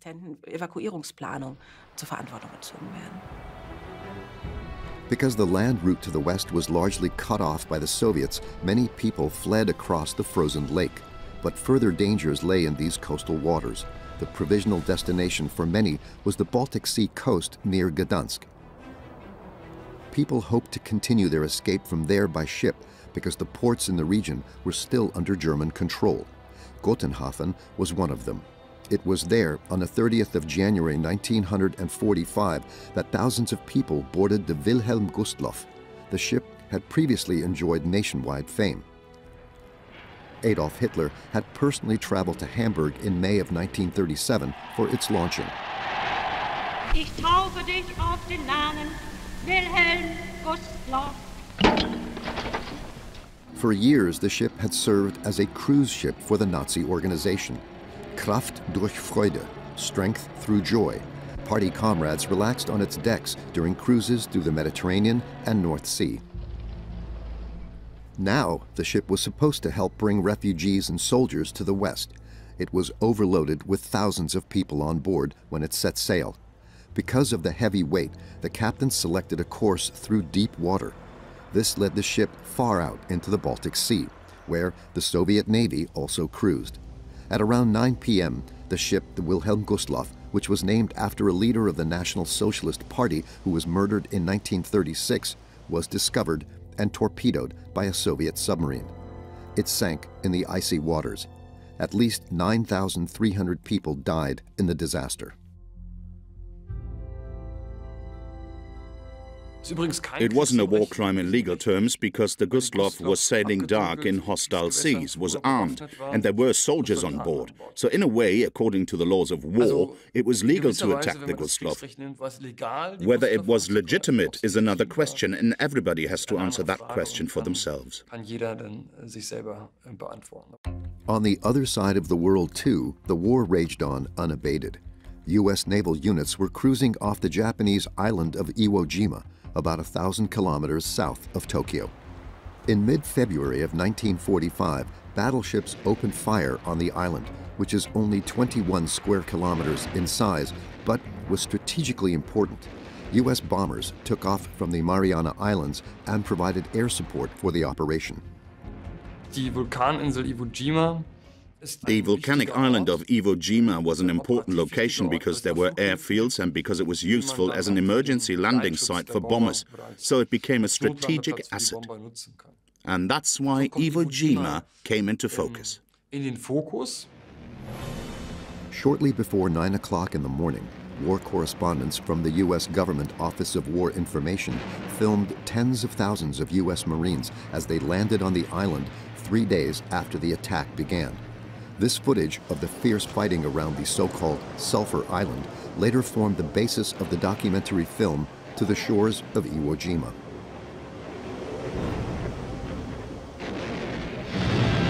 We run into trouble on Green Beach. From their fortified positions on Mount Suribachi, the Japs look right down our throats. In addition to the cameramen, there were also photographers among the war correspondents. A few days after the start of the landing operation, one of them captured U.S. Marines raising the U.S. flag on the summit of the extinct volcano, Mount Suribachi. Although it was only a reenactment of a previous raising of the Stars and Stripes, the photo has gone down in history. World War II was a war of images, yes. Out of millions of photos, we have 5 or 6 photos that we all know. And the flag raising on Iwo Jima, the reenactment, symbolized the victory of the Americans in the Pacific. But it would be several months before American victory in the Pacific was achieved. The fighting around Iwo Jima alone raged on for weeks after the photograph was taken on the volcano's summit. The Japanese defenders pursued bloody tactics. The commander was fully aware that he wouldn't be able to defend the island. The goal was to inflict as many casualties on the Americans as possible, so that the war would become unpopular, and that the war would then be stopped. That didn't succeed. But nevertheless, the number of dead was immense. More than 6,800 Marines died before the island was completely taken. Added to this, there were nearly 20,000 wounded. On the Japanese side, a large part of the approximately 20,000 defenders lost their lives. Only 216 surrendered to the enemy. Overall, the Americans were very surprised by the Japanese willingness to make sacrifices, which were shown in the operations of the defense of Iwo Jima. No one actually believed that the Japanese would really fight so rigorously to the last man. And that played a very big part in the Americans changing their mind, because at some point they said, we're going to have to end the war differently. Japanese troops were not just vehemently resisting the threat of defeat on Iwo Jima. Since October of 1944, their commanders in the Pacific had been using a new approach, kamikazes. Pilots swooped down on enemy warships in their planes, risking their own deaths. Vice Admiral Takajiro Onishi, commander of the Japanese Naval Air Forces, had developed the idea. That was, of course, a complete shock for the Americans. They hadn't expected it. It was a completely new form of warfare. They hadn't expected that willingness to make sacrifices. Hatte man auf amerikanischer Seite überhaupt nicht gerechnet. The squadrons of pilots had names like Morning Sun and Mountain Cherry Blossom. It was not difficult to recruit fanatical new blood for these missions. Wenn man sich das allerdings vom Resultat her anschaut, however, if you look at it in terms of results, it wasn't very efficient. A lot of planes were shot down by US defenses, wurden von der amerikanischen and even the ones that did get through had little effect. erreichen konnten, und auch die eingeschlagen sind, haben oft It was more of an element of shock. gehabt. Also es war eher so ein schockierendes Element. Images like these contributed to this. This footage from January 21st, 1945 documented the aftermath of a kamikaze attack on the USS Ticonderoga near the Formosa Strait. Although the aircraft carrier was not sunk in the attack, more than 100 men aboard the ship were killed, further increasing the toll of American troops in the Pacific.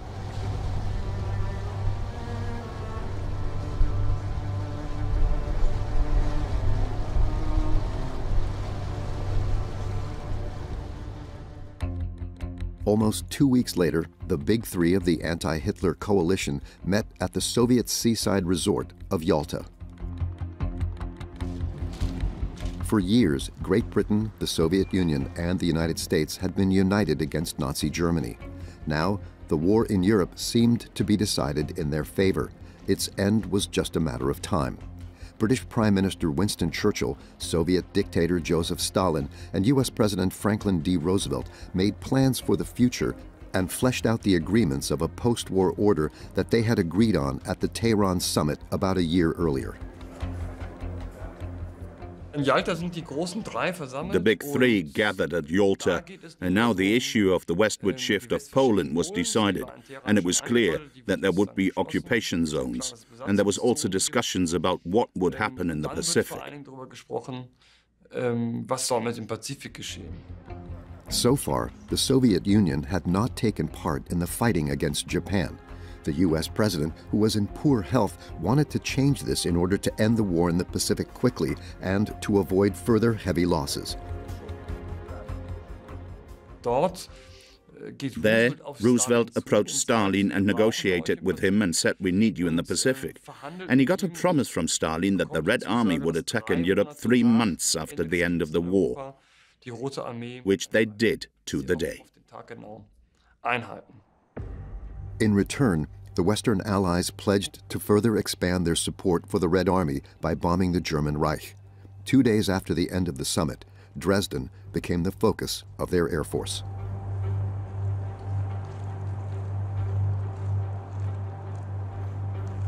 Around 800 British Lancaster bombers took off on the 13th of February 1945 to attack the then 7th largest city in Germany, which had previously been largely spared from airstrikes.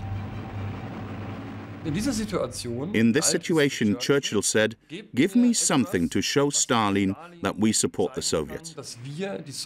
The idea then became, if we flew airstrikes to the rear of the Soviet front and caused chaos there, that would somehow help the Red Army. The British planes reached Dresden shortly before 10:30 in the evening. An automatic camera shot footage from the air of how the explosive and incendiary bombs were dropped. The attack was not about hitting exact targets. The city was to be extensively destroyed. Within 15 minutes, 3/4 of the city center was in flames. The fact that Dresden was such a devastating attack was also due to the circumstances. Dresden had no anti-aircraft defenses. The anti-aircraft guns had been moved to the eastern front, and some of the night fighters were not allowed to take off. It was a clear night, and the British were able to come in relatively low. So it was a textbook attack. A few hours later, on Valentine's Day 1945, American bombers attacked Dresden again in daylight. A U.S. newsreel described the event. The veteran 1st Division of the 8th Air Force today carried its 200,000 ton of bombs to help an ally. Now they hit Dresden, hardest of all. A total of 4 waves of attacks hit the important transport hub on the Elbe. The Blitz here, blasting away for the Russians now 45 miles away, links the two-front Allied drive from east and west on Berlin. The consequences of the Anglo-American airstrikes were devastating. It was estimated that up to 25,000 people fell victim to the bombs. "I never believed," said an official at the Dresden Missing Persons Center who described his impressions, "that death could approach people in such different forms, burned, charred, dismembered, apparently sleeping peacefully, contorted in pain, completely cramped, clothed, naked, and as a pitiful heap of ashes, and above it all, the acrid smoke and the unbearable smell of decay." Images taken months after the attacks gave an idea of the scale of the disaster. Meanwhile, on the Western Front, the Wehrmacht was falling further into a defensive mode. In the fall of the previous year, the Allies had liberated Aachen, the first major German city.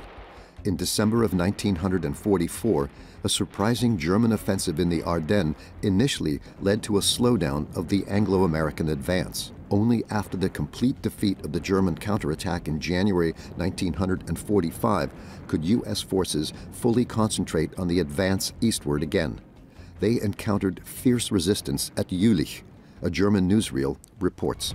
Bei Jülich gehen deutsche Eingreifreserven zum Gegenstoß über.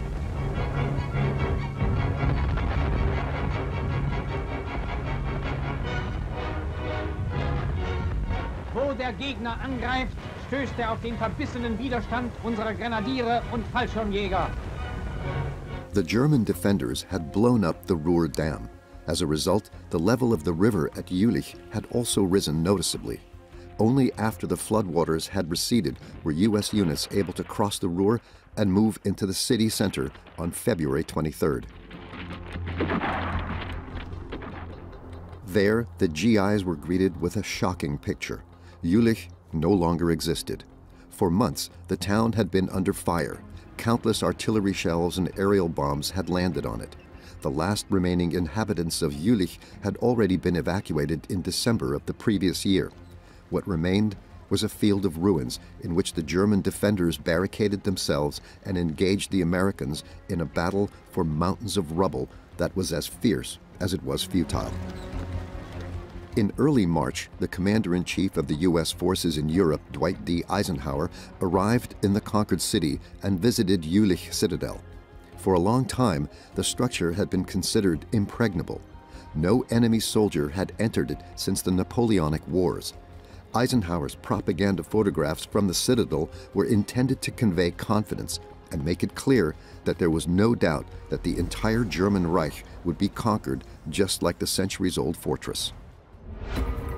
Meanwhile, in the east, the Red Army continued its advance unabated. In addition to East Prussia in the north, it also advanced further south in Silesia towards what was then the territory of the German Reich and advanced rapidly. The region was of great strategic importance because of its numerous industrial plants. "Our tanks have crushed everything," wrote a Red Army soldier in his diary on January 23rd. Their tracks flattened wagons, horses, and everything else that was on the road. The reasons for the success lay in the Red Army's numerical superiority in men and material, and in serious tactical errors on Hitler's part. In November of 1943, Hitler focused his emphasis on the West. In 1944, it went all wrong. But he still had the feeling that he had to fight the West Allies, who had pushed back the Germans from their new territories. And that at a time when the Red Army launched their greatest attack on the Neitzel River. By doing so, he made himself Stalin's best alliance partner. In recent years, many Germans had fled from the bombing raids of the Western Allies to Silesia, which had long been spared the air war.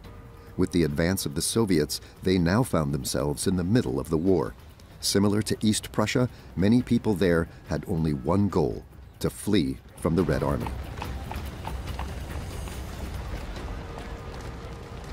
Die Rache wird fürchterlich sein, denn das, was wir The revenge will be terrible, des sogenannten Ostfeldzuges, because what we did in the course of the Eastern Campaign, especially against Soviet civilians, what crimes we committed, that will come back to us as revenge. Das wird als Rache zu uns zurückkehren. The fears often proved to be justified. Many Red Army soldiers then actually took revenge for the crimes that the Wehrmacht and SS had previously been guilty of. Wir haben hier eine Gewalt. What we had there was an escalation of violence against German civilians through the shooting of civilians and of women and children, durch das Erschießen von Frauen und Kindern, die Verschleppung the abduction of German civilians, von deutschen Zivilisten und and the mass women. Vergewaltigung von Frauen. Die sexuelle Gewalt an deutschen Frauen erklärt sich aus The verschiedenen. sexual violence against German women can be explained in several ways. Gesagt, dass der Körper der Frau symbolisch für die Nation steht. First, it is said that a woman's body is symbolic of the nation. Thus, a desecration of the woman stands for a desecration and dishonor of the enemy. Bedeutet damit auch gleichzeitig eine Schändung oder Entehrung der gesamten Nation. Nazi propaganda regularly picked up on these desecrations and thus continued to stir up fear and hatred among the population. A newsreel report from January 1945 from Silesia. In diesen von deutschen Truppen wiedereroberten Orten ist jedes Haus von den Grausamkeiten bolschewistischer Soldateska gezeichnet. Die Bestialitäten sind zu ungeheuerlich, als dass alles gezeigt werden könnte, was die Kamera festhielt. Qualvolles Entsetzen steht noch in den Gesichtern dieser deutschen Frauen. Sie berichten von den Tagen namenlosen Grauens, in denen sie wehrlos den verzierten Horden ausgeliefert waren. In unersättlicher Gier durchsuchte und beraubte die sowjetische Soldateska die Wohnungen.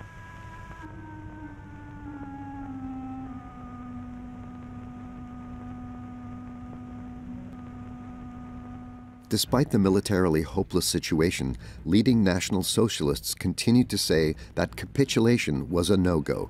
Instead, they continued to cling to strategically outdated concepts to stop the Red Army. The question for the Germans was, how can we stop this avalanche of a Red Army? And one concept that was developed as early as 1944 on the Eastern Front was to introduce fixed sites that were then later declared fortresses, which were located at traffic junctions, and that you defended these points, and so you had breakwaters on which the waves of the Red Army attack breaks. One of these breakwaters was to be Breslau in Lower Silesia, which was declared a fortress by Hitler. Der ununterbrochene Ansturm des bolschewistischen Gegners auf die Festung Breslau scheitert immer wieder an dem eisernen Abwehrwillen ihrer Verteidiger. Der Führer Niederschlesiens, Gauleiter Hanke, der die Besatzung und die Bevölkerung Breslaus mit einem fanatischen Widerstandsgeist beseelt hat. Männer und Frauen greifen mit zu, um die Stadt ständig verteidigungsbereit zu halten. On January 20th, Karl Hanke, the Gauleiter of Lower Silesia, ordered the civilian population to leave the city. However, due to a lack of organization and fear of the dangers of fleeing, 200,000 people stayed in Breslau. The militarily inexperienced population was to defend the city together with units of Volkssturm, Wehrmacht, and SS. Those who refused were shot. Das führte zu sehr absurden Maßnahmen. This led to absurd measures. They created taxiways in the city. They tried to defend the city in house-to-house fighting, which drove up the death toll among the civilian population to an exorbitant degree. While Breslau was still under siege, the Red Army advanced to the Oder on other sections of the front. Some 370 kilometers downstream, it had built bridgeheads on the west bank near Küstrin. Nevertheless, the Nazi leadership remained unimpressed. In the middle of the month, Goebbels wrote in his diary, As far as the East is concerned, the Führer is no longer too concerned. He has the impression that we are slowly regaining solid fronts. An idiosyncratic reading of events which was picked up by war correspondents. A bizarre interview took place on the Oder. Even though it was never shown in the cinemas, it illustrated the absurdity of Nazi propaganda. Na Kameraden, ihr habt euch ja hier eine prima Villa gebaut, oder? Das brauchen wir da, das ist ein Ding. Wo sind Sie denn zu Hause? Ich aus Berlin-Charlottenburg. Berlin-Charlottenburg, ja? Weiß denn Ihre Frau, dass Sie hier sind? Na, im Augenblick ist sie noch sehr im Zweifel. Ja? Ja, die ist jetzt weggekommen. Jetzt in Lübeck, bei Lübeck muss ungefähr liegen. Na, wollen wir sehen, dass Sie auch noch hier sind? Ja, hoffentlich sieht sie mich hier. Bist du wohl nicht? Der eine ist noch ganz in Ordnung. Und sonst, der Russe lässt euch hier in Ruhe, was? Ach, um einmal geht's. Der zittert mehr wie wir. While the Red Army had conquered large parts of Silesia and Pomerania in the east, the Americans, British, and Canadians had made rather slow progress in the west. Their next major objective was the Rhine. U.S. forces had been fighting their way towards Cologne since the end of February. So the Rhine was now the big natural border in the west. That's why the fighting on the way to the Rhine was still relatively heavy, with relatively heavy losses. February 45 was one of the most deadly months for the U.S. Army. On March 5th, American units reached the suburbs of the cathedral city. The 3rd U.S. Armored Division moved in through the districts of Bocklemund and Vogelsang. The ordinary citizen of Cologne has nothing to fear from Allied troops, red leaflets that had previously been dropped over the city.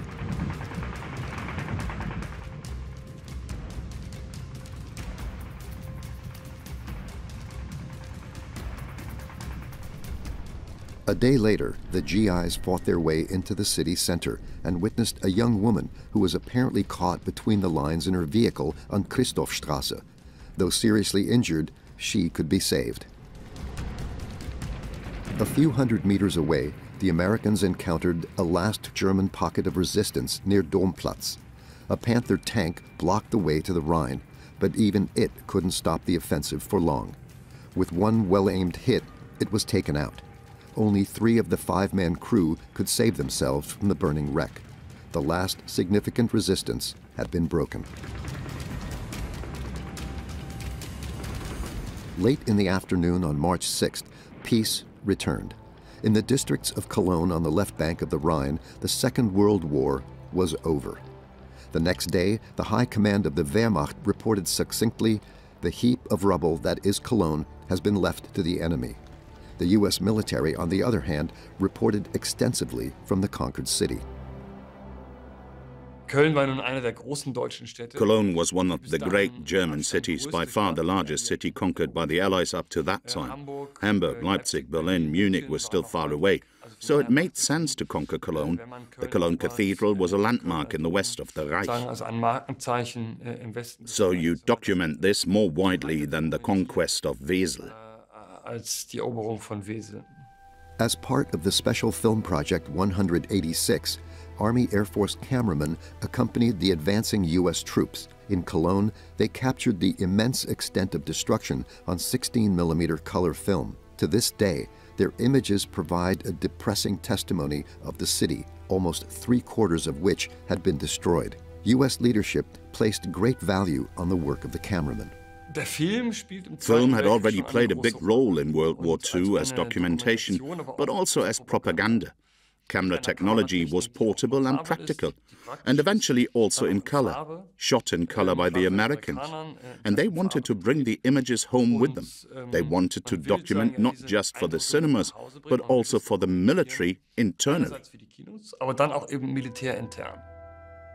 Before the defeat, the defenders of Cologne had successfully blown up the bridges over the Rhine. Thus, for the time being, the Allies were denied a way across the river.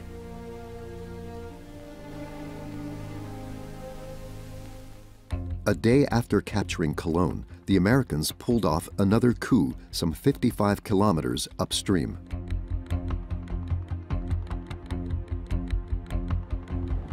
A small advance party of the 9th U.S. Armored Division reached Ludendorff Bridge, which spans the Rhine near Remagen. To their surprise, the bridge had not been blown up, and there was also little or no resistance from enemy troops. The Remagen Volkssturm didn't assemble. If the Remagen Volkssturm Battalion had been there, had fired a few more rounds, then this small patrol, there weren't that many American soldiers, wouldn't have been able to reach the bridgehead so easily. The bridge was successfully captured in a surprise attack. The action was reenacted for propaganda purposes a few days later. Thus, during the next 24 hours, more than 8,000 U.S. soldiers reached the eastern bank of the Rhine. Wehrmacht units tried to correct their mistake and destroy the bridge by airstrikes and artillery fire. However, it took 10 days for the bridge to actually collapse. By then, U.S. sappers had erected a pontoon bridge and continued to move units across the Rhine on a large scale. It was a severe blow to the defense of the Reich, which was not without consequences for those responsible. Hitler was absolutely furious. And the bridge commander was executed right away. And all the others they could find, they were tried and murdered, I'd say. The Führer no longer appeared in public. On the 20th of March, he allowed himself to be filmed one last time in the garden of his Reich Chancellery. Did Hitler realize that the war was lost, and if so, when did he realize it? One argument was that Hitler was not stupid and knew how things were going. This led to him withdrawing and showing himself only when he could announce a victory. Well, these announcements of victory failed to materialize, and he became more and more depressed. Physical decline set in because it was clear to him how this was going to end.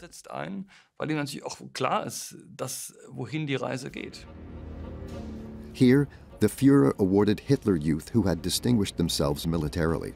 The fact that the war was lost does not change the sense of duty to continue fighting. The younger generation in particular fell victim to the inhuman fanaticism. In this last phase of the war, the kids were the last reserve of the Third Reich, very individually as cannon fodder. All of these children were used as cannon fodder for the final battle. Ich war bei unserem ersten Angriff als Befehl des Bandführers als Melder eingesetzt. Ich musste eine sehr wichtige Meldung zu den Sturmgeschützen zurückbringen und diese heranziehen. Diese kamen dann auch nach und so ermöglichten sie uns das Eindringen in das vom Feind besetzte Dorf und so hoben wir die Bereitstellung auf. Als der Russe näher an Lauban heranrückte, habe ich mich dem Kampfkommandanten von Lauban freiwillig als Melder zur Verfügung gestellt. Meine Aufgabe bestand darin, Meldungen zu den einzelnen Kompaniegefechtsständen zu bringen. Außerdem habe ich oftmals Panzerfäuste und Verpflegung in die Hauptkampflinie geschafft. The boy with the bazookas was Wilhelm Hübner. At the time, he was the subject of numerous newsreel reports. 16-jährige Hitlerjunge Wilhelm Hübner hat sich bei der Zurückeroberung von Lauban als Melder in den Reihen der Grenadiere hervorragend bewährt. Er erhielt vor wenigen Stunden das Eiserne Kreuz. The Lower Silesian city of Lauban in present-day Poland had already been largely captured by the Red Army in February of 1945. In early March, however, it was recaptured by the Wehrmacht, one of the extremely rare German success stories of those days.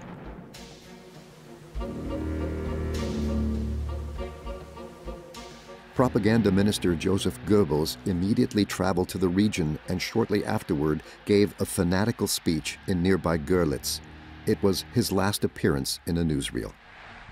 Jene Divisionen, die jetzt schon zu kleinen Offensiven angetreten sind und in den nächsten Wochen und Monaten zu Großoffensiven antreten werden, werden in diesen Kampf hineingehen wie in einen Gottesdienst.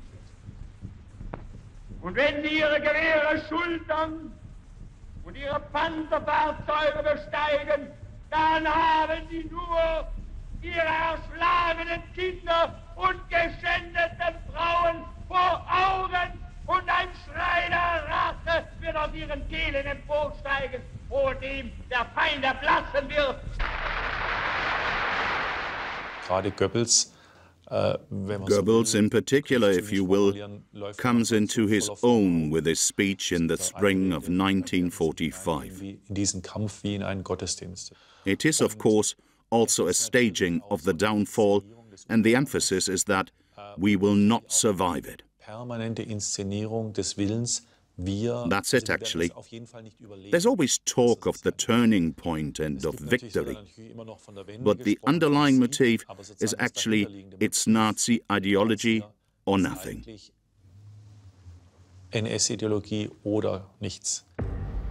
In January 1945, Goebbels called for a people's sacrifice for the Wehrmacht and Volkssturm. As in the Napoleonic Wars in the previous century, the population had to donate. Grenadiere und Volkssturmmänner brauchen Bekleidung und Ausrüstung. Das Volksopfer wird sie ihnen geben. Was Schränke und Schubladen an nicht unbedingt nötigen bergen, bringt es in die Sammelstellen. Es ist für unsere Soldaten und Volkssturmmänner und damit für euch. In the face of impending doom, the regime desperately tried to compensate for the losses, including with women. Panzerfaustschießen in einer deutschen Stadt. Hier kann jeder Deutsche die Handhabung dieses vom Feind gefürchteten Panzernahbekämpfungsmittels kennenlernen. Es ist genauso einfach, wie es aussieht.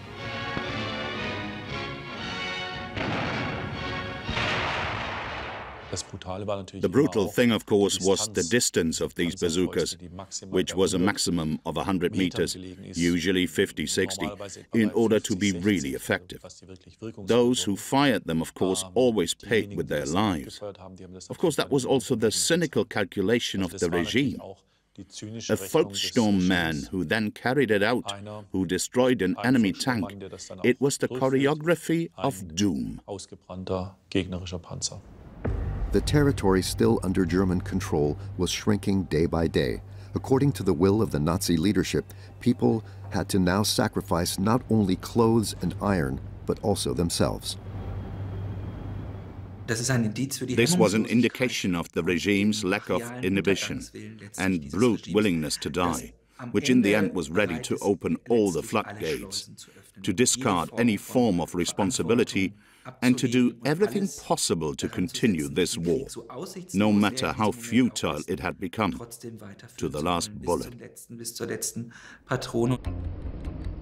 On March 19, 1945, U.S. B-29 superfortresses were loaded with bombs on Saipan, the main island of the Marianas.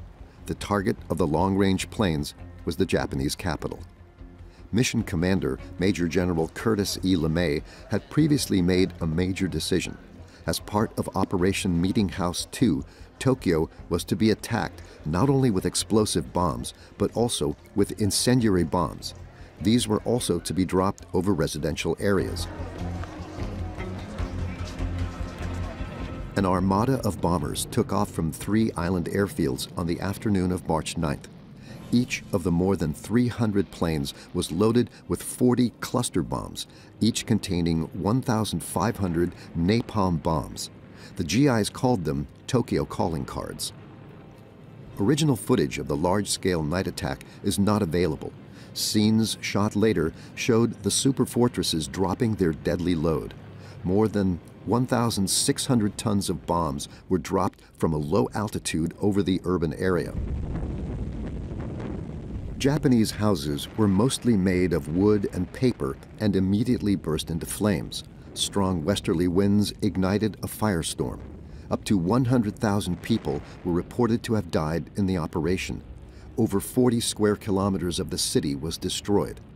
The attack is still considered the heaviest conventional airstrike in history.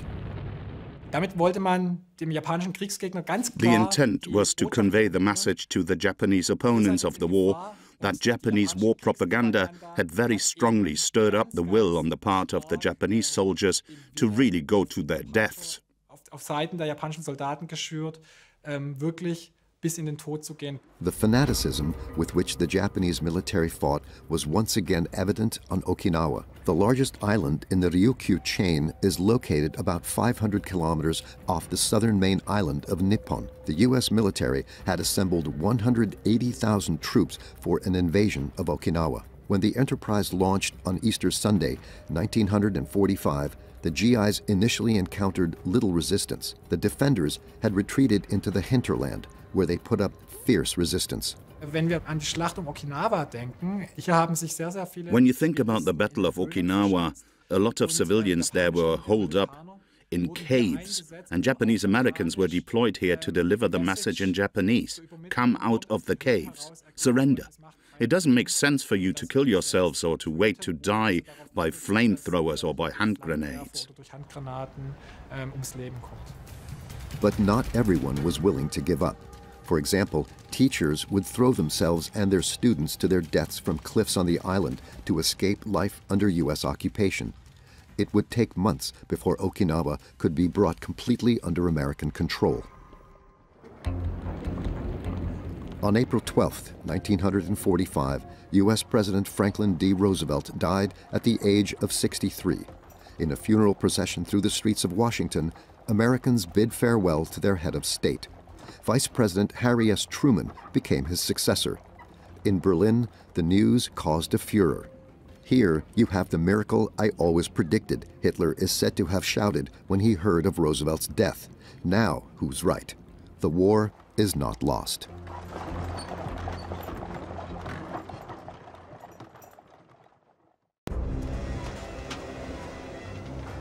Polen hat heute Nacht zum ersten Mal auf unserem eigenen Territorium auch mit bereits regulären Soldaten geschossen. Seit 5:45 wird jetzt zurückgeschossen.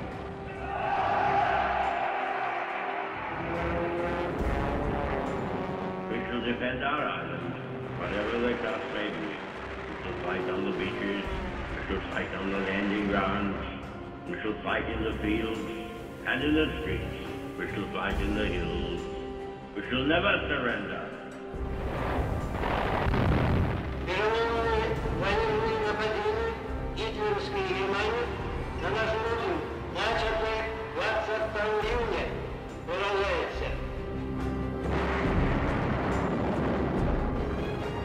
The United States of America was suddenly and deliberately attacked by naval and air forces of the Empire of Japan.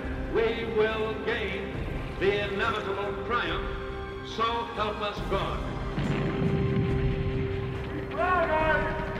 Wollt ihr den totalen Krieg? Wollen Sie, wenn nötig, totale und radikale, als Sie ihn uns heute überhaupt erst vorstellen können?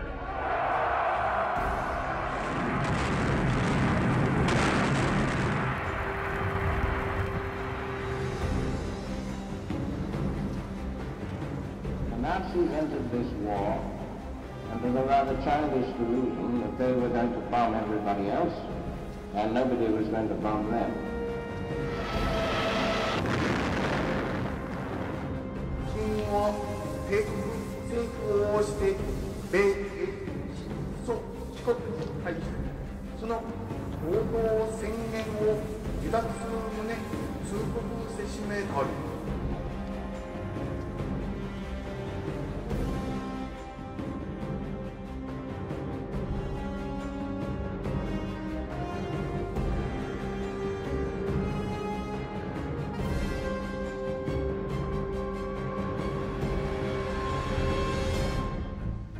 April 1945 on the Oder River, a good 60 kilometers northeast of Berlin.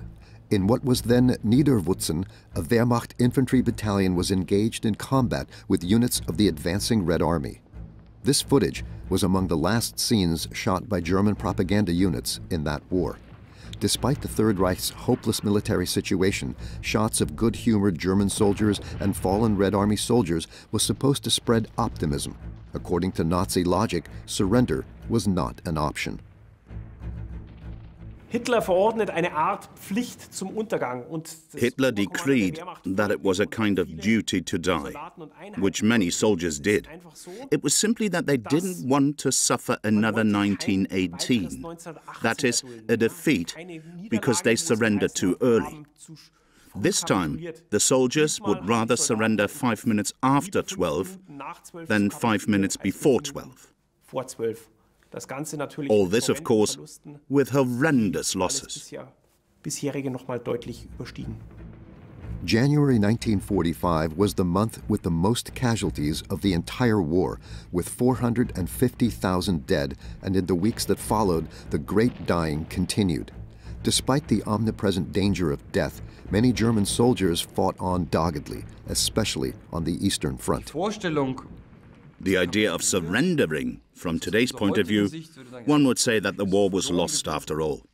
But that wasn't an option for the vast majority of soldiers on the Eastern Front. You only go into captivity when you look down the barrel of the tank and have no alternative. Otherwise, the measure is to avoid, if possible, captivity, which one imagines terrible. By mid-April, the Red Army had reached almost every part of the western bank of the Oder. On the Seelow Heights, a natural elevation in the Oderbruch, German units entrenched themselves in order to achieve the impossible and to stop the advance on Berlin.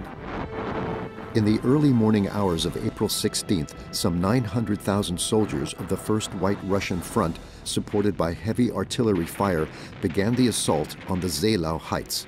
The German defense consisted of worn-out frontline fighters, Hitler Youth, and KVH soldiers, which the Wehrmacht administration translated as fit for war. In soldier jargon, can limp excellently. Numerically, the Soviet enemy outnumbered them at least 4-1. Nevertheless, they succeeded in stopping the Red Army for the time being. Russian commanding General Georgy Zhukov became increasingly nervous. The Soviet side was under enormous pressure. It was an unspoken goal to conquer Berlin by May Day. The Soviet leadership reacted accordingly and tried to break through the German front line by any means possible. In their desperation, the commanders resorted to unconventional means so they could announce the demanded breakthrough. In doing so, they showed no consideration for their own soldiers. One example was that the Soviet attackers tried to illuminate the battlefield with the help of searchlights. As a result, the German defenders saw the silhouettes very clearly and knew exactly what to shoot at. The toll in blood on both sides was enormous. The Russians suffered more than 30,000 casualties, while the Germans lost at least 12,000 men. After 4 days, the road to Berlin was cleared. In the west, the situation for the German defenders continued to deteriorate. After crossing the Rhine, the Allies advanced inexorably eastward, conquering city after city. The strength of the Wehrmacht had been exhausted in February 45, and by March of 45 they no longer had the strength to maintain an orderly defense. Everything was collapsing. Like the Red Army in the east earlier, as they advanced, the forces of the Western powers were faced with the evidence of the crimes of the Nazi era, to which millions of people had fallen victim over the past years. In mid-April, British units reached the Bergen-Belsen concentration camp near Celle. For years, people were tortured, abused, and murdered there. The battle-hardy soldiers were used to death and suffering, but what they saw there dwarfed what they had experienced so far. British soldiers have described that they thought they would be greeted with cheers and that they would arrive as liberators. Instead, what they saw in Bergen-Belsen was terrible, emaciated figures, corpses on the street. The survivors were not able to move at all. The cheers were quite limited because everyone was too weak to express human emotion. menschliche Regung von sich zu geben. By the end of the war, at least 75,000 prisoners were crammed there, including many women and children. The German Jewish girl Anne Frank, who later became famous, was also interned there and died in the camp. The British immediately set about feeding the survivors. They succeeded in arresting Josef Kramer, the camp commander. To their surprise, the ardent Nazi showed no remorse. The camp commander still acted as if he was the boss, because he assumed that the conquerors who arrived there also considered the people lying there on piles of corpses to be subhuman, that they would consider that normal. In the separate room he was in at some point, when the job of murder became routine, he felt that he was doing a job that was not morally wrong in the Nazi regime, because after all, they were the enemies of society, and he was putting things in life in order. A few days earlier, U.S. troops had liberated several concentration camps.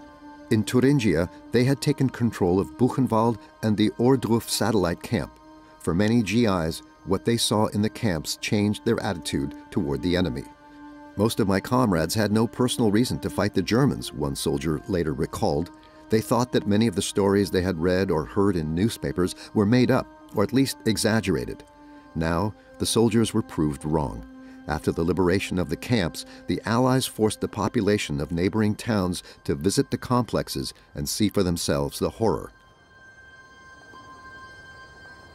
For many Germans, that was a shocking experience.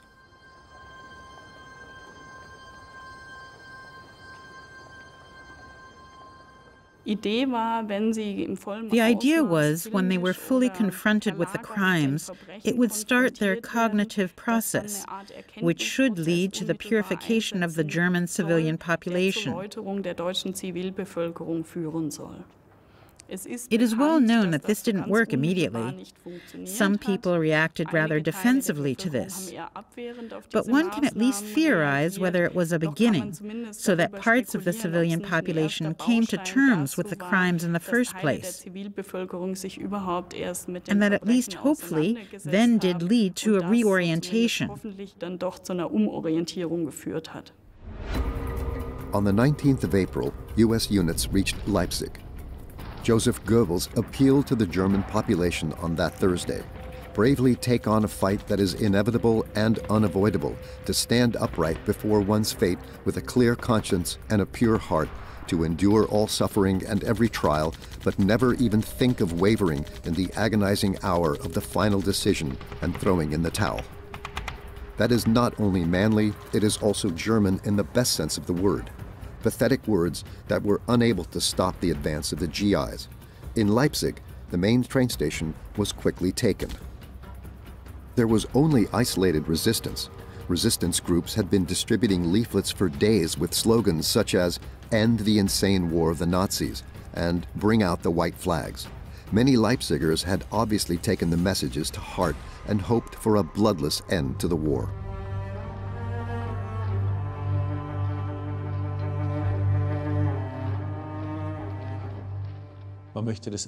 They kind of just wanted to get through it. They waited for the Americans. That's when you had the most hope. And somewhere, at some point, this madness would end.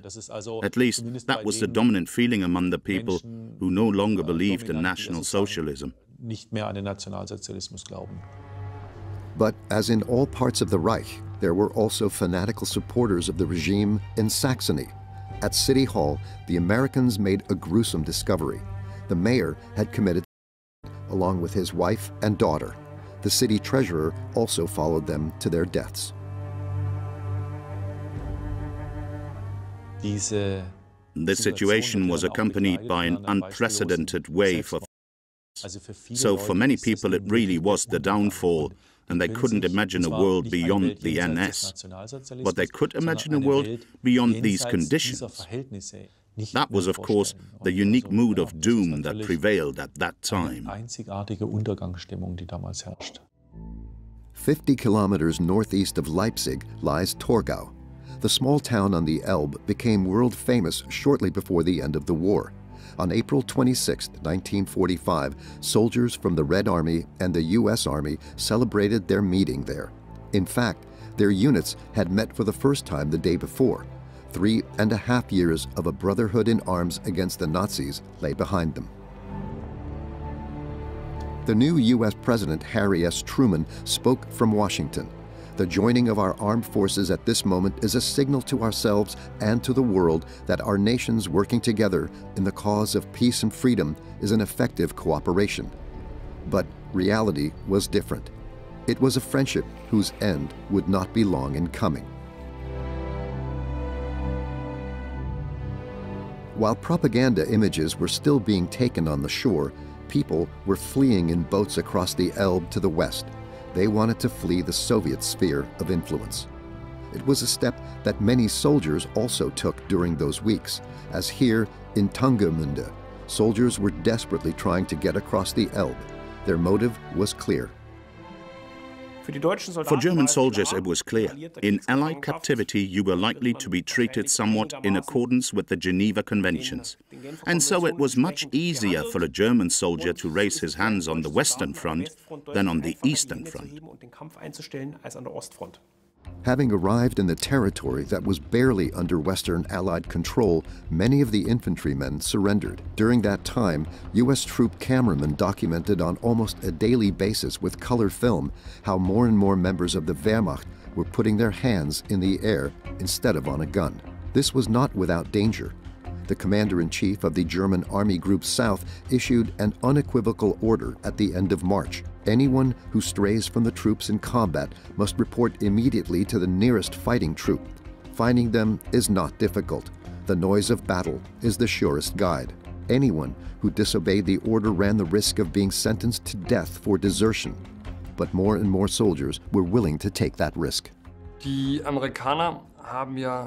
Americans took millions of prisoners of war. The Wehrmacht was crumbling as they crossed the Rhine. And now the question was what to do with them. The men were initially locked up in fenced-in, open-air meadows and fields. Then the idea came up to group them together in huge camps. Thousands of infantrymen were loaded onto military trucks and taken to the Rhineland. In April, huge open spaces along the river were fenced in with barbed wire. The so-called Rhine Meadow camps were built. To make it difficult for the prisoners to escape, the complexes were built on the west bank of the river. They were officially called prisoner of war temporary enclosures. The sanitary conditions and the food supply in the camps were catastrophic from the very start.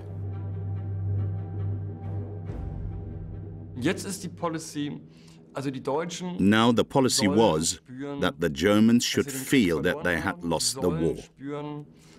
They should understand what they had done. There had to be punishment.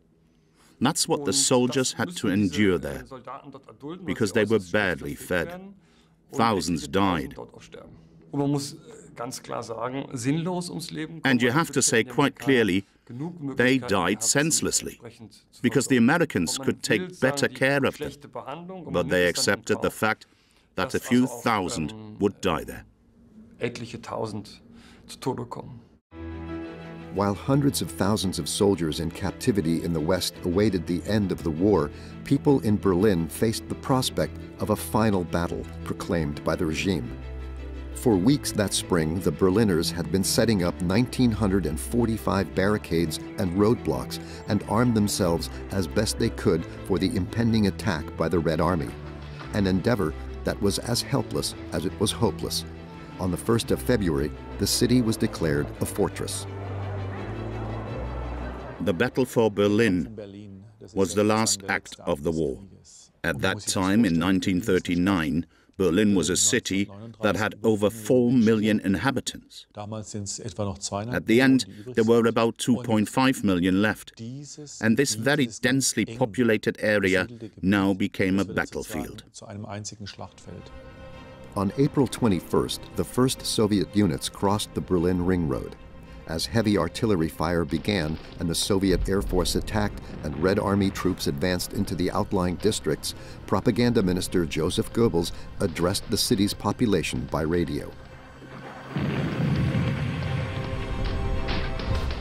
Verteidiger Berlins, auf euch sind die Blicke eurer Frauen, eurer Mütter und eurer Kinder gerichtet. Sie haben euch ihr Leben, ihr Glück, ihre Gesundheit und ihre Zukunft anvertraut. Ihr kennt jetzt eure Aufgabe und ich weiß, ihr werdet sie vorbildlich erfüllen. An den Mauern unserer Stadt wird und muss der Mongolensturm gebrochen werden. Unser Kampf wird das Fanal sein für den entschlossensten Kampf der ganzen Nation. Von dem fanatischen Willen erfüllt, die Hauptstadt des Reiches nicht in die Hände der Bolschewisten fallen zu lassen, sind wir solidarisch zu Kampf und Arbeit angetreten. A last loyal contingent of the regime was forming up in the ruins to defend Berlin and the Führer. The dictator had decided to stay in the city. Before these battles began, they had considered flying Hitler out to Berchtesgaden. But he deliberately chose a really big stage, a stage on which he could act as a statesman and a general. The Red Army soldiers fought their way inexorably through the outskirts toward the government district.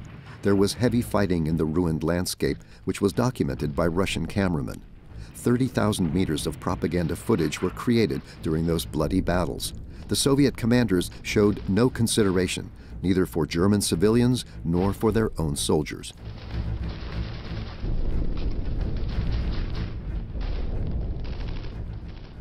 Berlin could have been surrounded. Instead, they took it house by house. And 10,000 Red Army soldiers died in that senseless fighting. And the way the Soviet Union waged war, well, that surprised even the Allies. On the German side, too, the price that had to be paid was enormous. Exactly how many people lost their lives in Hitler's capital is unknown. At noon on April 25th, the Red Army closed the ring around Berlin. Their tanks advanced toward the center of the city. Hitler remained in his bunker under the Reich Chancellery, refusing to acknowledge defeat. For the last time, the Führer let himself be seen in the ruins of his official residence. It is not known exactly when this photo was taken.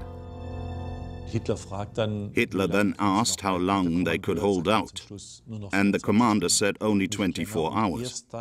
No longer, and only then, you can imagine, only then, after some delay, did Hitler decide to commit suicide. He really tried to continue the fighting until the last conceivable moment. Hitler dictated his political legacy, then he married his longtime lover Eva Braun. In the early afternoon of April 30th, they both retired to their private rooms in the bunker. These are photos of the rooms taken weeks later. The dictator shot himself in the head with a bullet. His wife died by poison. Both bodies were then doused with gasoline in the garden of the Reich Chancellery and burned. Hitler always repeated, "I will not stop until 5 minutes past 12. That was basically brutal, inhuman, but also a simple strategy which he implemented to the end. Even after the death of the Führer, the fighting continued. On the 1st of May, the Red Army had taken parts of the government district and stood within sight of the Brandenburg Gate and the Reich Chancellery. Joseph Goebbels was now in command here. Hitler had decreed that Grand Admiral Dönitz would become Reich President and Propaganda Minister Goebbels Reich Chancellor. The latter tried to start negotiating surrender terms with the Red Army, but the Soviets, on Stalin's orders, insisted on the immediate and unconditional surrender of the city. On the 1st of May 1945, the majority of Berliners recognized the reality on the ground and hung white flags from their windows. In the evening, the Greater German radio reported a lie.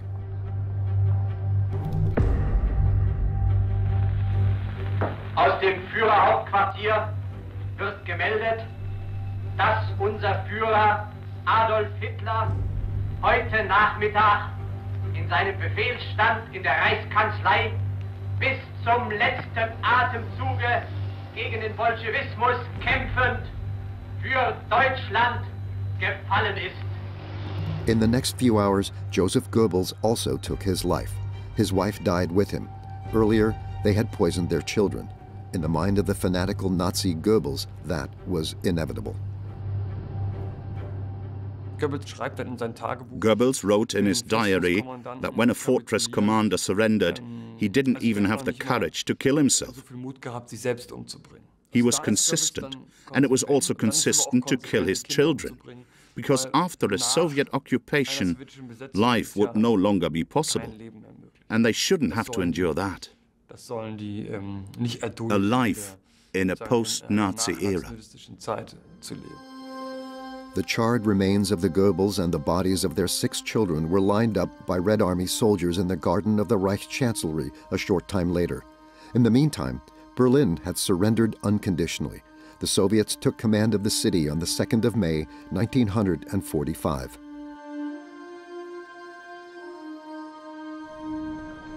But there was still no peace.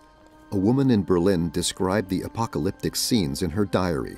Panic reigns in the city, dismay and horror. Wherever we go, robbery, looting, violence. In unrestrained lust, the army of our victors has pounced on the women of Berlin. They ravish our daughters, they rape our women, the men complained. Not once, no, 6 times, no, 10 times and 20 times. There is no other conversation in the city. Even after the fall of the German capital, the war was still not over. The new government under Reich President Dönitz tried to delay the impending surrender. Their logic? To buy time so that as many German soldiers as possible could reach the areas controlled by the British and Americans and thus escape the dreaded Soviets. Here, as in Saxony, long lines of soldiers formed in many places.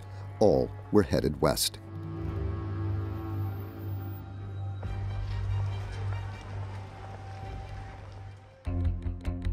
The commander-in-chief of the Allied Expeditionary Forces, U.S. General Eisenhower, had been based in Reims, France, since September 1944. On the 6th of May, a German delegation under Colonel General Alfred Jodl went to the city. In a middle school in Rue Jolicoeur, a decision was made to end the war. Completely misjudging the situation, the German negotiators still believed they had room to negotiate.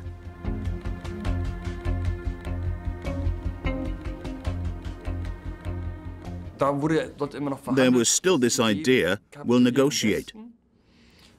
We'll surrender only in the West. But then it was total surrender. After all German attempts had failed, Jodl radioed Reich President Dönitz at 9:45 in the evening. I see no other way out than chaos or signing. A few hours later, he received a reply. Authority to sign granted. At 2:41 on the morning of May 7th, Jodl signed the document.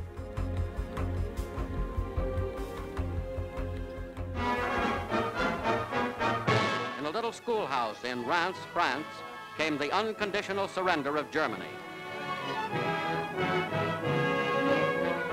General Alfred Jodl, Nazi Chief of Staff, signed the document formally ending all German resistance, as drawn by the representatives of Russia, Britain, France, and the United States.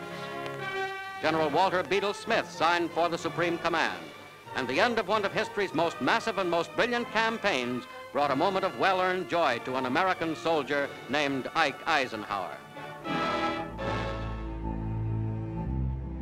As in London, joy erupted across much of Europe when the news from Reims was announced. After more than 5.5 years, peace would return to the continent. But not everyone was celebrating exuberantly. On the Soviet side, mistrust mingled with the joy of victory. Reims unsettled the Soviets because there was a great fear on both sides that, so to speak, one side could make a separate peace with the other side and then somehow still continue the war, or something like that. And the Soviet Union then insisted that this surrender ceremony will be repeated again. The procedure was repeated on May 8th in a former Wehrmacht pioneer and engineering school in the Berlin-Karlshorst district. That way, Soviet fears were to be allayed and the contribution made by the Red Army in the liberation of Europe could be properly recognized. General Georgy Zhukov took part in the ceremony on behalf of the Soviets. In addition to the British and Americans, French representatives were now part of the delegation of the victorious powers. Field Marshal Wilhelm Keitel, the head of the Supreme Command of the Wehrmacht, arrived to represent Germany. The surrender was signed on the night of the 8th of May. It read, "We the undersigned, acting by proxy for and on behalf of the Supreme Command of the German Armed Forces, hereby declare the unconditional surrender of all land, sea, and air forces under German command or control at the present time simultaneously to the Supreme Commander of the Allied Expeditionary Forces and the Supreme Command of the Red Army."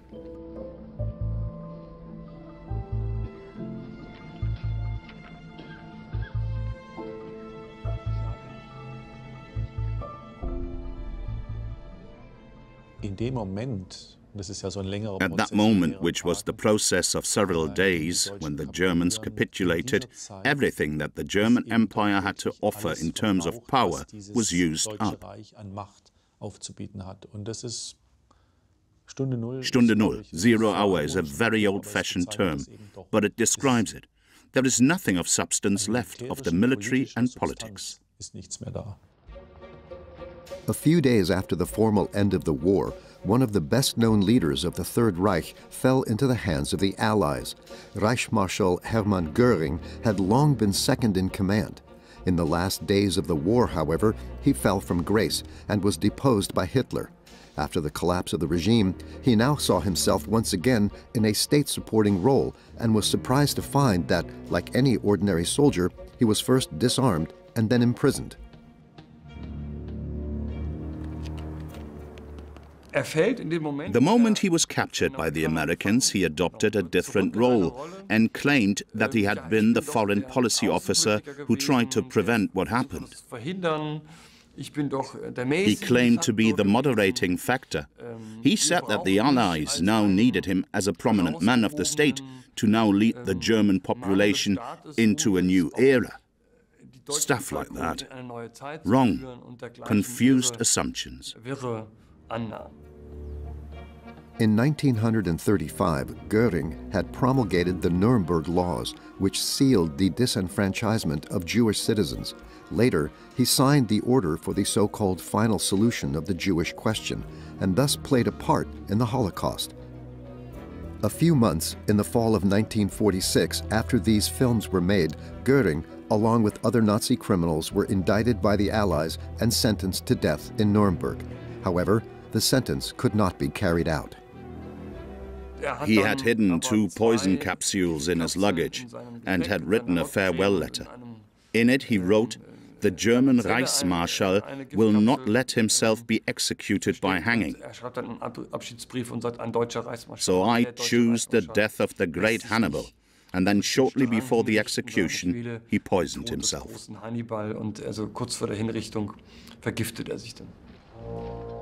The British were also searching for German war criminals. On the 20th of May, they noticed a man who called himself Heinrich Hitzinger and claimed to be a member of the secret field police. The policeman looked suspicious and was arrested. During his interrogation in Lüneburg, he was caught up in contradictions. They also noticed that he resembled the most wanted Nazi mass murderer. Heinrich Himmler was caught. When they went to search him, he bit down on a cyanide capsule hidden in his mouth. After Hitler and Goebbels, the former Reichsführer SS thus also cowardly evaded responsibility for his murderous actions. Wednesday, the 23rd of May, 1945, also marked the end of Grand Admiral Dönitz's insane attempt to rule Germany from Flensburg. Dönitz had been appointed Reich President by Hitler, but in fact remained completely powerless. Together with other men of his cabinet, he was arrested. Thus, only 3 weeks after the death of its leader, the Third Reich was history. On June 24, 1945, victory over Nazi Germany was celebrated in Moscow with a huge military parade in Red Square. Москва, Красная площадь. Здесь, у стен Седого Кремля, встречала страна своих сыновей, вернувшихся с победой, героев беспримерных сражений на всех фронтах Отечественной войны, от Баренцева до Черного моря. Вот те, кто форсировал Днепр и Одер, Кёнигсберга, Вены, и кто водрузил знамя нашей победы над Берлином.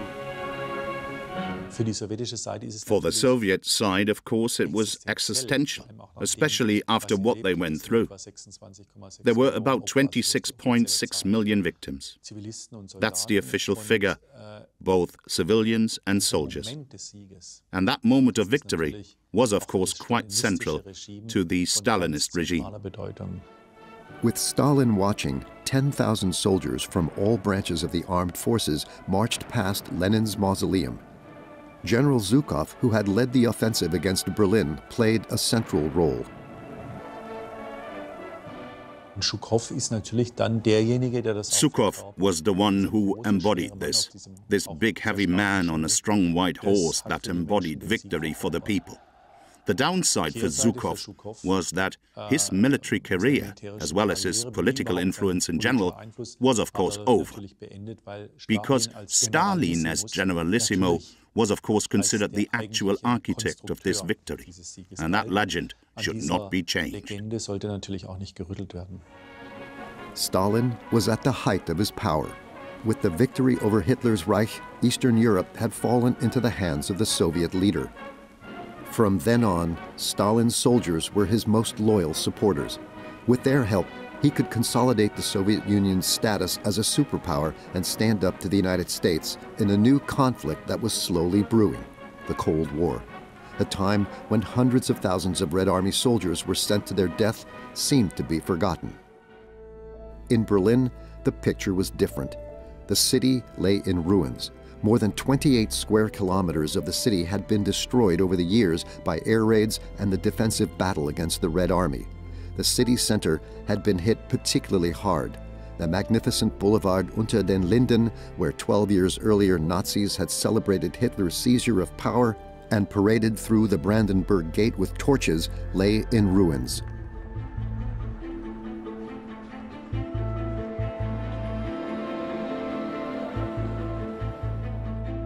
Some Berliners lived in apartments without exterior walls called birds' nests. But almost immediately after the Soviets moved in, people set about rebuilding. Cleanup crews were on the move everywhere.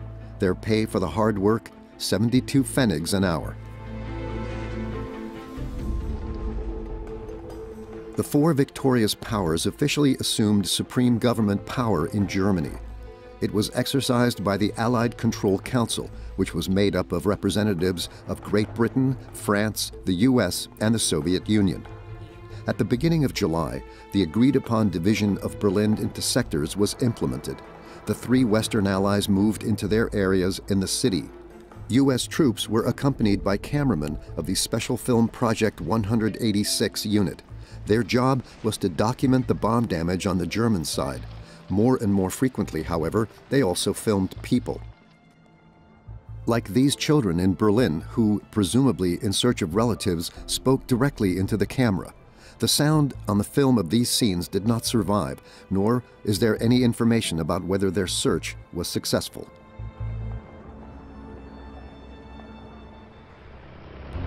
In the middle of the month, the new US President Harry S. Truman landed in the city. Seeing the condition of Berlin made the Democratic politician pensive. He noted, "I witnessed a great world tragedy, and I was grateful from the bottom of my heart that my country had been spared this unimaginable destruction." Truman had traveled to Germany to consult with the Soviets and the British about how to proceed in the future. The venue for the summit meeting was Cäcilienhof Palace in Potsdam. It was the home of the German crown prince and his family before 1918. Starting on July 17th, representatives of the three main allies met in the palace. It was an effort to publicly demonstrate unity after their triumph over the enemy.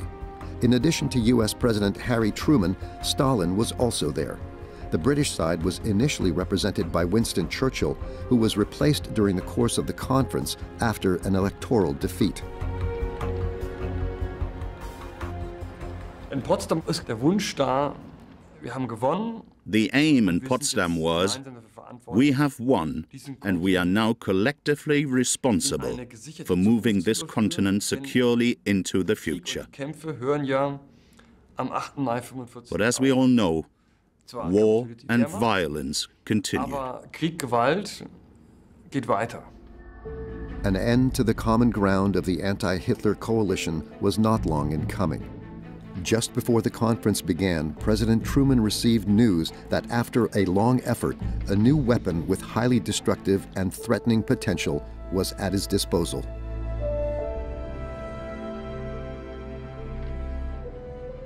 Die USA hatten über einen sehr langen Zeitraum. The US had been working on an atomic bomb for a long time. The tests had progressed to a point that the bombs could then be used.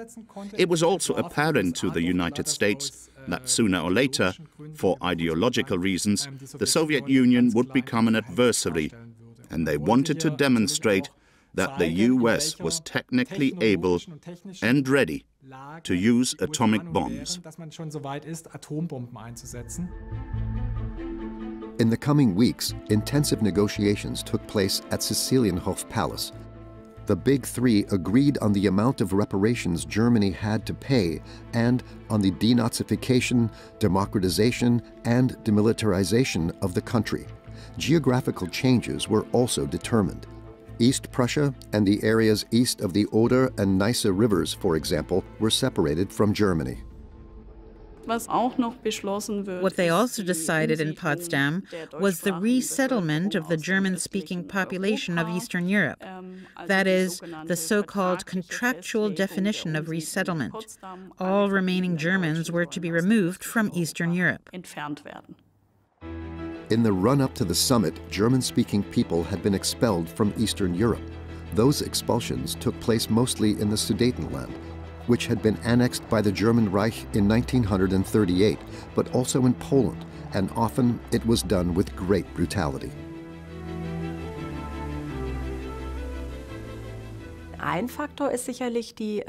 The Czech government in exile under Beneš said they would not be punished, but that such an expulsion was a logical consequence because of the previously German-forced rule.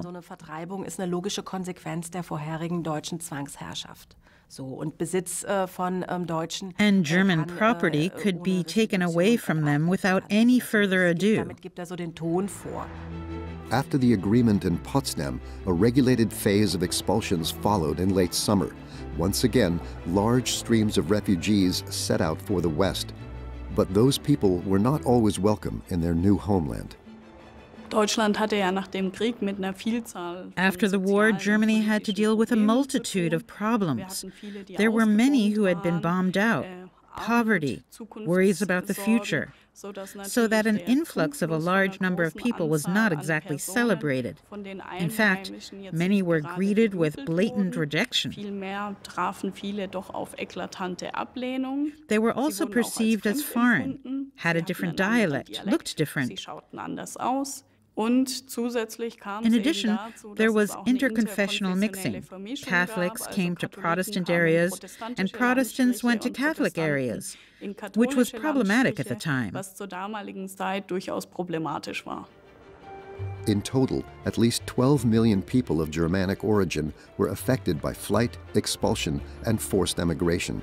Despite the challenges, many managed to quickly settle into their new homeland. It was a very, very great achievement that these people were accommodated in the occupation zones. But there was also a concerted effort on the part of the people who came to build a new life under difficult conditions.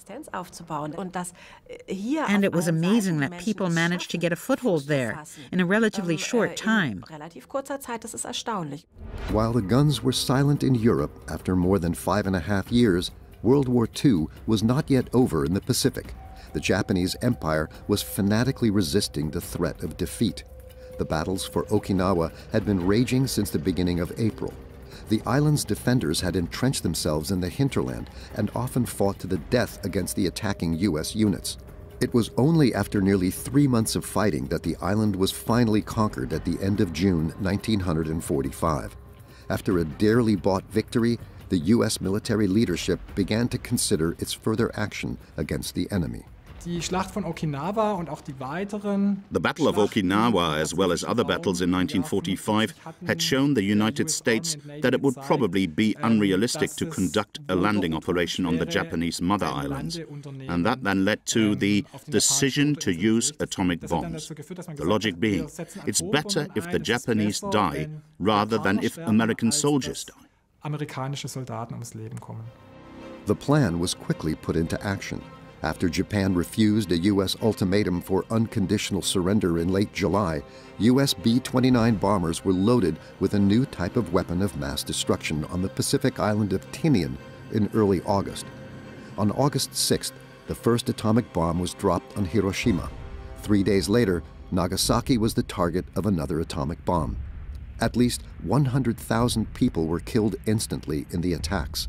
Tens of thousands of others were irradiated, pushing the death toll higher in the years to come.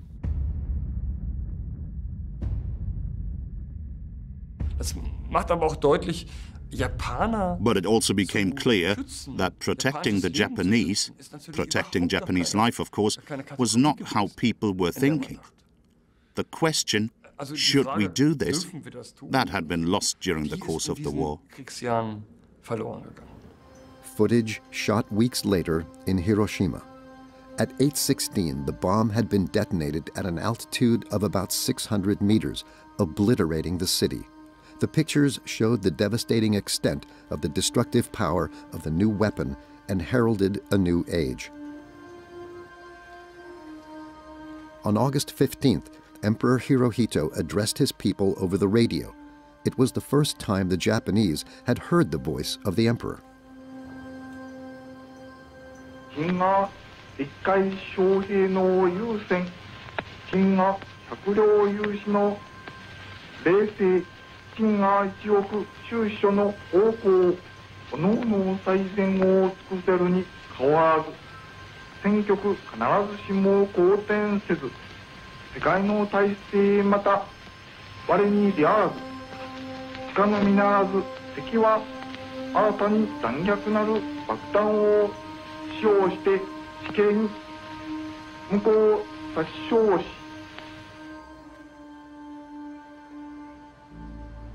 On the morning of September 2nd, 1945, the battleship USS Missouri was anchored in Tokyo Bay. Also aboard the flagship of the U.S. Third Fleet was Commander George Costco. He had a small camera loaded with color film with him, and so he shot this footage of the formal signing of Japan's surrender.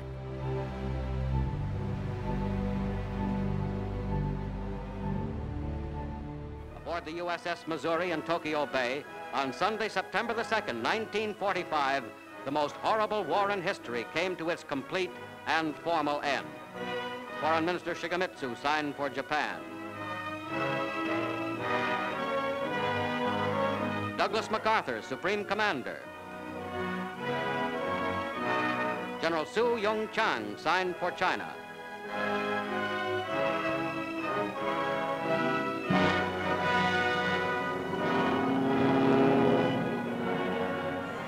In New York City, as throughout a rejoicing nation and world, vast throngs of grateful, happy people celebrate the end of fighting, the dawn of peace. 2 million New Yorkers jammed Times Square. It's official. It's all over. It's total victory. The balance sheet of the Second World War was staggering. The number of its victims can only be estimated, but there were at least 60 million war dead, a number that cannot begin to describe the unimaginable suffering that began with Nazi Germany's invasion of Poland. The costliest war in the history of mankind lasted 6 years and 1 day, 2,193 days of suffering and death.